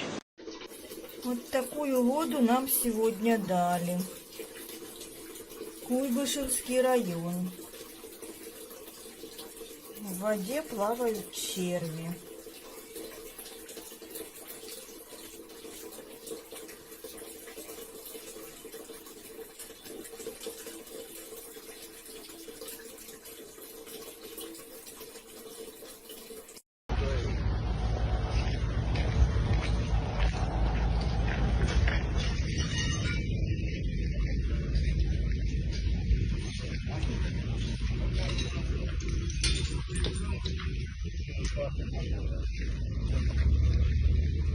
Что во дворах?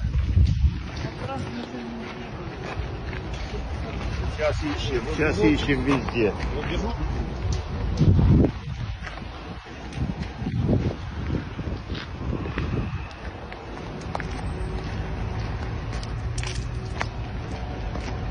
Фу, блядь.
Вот идет само перекрытие моста, металлическое.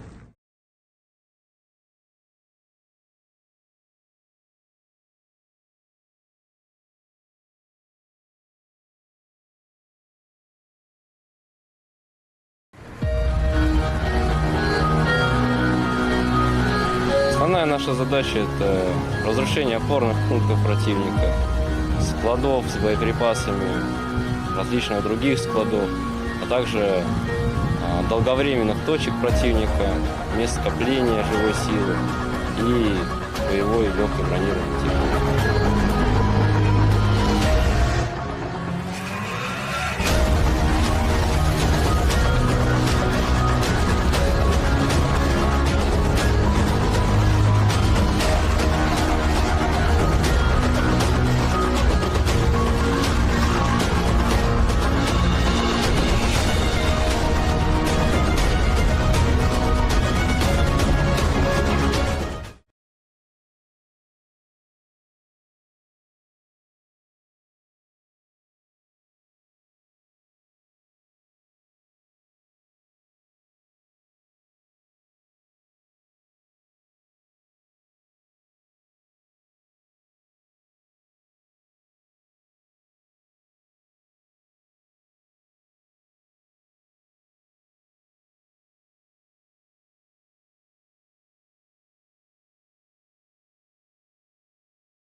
Расстояние от России. Но, конечно, военное сотрудничество Ирана и России находится на подъеме. Если говорить о беспилотниках, я думаю, что они будут использоваться в Центральной Азии, в Таджикистане, для того, чтобы предотвратить, например, выступление Талибана. К тому же Иран совсем недавно открыл завод по производству беспилотников в Таджикистане. Так что это было бы более логично, чем отправка иранских беспилотников в Украину.3克1年，10克7年，50克15年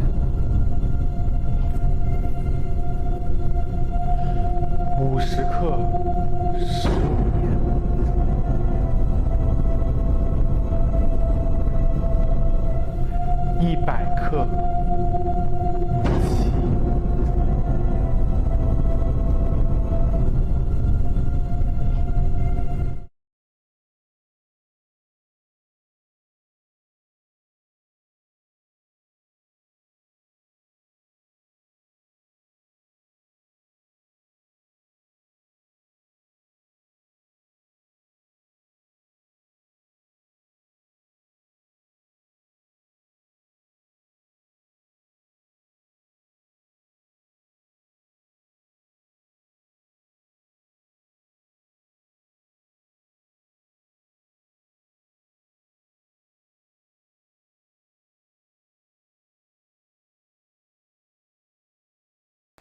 Мы не можем радоваться по поводу того, что люди будут в Европе мерзнуть, будут жить плохо. Нет, мерзнуть нет. А вот то, что, может быть, им надоест вот это навязывание, о котором вы говорите, и, наконец-то, может быть, в этих странах придут к власти национально ориентированные политики, думающие о своих народах, а значит, не желающие ссориться с Россией, потому что ссориться с Россией не на пользу никакому народу. Это верно, и в этом смысле я согласен. Наверное, это очень такой процесс правильный, процесс оздоровления, когда люди избавляются от иллюзий, что за них Брюссель все будет решать, каждый день будет все одинаково, дешевая энергия, дешевые продукты, все хорошо. Наверное, это нужно сделать для, в общем, самой Европы, в интересах самой Европы, тех народов, которые ее населяют. Но как это будет происходить, я не знаю. Что касается нас, радоваться мы не будем, особо переживать тоже по большому счету не будем. Я считаю, что нам надо просто занять отстраненную позицию. Ребята, вы создали себе вот эту историю. Вы хотите жить в таких условиях, хотите избавляться от тех связей естественных, выгодных, которые создавались долгие-долгие десятилетия в сфере энергетики, в сфере логистики, транспортных коммуникаций. Пожалуйста, это ваш выбор, мы насильно мил не будешь. Но когда вы завершите этот процесс, если вообще сможете его завершить с выгодой для себя, это невозможно сделать. Он будет очень дорого стоить для последующего развития экономики Европы. Пожалуйста, не просите нас вернуться опять к каким-то договоренностям, потому что вы доказали свою ненадежность.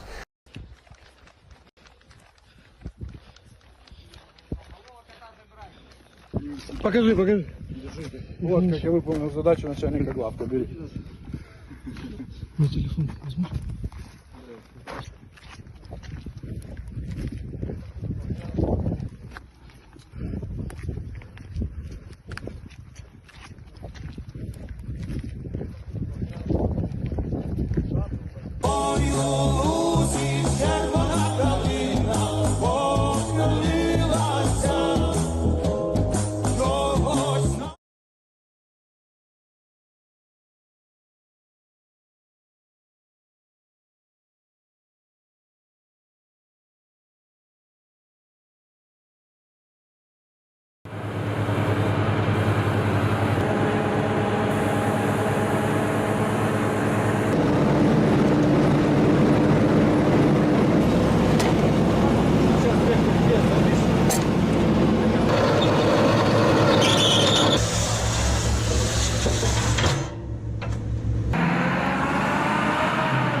Основное направление 33-0. Занять стартовую позицию к бою.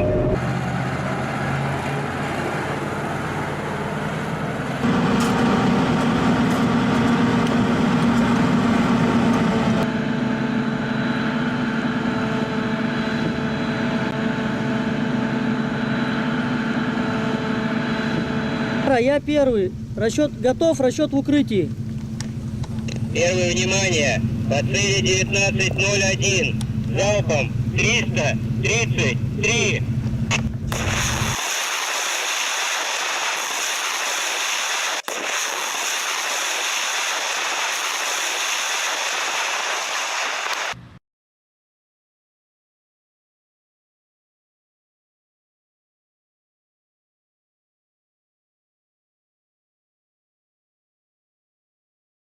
Находимся в населенном пункте Избитское.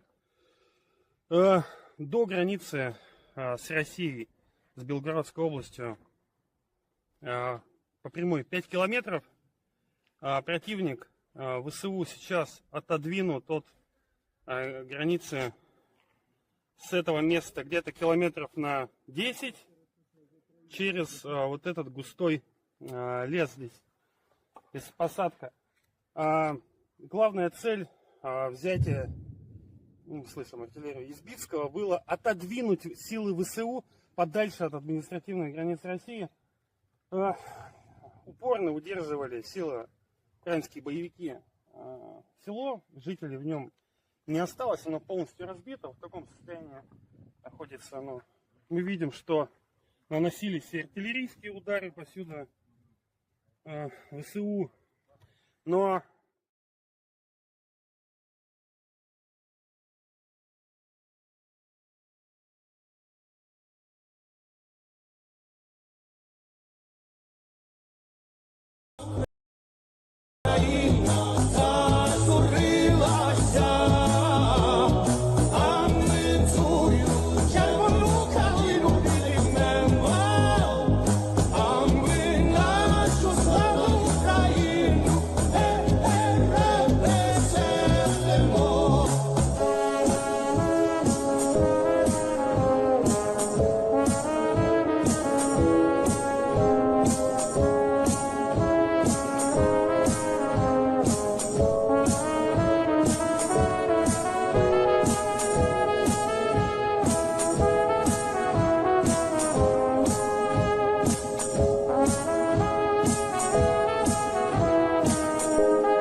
Кого?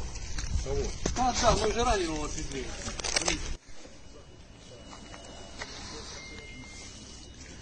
Центр міста обстрілян градами.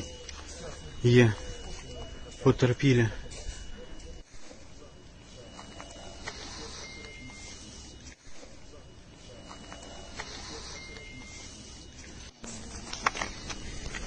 Мы просто сейчас отвезли в больницу, выпишу.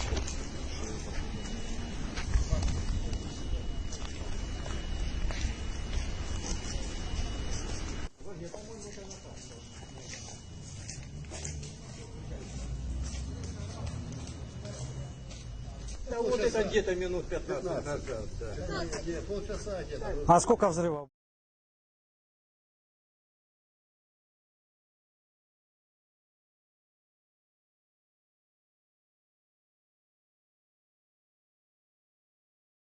Часто не сбрасывают. Через каждые 10 минут где-то вот так вот. 10 минут прошло, 10 минут пошло. Вот так вот. Угу. Вот ВОК лежит. Да. Не разорвавшийся. Это 25-й. неделю летает. Не разорвавшийся ВОК. Это 25-й. 25-й. Это натовский калибр. Это натовский калибр. Натовский, да? Я сам на АГС работаю, на 17-й калибр. Вот сейчас его будут А когда упал? Сегодня, часов 10. Не 40, часов 10 в 11. Ага. Ну, она обычно во сколько? Начинается где-то закат солнца. Сегодня с утра работает. Да, оттуда. Получается, мы видим просто закат. Сейчас принесет, пошел залезть. Куда будет? А потом уже не видно их вообще никак. Угу. С той стороны встаем в дороге. Угу. Птичку вообще никак не видно. Вот раньше было видно, одна зависает, а вторая сбрасывает. Потом минут где-то 5 она стоит, уходит, а вторая зависает и ждет. Угу. И второй раз начинает скидывать. Это вот натовский, да? Да. Да. Это уже у нас такая 25-я, где-то 6-я или 7-я. Угу. Ну, а 17-е это зачастую, это постоянно. А 17-я это постоянно у нас. 3克1年，10克7年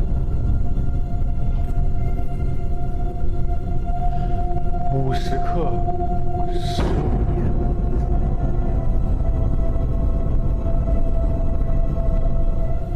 ，100克200克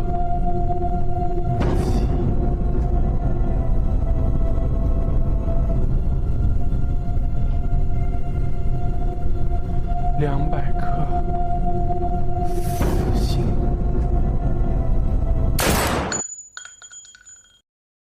抖音。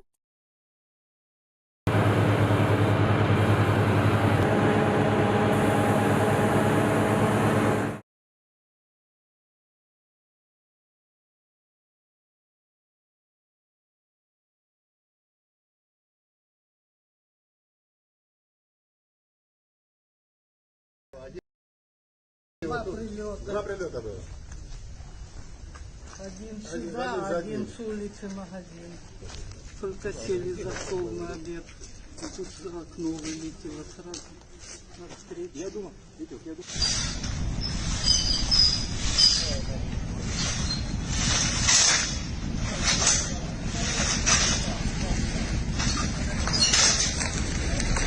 Стався обстріл міста Бахмут, майже центральну частину міста. За попередньою інформацією, били касетними боєприпасами. Поліцейські доставляли поранених до медичного закладу і наразі обходять територію, з'ясовують, може хто ще в будинках постраждав.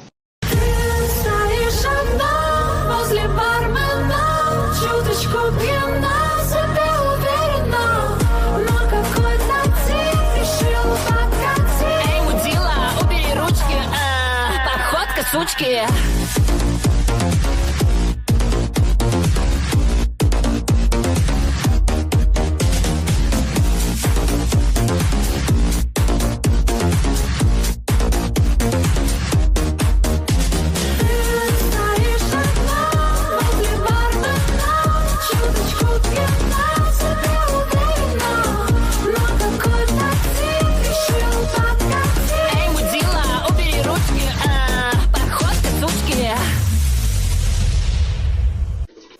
Вот такую воду нам сегодня дали. Куйбышевский район. В воде плавают черви.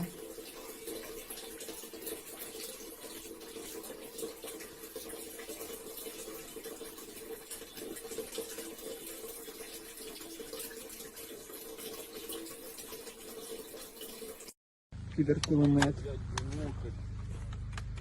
Все пидор-кулемет. Сиденье магазинчика на пятерочку. Вот застрелись на сигареты. И так, блядь, Ой, да. Что? Сейчас я тебе покажу. Походу на пижине, блядь, вещи. Вон какой-то баб. Оп. Есть. Ага.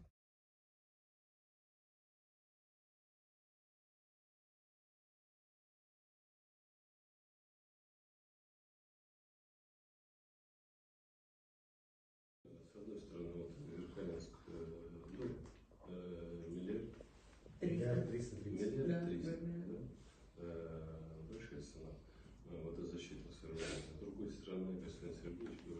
что он будет в пределах 400 миллионов. Если он будет 400 миллионов, а если бы было там бы его бы не было, то это срок окупаемости 2,5 года.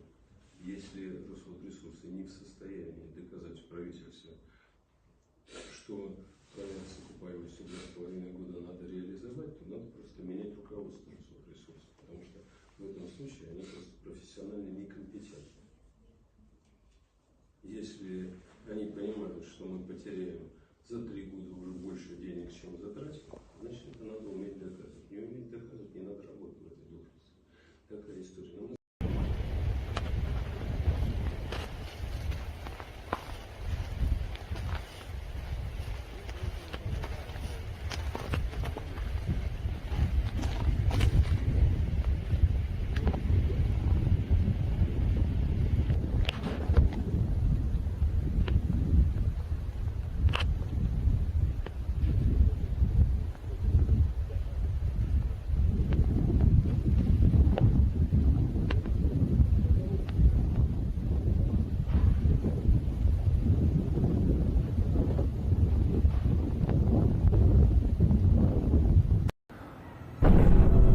克1年，10克7年，50克15年，100克5期。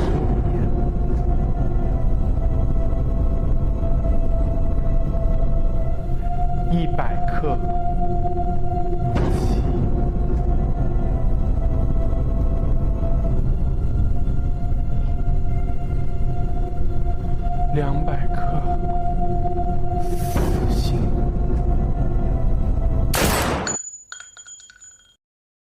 抖音。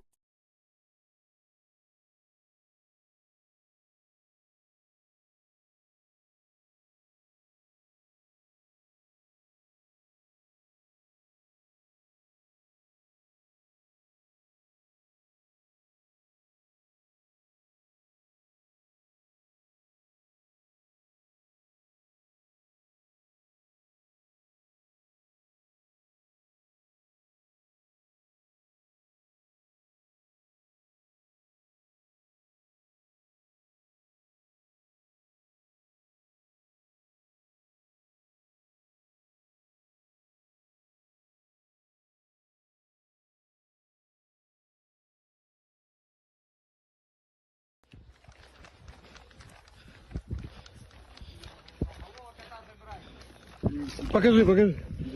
Вот как я выполнил задачу начальника главка. Бери. Мой телефон возьмешь?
назад у нее отпад.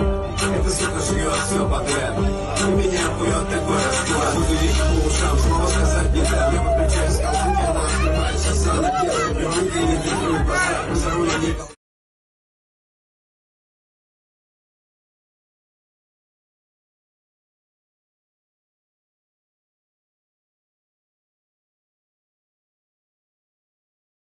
Первое внимание, по цели 19:01, залпом 333.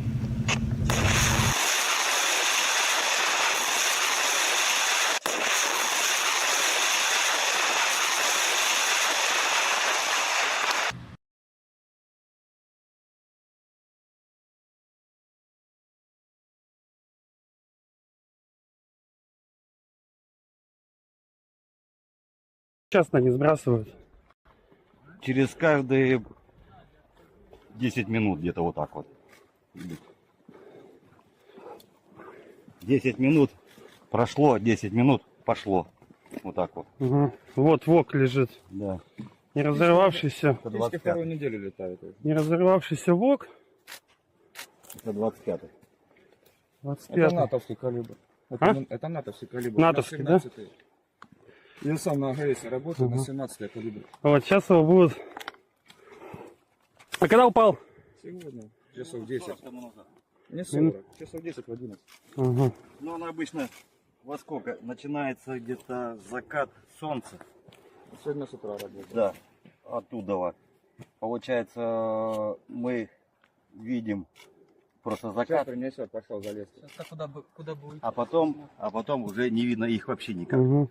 С той стороны встаем в дороге. Угу. Птичку вообще никак не видно. Вот раньше было видно, одна зависает, а вторая сбрасывает. Потом минут где-то 5 она стоит, уходит, а вторая зависает и ждет. Угу. И второй раз начинает скидывать. Это вот натовский, да? Да. Да. Это уже у нас такая 25-я, где-то 6-я или 7-я. Угу. Ну, а 17-я это зачастую, это постоянно. А 17-я это постоянно у нас.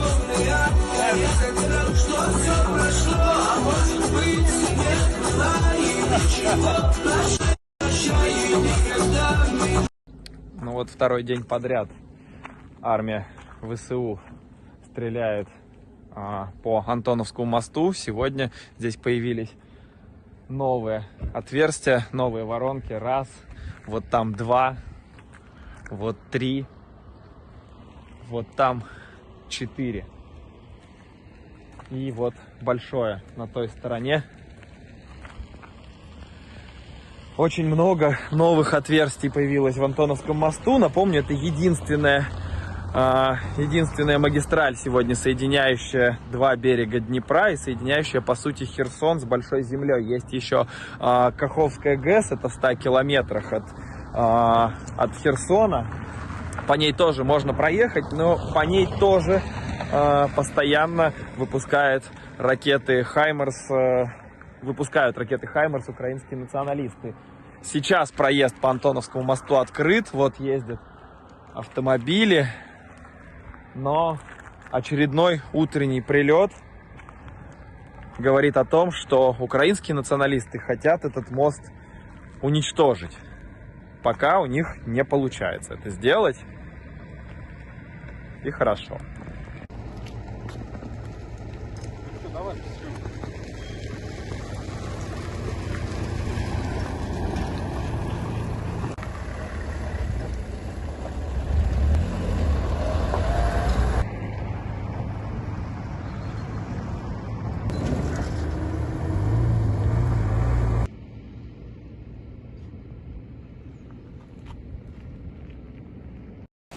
Мы не можем радоваться по поводу того, что люди будут в Европе мерзнуть, будут жить плохо.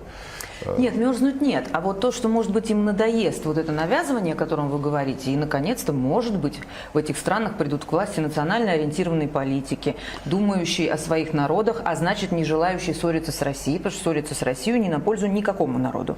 Это верно, и в этом смысле я согласен.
Правильный процесс оздоровления, когда люди избавляются от иллюзий, что за них Брюссель все будет решать, каждый день будет все одинаково, дешевая энергия, дешевые продукты, все хорошо.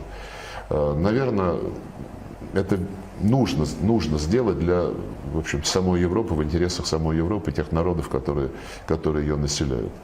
Но как это будет происходить, я не знаю. Что касается нас, радоваться мы не будем, особо переживать тоже по большому счету не будем. Я считаю, что нам надо просто занять отстраненную позицию. Ребята, вы создали себе вот эту историю. Вы хотите жить в таких условиях? Хотите избавляться от тех связей естественных, выгодных, которые создавались долгие-долгие десятилетия в сфере энергетики, в сфере логистики, транспортных коммуникаций. Пожалуйста, это ваш выбор, мы насильно мил не будешь. Но когда вы завершите этот процесс, если вообще сможете его завершить с выгодой для себя, это невозможно сделать. Он будет очень дорого стоить для последующего развития экономики Европы.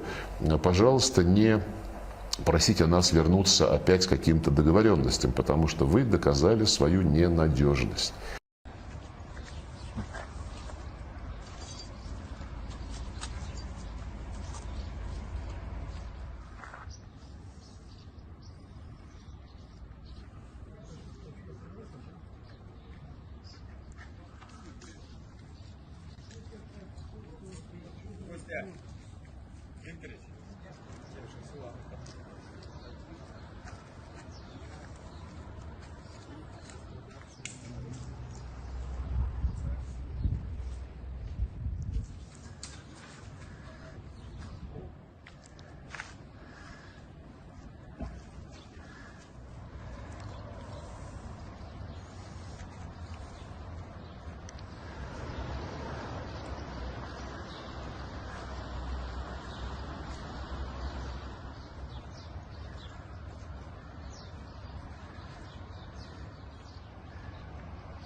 Находимся в населенном пункте Избицкое.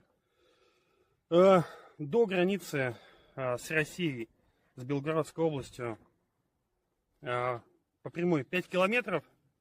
Противник ВСУ сейчас отодвинут от границы с этого места где-то километров на 10 через вот этот густой лес здесь. Здесь посадка. Главная цель взятия, слышим, артиллерию Избицкого было отодвинуть силы ВСУ подальше от административной границы России. Упорно удерживали силы украинские боевики село, жителей в нем не осталось, оно полностью разбито, в таком состоянии находится оно. Мы видим, что наносились и артиллерийские удары повсюду ВСУ, но самое главное напасть вообще в Избицком — это разбросанные повсюду противопехотные мины по МФ-1 «Лепесток».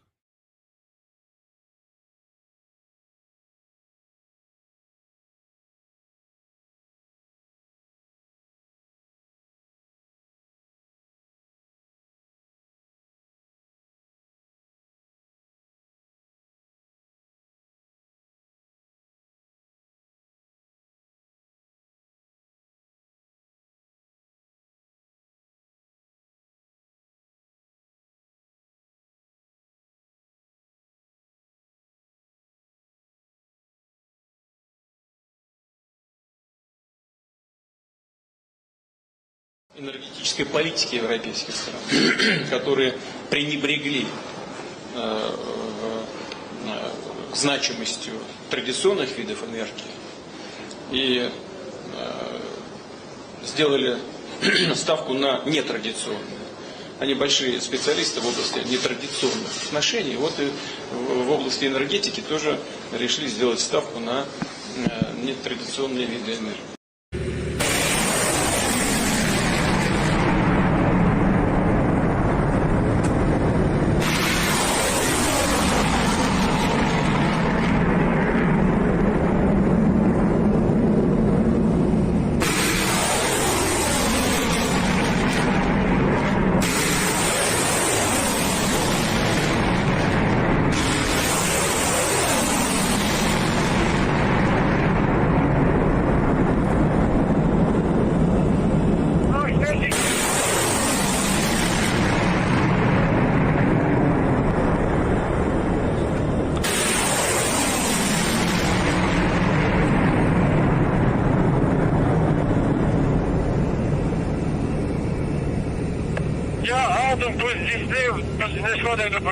З добрим ранком!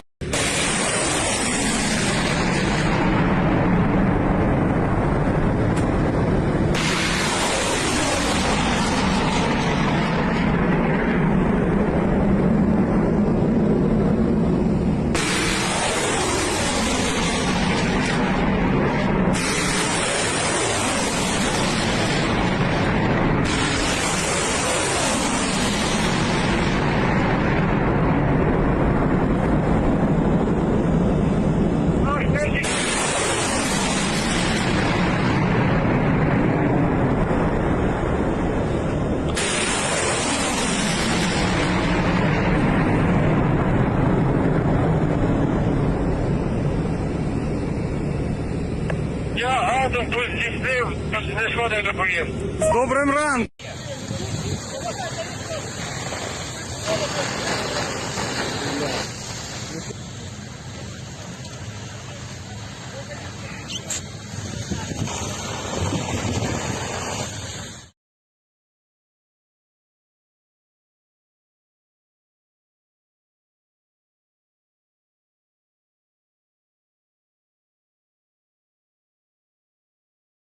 Находимся в населенном пункте Избицкое.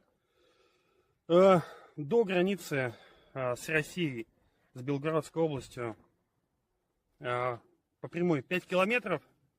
Противник ВСУ сейчас отодвинут от границы с этого места где-то километров на 10 через вот этот густой лес здесь, без посадка. Главная цель взятия, слышим, артиллерии Избицкого было отодвинуть силы ВСУ подальше от административной границы России. Упорно удерживали силы украинские боевики село, жителей в нем не осталось, оно полностью разбито, в таком состоянии находится оно. Мы видим, что наносились и артиллерийские удары повсюду ВСУ, но самое главное напасть вообще в Избицком — это разбросанные повсюду противопехотные мины по МФ-1 «Лепесток». Вообще ходить под ноги надо смотреть очень аккуратно.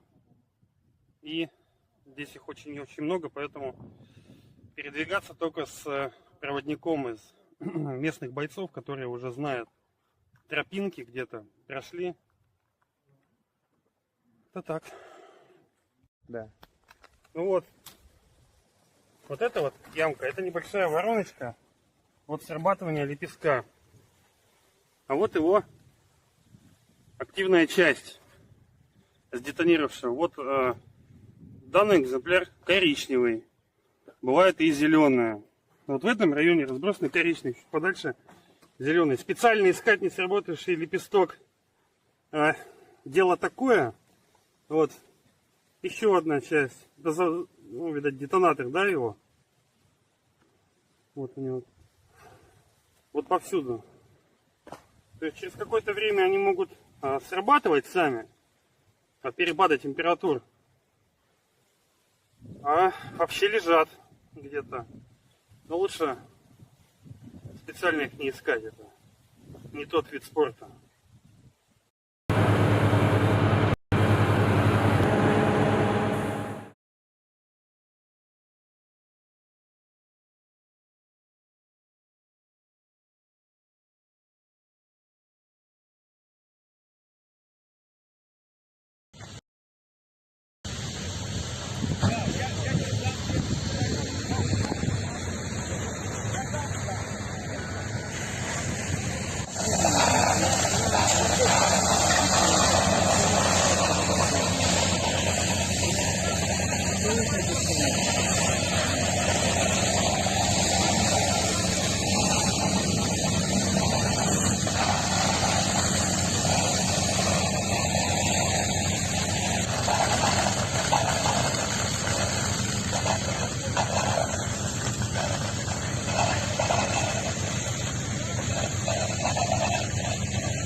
находимся в населенном пункте Избицкое.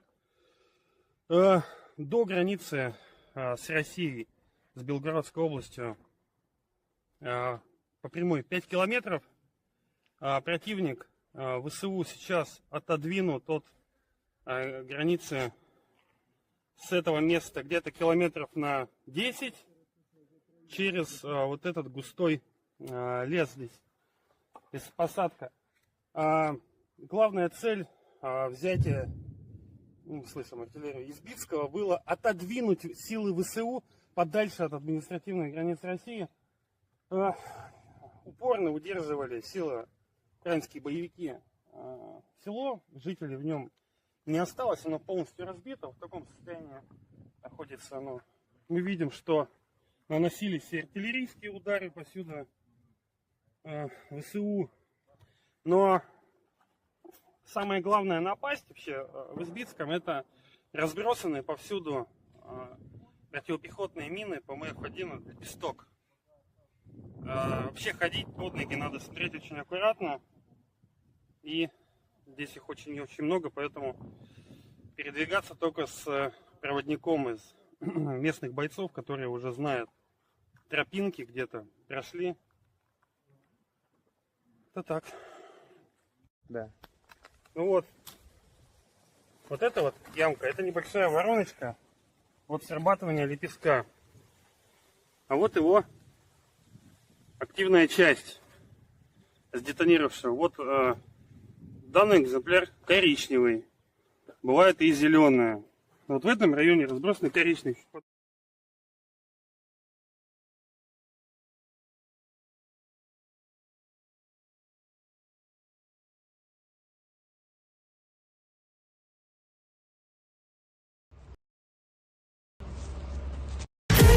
Стоишь одна возле бармена, чуточку пьяна, себе уверена, но какой-то тип решил покатить. Эй, мудила, убери ручки, походка сучки.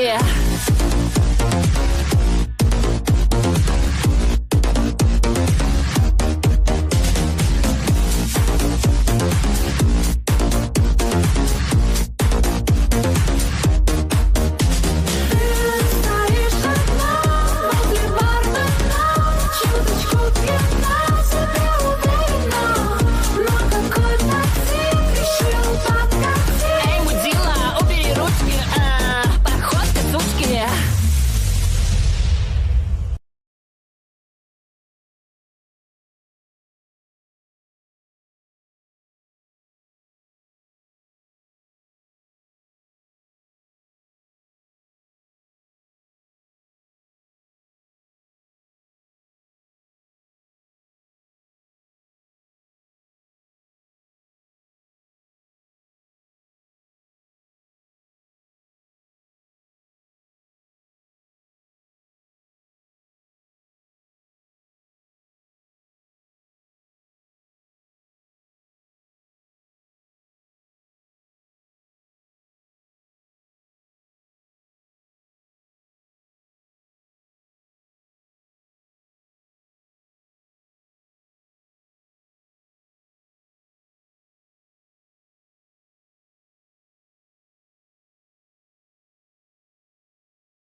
Основное направление 33-0. Занять стартовую позицию к бою.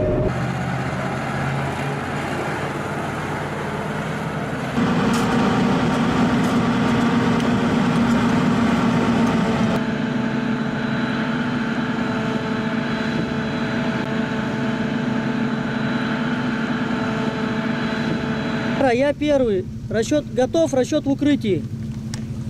Первое внимание. По цели 19.01. Залпом 333.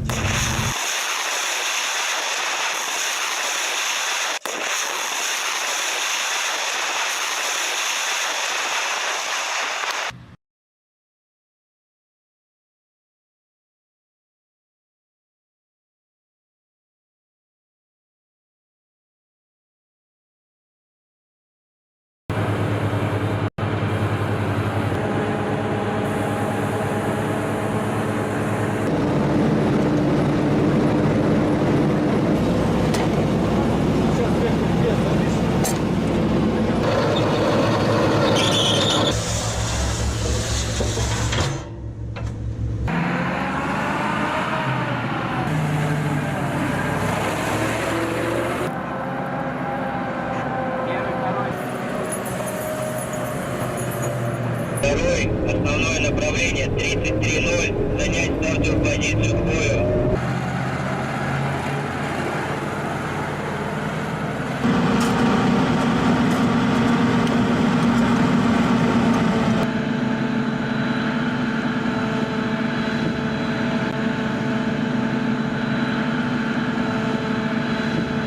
Я первый. Расчет готов, расчет.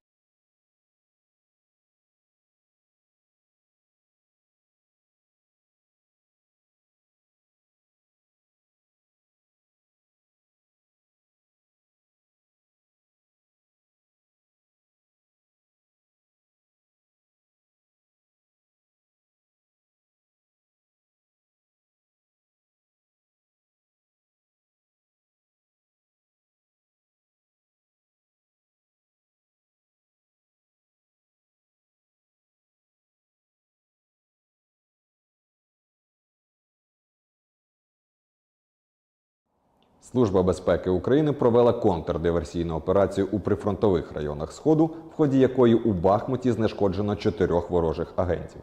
Вони були завербовані спецслужбами РФ для проведення розвідувально-підривної діяльності проти України. Зокрема, зловмисники встановлювали координати об'єктів міської інфраструктури, а також збирали інформацію щодо дислокації і переміщення підрозділів ЗСУ в регіоні. Також агенти намагалися отримати установчі дані українських захисників, у тому числі співробітників Служби безпеки. Ці відомості агресори планували використати для здійснення серії ракетних обстрілів по Бахмуту та вчинення диверсій проти сил оборони поблизу Східного фронту. Для комунікації з російськими кураторами агенти використовували спеціально створені телеграм-канали. Там же розміщували геолокації інфраструктурних об'єктів і позицій українських військ. Співробітники СБУ встановили місце знаходження і затримали ворожих інформаторів. У них вилучено засоби зв'язку із доказами злочинних дій, а в одного зі зловмисників – автомат Калашникова АК-74. Наразі затриманим повідомлено про підозру та вирішується питання щодо обрання міри запобіжного заходу у вигляді тримання під вартою. Крім того, на Донеччині викрито ще одного поплічника окупантів.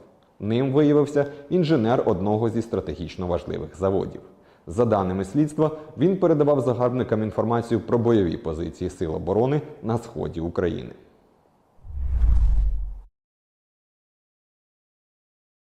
Националистические батальоны применяют так называемые бандер-автомобили. Да и по педалях бендер, автомобіль, біч. Їздить по дорозі, поможи по воді. Прокинувся, не думай, ти зубом не радам. Потопив корабель, Україні слава. Покатіла ляже брун, допоможе ЗСУ.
расстоянии от России. Но, конечно, военное сотрудничество Ирана и России находится на подъеме. Если говорить о беспилотниках, я думаю, что они будут использоваться в Центральной Азии, в Таджикистане, для того, чтобы предотвратить, например, выступление Талибана. К тому же Иран совсем недавно открыл завод по производству беспилотников в Таджикистане. Так что это было бы более логично, чем отправка иранских беспилотников в Украину.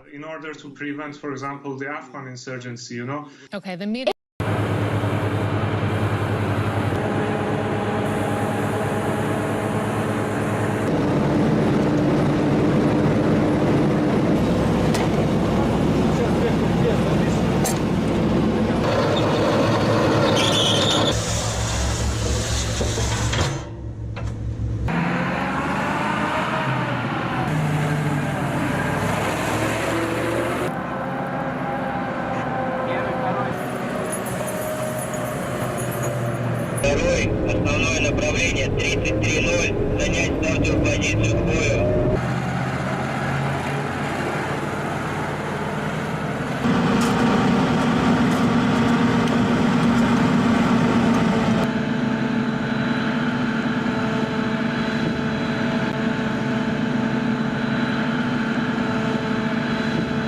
Я первый. Расчет готов, расчет в укрытии.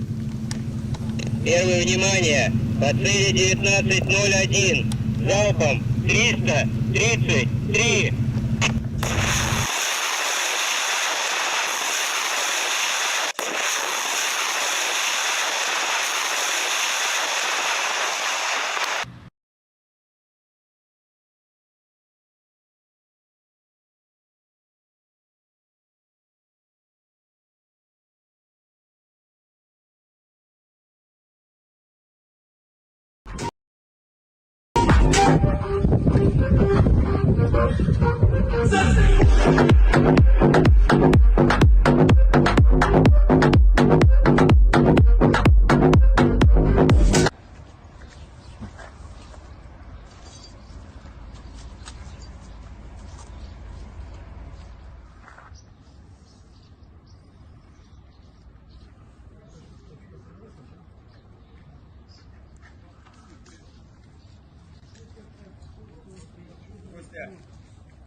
Энергетической политики европейских стран, которые пренебрегли значимостью традиционных видов энергии и сделали ставку на нетрадиционные. Они большие специалисты в области нетрадиционных отношений. Вот и в области энергетики тоже решили сделать ставку на нетрадиционные виды энергии.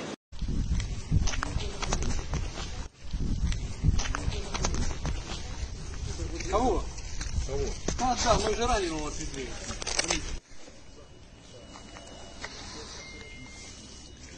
Центр міста обстрілян градами. Є потерпілі.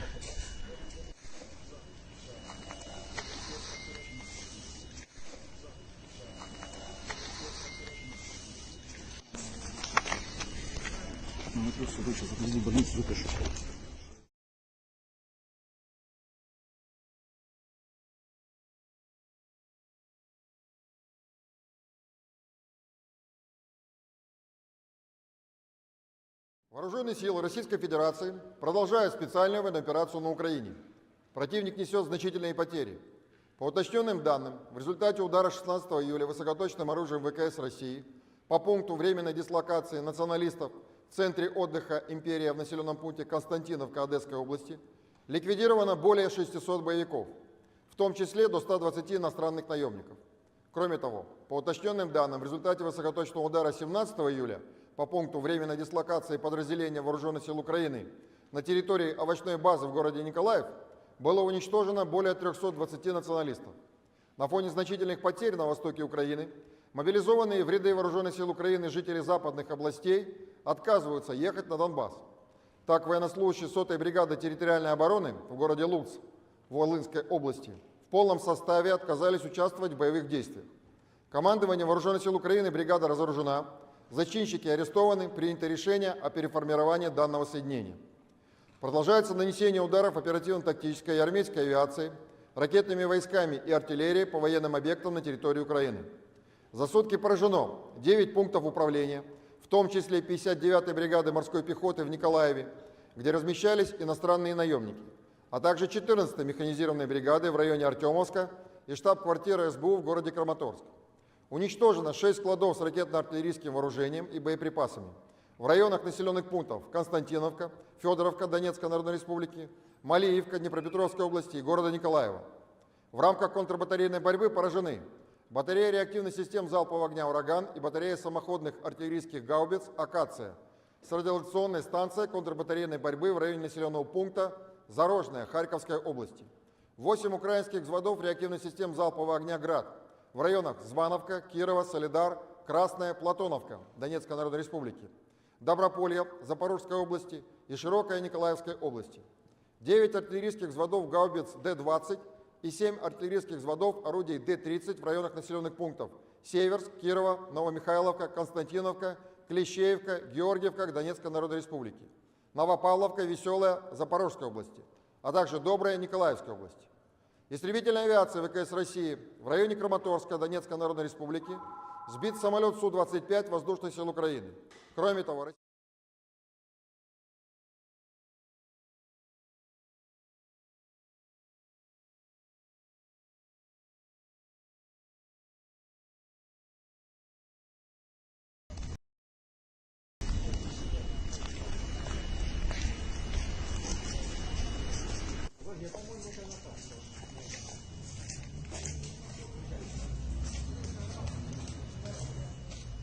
Вот это где-то минут 15 назад.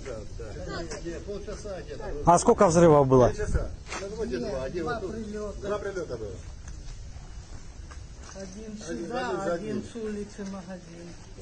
Только сели за стол на обед. И тут в окно вылетело сразу. Навстречу. Я думал,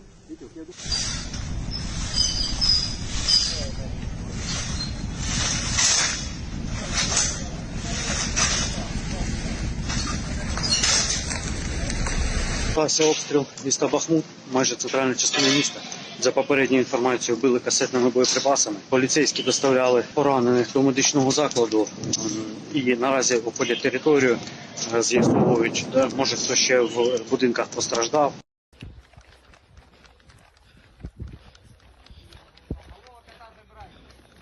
Покажи. Вот как я выполнил задачу начальника главка. Бери. Мой телефон возьмешь?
Находимся в населенном пункте Избицкое. До границы с Россией, с Белгородской областью, по прямой 5 километров. Противник ВСУ сейчас отодвинут от границы с этого места где-то километров на 10 через вот этот густой лес здесь, без посадка. Главная цель взятия, слышим, артиллерии Избицкого, было отодвинуть силы ВСУ подальше от административных границ России. Упорно удерживали силы украинские боевики село, жителей в нем не осталось, оно полностью разбито, в таком состоянии находится оно. Мы видим, что наносились и артиллерийские удары повсюду ВСУ, но самое главное напасть вообще в Избицком — это разбросанные повсюду противопехотные мины по МФ-1 «Лепесток». Вообще ходить под ноги надо смотреть очень аккуратно, и здесь их очень много, поэтому передвигаться только с проводником из местных бойцов, которые уже знают тропинки, где-то прошли. Это так. Да. Ну вот это вот ямка, это небольшая вороночка от срабатывания лепестка. А вот его активная часть сдетонировавшая. Вот данный экземпляр коричневый. Бывает и зеленая. Вот в этом районе разбросаны коричневый, чуть подальше зеленый. Специально искать не сработавший лепесток. Дело такое. Вот еще одна часть. Это, ну, видать, детонатор, да, его? Вот они вот. Вот повсюду. То есть через какое-то время они могут срабатывать сами от перепада температур. А вообще лежат где-то. Но лучше специально их не искать. Это не тот вид спорта.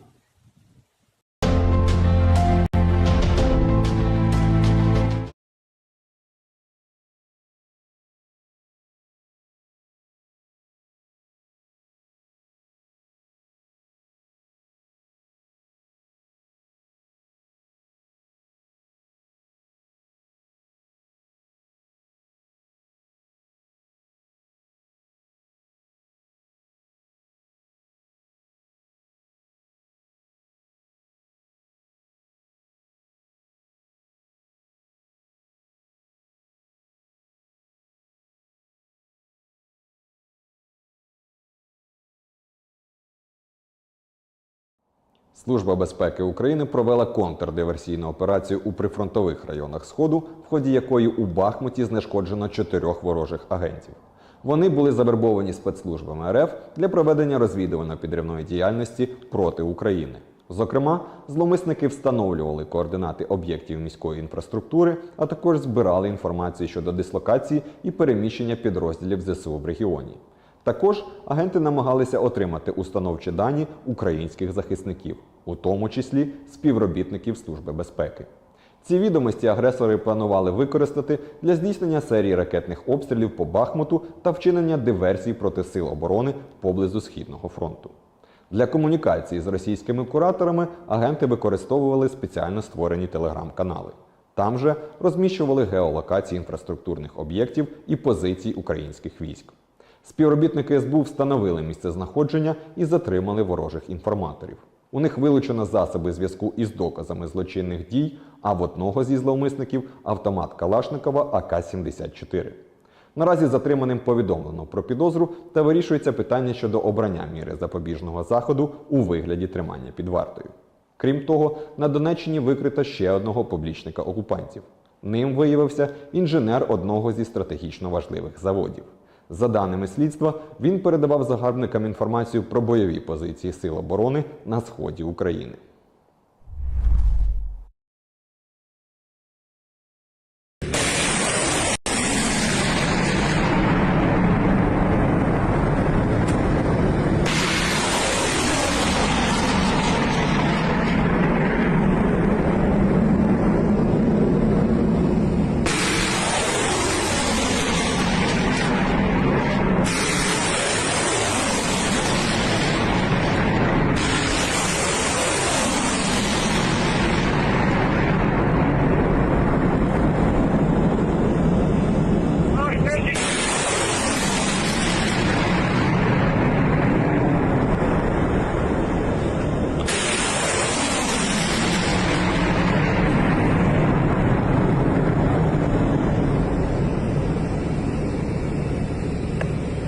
Потім пусть здійснив, не шкода доповім.